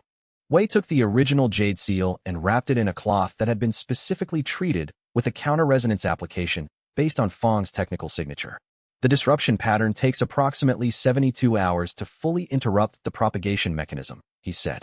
And after 72 hours, the Grand Marshal will still be himself. He will still be a capable, determined commander who wants to win this war. Wei looked at the wrapped seal. But he will be himself without 3,000 years of strategic influence telling him specifically how to want it. That leaves room for the ceasefire framework to hold. He filed the seal in the cultivation archive under a classification that only the inner command could access. He wrote in the log, *artifact secured. Stage for imprint interrupted. Monitoring Grand Marshal's command signature for disturbance reduction. Expected timeline for measurable change, 5 days. Below that, Fong's intelligence made this possible. Cost, first chamber partial damage. Record this. Do not obscure it. He closed the archive. He went to find his people and tell them the stage for problem was, at least for now, manageable. Chapter 86. The handwriting the Heaven Thunder House's Grand Marshal requested a recess from the ceasefire negotiations on the 6th day after the summit. He emerged from the recess with a different quality of attention than he had brought to the first 3 days. Less certainty, more consideration. His command staff, reading this shift, recalibrated their own positions. By the 9th day, the Heaven Thunder House's negotiating delegation had moved significantly on 3 points that had seemed immovable. The ceasefire framework was taking shape. 3 resonance pillars stabilized from the reduced combat intensity. Wei received Luo Feiyun's pillar status report and looked at the numbers with the specific feeling of a structural element holding that he hadn't been certain would hold. He wrote the update to Su Maolong. He sent the update to Ding Zhanhai, whose stabilization teams had been running since the summit. Then he found the message on his desk. It was a folded piece of paper on standard correspondence material, sealed with nothing. It had been placed on his working desk sometime between the evening meal and the morning. No courier marks. No route documentation. He opened it. The handwriting was his. Not similar to his. Precisely, exactly his, including the specific way he crossed the final stroke of certain characters and the slight leftward drift in his longer lines that he had developed as a habit in his first life's graduate study. The handwriting was his to a degree that could not have been achieved by observation alone. It required either samples in quantity over time or a near-perfect visual memory of his writing at close range over many occasions. The message said, *, you have 7 days before the 7th pillar falls. The Hollow Heaven Sovereign is no longer content to be a scheduled event. He has become an actor. * Wei read it twice. He looked at his hands. He set the paper down. He thought, *, he has been watching me. Not through agents. Directly. He has been observing me closely enough and long enough to reproduce my handwriting. * He thought. * This is a demonstration. He could have sent any message in any format. He chose to send it in my handwriting because he wanted me to understand that he knows me. That the observation is complete. * He thought about what it meant to be known at that level by a 3,000-year-old strategic cultivator who had been running a master plan since before his previous life civilization existed. He was not afraid. He was, for the first time in 4 years in this cultivation world, genuinely unsettled. The difference between fear and being unsettled was the difference between a threat to survival and a disruption to framework. Fear he could operate through. Being unsettled required framework reconstruction. He filed the message carefully and went to find Luo Feiyun. Chapter 87. Run toward it. Luo Feiyun's analysis took 18 hours and confirmed everything Wei already suspected. The paper was new, manufactured within the past year, from a commercial source that Luo traced to a guild in the northern provinces. The ink was new. The brushwork pattern, analyzed by a calligraphy specialist Luo had retained through commercial channels, was reproduced with a precision that the specialist described as beyond human capability in terms of the microsecond-level stroke timing that produces this exact character weight distribution. The handwriting isn't just copied from samples, Luo said. It's reproduced from genuine motor pattern memory. Whoever made this has internalized your handwriting at the level of physical reflex, not visual approximation. She looked at the analysis. That requires either a cultivation technique that can replicate observed physical patterns at extremely fine resolution, or, at sufficient cultivation rank, direct access to the physical pattern itself. The sovereign has been watching me, Wei said. Yes, and long enough and closely enough to have your handwriting at the reflex level. She paused. The message is accurate. The 7th pillar is in the territory where the Jade Serpent Clan's patriarch has been accelerating mobilization. The timeline of 7 days matches our projection for the patriarch's army reaching the pillar's anchor district. Wei looked at the message. He could have used this information to disrupt my operations, he said. A warning this specific, delivered to me, serves my interests more than his. Unless, he stopped. He thought about the 3,000-year-old battle intent model that had been running since before he arrived. He thought about a cultivator who knew his handwriting at the reflex level, who had been building a response system for every category of opponent he might face. He thought about what you did when your opponent was more intelligent than expected. He's recalibrating, Wei said. The message is not help. It's a declaration of escalation. He's telling me that my current strategy, delay, stabilize, manage, has been contained within his model, and that he has moved from a passive release timeline to an active intervention capacity. He paused. He's telling me my approach doesn't work anymore. Luo Feiyun said. And your response? Wei thought about every operation he had run in 2 lifetimes. He thought about every moment where the correct response to a superior position had been to close the distance rather than extend the distance. Run toward it, he said. He spent that evening drafting the new operational phase. The choice was binary, and he had known since the archive that it would eventually become binary. Prevent the release by holding every pillar, or let the release happen in the window he controlled rather than the window the sovereign controlled. The first option was failing. The sovereign had become an active actor, which meant the pillar protection strategy was now in direct competition with a 3,000-year-old strategic intelligence operating in real time. The second option meant choosing the catastrophe he could survive over the catastrophe he couldn't. He wrote the new operational phase through the night. Chapter 88. The 900. He presented the revised model to the inner command the following morning. He did not soften it. The current approach has a 30% success probability, he said. This is my honest assessment based on the new information about the sovereign's active intervention capacity and the seventh pillar's timeline. He looked at the planning sheets. The revised approach has a 65% success probability under the model. The cost of the revised approach is that we allow the seventh pillar to fall, because trying to protect it under the sovereign's active interference will consume resources we need for the post-release confrontation. He paused. When the seventh pillar falls, the Chi Surge event will affect the anchor district. The district has a population of approximately 900 civilians who cannot be evacuated without signaling to the sovereign that we know the pillar will fall, which would compromise the deception component of the revised approach. The inner command was very still. Xianxia said, "How many people die if the seventh pillar falls?" "Approximately 900, he said. "The Chi Surge is not uniformly lethal. The projection is 800 to 940, with the variance depending on where the surge concentrates." He held her gaze. "Approximately 900 people who are alive today will not be alive in 7 days if we execute this plan." Old Ironchin said nothing. Yu Dao's face showed nothing. Brother Compass made no note. Luo Feiyun looked at the model with the expression of someone checking the math, while knowing it was already right. Xianxia said, "You are certain this is the right choice?" "No," Wei said. "I am certain it is less wrong than the alternative. If the sovereign releases fully in a window we don't control, not 7 days from now, but at his timing and in the configuration he chooses, the casualty estimate for the first 3 months is 300,000 minimum. That number is from the comparable historical event in the 10,000 Banners Schools case records, adjusted for current population density." She was quiet for a very long time. She looked at him and said, "How are you holding this?" He looked back at her. He said, "I am not holding it yet. I am deciding first and holding it after." She looked at him for a moment longer. She stepped forward and held his face in her hands, both hands, steady, the gesture of someone who wanted him to know they were present. She looked at him. She said, "Then we do it." He held her hands against his face for a moment. Then he stepped back to the planning table and began the operational briefing. The 900 names were in the anchor district's administrative records. He did not read them. He did not need to. They were 900 people with lives and families and purposes that would end, because his model said this was less wrong than the alternative. He held this in the place where he kept the most important truths, not suppressed, not resolved, simply known, and gave the briefing. Chapter 89. What the elder knew. The dying elder had whispered from the border post wall in the 3rd month of Wei's cultivation career. He had whispered, the second chamber. Be careful of the and then he had died. Wei had heard it as a warning about dangerous advancement. Fang Chuanlin had shown him it was a warning about the second chamber's specific danger, continuous, uncontrollable reception. The manual's protocol had clarified when the chamber should and shouldn't be opened. He had understood it as a technical caution. He had been wrong. He was constructing the final confrontation model, the framework for the decisive engagement with the Hollow Heaven Sovereign. And he was working through what Army Mind's collective strategic perception actually meant at the cultivation level when the full understanding arrived.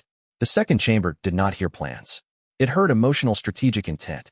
He sat with this for a long time. It was not a new fact. Fang had told him at the mountain shrine that the second chamber, when it fully opens, it doesn't hear plans. It hears intent.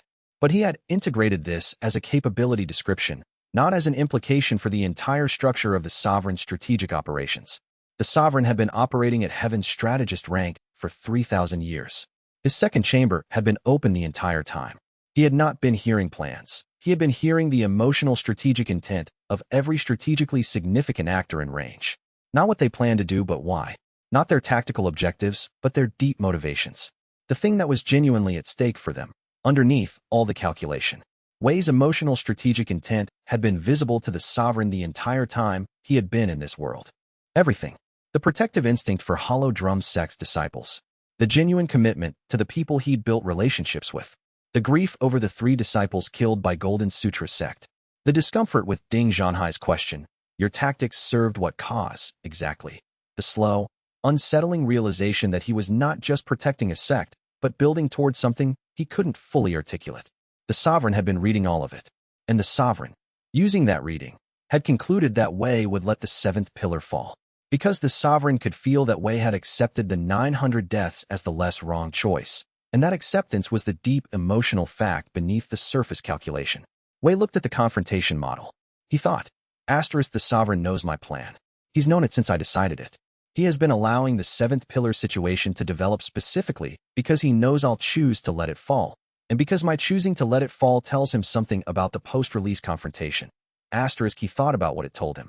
If Wei let the seventh pillar fall, it meant Wei had accepted that the release was inevitable and was planning for the confrontation window. The sovereign, knowing this through emotional intent, would build his post-release strategy around a Wei who was waiting to fight. He thought about the dying elder's whisper.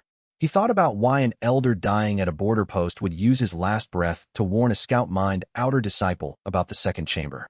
Because the elder had known this moment was coming. Because someone, somewhere in the 300-year containment protocol's history, had understood that the most dangerous capability in strategic resonance cultivation was not the ability to hear plans, but the ability to know what a person truly wanted. And the defense against that was not to hide the wanting. It was to want something that made the sovereign's plan wrong. Chapter 90. Genuine grief. He spent 3 days feeling the grief. Not performing it, feeling it. He needed the grief to be real and continuous and visible to the sovereign's second chamber reading, which meant he could not fake it, because the sovereign could tell the difference between performed emotion and genuine emotion. A 3,000-year-old strategic cultivator who had been reading emotional intent as his primary intelligence method would notice manufactured grief immediately. So Wei had to genuinely grieve the 900 deaths he was choosing.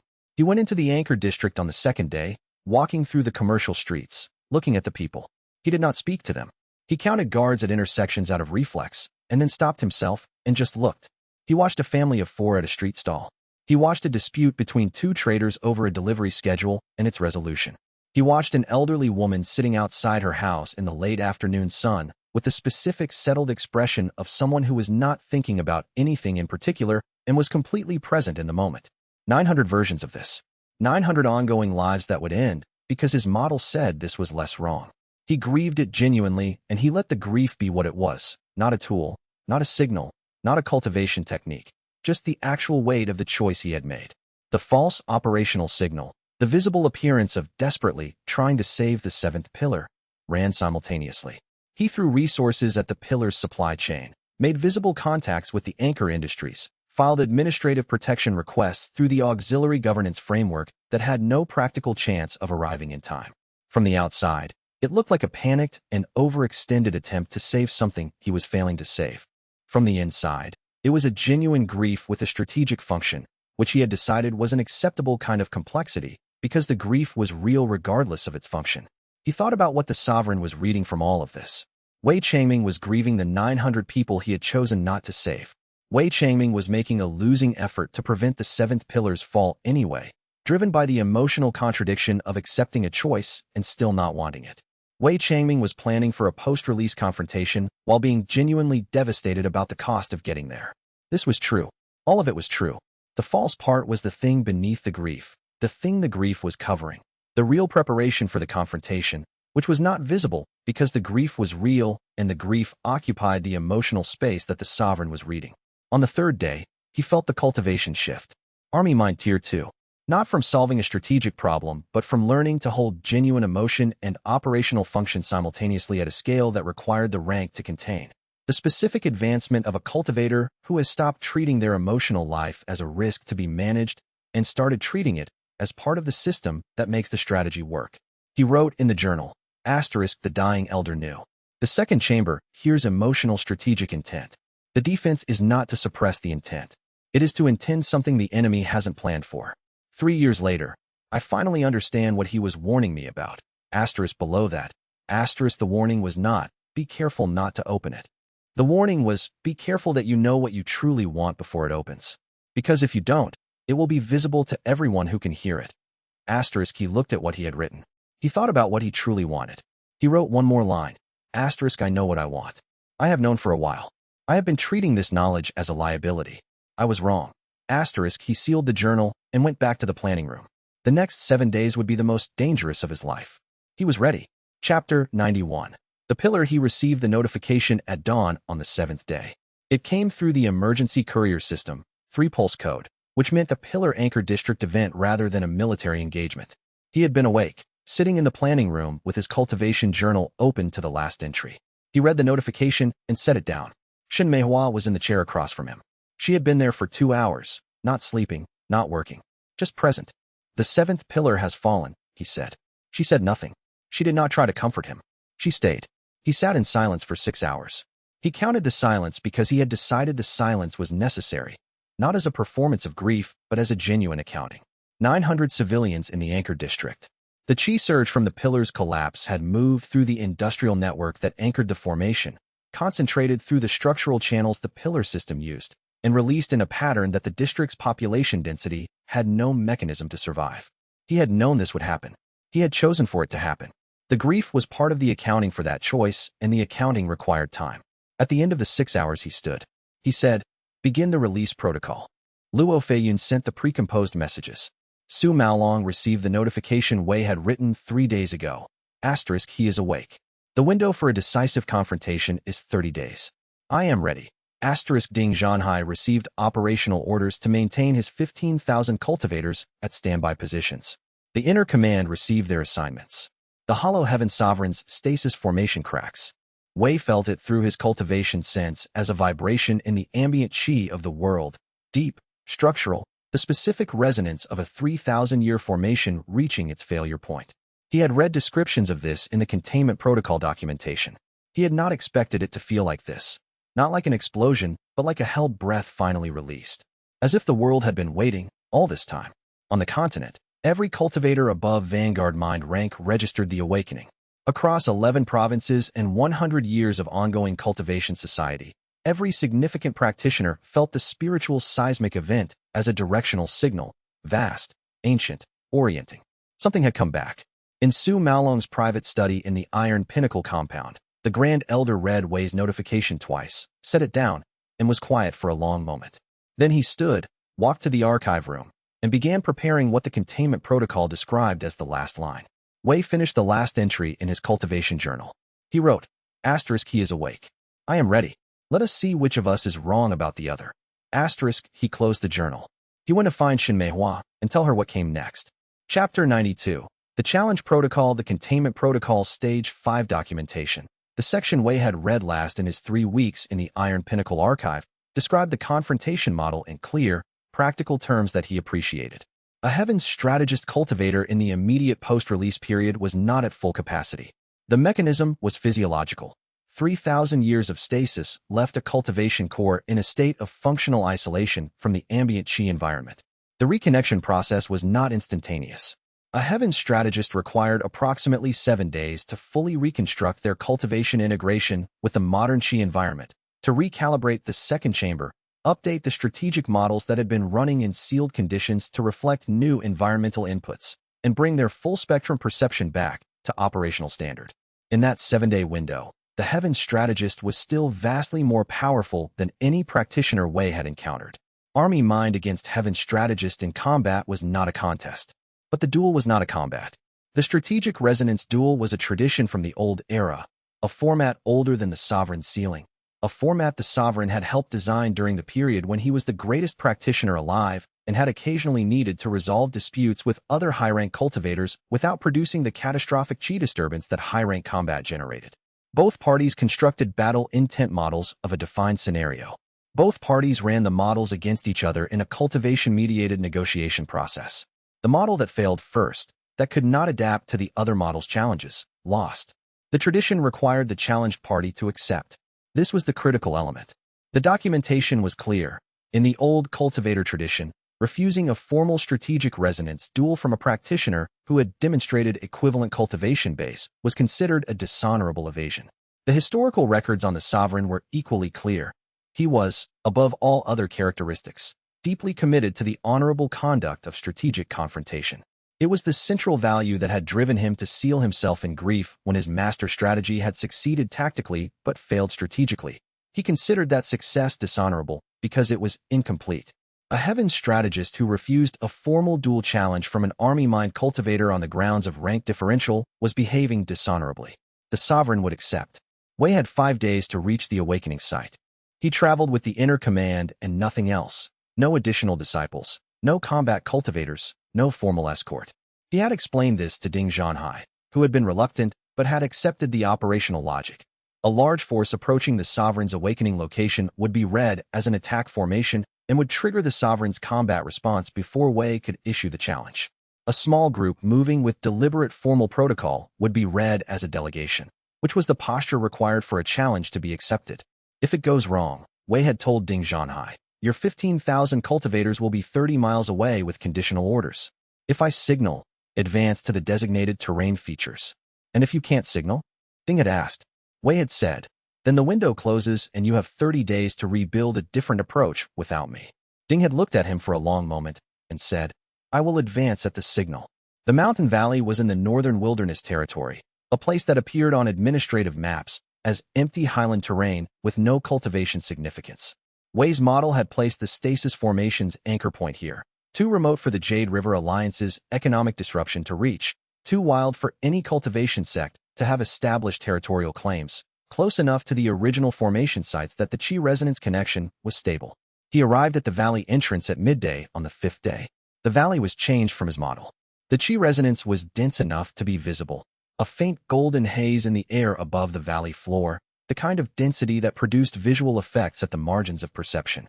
The formations that had been sealed for 3,000 years were releasing accumulated Qi into the surrounding environment and would continue to do so for weeks. He stood at the entrance. He issued the formal challenge. In the old cultivation protocol language that the containment documentation had preserved, spoken aloud in a carrying voice that the valley's acoustics reflected back from both sides. He waited. 3 hours passed. Then, from the center of the valley, a presence that his cultivation sense registered as the largest field he had ever perceived said, in a voice that was quiet but carried perfectly, approach, child of strategy. I accept. Chapter 93. The valley he walked in alone. The inner command held the valley entrance per the prearrangement. Feng Chuanlin, positioned at the secondary observation point on the eastern ridge, had his second chamber oriented toward the valley, damaged, partial, but still functional enough to serve as a relay. Yu Dao was at the northern approach, which was the only direction from which a rapid cultivation force could close on the valley quickly. Wei walked in. The valley floor was a few hundred meters of highland meadow, rocky at the edges, with a cluster of ancient stones at the center that were not natural formations. They were the surface expression of the stasis seals, visible now as inert stone because the seals had released. He mapped them without thinking and kept walking. The Hollow Heaven Sovereign was sitting at a natural stone outcropping near the valley's center, in the posture that Wei had imagined many times and had not quite managed to model accurately. He was an old man in scholar's robes. Not metaphorically old. He looked precisely as old as a man who had stopped aging at 65 would look after 3,000 years of awareness without physical change. His hair was white, not the cultivator white of Qi refinement, but the organic white of genuine age. His face had the settled lines of someone whose expressions had been made so many times that they had become permanent features. His hands, resting on his knees, were still. His cultivation presence was the most overwhelming Wei had ever felt. Not threatening, simply vast. Like standing at the edge of an ocean at night and being aware of the depth. He was looking at Wei with an expression of genuine interest. Sit down, he said. I do not receive many visitors. Wei sat down on a rock across from him. He looked at the sovereign directly, which his cultivation instinct told him was the equivalent of looking directly at a sun at close range. He did it anyway because looking away would have communicated something false. You know who I am, Wei said. Yes, Wei Changming, formerly a military historian in a civilization that does not exist in this world's historical record. Reincarnated, though you retain enough of your previous life's knowledge that the distinction is functionally academic. The sovereign's voice was calm and quiet and conversational, the voice of someone who had been waiting for an interesting conversation for a very long time. You have been building toward this meeting since you found the bronze tablet. Longer, arguably, since you began studying military history in your previous life. And you have been planning for a cultivator like me since before I arrived. Yes, 140 years ago, I refined the model to account for a specific category. A practitioner with access to a cultivation system I designed, but with strategic knowledge from an external tradition I had not encountered. He paused. I did not know the external tradition's content. I knew a practitioner with such a tradition would eventually emerge. The contingency was prepared. Wei thought about what it felt like to have been modeled by a 3,000-year-old cultivation intelligence for a century before he existed. He said, I came to challenge you to a strategic resonance duel. The sovereign looked at him. I know, he said. I accepted. They looked at each other. The sovereign said, You brought companions. Yes. The woman at the valley entrance, second from your left, standing slightly back. She has been in your operational circle since the early period. He paused. She was supposed to serve a different function when she first approached your sect.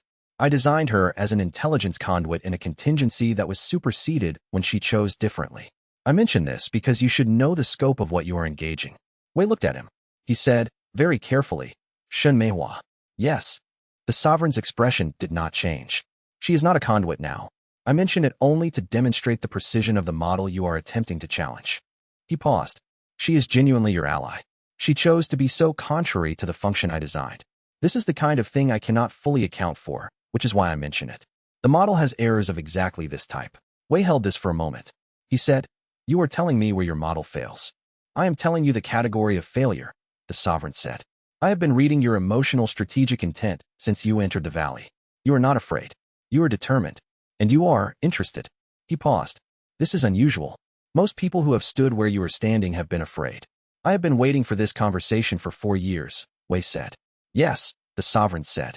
That is also visible. He looked at Wei with the exhausted, interested expression of someone who had been waiting for a long time for something to be different. Shall we begin? Chapter 94.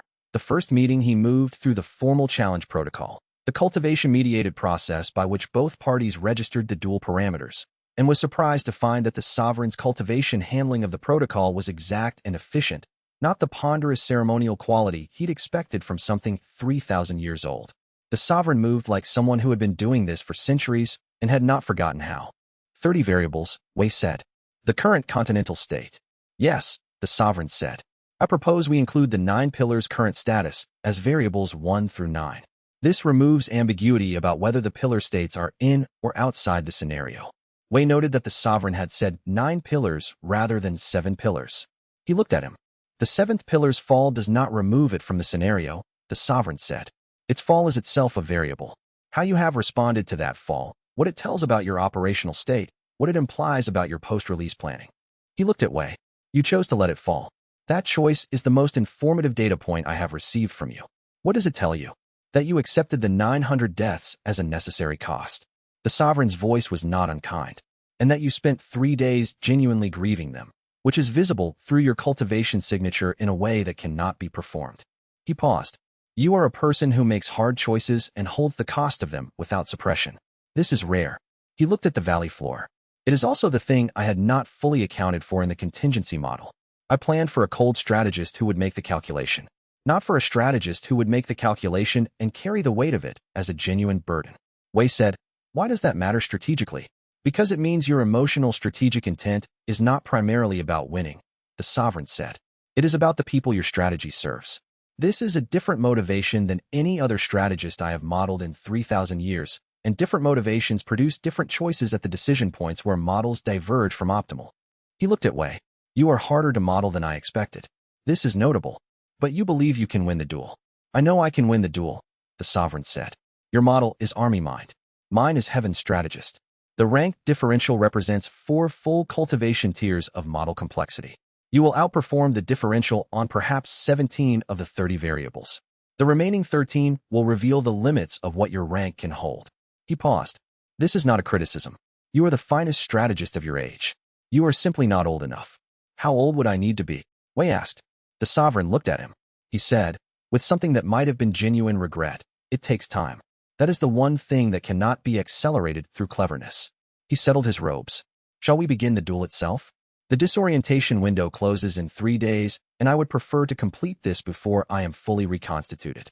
Wei looked at him. He said, Yes. Let's begin. Chapter 95. 17 variables. The strategic resonance duel was conducted in silence. Not the silence of absence. The silence of 2 cultivation systems constructing competing models of the same 30-variable scenario, each system producing a chi resonance field that the other system could directly perceive and respond to. It was, Wei thought, like a chess game where both players could see each other's thoughts rather than just their moves, and where the quality of the thinking was itself the object of evaluation. He had never experienced anything like it. The first variable was the Heaven Thunder House's Grand Marshal's current strategic state, post-imprint removal. Wei's model assessed this accurately. The gradual de-escalation of aggressive drive, the resulting shift in the Army's collective signature, the downstream effects on the ceasefire framework. The Sovereign's model offered no challenge on this variable. A small acknowledgement passed through the field. The 2nd through 7th variables were resonance pillar states. Wei had complete information and accurate models on all 6. The Sovereign challenged on variable 4, the timing of Su Maolong's Iron Pinnacle Sect's stabilization intervention, and Wei's model held. Another acknowledgement. The 8th through 14th variables covered Ding Zhanhai's force positioning, the Jade River Alliance's fragmentation after the defections, the Great House War's ceasefire dynamics, and Fang Chuanlin's current operational capacity. Wei's models were precise, current, and built on better information than the Sovereign had access to. The Sovereign had been sealed during the period when most of these developments occurred. 15, 16, 17. Wei's model performed brilliantly on all 3, extending the pattern into the specific areas where his operational intelligence and strategic framework gave him comprehensive advantage. At the 18th variable, Wei's model met the Sovereign's model and diverged. The 18th variable was the Jade Serpent Clan Patriarch's trajectory, his current positioning, his immediate-term decision-making, the relationship between his actions, and the Sovereign's overall plan. Wei's model said, imprint, strategic artifact, 300-year influence operating through the cultivation mechanism of the Jade Serpent Clan's founding artifacts. The Sovereign's model said, original agent, deliberate placement, bloodline modification 300 years ago. The divergence was not ambiguous. Both models were complete and coherent, and they described entirely different mechanisms producing the Patriarch's behavior. Wei held his model against the Sovereign's and ran the evidence. The Sovereign's model fit the Patriarch's timeline better. A bloodline modification 300 years ago was consistent with the Patriarch's generational lineage and explained specific behavioral patterns that a Qi impression wouldn't account for. An original agent, someone placed deliberately rather than unconsciously influenced, would have access to the Sovereign's long-term strategic reasoning in a way that an imprint follower wouldn't. Wei's model was wrong. He knew at the moment he examined the divergence clearly. Not slightly wrong, fundamentally wrong about the mechanism, which meant potentially wrong about the implications. The Sovereign felt the moment Wei's model recognized the error. The acknowledgement that passed through the field was not triumph. It was something quieter, the specific recognition between two people who understand each other's competence, of a moment where one has demonstrated a limit. Wei withdrew his cultivation model from the dual framework. In the convention of strategic resonance duels, this was the formal acknowledgement of defeat. He looked at the Sovereign. The Sovereign looked at him with the exhausted, genuinely curious expression Wei had been reading since he entered the valley. He said, "You are the finest strategist of this age." He paused. "You are not good enough." Wei held this for a moment. He said, "I know." He looked at the valley floor, at the ancient stones that had held the stasis formation for 3,000 years, now inert. He said, "But the duel's terms give me a day's grace. I'd like to use it." The Sovereign looked at him. He said, "Yes, I expected that." Chapter 96. Sightless, the strategic collapse arrived like a door closing. He was walking back from the Sovereign's position to the valley entrance, 10 steps from where he'd been sitting, his cultivation processing the aftermath of the failed model. And then there was nothing. Not darkness, not pain. Simply the specific absence of the information stream that had been constant since his cultivation awakened 4 years ago. The continuous ambient assessment, the automatic environmental mapping, the background model building that ran beneath every conscious thought. All of it, gone. He stopped walking. He stood in the highland meadow and looked at the valley around him and saw grass, rock, sky. No choke points. No sight lines. No strategic dependencies. No cultivation signatures. The world had become a collection of objects without relationships. He understood, from a distant clinical awareness, that this was a known strategic resonance phenomenon, the cultivation core's recoil from a model failure at scale. He had read about it in the manual. It was temporary. He also understood that temporary meant 48 hours minimum. Shen Meihua was at his side in 2 steps. She had been watching from the valley entrance and had read the change in his posture before he consciously knew it himself. She steadied him without drama, a hand at his elbow, no commentary, and walked him back to the entrance. "Strategic collapse," she said to Yu Dao. Not asking. Yu Dao looked at him with her characteristic assessment and stillness. She said, 48 hours. "Yes," Wei said. His voice was normal. "The Sovereign won't move during my grace period. Operational perimeter stance." I need to sit down. He sat on a rock at the valley entrance and stayed there. Yu Dao managed the perimeter. Luo Feiyun maintained the communication channels. Old Iron Chin monitored the cultivation environment. Brother Compass tracked terrain movements through the secondary approaches. Shin Meihua stayed near him, not watching, just present. The first 12 hours he spent in the specific disorientation of a person who has built their entire cognitive life around a particular kind of information processing and is temporarily unable to process it. He had no idea what to do without the continuous model building. He sat and looked at the valley and tried to think about nothing in particular, which was harder than he'd expected. At hour 14, he stopped trying to think about nothing and started thinking about something. He had lost the duel on variable 18. The Jade Serpent Patriarch's mechanism. He had been wrong about the imprint, had assumed chi impression because the strategic outcome resembled the kind of unconscious influence that worked through the cultivation artifacts. It had not been unconscious. It had been deliberate. A blood modification from 3 centuries ago, which meant the sovereign had placed his original agent before any of the people currently in strategic roles had been born. He had been wrong in a specific way. He had assumed that all of the sovereign's influence mechanisms worked through indirect, subtle means, because his own methods worked through indirect, subtle means. He had modeled the sovereign as sharing his preference for indirection. The sovereign had been indirect for 200 years of economic disruption and 800 years of strategic artifact propagation. He had also placed one completely direct agent 3 centuries ago and simply waited. Wei sat with this for a long time.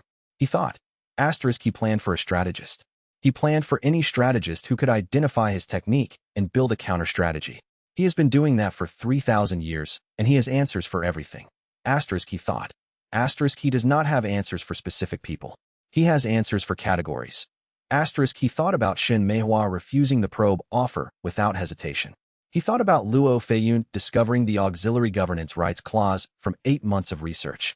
He thought about Yu Dao identifying the flanking position at Broken Peak before she'd been told to. He thought about Brother Compass noticing the secondary route to the vault. He thought about Old Iron Chin following Wei to Broken Peak without being asked because he'd decided Wei needed watching. None of these were things a model could predict. A model could predict categories of behavior from categories of person. It could not predict the specific irreplaceable choices of specific irreplaceable people who had been forged by the specific sequence of events that had made them exactly who they were. He stood up. He found Shin Meihua and said, he planned for a strategist. He did not plan for an army of specific people who do specific things that no model can predict. I am going to stop being a strategist for approximately 20 minutes. He paused. Tell the others. Army Mind Tier 3 arrived at hour 36. From the specific cultivation advancement of a strategist who has learned where their strategy ends and where the people around them begin. He slept for 4 hours and woke feeling the world as structure again. Chapter 97. The thesis. He returned to the sovereign at the 48-hour mark. The sovereign was in the same position at the stone table. He appeared to have not moved. His cultivation presence had changed significantly. The disorientation had passed, the reconnection process advancing, the massive strategic chi field beginning to coalesce around him into something that Wei's senses reported as operational rather than merely enormous. 3 days left in the disorientation window. I would like to make a proposal, Wei said. The sovereign looked at him. Not another duel, Wei said. You have demonstrated that you will win any strategic resonance duel within my current capability range. I accept this. He sat down. A bet instead. The sovereign's expression did not change, but something in his attention sharpened. The specific quality of genuine interest that Wei had been able to read since the first minute in the valley. Define the terms, the sovereign said. You set a task that you believe is impossible within my capability constraints, Wei said. I have 24 hours to complete it, using only the people in my inner command. No external forces, no cultivation advantages above what they currently hold. He paused. If I complete the task, you owe me a conversation. Not a duel, not a confrontation. A conversation about what you were trying to accomplish 3,000 years ago and why the plan failed. The sovereign studied him. And if you fail, then you proceed as planned, and I have nothing left to negotiate with. Wei looked at him. This is the most I can offer from my current position. I am aware of the asymmetry. The sovereign was quiet for a long moment. He said, the task. Move the Jade Serpent clan's patriarch from his current location in the southeastern compound to a neutral location of your choosing. Without combat. Without cultivation coercion. The patriarch must arrive voluntarily. He paused. The patriarch is 300 miles away, within a fortified compound, surrounded by an army of several thousand cultivators. He is under a bloodline modification that makes him deeply suspicious of any approach from parties not known to him. He paused again. In 3,000 years of observing cultivator strategic methods, no one has managed to extract a protected target from a hostile fortified compound without violence. Wei looked at him. He said, historically speaking, there was one precedent. The sovereign waited. The extraction of the Liang dynasty's third prince from the Jade Gate garrison in 453 CE by a civil administrator named Xianxia who had studied logistics management under the Warring States tradition. Wei paused. The method worked because the prince believed he was leaving voluntarily to manage a financial crisis that turned out to be entirely constructed. The garrison commander, informed of the financial crisis, encouraged the prince to handle it personally because the commander was involved in the financial irregularity and wanted the prince out of the compound before it was discovered. He paused again. I wrote a thesis on this extraction in my previous life. My committee found the thesis unconvincing because the historical record was fragmentary.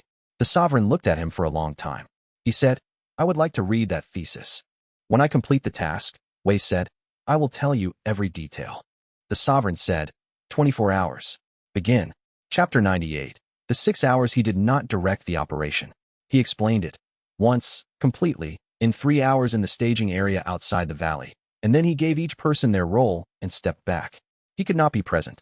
The terms of the bet required him to remain with the sovereign as the operational hostage, demonstrating that the task was being completed without his personal involvement in the field. He told Luo Feiyun, the patriarch holds personal authority over all compound administrative functions. A kingdom administrative court filing that challenges his authority over a specific set of compound assets, framed as a debt dispute from a creditor who has been waiting 14 years, will require him to issue a personal response within 6 hours by administrative law. The filing needs to look legitimate. You can make it look legitimate. The debt documentation, Luo said, needs to be 18 years old, slightly irregular, and from a creditor who no longer exists but whose dissolution records are ambiguous. 14 years of dispute correspondence. The kind of file that has clearly been sitting in an administrative court queue forever and was suddenly cleared because someone found it. He looked at her. You have the counterintelligence skills to understand exactly how the file should look. She said, I'll have it in 3 hours. He told Shen Meihua. The Patriarch's compound sources its specialty provisions from 3 guilds. 2 of them are in your network's operational range.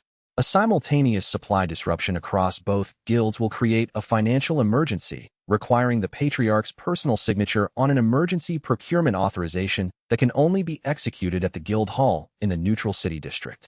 He looked at her. The guild hall is 12 miles from the compound. She looked at the map he'd sketched. If I contact both guilds, they'll know it's coordinated. They don't need to think they're coordinating. They need to think they're each experiencing an independent problem at the same time. He paused. You know how to do this? Yes, she said. He told you Dao. The route from the compound to the neutral city district passes through 2 terrain transitions. At the second one, there is a road intersection that the escort formation will need to navigate. The correct road leads directly to the guild hall. The road's marking is ambiguous enough that an escort formation following standard route protocol would take the secondary road first, add 40 minutes to the route, and arrive after the legal filing's response deadline. He looked at her. Brother Compass will handle the terrain markers. You handle the formation.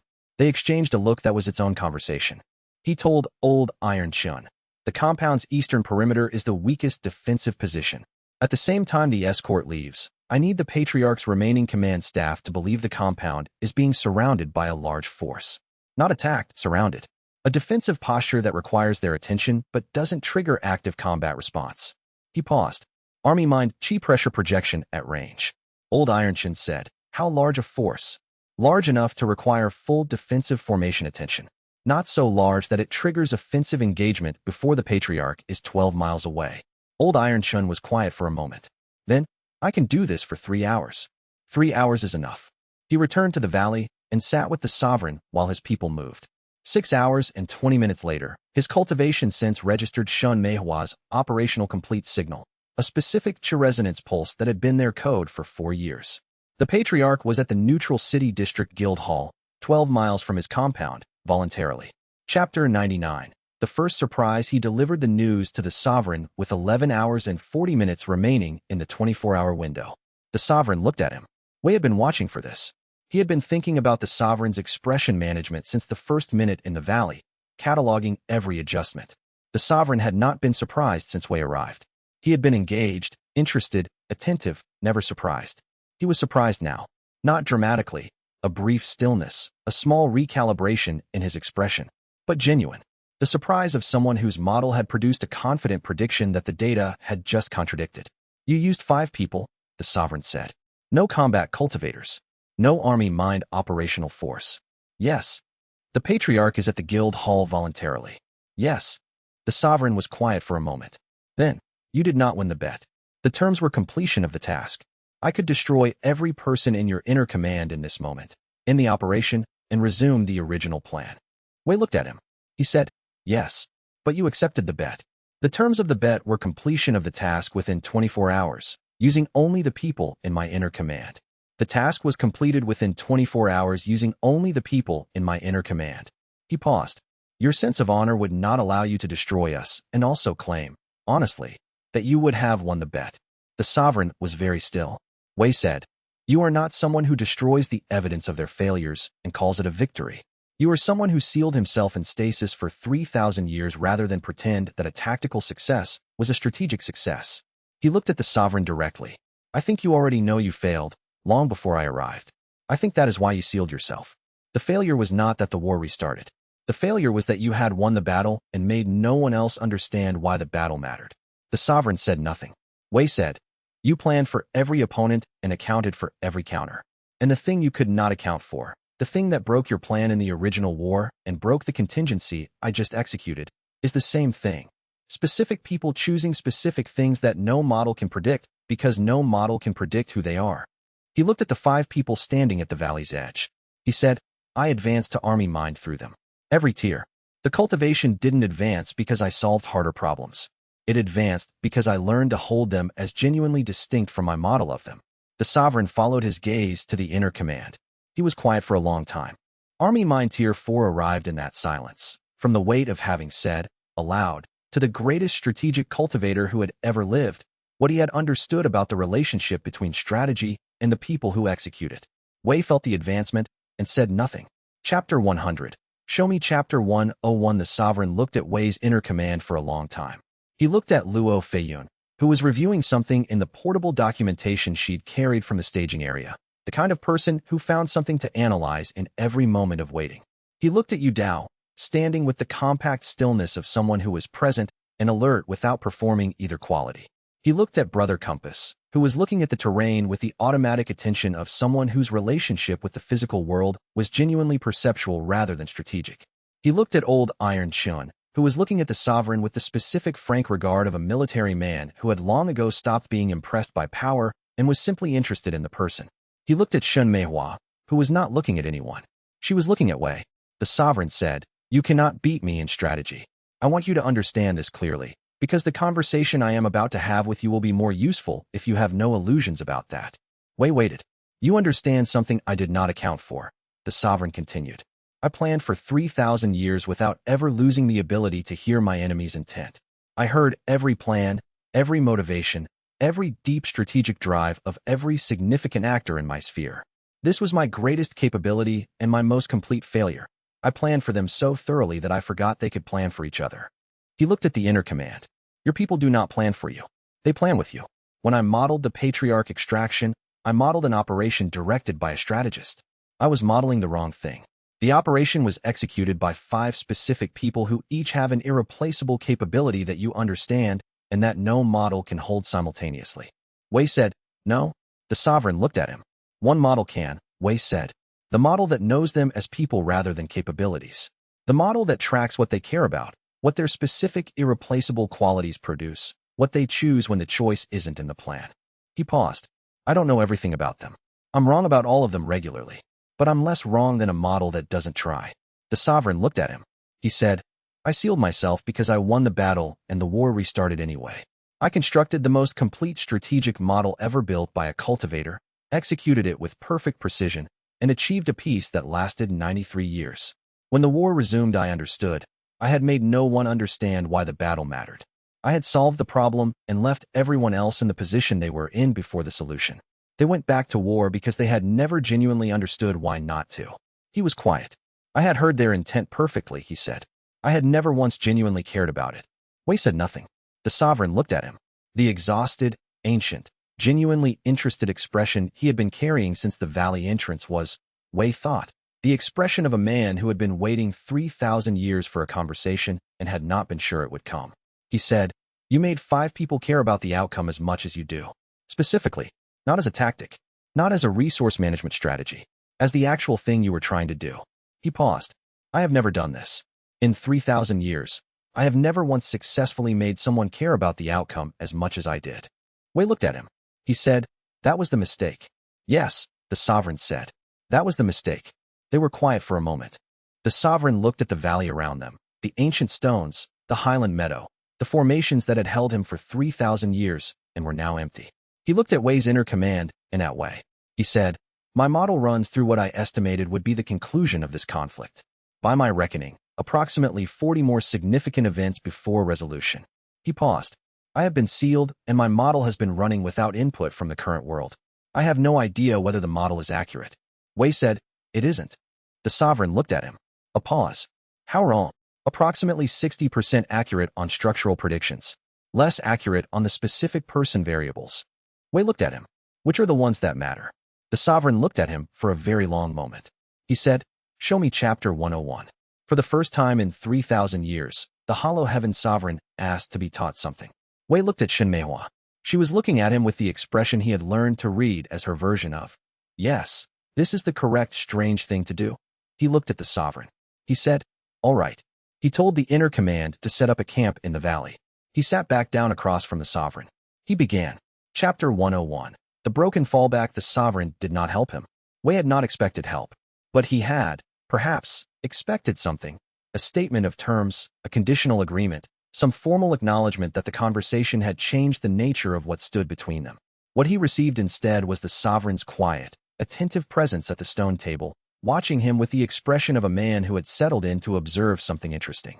"You're not going to intervene," Wei said. "No," the sovereign said. "But you're not going to resume the original plan either. The original plan has a principal who is no longer executing it as designed." The sovereign looked across the valley at the mountain peaks. "I am curious to see what happens without my management. I have been managing for 3,000 years. The last time I was not managing, a war ended in 93 years of peace and then restarted. I am interested in what happens when someone else tries." Wei looked at him. He understood, with the specific clarity of army mind perception, that the sovereign had made a decision and the decision was final. He was not an ally. He was not an enemy. He was something stranger. A 3,000-year-old strategic cultivator who had decided to sit and watch and not touch anything, which was more unsettling than open opposition because it was so completely unprecedented. He went back to his inner command and said, "The sovereign is neutral. He won't help us. He won't stop us. He is going to observe." xianxia considered this. "That's the best possible outcome." "Yes and no," Wei said. "The Jade Serpent Patriarch knows the sovereign is awake. He has been waiting for management instructions that are not coming. When a directed agent loses its direction, he stopped. He pulled out the continental assessment model he had been running in his head for the past hour. The Patriarch is going to activate his contingency." "What's the contingency?" "A direct assault on all 5 remaining resonance pillars simultaneously." Wei looked at the map he had spread across his knee. Not elegant. Not staged. Not the sovereign's patient multi-year disruption approach. All 5 at once, with every cultivator the Jade Serpent clan can put in the field. The Patriarch doesn't have a sophisticated plan. He has an instruction set for exactly this scenario, and the instruction set is blunt. Yu Dao, standing at the valley's edge with one eye on the northern approach, said, "How long before he can mobilize?" 3 days to gather his forces. For to reach the pillar locations from the clan's home territory, if they move quickly. Wei looked at the positions. 7 days, possibly 6. And we have the same 7 days. He looked at each of them. Ding Zhanhai's forces are positioned. Su Maolong's Iron Pinnacle formations are ready. The commercial counter-operations are maintaining 3 pillars. We have the infrastructure. What we don't have is, he paused, running the numbers again. We don't have a clean defense. Defending all 5 simultaneously against a concentrated assault of that scale will require every resource we have and more. Old Iron Qian, who had not spoken since the valley, said, "Can we hold all 5? Wei was quiet for a moment. "We can try," he said. "Send the signal to Ding. Priority mobilization, all 5 pillar positions. I need to make a call to Su Maolong." He did not answer Old Iron Qian's actual question. He was not ready to yet. The Patriarch's mobilization signal reached Wei's intelligence network 6 hours later through Shun Meihua's merchant contacts. A surge of unusual supply requisitions, rapid cultivation force consolidation, sealed communications between the Jade Serpent Clan's senior command. The pattern was exactly what Wei's model had predicted. Logistics before combat. The Patriarch was following an instruction set that the Sovereign had built, but he was following it clumsily, without the 3,000-year-old intelligence that had designed the instruction set to be subtle. Wei stood in the Highland Valley, feeling the continent's chi pattern through his army mind cultivation, and read the approaching mobilization the way he would read a text with familiar handwriting. This was what the Sovereign's plan looked like without the Sovereign. The indirection stripped away. The patience removed. 3,000 years of elegant multi-vector strategy reduced to a single direct assault because a bloodline-modified agent had lost his director and had nothing left but the last instruction on his list. Wei thought, the Patriarch is not wrong about the target. He is wrong about the method. The method was always the Sovereign's. He thought, which means the Patriarch will fail, he thought.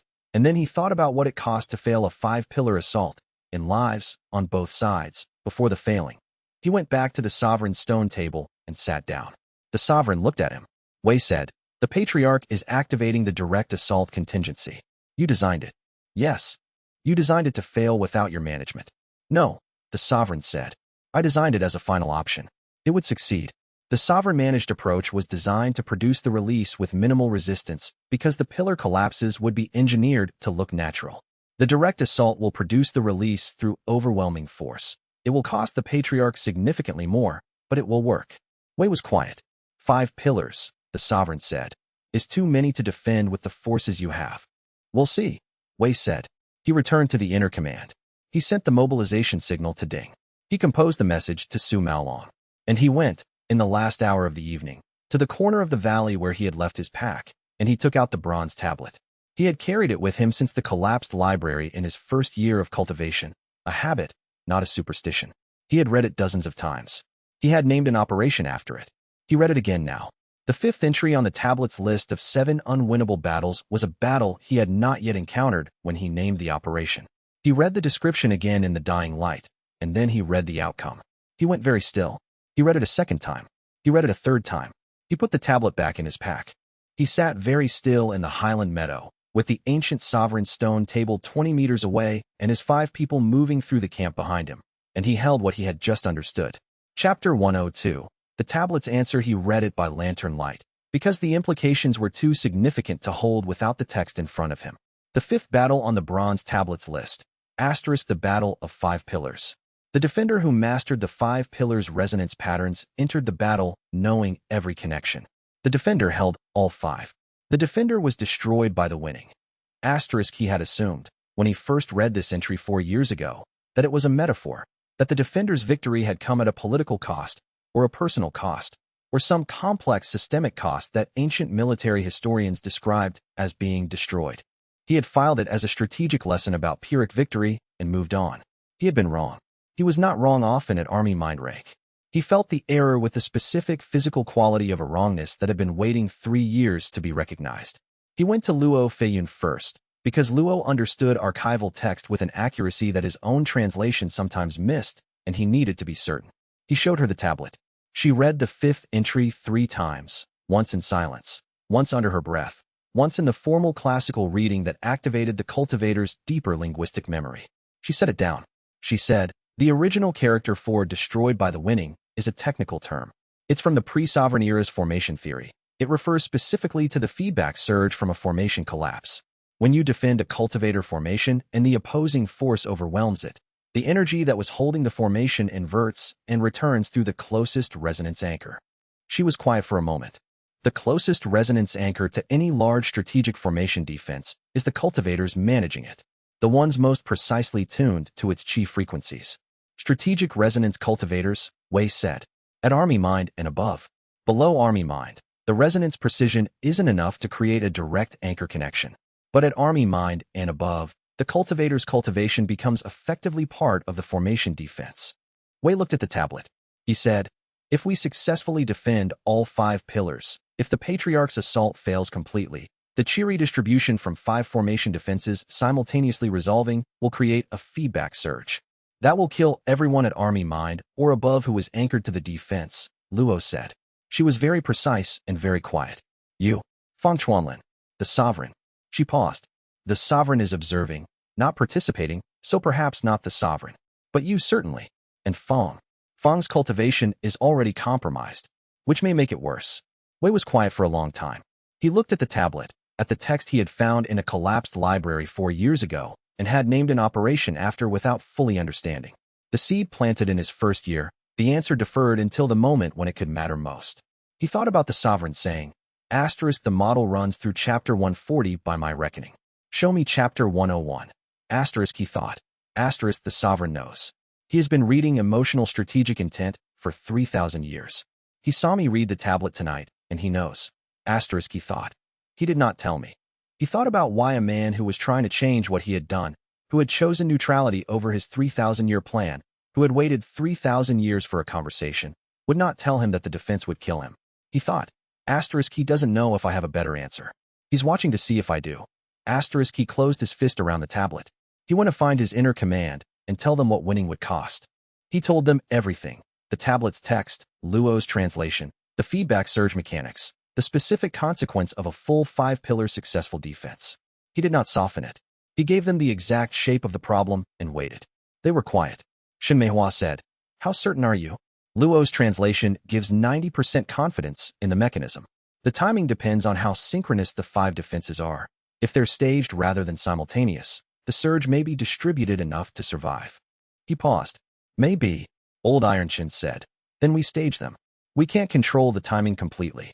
The Patriarch is assaulting all 5 positions simultaneously. We respond to where he hits, not where we choose. He looked at the map. If we could control the timing, this would be a different conversation. Yu Dao looked at him steadily. What aren't you saying? He looked back at her. He said, There's a path. 40% confidence. I need 4 more hours to build the model before I can present it honestly. Chapter 103. For hours he worked through the night. Not the planning room kind of work. He had done that in the Highland camp, sitting cross-legged with the Continental Assessment model running through his army mind cultivation while his people slept or watched or existed nearby in whatever capacity they had chosen for this particular vigil. He was building something different. Not a plan for winning. A plan for winning without the killing. The problem was structural. A full 5-pillar defense would produce a cheery distribution surge that would kill strategic resonance cultivators at army mind rank and above. That was the constraint he could not move. The formation physics were what they were. But the constraint had a shape, and shapes had edges, and edges had exceptions.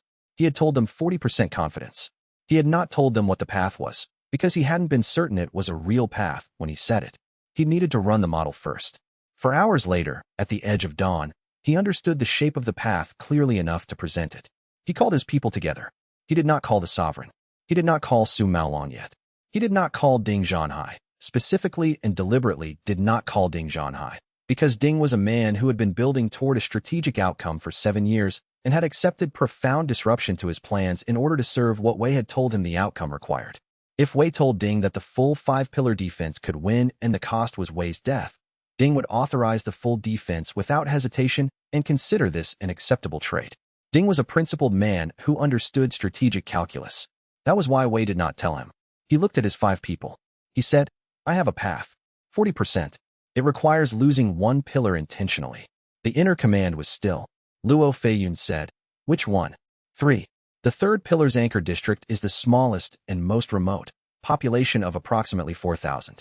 The chi surge from a controlled pillar 3 collapse is survivable by the district's population at an estimated casualty rate of, he paused. He made himself say it clearly. Approximately 4,000 deaths if the collapse is uncontrolled.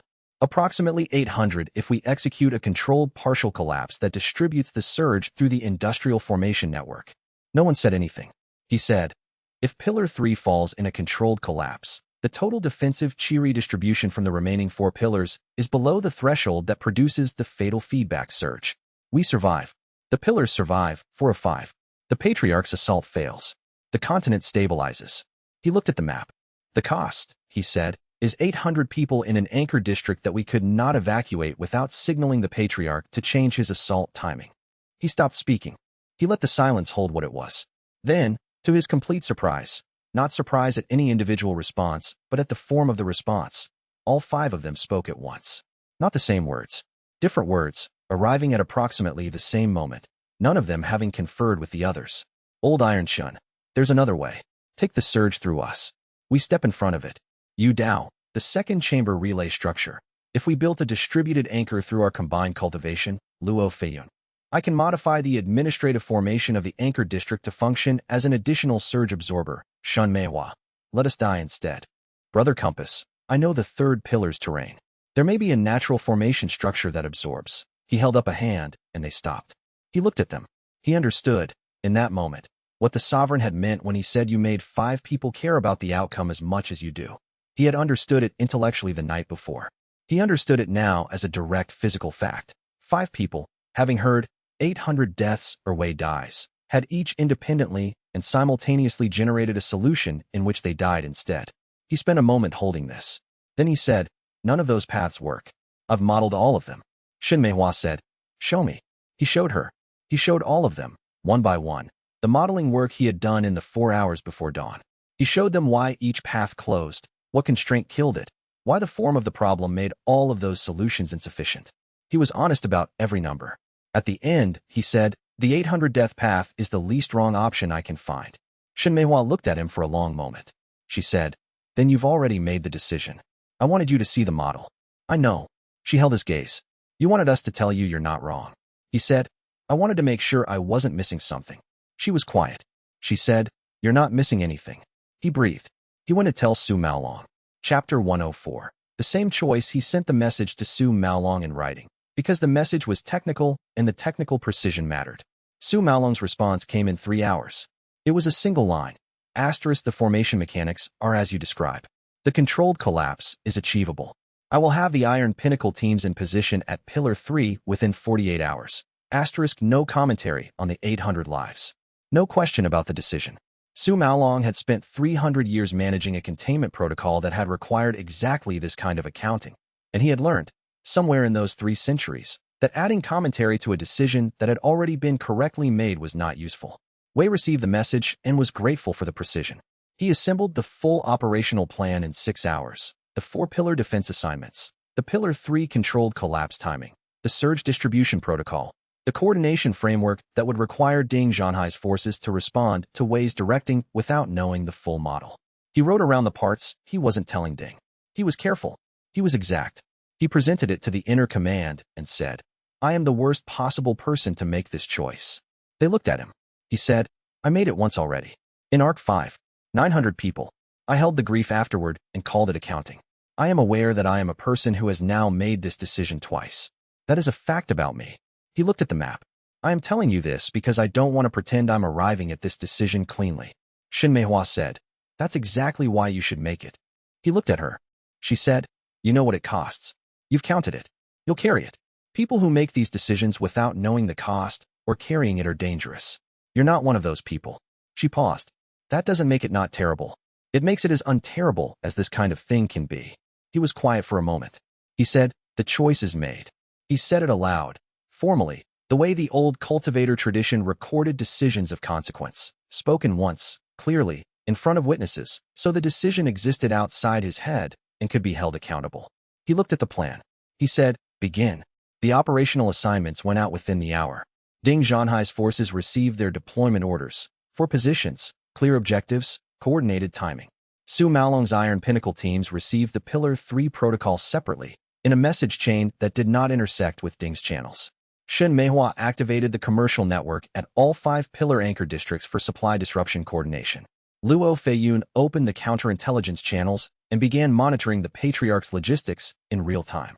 Yu Dao and Brother Compass were already moving toward the terrain positions. Old Iron Shun came to stand beside Wei as the camp organized itself into operational motion. He said, you know what I think about this plan? Yes. You know my objection? Yes.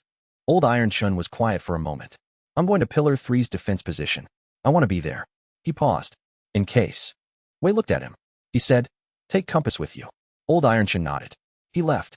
Wei looked at the valley, at the stone table where the sovereign sat watching with the patient, interested attention of a man who had been waiting 3,000 years for something to be different. He looked at the highland meadow and the ancient inert seals and the mountain peaks at the edges of his perception. He thought, 800 people. He thought, the defense begins in 48 hours. he went back to the work. Chapter 105. The 72 hours the Patriarch's assault began at dawn on the second day. It was not subtle. There was no effort at misdirection, no staging of the approach to create ambiguity about which pillar was the primary target. All 5 assault columns moved simultaneously, in a straight-line approach that communicated the full shape of the operation within the first 3 hours. The Patriarch had been given a final option instruction set, and he was executing it with the specific directness of a man who had nothing left to be patient about. Wei watched the assault's shape through his army mind cultivation and felt, beneath the operational concern, a kind of grief for the Patriarch himself, a man who had carried a 300-year bloodline modification that had made him a controlled piece in someone else's plan, who had never known his own strategic choices from the sovereign's influence, who was now executing a fallback instruction with every resource he had left. He did not let the grief change the plan.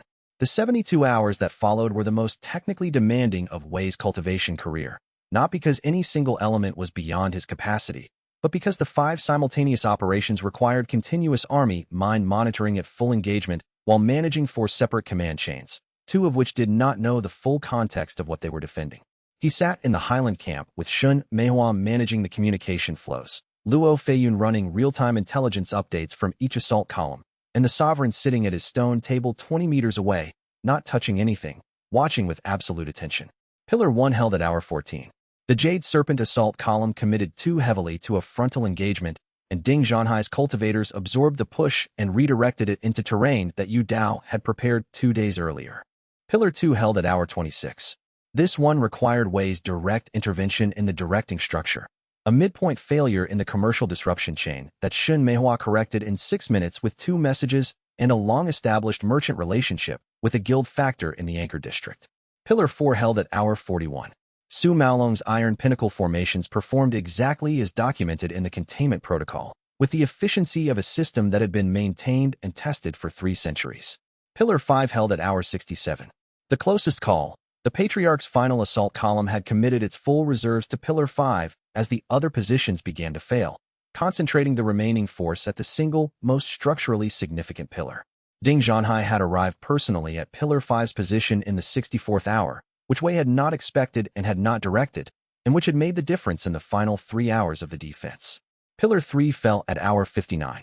The controlled collapse executed as planned. Su Maolong's teams had implemented the partial inversion structure that distributed the surge through the industrial formation network, and the chi release pattern followed the modeling within acceptable variance.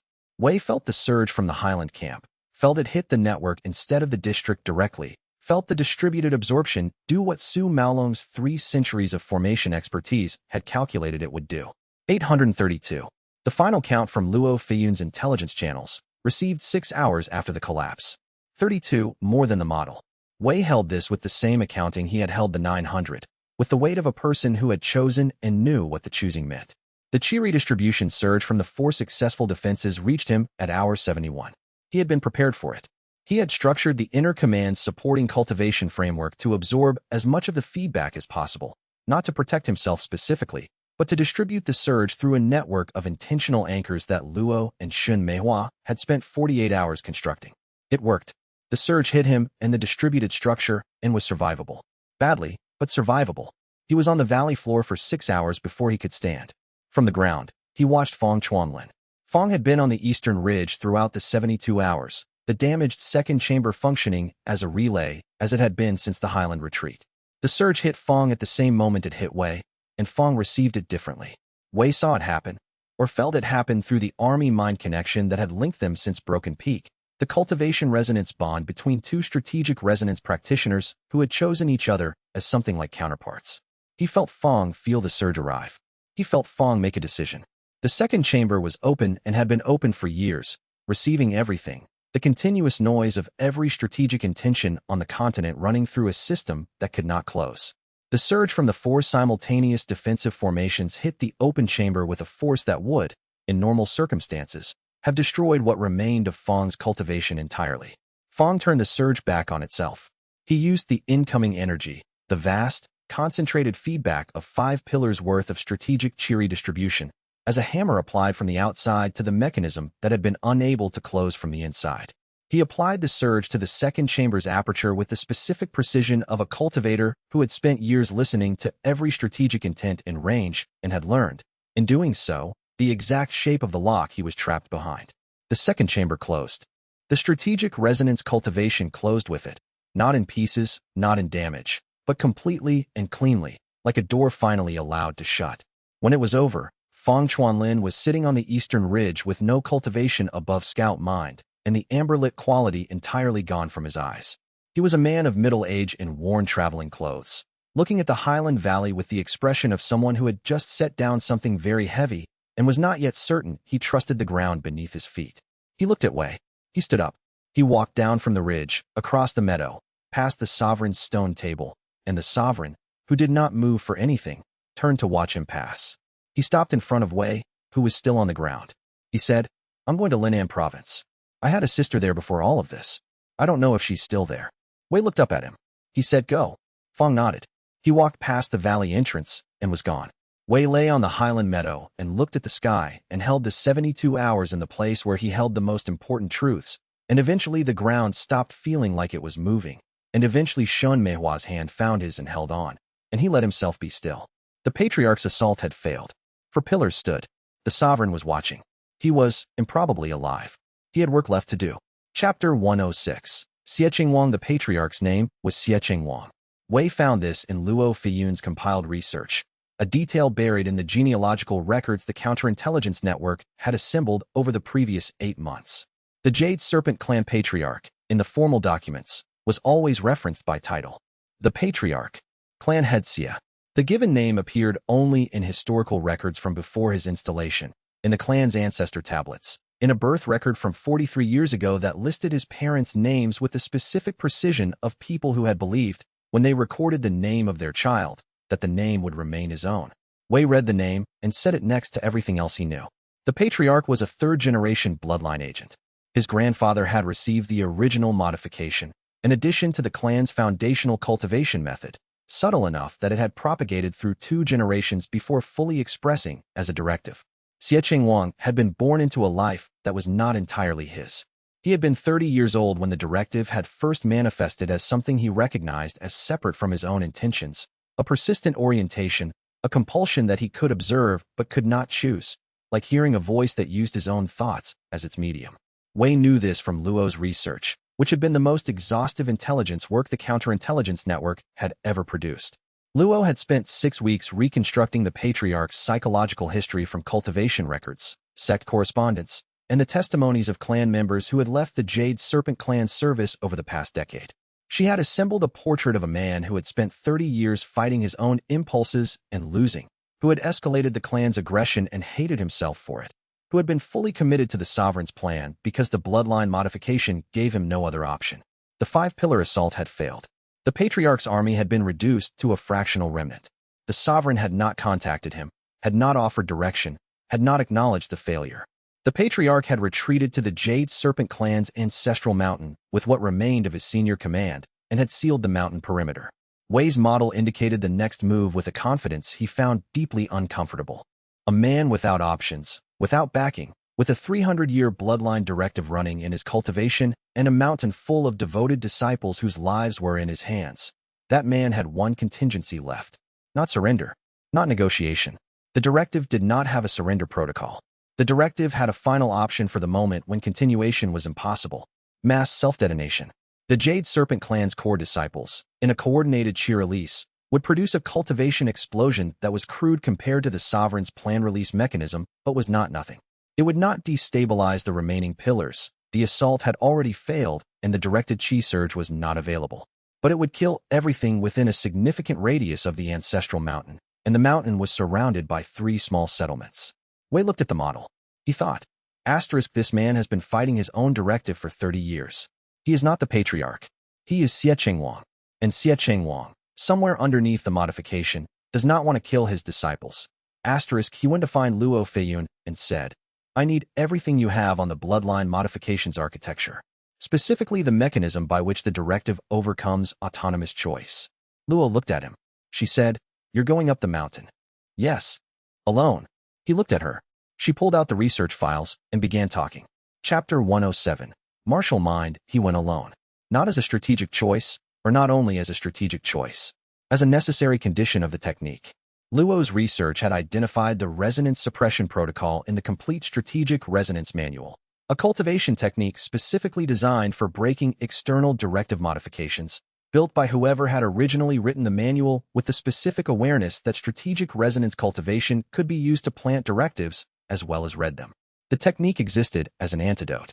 The antidote required full intent commitment from the practitioner. It worked by projecting a specific resonance pattern into the target's cultivation core that disrupted the directive's anchor points, not removing the modification entirely, but dampening it below the threshold where it could override autonomous choice. The projection required the practitioner to sacrifice a portion of their own resonance core's structural integrity to power the disruption. Almost certainly destroy your cultivation core, was Luo's phrase. The manual was more precise. Significant structural compromise to the projecting cultivator's resonance core, probability of returning to previous functional level, less than 40%.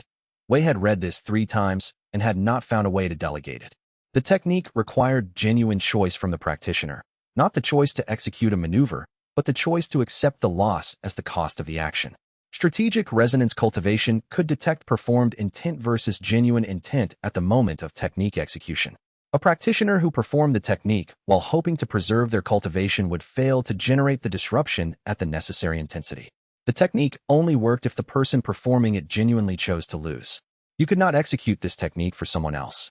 He climbed the ancestral mountain at midday, alone, with no cultivation formations active and no combat chi prepared. He carried Luo Feiyun's research documents, the relevant section of the Strategic Resonance Manual, and nothing else. The patriarch met him at the second defensive perimeter, not with an army, alone, with the specific posture of a man who had been told someone was climbing toward him and had come to see it himself rather than send a command. He was a middle-aged man with a cultivation presence that had been, before the failed assault, genuinely formidable, and was now reduced by 48 hours of sustained battle engagement and the specific psychic weight of watching his strategy collapse in real time. He looked at Wei with eyes that held, beneath the exhaustion, a quality Wei had learned to recognize from Feng Chuanlin. The quality of a person who was present in their own circumstances against the constant pressure to be elsewhere. Wei said, "I know your name is Xiecheng Wang." The patriarch, Xiecheng Wang, looked at him. Wei said, "I know you have been fighting your own directive for 30 years. I know you escalated the clan's operations because you could not stop escalating them. And I know you have spent 3 decades watching yourself do things you did not choose." He paused. "I have a technique that can dampen the modification below the threshold of autonomous override. I can give you your own choices back." Xiecheng Wang's face showed nothing. Wei said, "The technique will almost certainly shatter my cultivation core. I will likely never return to my current functional level. This is the cost, and I have chosen to pay it." He looked at him directly. "I'm not telling you this to extract a reciprocal obligation. I'm telling you because I think you deserve to know what someone is choosing to lose for your sake." The silence stretched. Xiecheng Wang said, "Why?"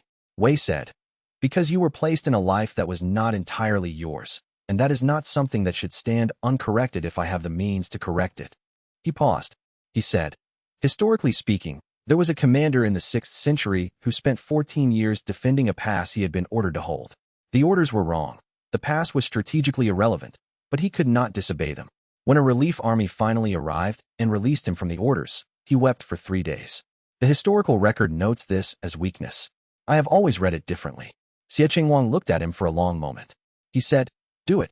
The technique took 11 minutes.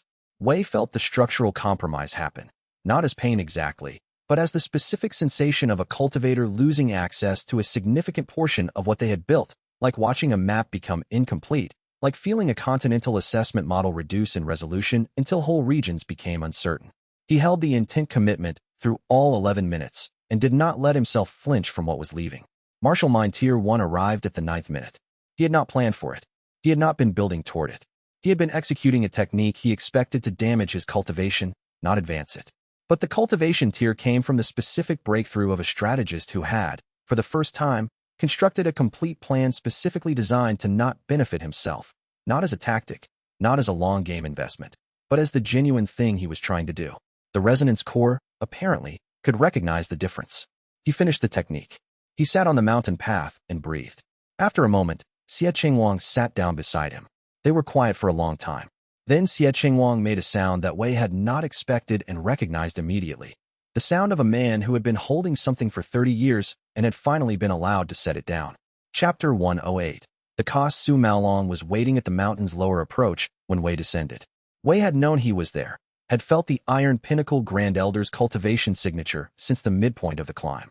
Su Maolong had followed him at a careful distance. Not close enough to interfere with the encounter at the perimeter, close enough to intervene if the encounter became something other than what Wei had planned. He looked at Wei with the careful assessment of someone who had watched an operation from a distance and was constructing a complete picture from what he had observed. He said, "You could have sent someone else." Wei said, "No." Su Maolong looked at him. The manual's resonance suppression technique has a delegation pathway. A practitioner of sufficient rank can perform the technique on behalf of another practitioner, as an executor rather than a principal, Wei said. "Yes, I read that section." He paused. The executor pathway requires the principal to hold the intent commitment. The delegation structure allows the executor's technique to borrow the principal's intent. He looked at Su Maolong. "I was the principal. I would have held the intent commitment regardless of who executed the technique. Which means the cultivation core structural compromise would have accrued to whoever I sent." Su Maolong was quiet. "I was not going to let it be one of my people," Wei said. "Your people," Su Maolong said carefully, "are capable adults who would have chosen this freely." "Yes," Wei said, "and I was not going to let them." He was aware of the specific quality of this position, the way it looked from outside, the way it could be read as Wei deciding what his people were allowed to sacrifice rather than letting them choose. He had thought about this on the way down the mountain, had held the question of whether this was care or control. He had not resolved it to a clean answer. He had done it anyway. He said, "The core damage is significant. I can maintain martial mind at reduced capacity. Army mind functional operations are still available, but the Continental Assessment Model runs at approximately 70% of previous resolution." He paused. "I am aware that this makes me the weakest strategic cultivator in the current active tier." Su Maolong said, "Yes. It will not be a problem in practice," Wei said. "I was always better at logistics than combat." Su Maolong looked at him with the expression of someone who had spent 300 years watching cultivation society and was not quite certain he was reading the person in front of him correctly. He said, "The patriarch?" "Xie Qingwang," Wei said. "His name is Xie Qingwang. The directive is dampened. He has autonomous function. He will need support. The clan's operations have been completely organized around the bloodline instruction set for 3 generations, and the institutional memory of independent decision-making is largely absent." He paused. "I have a recommendation for a transitional administration framework, if you would be willing to provide Iron Pinnacle oversight." Su Maolong blinked. Then, slowly, he said, "You climbed a mountain to shatter your cultivation core, and you came down with a transitional administration recommendation. The operational situation requires it," Wei said. Su Maolong was quiet for a moment. He said, "Very well. I will review your recommendation." They descended together. Chapter 109. Historically speaking, the shattered core revealed itself over the following 3 days in ways that the immediate aftermath had not fully shown. The Continental Assessment Model was the primary casualty, not gone, but reduced. The vast, continent-spanning chi perception that Army Mind had given him was now fragmented, running in patches rather than as a continuous field, with dead zones at the periphery where his precision had been best. He could still model the active conflicts and political situations that required immediate attention. He could not hold the full 73-variable picture simultaneously. He was standing in the Highland camp on the 3rd day, running what he could still run and noting what he couldn't, when Xin Meihua came and stood beside him. She looked at the map he had drawn, partial, with sections left blank where his perception was no longer reliable. She said, "Show me the dead zones." He looked at her. She said, "The areas where your model is running below reliable threshold. Show me where they are." He showed her. He pointed to 3 sectors in the continental northeast, 2 in the far southwest, and a significant gap in the political faction modeling that had been among his most precise capabilities. She looked at the map. She said, "I can hold the northeast. My trading network runs its deepest into that region. I have ground-level commercial intelligence that covers most of what you're missing there." She paused. "The political faction modeling is harder, but the southwest I can supplement." Wei looked at her. She looked back. He said, "The technique for shared model holding between 2 strategic resonance cultivators has never been attempted in the documented record. The manual notes it as theoretically possible and describes no successful precedents." He paused. "The risk is that our individual cultivation patterns may partially integrate. Permanently. The manual says there is no clean separation after a full core sharing. She looked at him steadily. She said, historically speaking, what's the worst that could happen? He stopped. He looked at her. He had said that phrase, that exact phrase, that construction with historically speaking, as the preface, dozens of times over 4 years. He had heard it from no one else in this world, because it was a verbal habit from his previous life's academic training, a professorial tic that had survived the reincarnation as a small piece of who he was. She was looking at him with an expression that was not innocent. He said, "You've been doing that intentionally. Since chapter 14, she said. I was practicing for the right moment." He looked at her for a long moment. He said, "You have been waiting 3 years to use that." 4, she said. "I've been patient." He looked at the partial map. He looked at her. He said, "The integration is likely to be permanent. We will think in partially overlapping patterns. In high-intensity operational moments, the distinction between your model and mine may become difficult to trace. I'm aware. You've modeled this extensively." She met his gaze without wavering.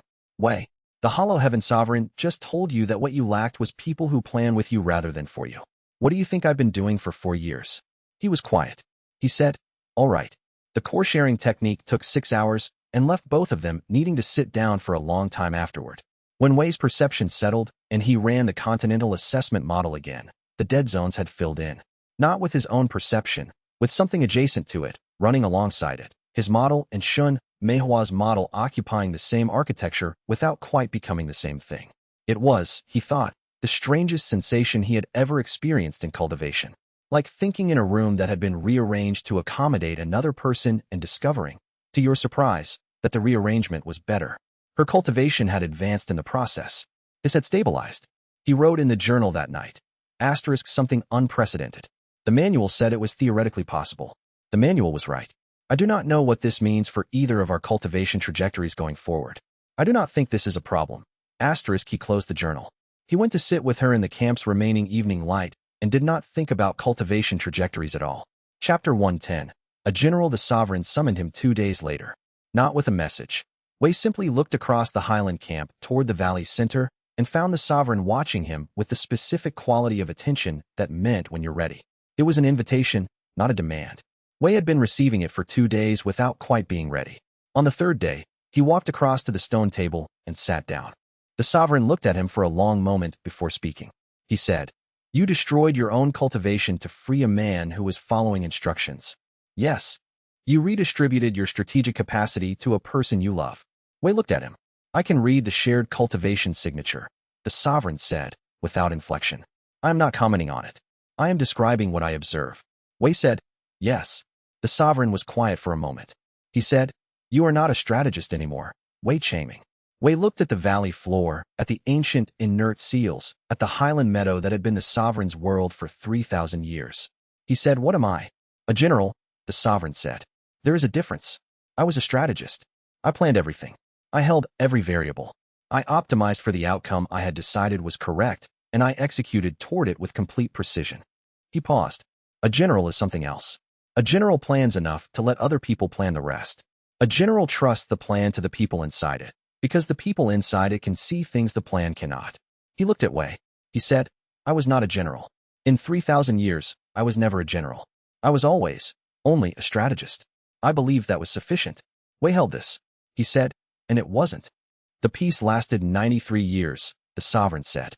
"And then the war restarted, because the peace had been a plan that I held, that no one else held with me." He looked at the valley. "There is a specific kind of loneliness in being the only person who understands what you have built. I had not recognized it as loneliness until very recently." He was quiet. Then he said, "I made a choice 3,000 years ago. I will tell you what it was, and I want to know if you will pay the same price." Wei looked at him. "I chose the plan over the people in it," the sovereign said. "I heard everyone's intent. I knew everyone's motivations. I knew, more precisely than anyone in history, what every significant person in my sphere truly wanted. And I used that knowledge to build a better model rather than to actually give them what they wanted." He paused. "When the peace ended, I sealed myself because I could not face what I had done, what I had not done." He looked at Wei with the exhausted, ancient, genuinely present expression that Wei had been reading since the valley entrance. He said, "What I am asking is this. Will you do what I did not? Will you take what you understand about strategy, all of it, genuinely, and use it in service of what the people around you actually want? rather than what you have calculated they should want. Wei was quiet for a long moment. He said, "That's not a price. That's a description of what I've been trying to do." The sovereign looked at him. Wei said, "I'm not paying a price to do it. It's what I want to do. The price is not doing it." He paused. "I think you sealed yourself in grief because you knew that too, and you couldn't bear the distance between knowing it and having failed to do it." The sovereign was very still. Wei said, "What are you asking me to do?" The sovereign said, "Finish this." He said it simply, the way a man says something he has been waiting 3,000 years to say to the right person. "Not the way I would finish it," he said. "Not with strategy alone. The way a general finishes it, with the people inside the plan, doing the things that plans cannot do." He paused. "I will not help, but I will stop being neutral." Wei looked at him. He said, "What does that mean?" The sovereign looked back at him. He said, "It means I will tell you the thing I know that you don't." Wei waited. The sovereign said, "There is an 8th battle on the tablet. The list you carry is incomplete." Chapter 111. The question. The sovereign did not continue speaking after he said it. He let the statement stand. "There is an 8th battle on the tablet. The list you carry is incomplete," and then returned to his characteristic silence, the specific quality of a man who had delivered the important information and was now waiting for the important response. Wei looked at the tablet in his hand. He looked at the sovereign. He said, "You're going to tell me what it is?" "Yes," the sovereign said, "but not yet. First, I have a condition." Wei waited.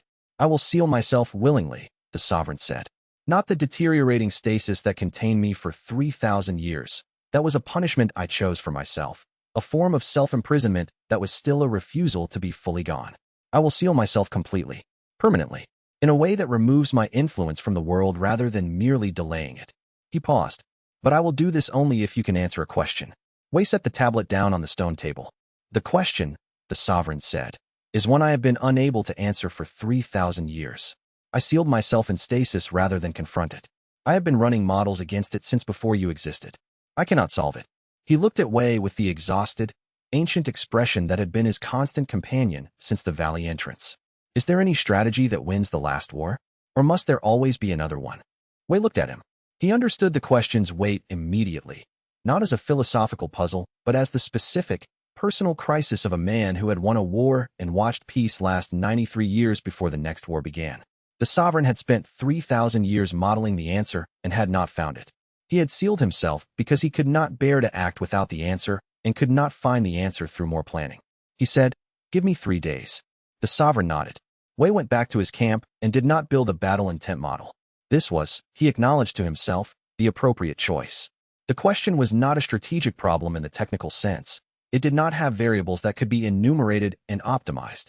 It was a question about the nature of strategy itself, which meant that his best approach was not to use strategy on it, but to find out what people who were not strategists said about it.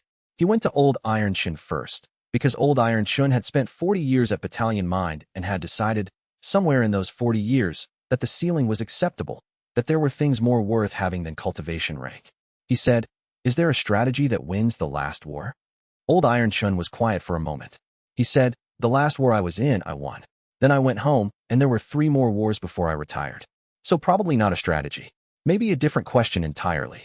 He went to Su Maolong, because Su Maolong had maintained a containment protocol for 300 years and was the world's leading expert on managing the aftermath of things that could not be stopped. Su Maolong said, after a long pause, "The containment protocol was not designed to win the last war. It was designed to make the next war survivable. I think there is a meaningful distinction."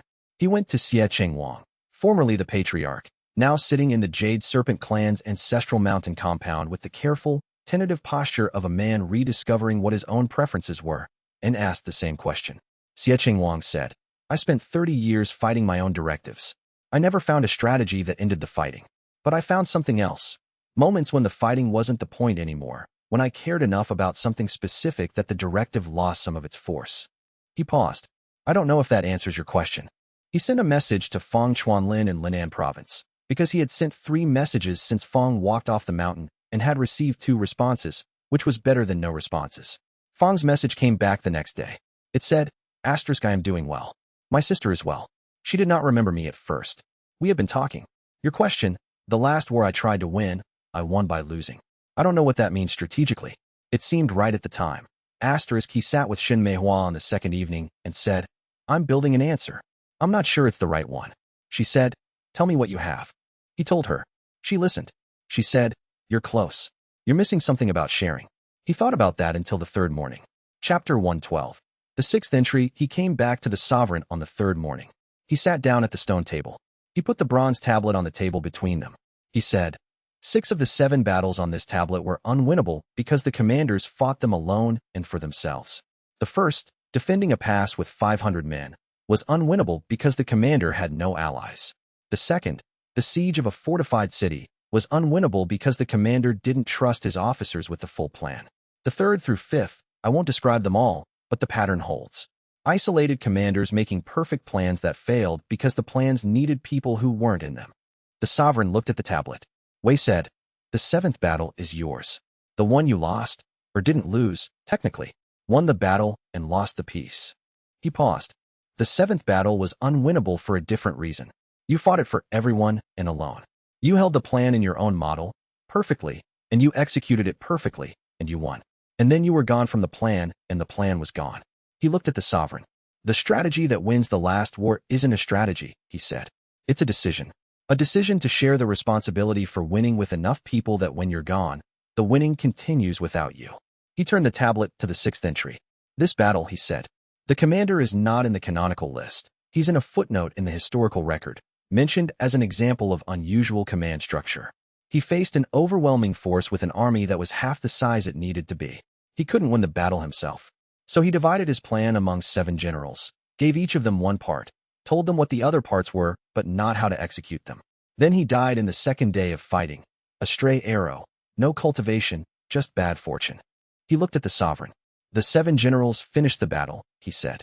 "Without him, because they had been trusted with their piece of the plan rather than given directions to follow. The piece that followed lasted 200 years. He paused. Not because the strategy was perfect, because 7 people understood the reason behind the strategy well enough to keep building it after the strategist died. The sovereign was very still. Wei said, "The last war isn't won by a better plan. It's won when the plan becomes distributed enough that no single person's absence can unravel it.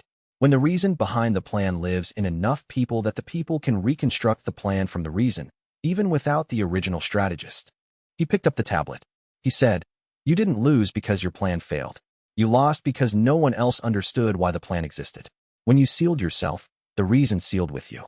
The continent had a peace they couldn't explain and wars they couldn't resist." The sovereign said nothing. Wei said, "That's my answer. I don't know if it's the right one, but it's what the records say, and I have spent 2 lifetimes reading records." He set the tablet down. He waited. Chapter 113. The necessity. The sovereign was quiet for a long time. Not the considering silence that Wei had learned to read as the precursor to a direct response. Something deeper. The silence of a man who had just had something confirmed that he had half known for 3,000 years and had needed to hear confirmed by someone else. He said, "Your answer changes the question." Wei waited.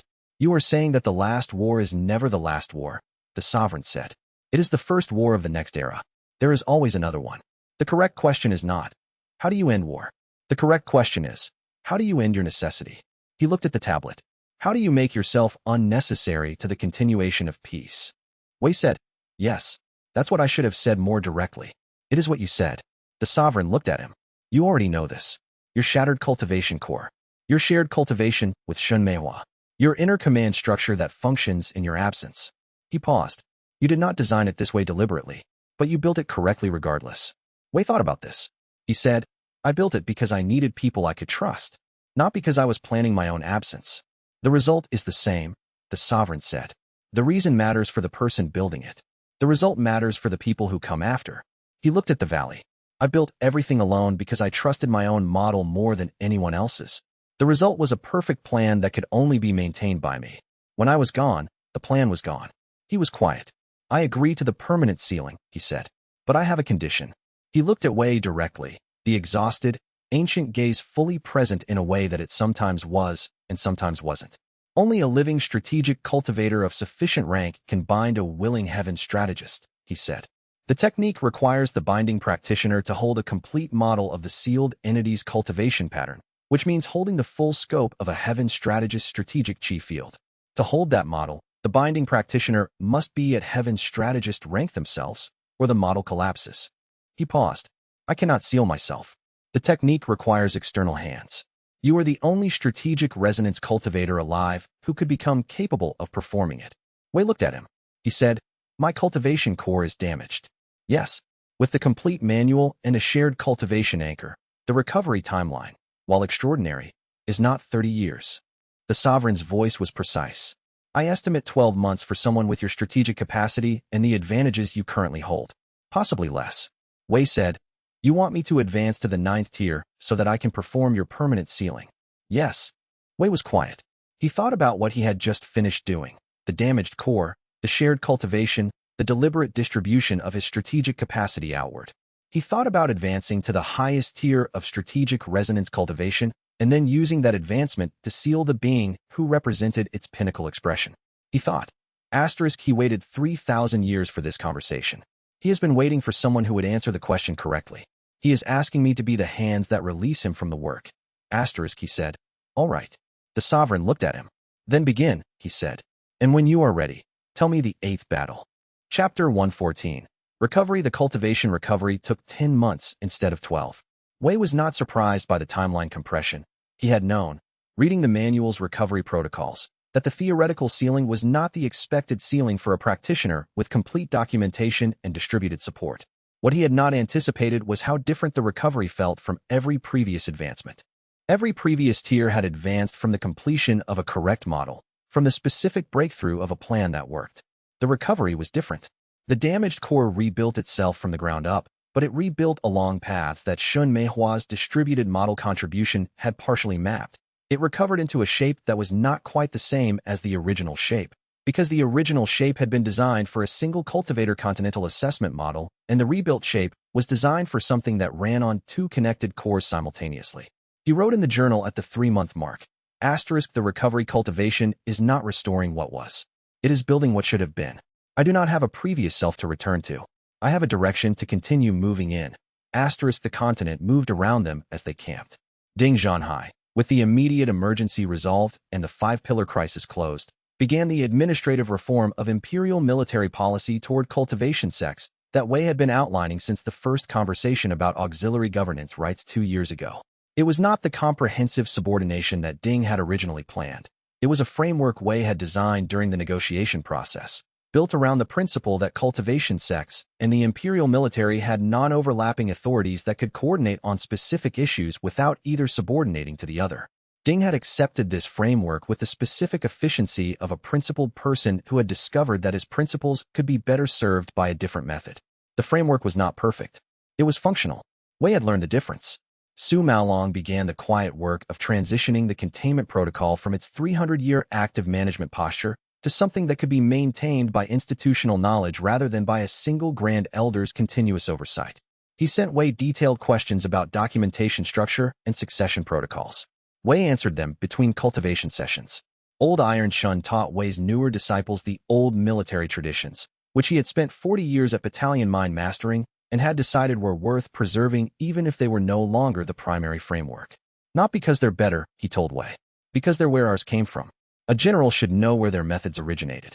Brother Compass mapped the terrain around the Highland Valley in more detail than any cartographic record had ever captured, because that was what Brother Compass did when he had time and stable ground. Luo Feiyun began writing the counterintelligence manual. Shin Meihua ran the commercial network. Wei cultivated. Chapter 115. 5 moves at the 3-month mark, Su Maolong's message arrived. A faction within the Iron Pinnacle sect, senior elders who had maintained the containment protocol for decades and had decided, with the sovereign's awakening and subsequent quiescence, that the protocol was no longer necessary in its original form, was using the situation to argue for a complete dissolution of the pillar monitoring system and a redistribution of the associated territorial authorities. They were not wrong that the protocol needed reform. They were wrong about the timing, and they were wrong about what should replace it. They were also using the argument as cover for a land grab that had nothing to do with the protocol's validity. Wei received the message in the Highland Camp's rest quarters, lying on a mat because the cultivation recovery still produced periodic periods of extreme fatigue. He read the message twice. He said to Luo Feiyun, who was in the adjacent space reviewing counterintelligence documentation, "How is your standing with the Kingdom Administrative Court's filing registry?" Luo said, without looking up, "Current and functional." The Iron Pinnacle territorial claim for the resonance pillar zones. What's its legal basis? Administrative stewardship under the Emergency Cultivation Stability Declaration of 400 years ago, Luo said. Renewable annually. Due for renewal in 22 days. Wei thought for a moment. He said, don't renew it. Luo looked up. Let it lapse, Wei said. Then file a new stewardship claim under the Auxiliary Governance Rights Clause, the one that Shen Meihua found in year 1. The new claim should be filed by a co-administrative body that includes Iron Pinnacle, Hollow Drum Sect, and the Jade Serpent Clan's new administration under xianxia. Trilateral stewardship. No single party can dissolve the monitoring system without consensus of all three. Luo was looking at him. He said, that's moves 1 and 2. Move 3 is a concurrent filing with the Kingdom Court designating the Resonance Pillar monitoring system as a public interest infrastructure rather than a sect territory, which removes the territorial incentive for the faction's land grab entirely. He paused. Move 4 is a message to Su Maolong explaining that he has 22 days to implement the transition before the old stewardship lapses, which gives him urgency without requiring him to confront the faction directly. Move 5 is a formal acknowledgement from the Iron Pinnacle Sect's Senior Council, not this faction, the full council, of the new framework, which I can obtain by sending Su Maolong the message and letting him use it as leverage. He thought about it. He said, actually, the Move 4 urgency should be enough that moves 3 and 4 force the outcome without needing Move 5. He looked at the ceiling for a moment. He said, execute moves 1 through 3. Send the message in Move 4. Monitor for resolution. Luo was already writing. The resolution came in 9 days, not 3 moves, but close. Moves 1, 2, and 4 produced the outcome. The faction's land grab proposal lost its legal basis before it could be formally introduced. Su Maolong's message to Wei was a single line. Asterisk, the matter is resolved. Your filing was elegant. Asterisk, Wei received this while in cultivation session. The session broke into an advancement. Not from the solution. He had solved harder problems from a sickbed. From the specific quality of the solution's execution, the entire operation had run through his inner command while he lay on a mat in the Highland camp, had been researched by Luo, communicated through Shen Meihua's administrative network, coordinated with Su Maolong through a channel that Luo managed, and had never once required Wei to do anything other than identify the correct response and trust his people to build it. Supreme Command. The 8th tier. He lay on the mat and felt the advancement settle into the rebuilt core, the damaged structure that had been reconstructing itself into something new, and felt it integrate with Shen Meihua's distributed contribution in the specific resonance pattern that the two connected cores produced. He thought. Asterisk, the manual says Supreme Command models cultivator breakthrough tribulations. I can predict when people will advance. Asterisk, he thought, with a clarity that had not been available to him before. I know when the sovereign's cultivation pattern will peak into the condition that makes the permanent sealing possible. He sat up. He looked at the highland valley visible through the camp's opening. He said, to no one in particular, 31 days. He went to tell the sovereign. Chapter 116. Not needed. The message came through Luo Feiyun's counterintelligence channel at the 9th hour of the morning. Yu Dao had been taken. Not in combat. There had been no combat. She had been traveling through the Jade Serpent clan's former eastern territory on a monitoring pass when a remnant force had moved faster than anticipated, cut her route, and taken her at a road junction that her mapping had not yet fully updated for the post-assault terrain changes. The remnant force was from the clan's pre-Xia Chengwang loyalist faction, the military command staff who had been most fully committed to the sovereign's directives and who had refused the transition that Xia Chengwang was now administering. They sent their demand through a third-party courier in the formal cultivator tradition of hostage negotiation. Yu Dao in exchange for Wei's acknowledgement that the Jade Serpent clan's ancestral mountain remained the loyalist faction's legitimate territory. Wei read the message. His first instinct was immediate and detailed. A 5-stage extraction operation covering the 3 most probable holding locations within the former Eastern Territory, with a decoy approach to the Eastern compound drawing attention, while a 2-person cultivation team used the northern secondary passes to reach the most likely genuine position. He had the terrain mapping from Brother Compass's survey work. He had Ding Zhanhai's cultivators within response range. He could construct the full plan in 2 hours and execute in 12. He set the message down. He thought about Yu Dao, specifically Yu Dao, not a captured inner command member, but the specific person who had been identifying flanking positions before being told to for the past 4 years, who had trained an archer team to the point where the team operated with her characteristic advanced assessment first pattern, because that was how she thought and thinking was transferable. He thought. Asterisk, she has been working with her 3-person archer team for 2 years.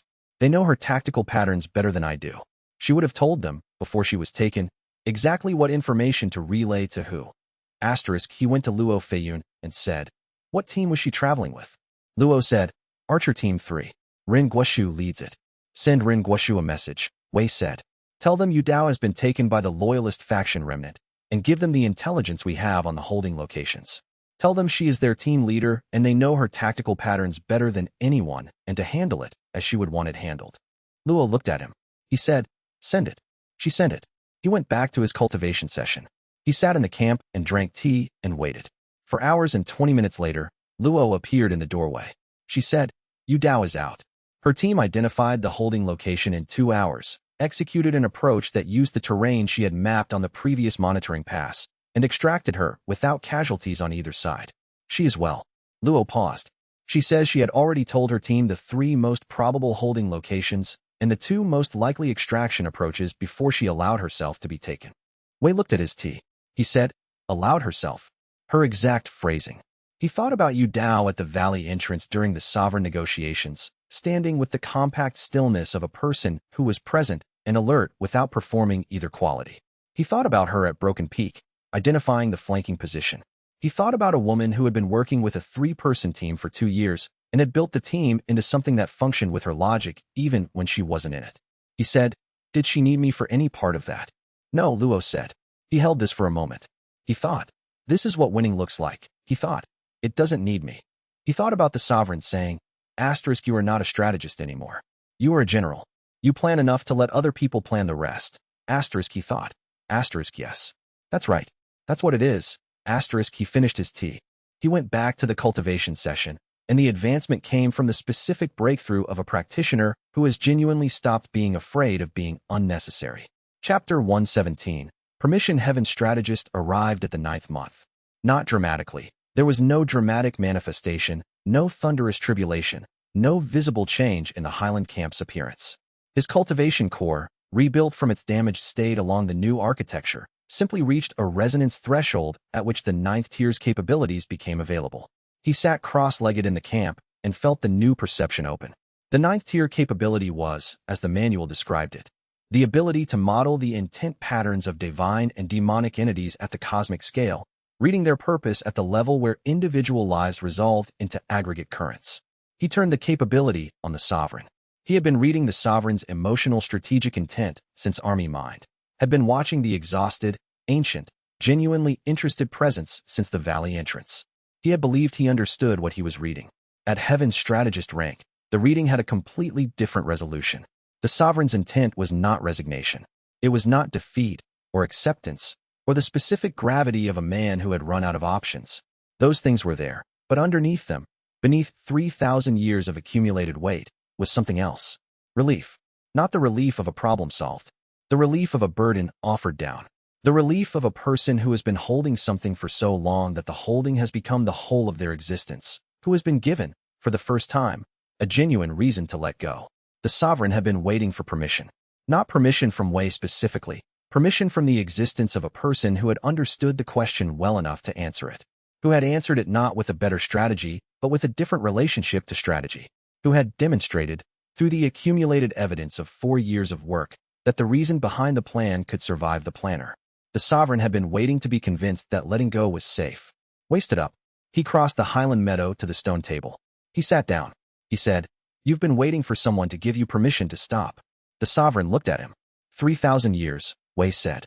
You sealed yourself in stasis because you couldn't bear to act without the right answer, and you couldn't find the right answer through more planning. You were waiting for someone to come along with an answer good enough that you could trust the work to continue without you. He looked at him directly. You don't have to have the right answer. You just have to trust the people who come after you. The sovereign was very still. I am not going to get the right answer, Wei said. There probably isn't one. But there are people who will continue building toward better ones after I'm gone, and they will have been taught by people who were taught by me, and they will know the reason behind the plan even when the plan needs to change. He paused. That's enough. It has to be enough. It's what we have. The sovereign closed his eyes. A long moment passed. He said, yes. Just that. One word, in the quiet voice that had been carrying perfectly across the highland meadow since the first morning. He said, I understand that now. Wei looked at him, the old man in scholar's robes who had been sitting at a stone table in a highland valley for 3 months after 3,000 years of stasis, who had asked his questions and listened to the answers and had waited for permission to release what he had been holding, and thought about the specific loneliness of being right for 3,000 years and having no one to share the rightness with. He said, "I'm ready when you are." The sovereign looked at him. He said, "Tomorrow." Chapter 118. Historically speaking, the permanent sealing ritual took 6 hours. Wei constructed the containment formation from his heavens strategist Qi, the 9th-tier cultivation working through the complete strategic resonance manual sealing technique, which was the same technique that had been described in the containment protocol stage 5 documentation as the method requiring a living strategist of sufficient rank. He worked carefully and precisely, the way he had been working for 10 years in this cultivation world, with complete attention, with genuine care, with the knowledge that the quality of the model was what determined the quality of the outcome. Su Maolong served as the right structural anchor, the Iron Pinnacle Grand Elder's 300-year containment experience making him the most appropriate second formation element, the institutional knowledge of 3 centuries of protocol represented in his cultivation's specific Qi pattern. Old Iron Shun served as the left anchor, the retired general who had spent 40 years at Battalion Mind and had decided the sealing was acceptable, whose steady, uncomplicated cultivation presence provided the grounding that the formation required. He had asked, when Wei explained the role, whether he needed to do anything complicated. Wei had said, "Stand still and mean it." Old Iron Shun had nodded, and that had been the end of the conversation. Shen Meihua held the distributed cognitive support through their shared cultivation connection. Wei's model of the sovereign's cultivation pattern was a heaven strategist scale construct that exceeded what any single core could hold without strain. But running through the distributed architecture their connected cultivation had become, it was manageable. She stood at the valley entrance with her eyes open and her attention precisely directed, holding Wei's model stable in the parts where his focus was on the formation itself. The sovereign entered the containment formation willingly. This was the critical element. The old stasis had been a self-imposed deteriorating confinement, the sovereign sealing himself through his own cultivation in a structure that had been slowly failing for 3,000 years. A willing sealing, at full cultivation, by an external practitioner operating at sufficient rank, produced a fundamentally different formation structure, one that used the sovereign's own cultivation as a stabilizing element rather than a contained one. The formation would not deteriorate.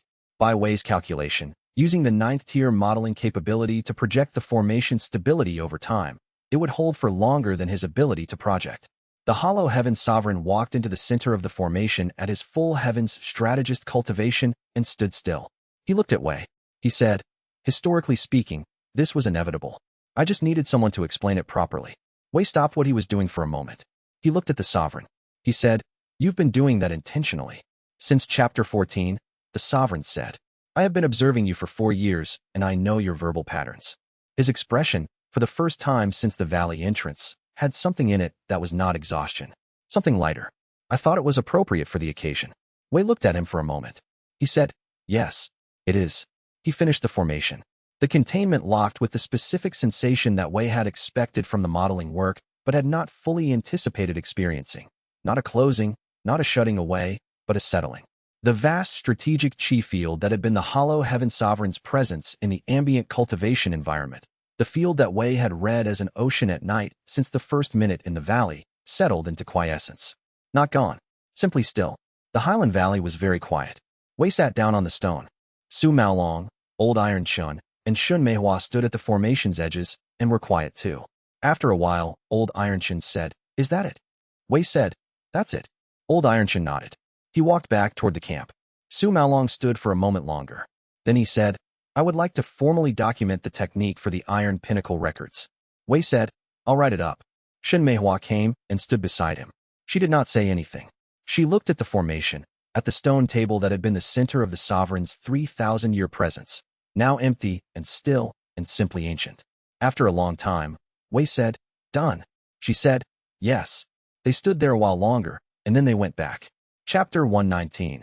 After the continental Qi distribution normalized over 3 weeks, Wei felt it through his heavens strategist perception as a gradual evening out. The turbulent, artificially maintained Qi patterns around the resonance pillars releasing their containment function tension and settling into the ambient flow that they would have had 3,000 years ago without the sovereign's intervention. The pillars were no longer containment structures. They were simply large, stable Qi formations with significant potential for civilian application.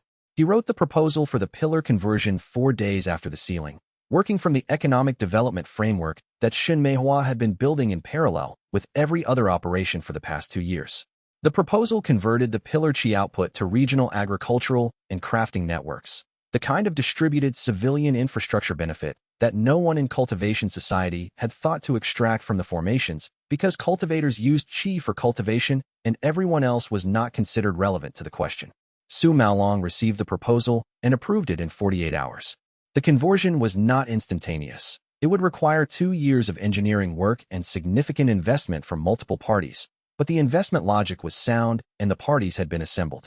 Ding Zhanhai sent Wei a message 3 weeks after the sealing. * Great House War Treaty signed. Heaven Thunder House and Jade Serpent Clan. Xie Qingwang signed for the clan in his given name. First time in the clan's documented history that the patriarch signed a major treaty under their given name. Wei read this and was quiet for a moment. He wrote back, "Good." He wrote the formal letter to the Iron Pinnacle sect's new leadership on a quiet evening at the Highland camp. The camp had become something that was no longer quite a camp. It had the accumulated quality of a place that had been lived in long enough to become a place, with the inner command's specific habits and preferences worn into its organization. He intended to leave soon. He was not in a hurry. The letter was formal, precise, and correct. It acknowledged the 300-year containment protocol's function, named the specific operations that had been most critical, and expressed genuine gratitude in the way that gratitude expressed by someone who understood the scope of what they were thanking felt different from performative acknowledgement. He sent it. He wrote a second letter to Grand Elder Su Maolong personally, which was shorter. He wrote, "The containment protocol worked for 300 years, and the work was necessary. You maintained it through the period when everyone who had understood its original purpose was gone, with no guarantee that anyone would ever understand it again. That required a quality of dedication that I underestimated for a significant portion of the time I spent opposing you." He paused. He wrote, "You were right. I was wrong. I am glad you waited." He sent it. Su Maolong's response came the following morning. "I received your letter. Thank you." And then, below that, in smaller text, "You were also right about several things I was wrong about.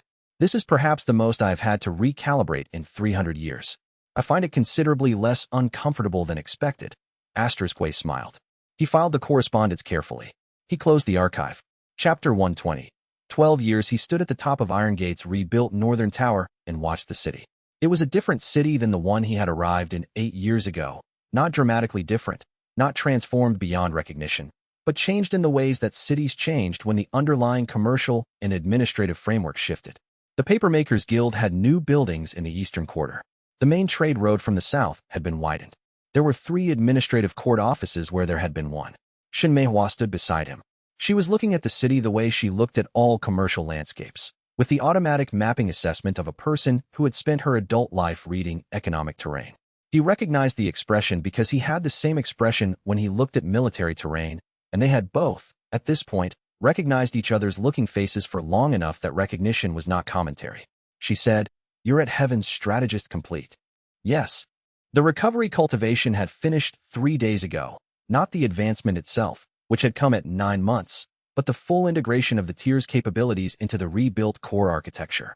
He had spent 3 days running the Continental Assessment Model at 9th tier resolution and had found it to be, as expected, significantly different from what he had built before. "You are at Army Mine Tier 2. She said, "Yes." He looked at her. She said, "I noticed. Your advancement was quiet. I was busy." He thought about this. She had been running the commercial network, managing the shared cultivation architecture, coordinating the sealing ritual support component, and advancing her cultivation tier in the background of all of it, in the specific way of a person who did not treat cultivation advancement as a separate project, but as a natural consequence of working correctly. He said, "You are going to surpass me." She looked at him. He said, "In the model, at the rate your cultivation is advancing, with the shared architecture and the commercial network scale providing ongoing strategic Qi crystallization, you'll reach Heaven's strategist within 12 years. Give or take." She was quiet for a moment. She said, 12 years. He said, "Give or take." She looked at the city. She said, "In 12 years you will be 51 years old, and I will be ahead of you in cultivation rank." He said, "Yes." She said, "Good. I have a lot of work I'd like to delegate." He looked at her. He said, "I was just going to say that." She smiled. Below them, at the tower's base, a rider arrived at the tower's gate in the fast, forward-lean posture of someone who had been riding hard for several hours. The courier pulled out a sealed dispatch and spoke to the gate officer. The gate officer looked up at the tower. Shen Meihua descended first. She was faster. She came back up with the dispatch and read it. Her expression changed. She handed it to Wei. He read it. The dispatch was from Luo Feiyun's counterintelligence network, relayed through the standard secure chain. It was marked urgent. It read, the 10,000 Banners School's complete seal archive has been located in the Imperial Vault sub-basement during the pillar conversion engineering work. The seals are intact. The archive has chi. Among the archive contents, one bronze tablet matching the description of the 7 unwinnable battles tablet currently held by Wei Changming. He read the next line. It read, the archive tablet has an 8th entry. The entry appears to have been added recently. Material analysis suggests 3 months ago. The handwriting is not the Hollow Heaven Sovereigns. Wei stood at the top of the tower. He looked at the city below him. He looked at the dispatch in his hand. He looked at Shen Meihua, who was watching him with the specific expression she had worn since approximately year 2 of their partnership. The expression that meant she had already begun modeling the next thing and was waiting for him to catch up. He said, historically speaking, she said, I know. He looked at the horizon. He said, we're not done. She said, no. Below them, the city went about its business, ordinary and unremarkable and alive. In the specific way that cities are alive when the wars that were fought to preserve them have been, for the moment, won. The moment, as always, would not last forever. They had work to do. Chapter 121. The 8th entry, he studied the handwriting for 3 hours. Luo Feiyun's analysis had already confirmed it. The chi signature embedded in the brushwork was his, down to the specific resonance frequency of his resonance core, the individual cultivation fingerprint that was as unique as a physical fingerprint and more precisely readable. The brushwork pattern itself matched his motor reflex at the level of unconscious habit. Not forged, not approximated. His handwriting, written by him. He had not written it. He had not been near the 10,000 Banners School's archive vault at any point in his cultivation career, and the archive vault had been sealed since the school's dissolution 300 years ago, and the vault had been discovered in the past 6 weeks during the pillar conversion engineering work and had been sealed during discovery pending analysis. The 8th entry on the bronze tablet read, the war of cultivators against heaven's will, the conflict that decides whether strategic intelligence or cosmic inevitability defines the world's shape. It begins in the 43rd year of the current dynasty. He read this. He said, what year is the current dynasty? Luo Feiyun, who had the administrative calendar memorized because the administrative calendar was foundational to counterintelligence work, said, 42nd. He set the tablet down. He picked it back up and read the 8th entry again, carefully, as if it would say something different if he read it carefully enough. It did not. He said, the chi signature. You said it's definitively mine. Definitively, Luo said. She had the analysis documentation laid out with the specific organization of someone who had anticipated this follow-up question and had pre-prepared the evidence chain. The frequency match is 97%. The 3% variation is consistent with temporal drift in cultivator signatures over time, which suggests the writing was done at a point in your cultivation future when your core resonance frequency had shifted slightly from its current state. Wei looked at her. She said, the theoretical maximum for strategic resonance cultivation is Tier 10. The undefeated general. The manual describes it as the ability to construct a battle intent model so accurate and complete that its execution becomes indistinguishable from fate. A cultivator at that rank can, in principle, model their own future actions within the model's construction. He said, and if I modeled that I would need to plant a warning in the past, you would have done it, she said. Yes. He sat down. He looked at his own handwriting on an ancient bronze tablet in an archive that had been sealed for 300 years before he was born. He said, I need to read the manual's final section. Luo said, I thought you might. She produced the relevant documentation. She had been thinking ahead again. Chapter 122. Heaven's Will. The Strategic Resonance Manual's final section was different from the rest of the document. The rest of the manual was technical, precise instructions, capability descriptions, cultivation advancement protocols written with the careful accuracy of someone who had been the greatest practitioner alive and had taken their knowledge seriously enough to document it completely. The final section was something else. Not philosophical exactly, but written in a different register. The register of someone who had been looking at something large and was trying to describe it to people who had not looked at it yet. Wei read it twice before the meaning organized itself into something he could hold as a model. The undefeated general's capability was not military strategy at any scale. It was not the ability to model a larger battle or a more complex political situation or a more sophisticated opponent. The Tier 10 capability was the ability to construct a battle intent model that was so accurate, so complete, so fully integrated with reality's actual structure, that executing the model was not executing a plan. It was revealing what was already true. The model became indistinguishable from fate. Not because fate was real, but because reality had a structure, and a complete enough model of that structure was effectively the same thing as the structure itself. Heaven's will was the manual's term for the accumulated weight of every cultivator's peak power breakthrough events, interacting with each other through the ambient chi environment. A single cultivator having a breakthrough tribulation produced a directional effect on the surrounding chi. Many cultivators having breakthrough events over many years in the same ambient chi environment produced an aggregate directional effect, a persistent pressure that bent reality's structure toward a specific outcome. The outcome was not chosen. No one had decided it. It was the emergent result of millions of individual cultivation choices, each made for personal reasons, each adding its infinitesimal weight to the aggregate. The world was being pushed toward an outcome no one had planned for. Wei read the manual's description of what the outcome was: a rebalancing, an optimization. The ambient chi environment, stressed by too many high-rank cultivators operating in too dense a configuration, producing a corrective pressure that would eliminate the excess. He sat with this for a long time. He thought. The sovereign was modeling around this. His 3,000-year plan was not just about ending a war. He was trying to manage a chi system that was building toward an equilibrium event. He thought. He told me the plan had an answer for everything. He did not tell me everything the plan was for. He thought. And he's sealed. So I can't ask him. He thought. I have the complete manual. I have supreme command capability for modeling cultivator breakthrough tribulations. I have Heaven's strategist capability for reading cosmic scale intent patterns. He thought. I have exactly the tools I need to model an opponent I have never faced before. Not a person, not a faction, not a plan.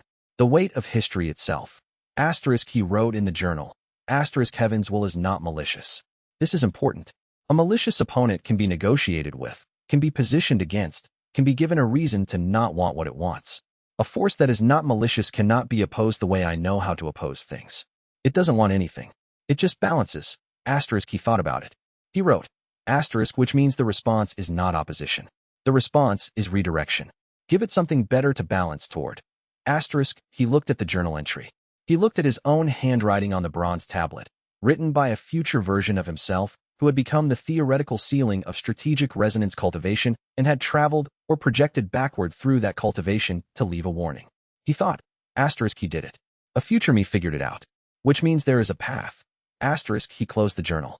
He went to find his inner command and call the last formal planning session. Chapter 123. What matters most? They were all older. He noticed this as he looked around the planning room. Not dramatically older, not transformed, but the specific way that people accumulate time in the lines around their eyes and the settled quality of how they moved. Luo Feiyun had gray at her temples, and the counterintelligence manual half-finished on the desk beside her. She had begun writing it 6 months ago, and it was already longer than the original intelligence doctrine. Yu Dao's reflexes had slowed slightly from their peak, but her assessment accuracy had only increased, the specific progression of a practitioner who had been refining their core capability for a decade. Brother Compass moved through any terrain he had visited once as if he had mapped it 100 times, which he essentially had. Old Iron Chun, who had spent 40 years at Battalion Mine before the Pillar Defense's Chi Surge, had catalyzed an advancement that the cultivation rank books described as unusual for someone of his age, was now at Division Mine Tier 1. He had mentioned this to Wei in the same tone he used to mention weather. Shen Meihua was at Army Mine Tier 3. Wei looked at each of them. He said, "The war of cultivators against Heaven's will begins in the 43rd year of the current dynasty. That is next year, by current calendar, give or take the month. The war is not a battle against a person or a faction or a plan. It is a battle against the direction history is moving." He paused. "I have the manual's description of the Tier 10 model and the strategic approach it implies. I believe I understand the shape of what needs to be done. But the Tier 10 model, the undefeated general capability, works by modeling the collective purpose behind millions of individual cultivation choices. It works by finding the common intent and redirecting the aggregate towards something that doesn't require the rebalancing event." He looked at the planning sheets. "I cannot construct that model alone," he said. "The model requires genuine understanding of what people cultivate for. Not the formal answer, the real answer. What is actually at stake for the people who make up the aggregate? He paused. I need to know what each of you thinks is most important about the world. The room was quiet. He said, not what I think is most important. Not what the strategy requires. What is actually most important to each of you, from your own experience of being in it? Old Ironchin said, without hesitation, the people you come back for. After a campaign, after a long operation, the thing that makes the homecoming real is that you're returning to someone specific. I've seen soldiers fight better for that one person than for any general principle. He paused. The world is most important when there's someone specific in it. Yu Dao said, the moment when a plan comes together without anyone having to be sacrificed for it. Those moments are rare and they're worth everything. Brother Compass said, the terrain. The way a river runs where it runs because the land made it run there over 10,000 years. The fact that things are the way they are for reasons that go back further than anyone can map. That's important to me. Luo Feiyun said, the record. The accumulated knowledge of what has happened, what was tried, what worked. Not so we can repeat it, so we don't have to. Shin Meihua said, last, and very simply, the people in the plan. Wei wrote down every answer. He looked at the list. He said, thank you. He sat with the list for the remainder of the day, adding it to the model he had been building in his cultivation core since he read the manual's final section. He was not constructing the Tier 10 battle intent yet. He was gathering the material the construction would require. The model would need to hold the collective purpose of millions of cultivators, which meant he needed to understand collective purpose from a foundation of specific, real, particular purposes that he actually knew. He had 5 of them. He thought about everyone else he had encountered in 10 years of cultivation. Su Maolong, Xie Chengwang, Ding Zhanhai, Fang Chuanlin somewhere in Linan province with a sister he was rediscovering. He wrote for a long time. Chapter 124. 17 locations. The cascade began on the 3rd day of the new year. He had been tracking the leading indicators for 2 months, the ambient chi disturbance patterns that the heavens strategist perception could read as the precursor signature of what the manual called a collective breakthrough compulsion event. He had known it was coming. Knowing had not made the scale of it less significant to hold. Across 17 locations on the continent, cultivators at army mind rank and above experienced simultaneous breakthrough compulsions, the involuntary advancement drive that pushed practitioners toward their next tier with a force that, if resisted, caused severe core damage and, if permitted in close proximity to other cultivators experiencing the same compulsion, produced chi intersection events that were not survivable. Not for the cultivators. Not for the surrounding territory. The first event was reported from the northern plateau, where 3 army mind cultivators from 3 different sects who had no affiliation with each other and no shared strategic purpose had been traveling through the same territory and had been overtaken simultaneously. The terrain damage extended 40 miles in each direction from the intersection point. The 3 cultivators were gone. The second and third events came within an hour, from the southern coast and the central plains. By the end of the first day, Wei had reports from 9 of the 17 locations. He held the continental assessment model at full heaven strategist resolution and read the pattern. It was exactly what the manual had described and exactly what he had modeled. The ambient chi environment, stressed beyond sustainable density by the accumulated weight of high-rank cultivators' cultivation activity over centuries, was correcting. The mechanism was elegant in the way that natural processes were elegant, not designed, not planned, simply the result of a system finding its equilibrium. The breakthrough compulsions were not targeting any specific cultivators. They were appearing wherever the chi density was highest, which corresponded to where the most powerful cultivators were concentrated. It was not malicious selection. It was the way a flooded river selected the lowest ground, not because the river wanted the low ground, but because the low ground was where the water went. He called his inner command together. He said, 17 simultaneous locations. The pattern will expand to 34 within a week, following the chi density map we've been building for 2 years. By the end of the month, every cultivator above division mind on the continent will have experienced a compulsion event. The cultivators who are isolated will survive. The compulsion will find no one to intersect with. The cultivators in proximity to others will. He stopped. He looked at the map. He said, the optimization is not malicious. It is a forest fire. It does not want anyone dead. It just burns what is ready to burn. He paused. The response that does not work is fighting the fire. The response that does not work is protecting individuals from the compulsion.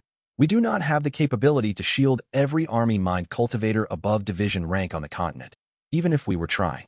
Old Ironchin said, what does work? Wei said, I'm building the model. He had been building it for a week. The Tier 10 battle intent was unlike anything he had previously attempted. Not because the computational complexity exceeded his cultivation capacity, which it did, but because the model required something different from his previous work. Every previous model had been about predicting what specific actors would do. The Tier 10 model was about understanding what everyone was doing, collectively, and finding the current of purpose underneath the aggregate that could be redirected. He went back to the construction. He had 6 days left before the 34-location cascade began. He needed to find the current before the cascade reached its full expression. Chapter 125. Connection. The model took 6 days to build.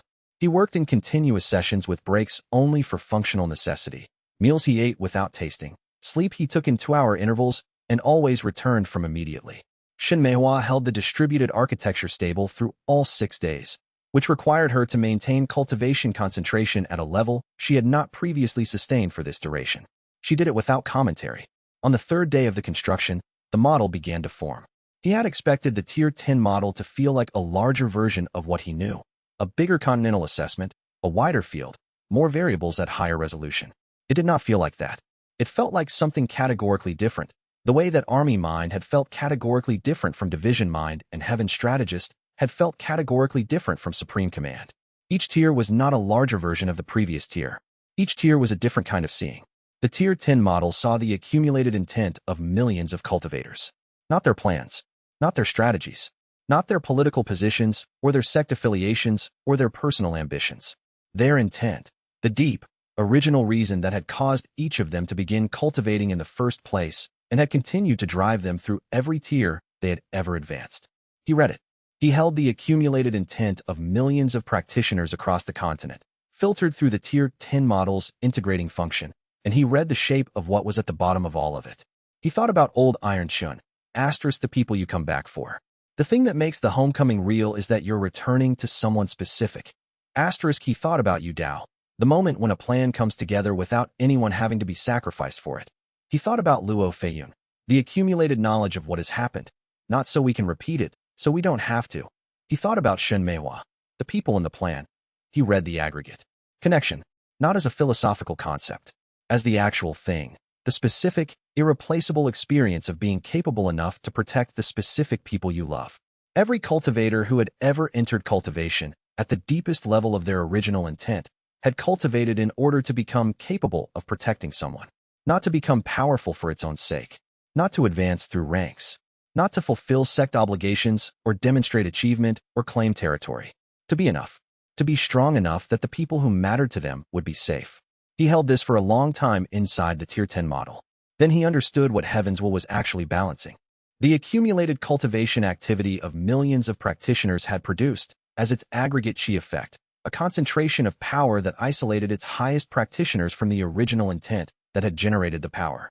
The people at Army Mind and above, the cultivators who had advanced the furthest, had, in most cases, lost the specific personal connection that had driven their original cultivation. They had become powerful enough that protection was academic. The people they had originally cultivated to protect were no longer in danger. And in that gap, in the space between the original intent and the realized power, the chi became unanchored. Unanchored cultivation chi, in sufficient concentration, generated the ambient pressure that produced the breakthrough compulsions. Heaven's Will was not trying to reduce the cultivator population. Heaven's Will was trying to return cultivators to their original intent. The mechanism it was using, mutual destruction, was crude because Heaven's Will was not designed. It was an emergent property. It did not have a sophisticated plan. It had a direction. Wei looked at what he had built. He thought. The response to a force that is trying to return cultivators to their original intent is not to stop it from doing that. The response is to do it first, deliberately, in a way that doesn't require anyone to die. He thought. I need to give the aggregate intent a path back to connection that doesn't run through destruction. He thought. Historically speaking, the best way to redirect a river is not to dam it. It is to dig a better channel. He felt the Tier 10 model stabilize around this understanding, the specific resonance of a battle intent that had found its strategic core. He looked up from the 6 days of construction. The Highland camp was very still. It was late evening. His people were there. He could feel each of them in the cultivation connection that linked the inner command, the specific signatures of the people he had been working with for a decade. He said, I have the model. Xianxia said, I know. I could feel it form. He said, it's not going to work the way I expected. She said, tell me. He told her. She was quiet for a long time. she said. You're going to ask every cultivator on the continent to actively recall their original cultivation intent and rededicate to it. Yes. How? He said. That part I'm still working on.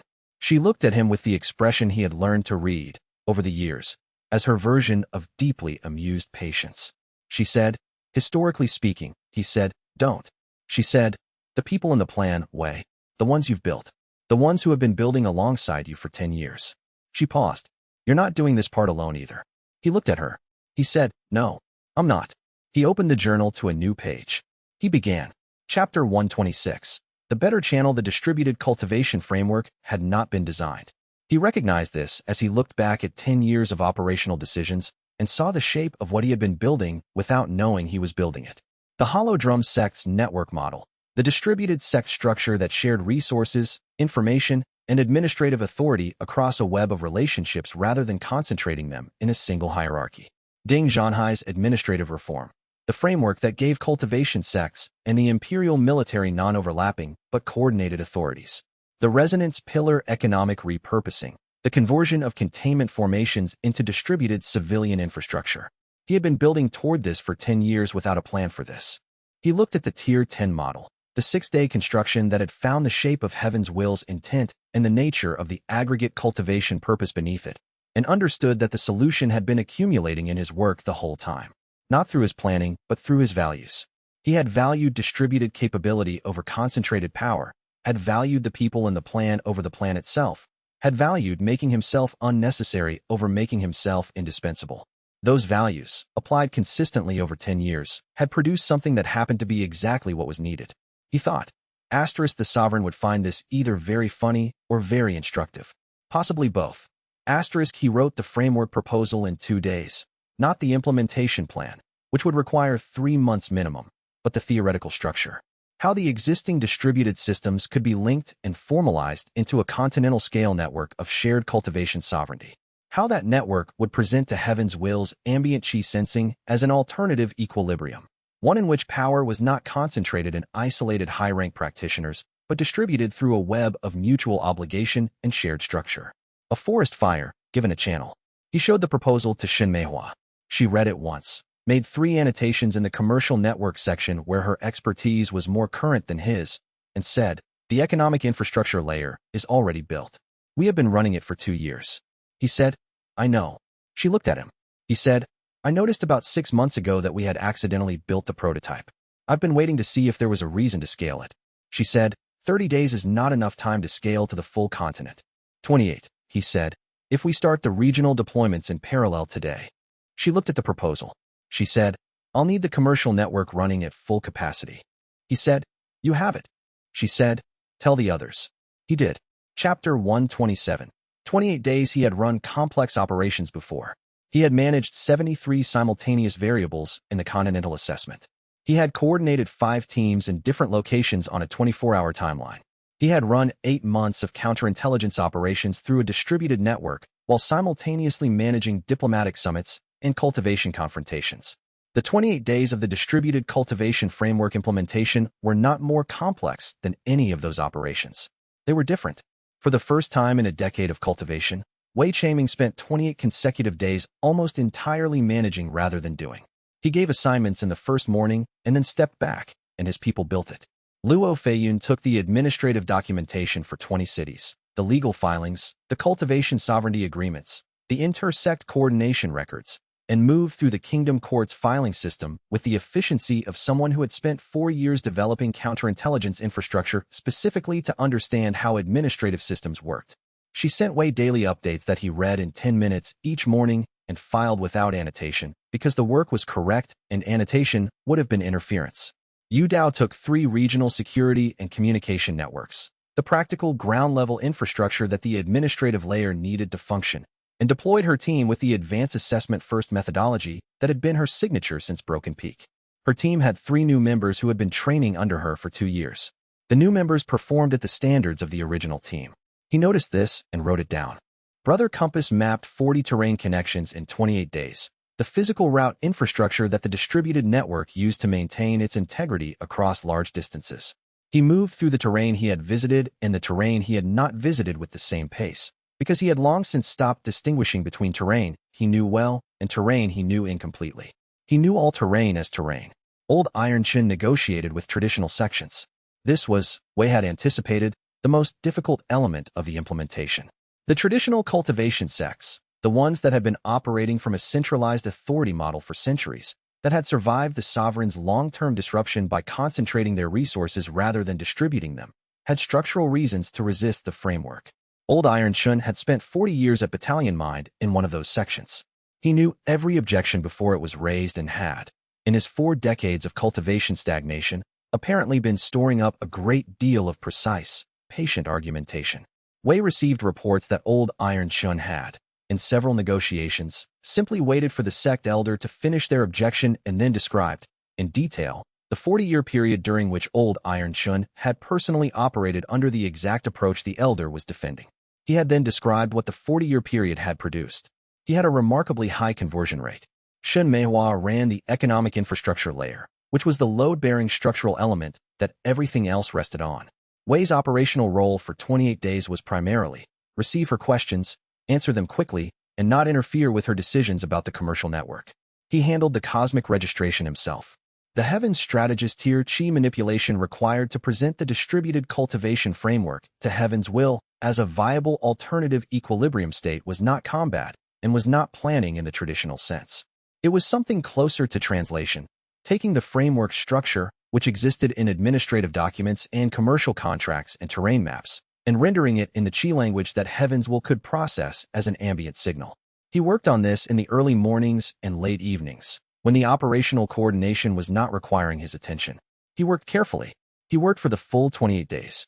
On the 27th evening, the first Chi environment reading from the Pillar Monitoring Network showed measurable change in 3 of the 17 cascade locations. The breakthrough compulsion frequency had dropped. He wrote in the journal, "The channel is forming." Chapter 128. Ding Zhanhai's answered 23 of the 29 cultivators above Army Mind, who were presented with the sovereignty commitment signed within the first 3 weeks.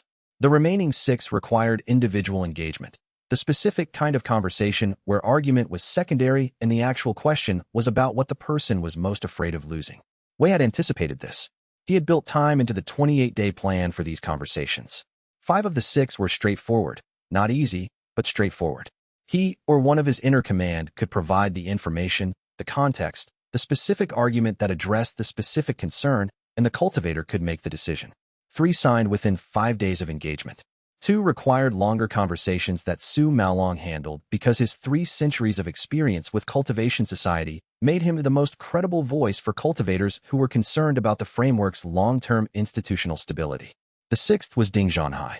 Wei had not been surprised when Ding's name appeared on the unsigned list. He had modeled it as likely, the specific kind of resistance that came not from opposition to the framework's purpose, but from a deep structural incompatibility between the framework's requirements and the way Ding understood his own role. Ding Zhanhai had built a 15,000 cultivator imperial force over 7 years. He had redirected it, at significant personal cost to his original goals, toward the pillar stabilization and the great house war management. He had accepted the administrative reform that distributed cultivation authority rather than subordinating it. He had signed every agreement Wei had asked him to sign, fulfilled every operational commitment, and been, across the full arc of their relationship, a principled person who had updated his positions when the evidence required it. He had also, quietly, advanced to Division Mind during the war years. And at Division Mind, with the full scope of the Continental Battle Intent model available to him for the first time, Ding Zhanhai had become a cultivator who could see the continent's strategic situation as a whole, and who was, Wei understood, convinced that the whole needed to be managed. The sovereignty commitment required a permanent, structural reduction in that management capacity. It was not symbolic. It was real. Wei traveled to the imperial administrative capital. He met Ding Zhanhai in his private study, the same room where he had met him every other time, the same careful arrangement of a man who treated his professional space as a statement about his professional values. Ding had the framework documentation on his desk. He had clearly read it thoroughly. There were annotations in his precise handwriting throughout. Wei sat down. He did not open with argument. He placed the bronze tablet on the desk between them. Ding looked at it. Wei said, 8 entries. You know about the first 7. The 8th was added by a future version of me, at a cultivation rank no one in history has achieved. He paused. The entry describes this conflict, the war of cultivators against Heaven's will. And my future self, in whatever circumstances prompted him to project backward to add the entry, chose to add it as a warning. Ding looked at the tablet. Wei said, every general who fought alone lost the last battle. The 6 unwinnable battles on that tablet. The commanders who fought them were alone. Not alone in the sense of having no army. Alone in the sense of holding the plan entirely in themselves, not distributing the responsibility for the outcome to the people around them. He paused. You have spent 20 years trying to be the system. You built the imperial force. You built the reform framework. You built the coordination structure. You are genuinely the person who built the system we are operating inside of. He looked at Ding directly. Now let the system be the system and stop being indispensable to it. Ding looked at him for a long moment. He looked at the framework documentation on his desk, the years of work in Wei's handwriting and Shun Meihua's handwriting, and, throughout, the annotations of every member of the inner command, the running record of 10 years of distributed problem-solving. He was quiet for a long time. He said, I know I should sign this. Wei said, yes. Ding said, I have been the person who could see the whole picture for approximately 2 years. It is not easy to reduce that. Wei said, no, it isn't. Ding looked at him. He said, you did it. Wei said, I damaged my cultivation core doing something I chose to do. That's different. Ding said, yes, but the result is the same. He paused. You choose to be less than you could be because the alternative required something you weren't willing to trade. Wei held this. He said, yes. Ding picked up the brush. He signed the sovereignty commitment. The cultivation advancement arrived before the ink was dry, not from the strategic victory of convincing Ding, but from the specific breakthrough of a model that had finally achieved its most critical node, the completion of a Tier 10 battle intent that had needed Ding Zhanhai's signature to be complete. Undefeated General. The 10th tier. He sat in Ding's study and felt the capability open. Chapter 129. The map he had expected the Tier 10 capability to feel like power. He had been wrong about what all his previous tier advancements felt like. Scout Mind had felt like speed.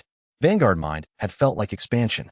Company Mind had felt like the specific satisfaction of seeing a wall and knowing exactly where the weak point was.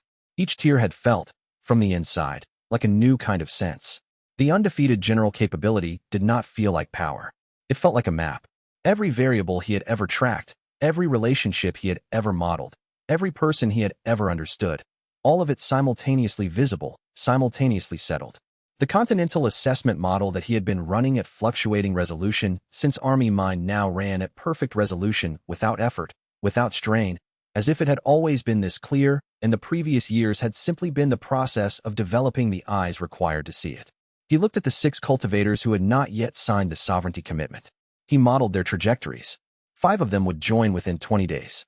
Not because of any additional persuasion from Wei or his inner command, because of the natural consequence of the framework spread. As the distributed cultivation framework registered with Heaven's will, and the breakthrough compulsion cascade slowed in the framework's operational regions, the 5 resistant cultivators would see the evidence with their own cultivation senses. They would understand. They would choose. He modeled this with undefeated general precision and was satisfied with the model's accuracy. The 6th was different. The 6th was a supreme command cultivator in the far northern mountain range, a reclusive practitioner who had not engaged with cultivation society in approximately 40 years, who had retreated to the north after a personal loss Wei's model could not fully reconstruct, and who had, in the intervening 40 years, simply chosen not to engage with anything that required engagement. He modeled the 6th cultivator's trajectory with every capability at his disposal. The 6th cultivator would never sign the sovereignty commitment. He would also never fight the framework. Not from opposition, from disinterest. The framework would spread around him the way a river spread around a stable stone. He would be an acceptable variance in the equilibrium state that heavens will balance toward. The stone would not move. The river would not need it to. Wei considered the 6th cultivator's file for approximately 3 minutes. Then he filed it under acceptable variance. He had spent 10 years constructing models that accounted for everything and optimizing toward outcomes that required every variable to go correctly. He had learned, somewhere in those 10 years, that the models that required every variable to go correctly were fragile, and that a plan with acceptable variance built into its structure was not a lesser plan. It was a more honest plan. It was a plan that had made peace with the fact that some variables would not cooperate, and that this was fine. The 6th cultivator was an old man in the northern mountains who wanted to be left alone. That was fine. He filed the note, closed the model, and went back to the cosmic registration work. Chapter 130. The channel opens. The breakthrough compulsion cascade slowed first in the Iron Gate region, where the commercial network density was highest and the framework had been operational the longest. Wei felt the change through the Tier 10 model on the 21st day of the implementation, not as a dramatic event, but as a gradual settling, like a frequency gradually coming into tune. The ambient chi disturbance pattern in the Iron Gate region shifted from the specific turbulence of a compressed, overcrowded chi field into something smoother and more distributed. The compulsion frequency dropped. The intersection risk dropped with it. He tracked the change's propagation outward from Iron Gate over the following days, watching the framework's registered presence in Heaven's Will's equilibrium-seeking spread through the continental chi environment, the way a temperature change spread through metal, slowly, in all directions simultaneously, producing a gradual equalization across a large surface. The 17th and last of the original cascade locations showed measurable compulsion reduction on the 27th day. On the 28th day, all 17 locations were below critical threshold. He wrote in the journal, * the channel is open. The river is moving. * the 5 resistant cultivators signed the sovereignty commitment on days 22, 24, 25, 26, and 28, exactly as the undefeated general model had projected. The 6th cultivator in the north did not sign. The framework's equilibrium was stable without his signature. Ding Zhanhai sent a message on the 25th day. * the compulsion events have ceased in imperial territory. I have confirmed this through 3 independent sources. The administrative reform framework and the distributed cultivation framework are now operating as integrated systems. The coordination is functional. * a pause in the message, indicated by the slightly different ink density of the next sentence. * I have been standing at the map for 4 hours trying to find a single element that requires my direct management. I cannot find one. I am not certain whether to call this success or retirement. * Wei wrote back. Both. He sent the message and then sat in the Highland camp. Their camp, which had been home for almost a year now, which had the accumulated quality of a place that had been worked in long enough to become a place, and held the 28 days in the place where he held the most important truths. The framework was operational. Heaven's Will had been given a better channel. The model was complete. He looked at the Tier 10 cultivation, the vast, settled, map-quality perception that could see every variable at rest in the balance it had reached, and thought about what it felt like to be done. He did not feel like a general at the end of a successful campaign. He did not feel the specific satisfaction of a correct model that had executed cleanly. He felt something quieter and stranger. The feeling of a person who has been in motion for a very long time and has stopped and is standing still and is discovering that standing still is not a failure. Shen Meihua sat down beside him. She said, "Is it done?" He said, "The war is done." "Yes." She said, "There will be another one." He said, "In 12 years, give or take." She looked at him. He looked at her. They were both quiet for a moment. He said, "I'm going to write the account. Everything from the beginning, the bronze tablet, the border post, the first battle, every step of the operation. So the next person who reads about strategic resonance cultivation doesn't have to start from scratch." She said, "That will take a long time." He said, "I have time." She said, "Start with the Iron Gate supply chain analysis. That was when I knew you were going to be a problem." He said, "I'll start with the bronze tablet." She said, "That works too." Below them, they were not at the tower anymore, but the Highland camp had a rise at its eastern edge that looked out over enough terrain to produce the same mental posture. The continent went about its business. The wars that had been fought to reach this moment had left their marks and would continue to leave their marks for a long time, because history moved slowly and the marks of large events persisted. But the direction had changed. He thought about the sovereign saying, * you are a general. You plan enough to let other people plan the rest. He thought. * Yes. That's what it is. He opened the journal to a new page. He wrote, "This is not a strategy manual." He wrote, "This is an account of how 5 specific people, and the people they knew, and the people those people knew, changed the direction of something that had been moving for 3,000 years." He wrote, * I was a military historian in my previous life. I have spent my current life applying that knowledge to a cultivation world that had forgotten what strategy was. He wrote, "I have learned that the military historians were right about some things and wrong about most things, and that the most important things are the ones you can't find in historical records because they were never considered significant enough to write down." He wrote, "Historically speaking." He stopped. He smiled. He crossed out historically speaking and wrote instead, "For what it's worth." He thought about it. He left them both. He began. Chapter 131.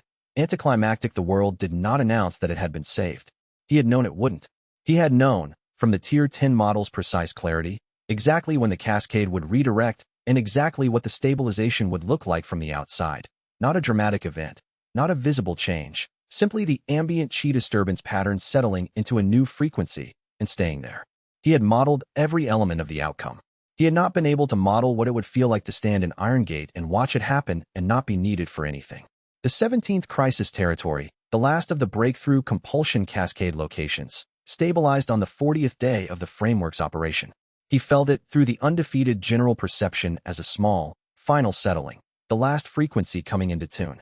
The continental chi field, which had been running at the specific turbulent density of a system approaching a catastrophic rebalancing, smoothed out into something that felt, through his cultivation sense, like a held breath finally released. He was standing at the Highland Camp's eastern rise when it happened. He stood there for a while. He thought about 900 people in an anchor district. He thought about 832. He thought about the 3 disciples killed by Golden Sutra sect in the first year, who were the reason he had made every subsequent operational decision with the weight of lives as the primary variable rather than the secondary one. He thought about all the battles on the bronze tablet, the 6 unwinnable ones and the sovereigns and his own, which was not on the list because whoever had written the list had not known how it would end. He thought about a future version of himself who had known how it would end, who had traveled or projected backward to add the 8th entry and leave a warning, who had done this, and then disappeared back into a future that Wei could not yet model because it was his own future and the undefeated general rank apparently had limits. He thought, I will write the 8th entry. Eventually, when I know what to say. He stood at the rise and looked at the continent spread out in his cultivation sense. Not threatening, not turbulent, just present, and experienced the specific feeling of a completed plan. Not victory, not the satisfaction of a defeated enemy, not the specific pleasure of a correct model that had executed exactly right. Something quieter and stranger. The feeling that occurs when a plan is so thoroughly executed that its own completion is indistinguishable from the world simply working. When the goal has been achieved so completely that the goal is no longer visible as a goal, but simply as reality. He found it profoundly anticlimactic. He found it profoundly satisfying. He found that both of these things were true simultaneously and that they did not contradict each other. He wrote in the journal that evening, the plan is done. The world did not announce it. It simply stopped needing what it had needed from me. I believe this is the best possible outcome. I am not sure I know what to do with my hands. Below that. Shinmeihua says this is what normal life feels like. She has always been better at recognizing it than I have. He closed the journal. He went to find his people and tell them it was over. Chapter 132. What we do with it. Su Maolong arrived at the Highland camp 3 days after the final stabilization.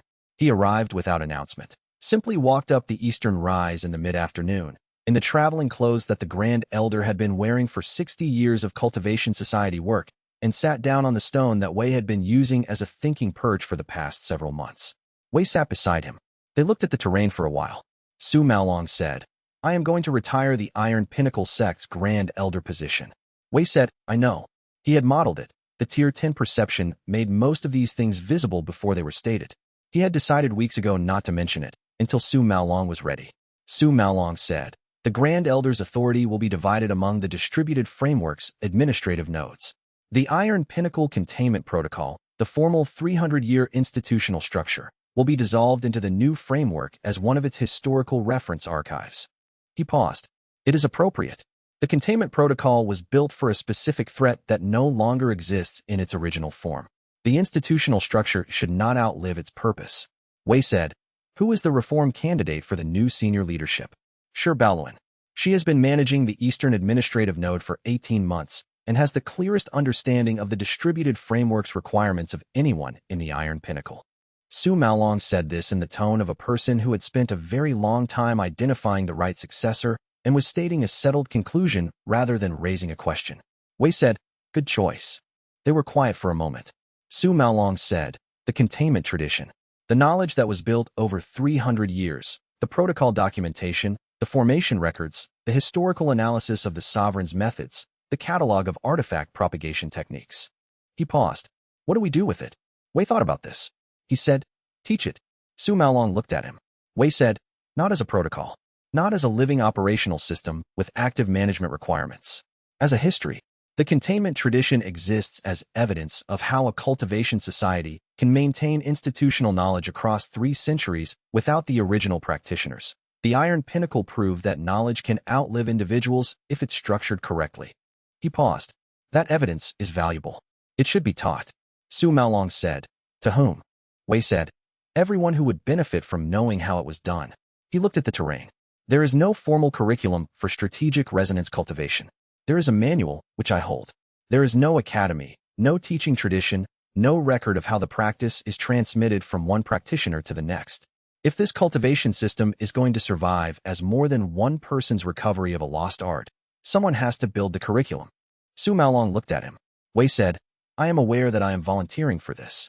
You said you were not a teacher. I said I wasn't a teacher when I arrived at Hollow Drum Sect. Wei said. That was 11 years ago. I have been teaching, inconsistently, and without formal structure, for the past 8 years. I have 5 people who cultivate strategic resonance because of my example or direct instruction. I have a complete manual, the only such document in the world. I have the full account of the cultivation's contemporary development. He paused. I am, despite my best efforts, a teacher.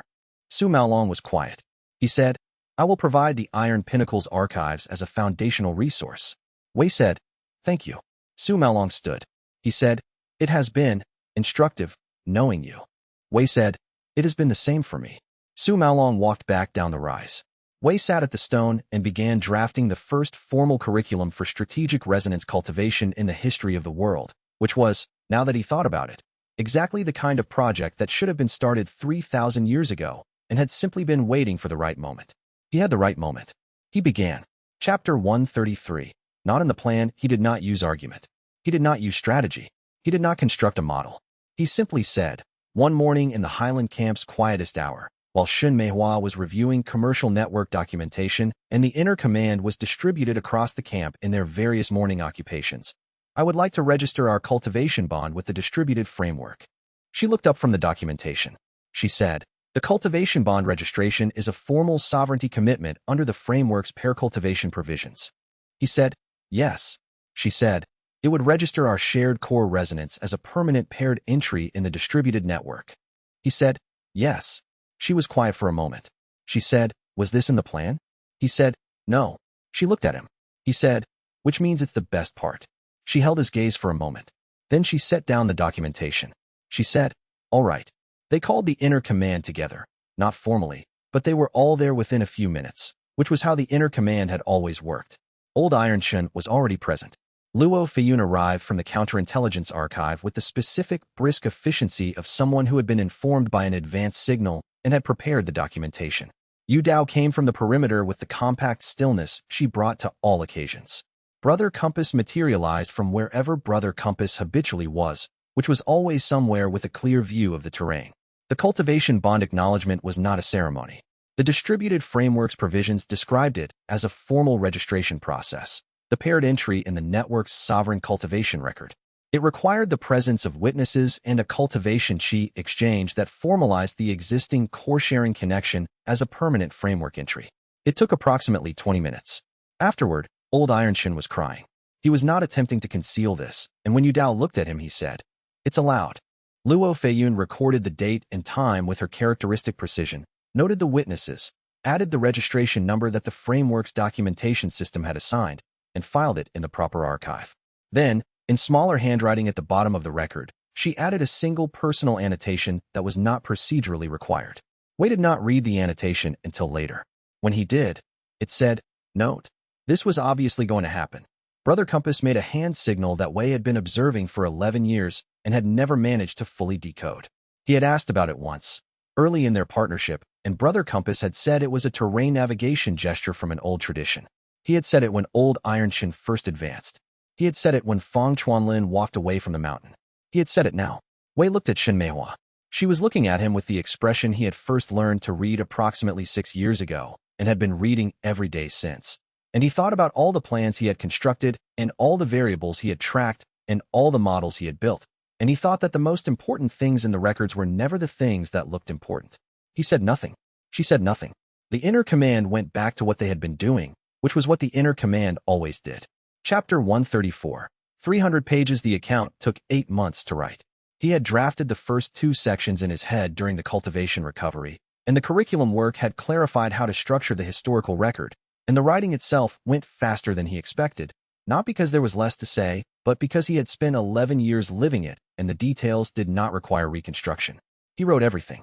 He wrote the bronze tablet and the collapsed library in the first year, and the border post, and the dying elder's warning, and the first battle where he had cut the supply chain instead of fighting the army, and every subsequent operation in enough detail that a future practitioner could understand not just what had been done but why, and where the thinking had been right and where the thinking had been wrong. He included Chapter 11's dying elder warning and his 8 months of inadvertently feeding the sovereign's timeline through operations that increased conflict intensity rather than reducing it. He included this clearly, without softening. He included Luo Feiyun's unauthorized intelligence sharing, the 6 months of information passed to Ding Zhanhai as insurance for her legal status. He wrote it factually, included his response, and added a section about what it demonstrated regarding the gap between trust and formal authority in operational structures. He showed Luo the section before finalizing it. She read it, added a footnote clarifying her reasoning at the time, and approved the inclusion. He wrote Fang Xuanlin's story in full: the opened second chamber, the destroyed sects, the mountain shrine, the broken peak conversation, the 11-hour operation that damaged his first chamber, the highland camp in the final days, and the walk off the mountain. He sent the relevant sections to Linan province with a request that Fang review and contribute where he chose. Fang's response came 6 weeks later. It was a 12-page handwritten account of his cultivation from the second chamber's opening to the moment he had used the qi surge to close it from the outside. He had included technical details that were useful and personal observations that were more useful. He had written, at the end, "I will not be returning to Cultivation Society. I am teaching mathematics at a small school in Linan's North District. The students are 7 to 14 years old. It is the most satisfying work I have done. Include whatever is useful. The rest belongs to me." Wei included everything that Fang had marked as shareable. The complete document was 304 pages when finished. He read it from beginning to end and found the places where the account had been dishonest in the way that all first-person accounts were dishonest, the places where the events looked inevitable in retrospect that had not been inevitable at the time, the places where his own clarity had been tidied from the messy thinking it actually was. He revised these sections toward accuracy. The revisions made the account less elegant and more true. He was satisfied with it. He wrote the first line again, which had been in the journal since the beginning and which he had held in the cultivation core as the account's organizing principle. This account is not a story of how I won. It is a record of what it cost to be wrong and what it took to remain useful afterward. He added a dedication page. He wrote the names. He listed them in the order he had met them. Chapter 135. The first line, the distribution ceremony, was small. He had not intended it to be a ceremony at all. He had intended to simply send the copies to the 12 archive locations and note the completion in the curriculum documentation. Luo Feiyun had pointed out that the distribution of the first historical record of strategic resonance cultivation's contemporary revival to 12 simultaneous locations was an event, and that events should be marked, and that he was, specifically, someone who consistently failed to mark events, and that other people experienced this as a consistent frustration. He had agreed to a small gathering. The gathering was the Inner Command, Su Maolong, Ding Zhanhai, Old Iron Shun in his new division mind capacity, and Xie Chengwang, who had traveled from the Jade Serpent clan's ancestral mountain for the occasion in the new formal capacity he had been building for 8 months, not patriarch in the old sense, but something closer to what the position should have been, an administrative leadership built around what the clan actually needed rather than what a bloodline directive required. They stood in the Highland Camp's main open area in the late afternoon. Wei held the bound document. He said, "I'm going to read the first line. That's all." He read, "This account is not a story of how I won. It is a record of what it cost to be wrong, and what it took to remain useful afterward." He looked up. Ding Zhanhai said, "Historians will rewrite it to make you sound better." Wei said, "That's what counterintelligence is for." Luo Feiyun raised her cup. Old Iron Shin said, "Read the next line." Wei looked at the document. He read, "I was, in my previous life, a military historian who studied the wars of a civilization that does not exist in this world's record. I spent 32 years in that life learning the reasons that wars were won and lost, the patterns that appeared in different conflicts across different centuries, the specific and irreplaceable truth that strategy is not about being smarter than your enemy. It is about being more honest with yourself about what you know and what you don't." He looked up. Su Maolong was looking at him with the careful assessment expression that Wei had first seen in the archive room 3 years ago. Wei said, "That's the part people will argue with." Su Maolong said, "That's the part that will be most useful." Wei looked at the assembled group. The people who had been in the plan, from the beginning or partway through or for just one chapter, who had each brought something specific and irreplaceable to a work that had exceeded anything Wei had modeled when he began. He thought about what the undefeated general capability could see when he looked at these specific, irreplaceable people. He thought, no model captures this.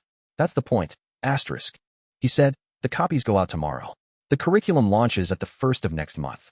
We are not done. We are beginning something that will take longer than any of us will be alive to see through. But we are beginning it with the right records. He looked at each of them. He said, thank you. The gathering ended with the specific lack of ceremony that the people who had known Wei Changming for a decade had come to expect from him. Everyone dispersed to various tasks within 10 minutes. Because there was still work to do, and the people who had spent a decade doing work together did not require a long postlude to know that the work had mattered. He held the document for a few minutes after the others had dispersed. He thought about the 8th entry on the bronze tablet, the one he would write himself at some future point in a cultivation rank he had not yet reached. He thought, I don't know yet what it says. I don't know what war requires the undefeated general rank to address, or when I will plant the warning, or what I will know then that I don't know now. He thought. Whatever it is, I will not face it alone. He filed the document. He picked up the curriculum draft. He went back to work. Chapter 136. The Counting the 7th Pillar's territory had been rebuilt. He had known this from the administrative reports, the pillar conversion's economic output, the commercial development figures, the 3-year infrastructure summary that the distributed frameworks monitoring network produced quarterly. He had read the numbers. He had not been there. He came with Shun Meihua in the spring of the 2nd year after the framework implementation at the end of a 2-month tour that had not been an inspection. He had been very clear about this, not inspecting, not modeling, not assessing operational capacity or gathering strategic intelligence. Simply visiting the places and the people who had been part of the 6-year operation. He had decided that visiting required presence without agenda, and that he would have to practice this the same way he had practiced everything else, by doing it badly at first and improving through repetition. The 7th pillar's territory was not the territory he had chosen to let fall. He had made that choice in the planning room of the Highland camp with his inner command sitting in silence. He had made it knowing the number. He had made it correctly, in the sense that the model had been correct. The casualty count had been within the projected range. The strategic outcome had been the one the model projected. The sequence had unfolded as planned. The market district at the pillar's anchor location had been built in the 3 years since the collapse. It was a new market, new buildings, new commercial infrastructure, new faces running new enterprises that had come in after the reconstruction. There was no memorial. The administrative records noted the Chi Surge event in the standard format for natural formation failures. The people who had died were in the administrative records as names and as statistics. He sat on the steps of the market entrance for a long time. Shen Meihua was nearby. She did not ask. He said, eventually, 900. And another 47 across the other pillar events over the full operation. He looked at the market. The model was right. The alternative was 300,000 minimum. The arithmetic is not ambiguous. He paused. I'm still not sure the model should have been made. She was quiet for a moment. She said, I think that's why it worked.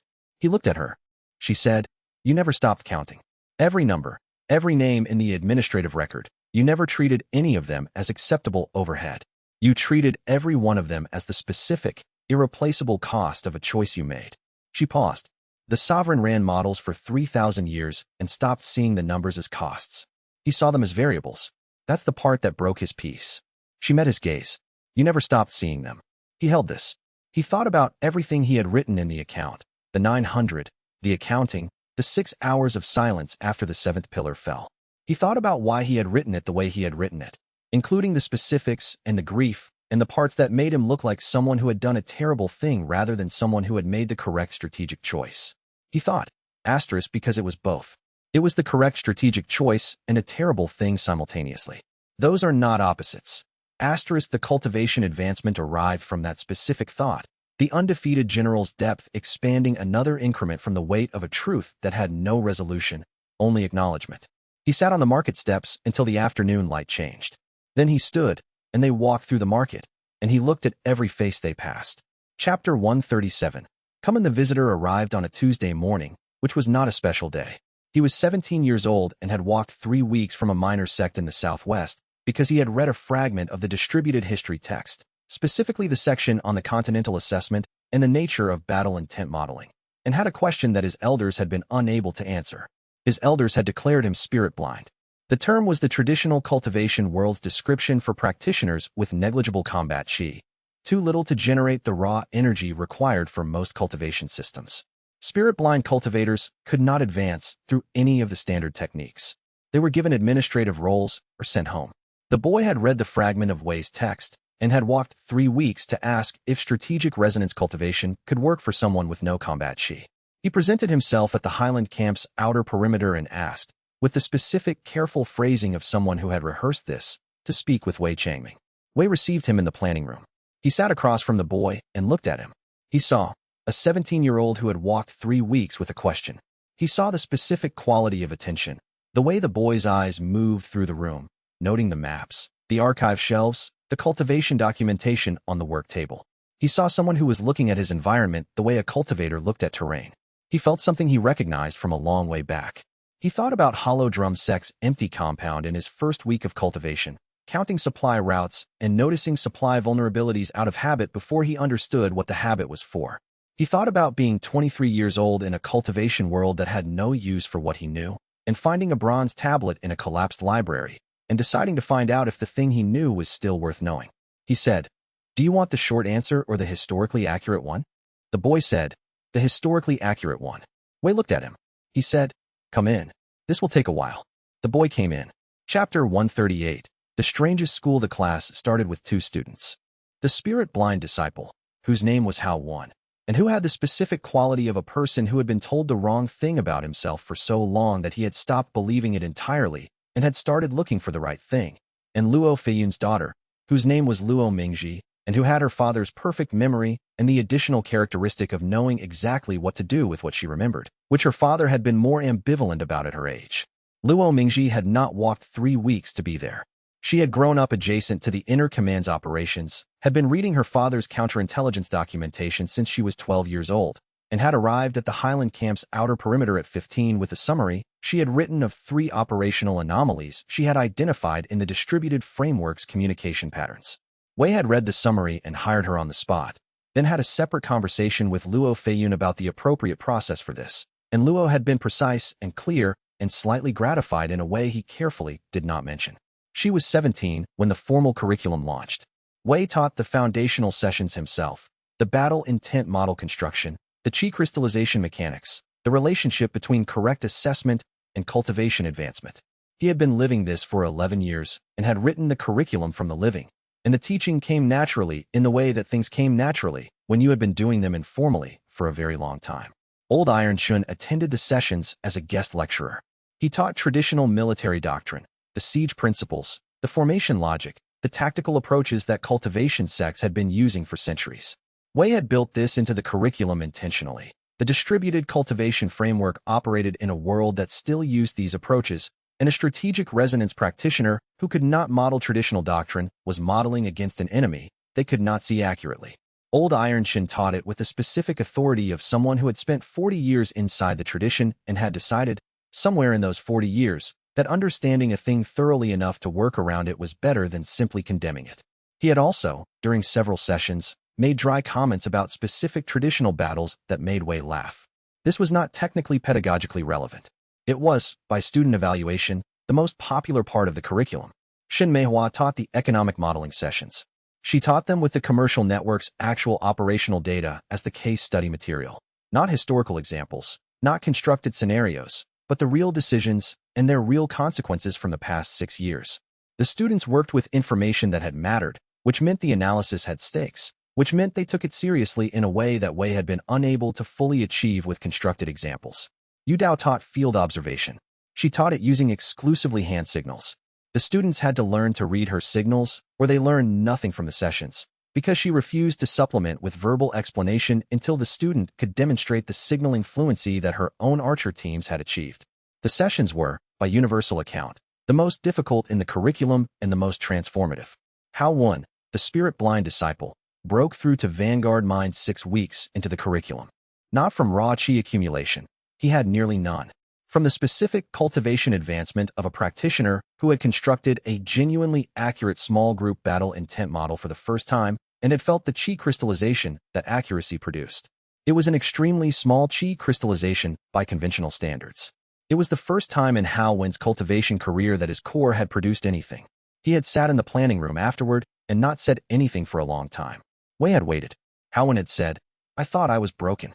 Wei had said, "You were being measured by the wrong instrument." Old Iron Chun had said, from the doorway where he had been standing since the advancement, "That's what I should have been told 40 years ago." Wei had looked at him. Old Iron Chun had said, "Not what I was told, but it's what I needed to hear." He paused. "I'm glad you have a school now." Wei taught the first formal lecture of the second term's curriculum with a single opening line that he had been saving for the right moment. He stood in front of his two students, and Luo Fiyun and Old Iron Chun, and said, "Historically speaking, every battle that mattered was won before it started." He paused. He said, "That is either the most important thing I will ever say to you, or it is trivially obvious, depending on how long you have been doing this work. Give it 11 years and check which one it is." Then he began. Chapter 139. 11 days. The crisis on the northern border emerged in the 4th month of the curriculum's first full term. It was a minor cultivation conflict by the standards Wei had been working with for the past 11 years, a territorial dispute between two small sects that, under the old escalation dynamics of the pre-framework cultivation world, would have expanded to full sect war within weeks. Two sects with overlapping territorial claims had a history of aggressive posturing that had been held in check by the old containment protocols and was now being managed by the Distributed Frameworks Crisis Response Network. The network flagged the conflict on a Tuesday. Wei was teaching when the flag came through Luo Mingji's monitoring feed. She interrupted the session, which was unusual, and presented him with the initial intelligence summary. He read it. He handed it to Hao Wen. He said, "Analysis. What's the root cause?" Hao Wen read it. He was quiet for 4 minutes. He said, "It's not the territorial claim. The territorial claim is the proximate trigger. The root cause is a supply chain dependency. The Eastern sect's primary cultivation resource source runs through the Western sect's claimed territory, and the Western sect has been slowly restricting access for 6 months. The Eastern sect's leadership is responding to cultivation resource anxiety, not territorial ambition." He paused. "If you address the supply chain dependency, the territorial claim loses its urgency." Wei looked at him. He had been teaching battle intent model construction for 4 months. He had not taught the specific application to supply chain analysis. Hao Wen had built this connection himself, from the foundational principles. He looked at Luo Mingji. She said, "The framework has an administrative precedent for establishing protected cultivation resource transit corridors. It was used twice in the first year's implementation. If we file a protected corridor designation for the specific supply route, the Western sect's restriction authority is subordinated to the framework's transit protections. It removes the leverage without requiring either sect to formally concede anything." She already had the relevant documentation open. Wei said, "Together, work out the implementation." He went back to teaching the other half of the morning session. Hao Wen and Luo Mingji spent the next 3 hours drafting the response protocol, the logistics solution, and the legal framework counter, fitted to each other in the specific way that problems with multiple dimensions required multi-discipline solutions. They sent the draft to the framework's Northern Administrative Node. The Administrative Node implemented it. The conflict resolved on the 11th day. Wei received the resolution report and read it. He sat with it for a few minutes. He thought about what it meant that 2 students in their first term of formal cultivation training had, without asking him, identified the root cause of a conflict and proposed a resolution that had worked. He thought about what it meant for everything that came after this. He opened the resolution report. He found one element he would have done differently. A minor point about the supply route's secondary sequencing that had produced a brief negotiation delay on the 8th day that better sequencing would have avoided. He made a note. He wrote in the note's margin, * refinement for next time. Not an error. * He filed the resolution report. He closed the file. Chapter 140. Part 2. He was modeling something. He was in the study in Iron Gate, the same city he had arrived in 12 years ago. Now a different city in the ways that cities changed when their underlying structures changed, the administrative district more active, the commercial corridors running differently, the cultivation society presence quieter in a way that was not absence but distribution. He had a desk in the study and a cultivation journal, and the bronze tablet and the planning sheets he used when he needed to think on paper rather than in his head. Shen Meihua came in. She said, "What are you modeling?" He said, "The 8th entry." She looked at the bronze tablet. He said, "The war of cultivators against heaven's will. 8th entry, added by a future version of me." He set down the planning sheet. The war is resolved. The framework is operational. Heaven's will has been redirected into a new equilibrium. By any assessment, the 8th entry's described conflict is closed. He paused. But the future version of me who added the 8th entry did it at the undefeated general rank, Tier 10. The Tier 10 capability is constructing a plan so complete that its execution is indistinguishable from inevitability. She was watching him.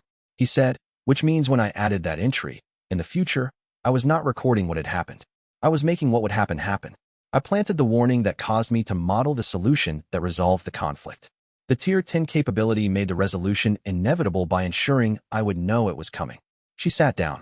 She said, you planned the plan that solved the problem before the problem existed. He said, historically speaking, the best strategy is the one that makes itself inevitable. He paused. I think the 8th entry was the plan. The warning was the plan. Planting it in the past was the execution. She looked at the tablet. He said, which means I will, at some future point, travel or project backward to plant that entry. And I haven't yet, which means there is more cultivation advancement ahead than I've currently reached. He picked up the bronze tablet. He held it up to the afternoon light coming through the study window. He said, there's a 9th entry. She leaned forward. The 9th entry was faint enough that he had not noticed it until the Tier 10 model had cleared his perception to the point where details he would have missed were no longer invisible. The brushwork was very small. The ink was old but not ancient, newer than the original 7 entries, older than the 8th. The handwriting was nothing he recognized. Not his, not the sovereign's, which he knew from 3,000 years of correspondence. Not any of the hands he had encountered in 11 years of cultivation. Not Luo's precise script. Not Shun Meihua's commercial shorthand. Not Su Maolong's careful archival hand. He read the 9th entry. It was 3 characters. He read them twice to be certain. He set the tablet down. He said, I don't recognize the handwriting. She said, what does it say? He said, not yet. She looked at him. He said, that's what it says. The 9th entry says, not yet. He picked up the planning sheets. He wrote at the top of a new page, in the precise characters he had been using since the first year. Part 2. Below that, in the smaller handwriting he used for operational summaries. Begin. Operational assessment. Shin Meihua looked at the planning sheet. She said, we just finished. He said, we finished part 1. She was quiet for a moment. Outside the study window, in Iron Gate's main commercial corridor, a rider arrived at the street-level administrative office. The rider was moving with the specific forward-leaning urgency of someone who had been traveling fast for a significant distance. He carried a sealed dispatch tube with a continental seal that Wei's Heaven's strategist cultivation perception registered and did not immediately recognize. Not a seal from any of the framework's administrative nodes. Not a seal from any of the aligned sects or imperial territories. An unfamiliar seal from a direction his model had not been fully attending to, carrying information he did not yet have. He felt the Tier 10 model begin building the first structure of the new assessment. He said, historically speaking, Shen Meihua said, I know. He picked up the planning sheet. He began.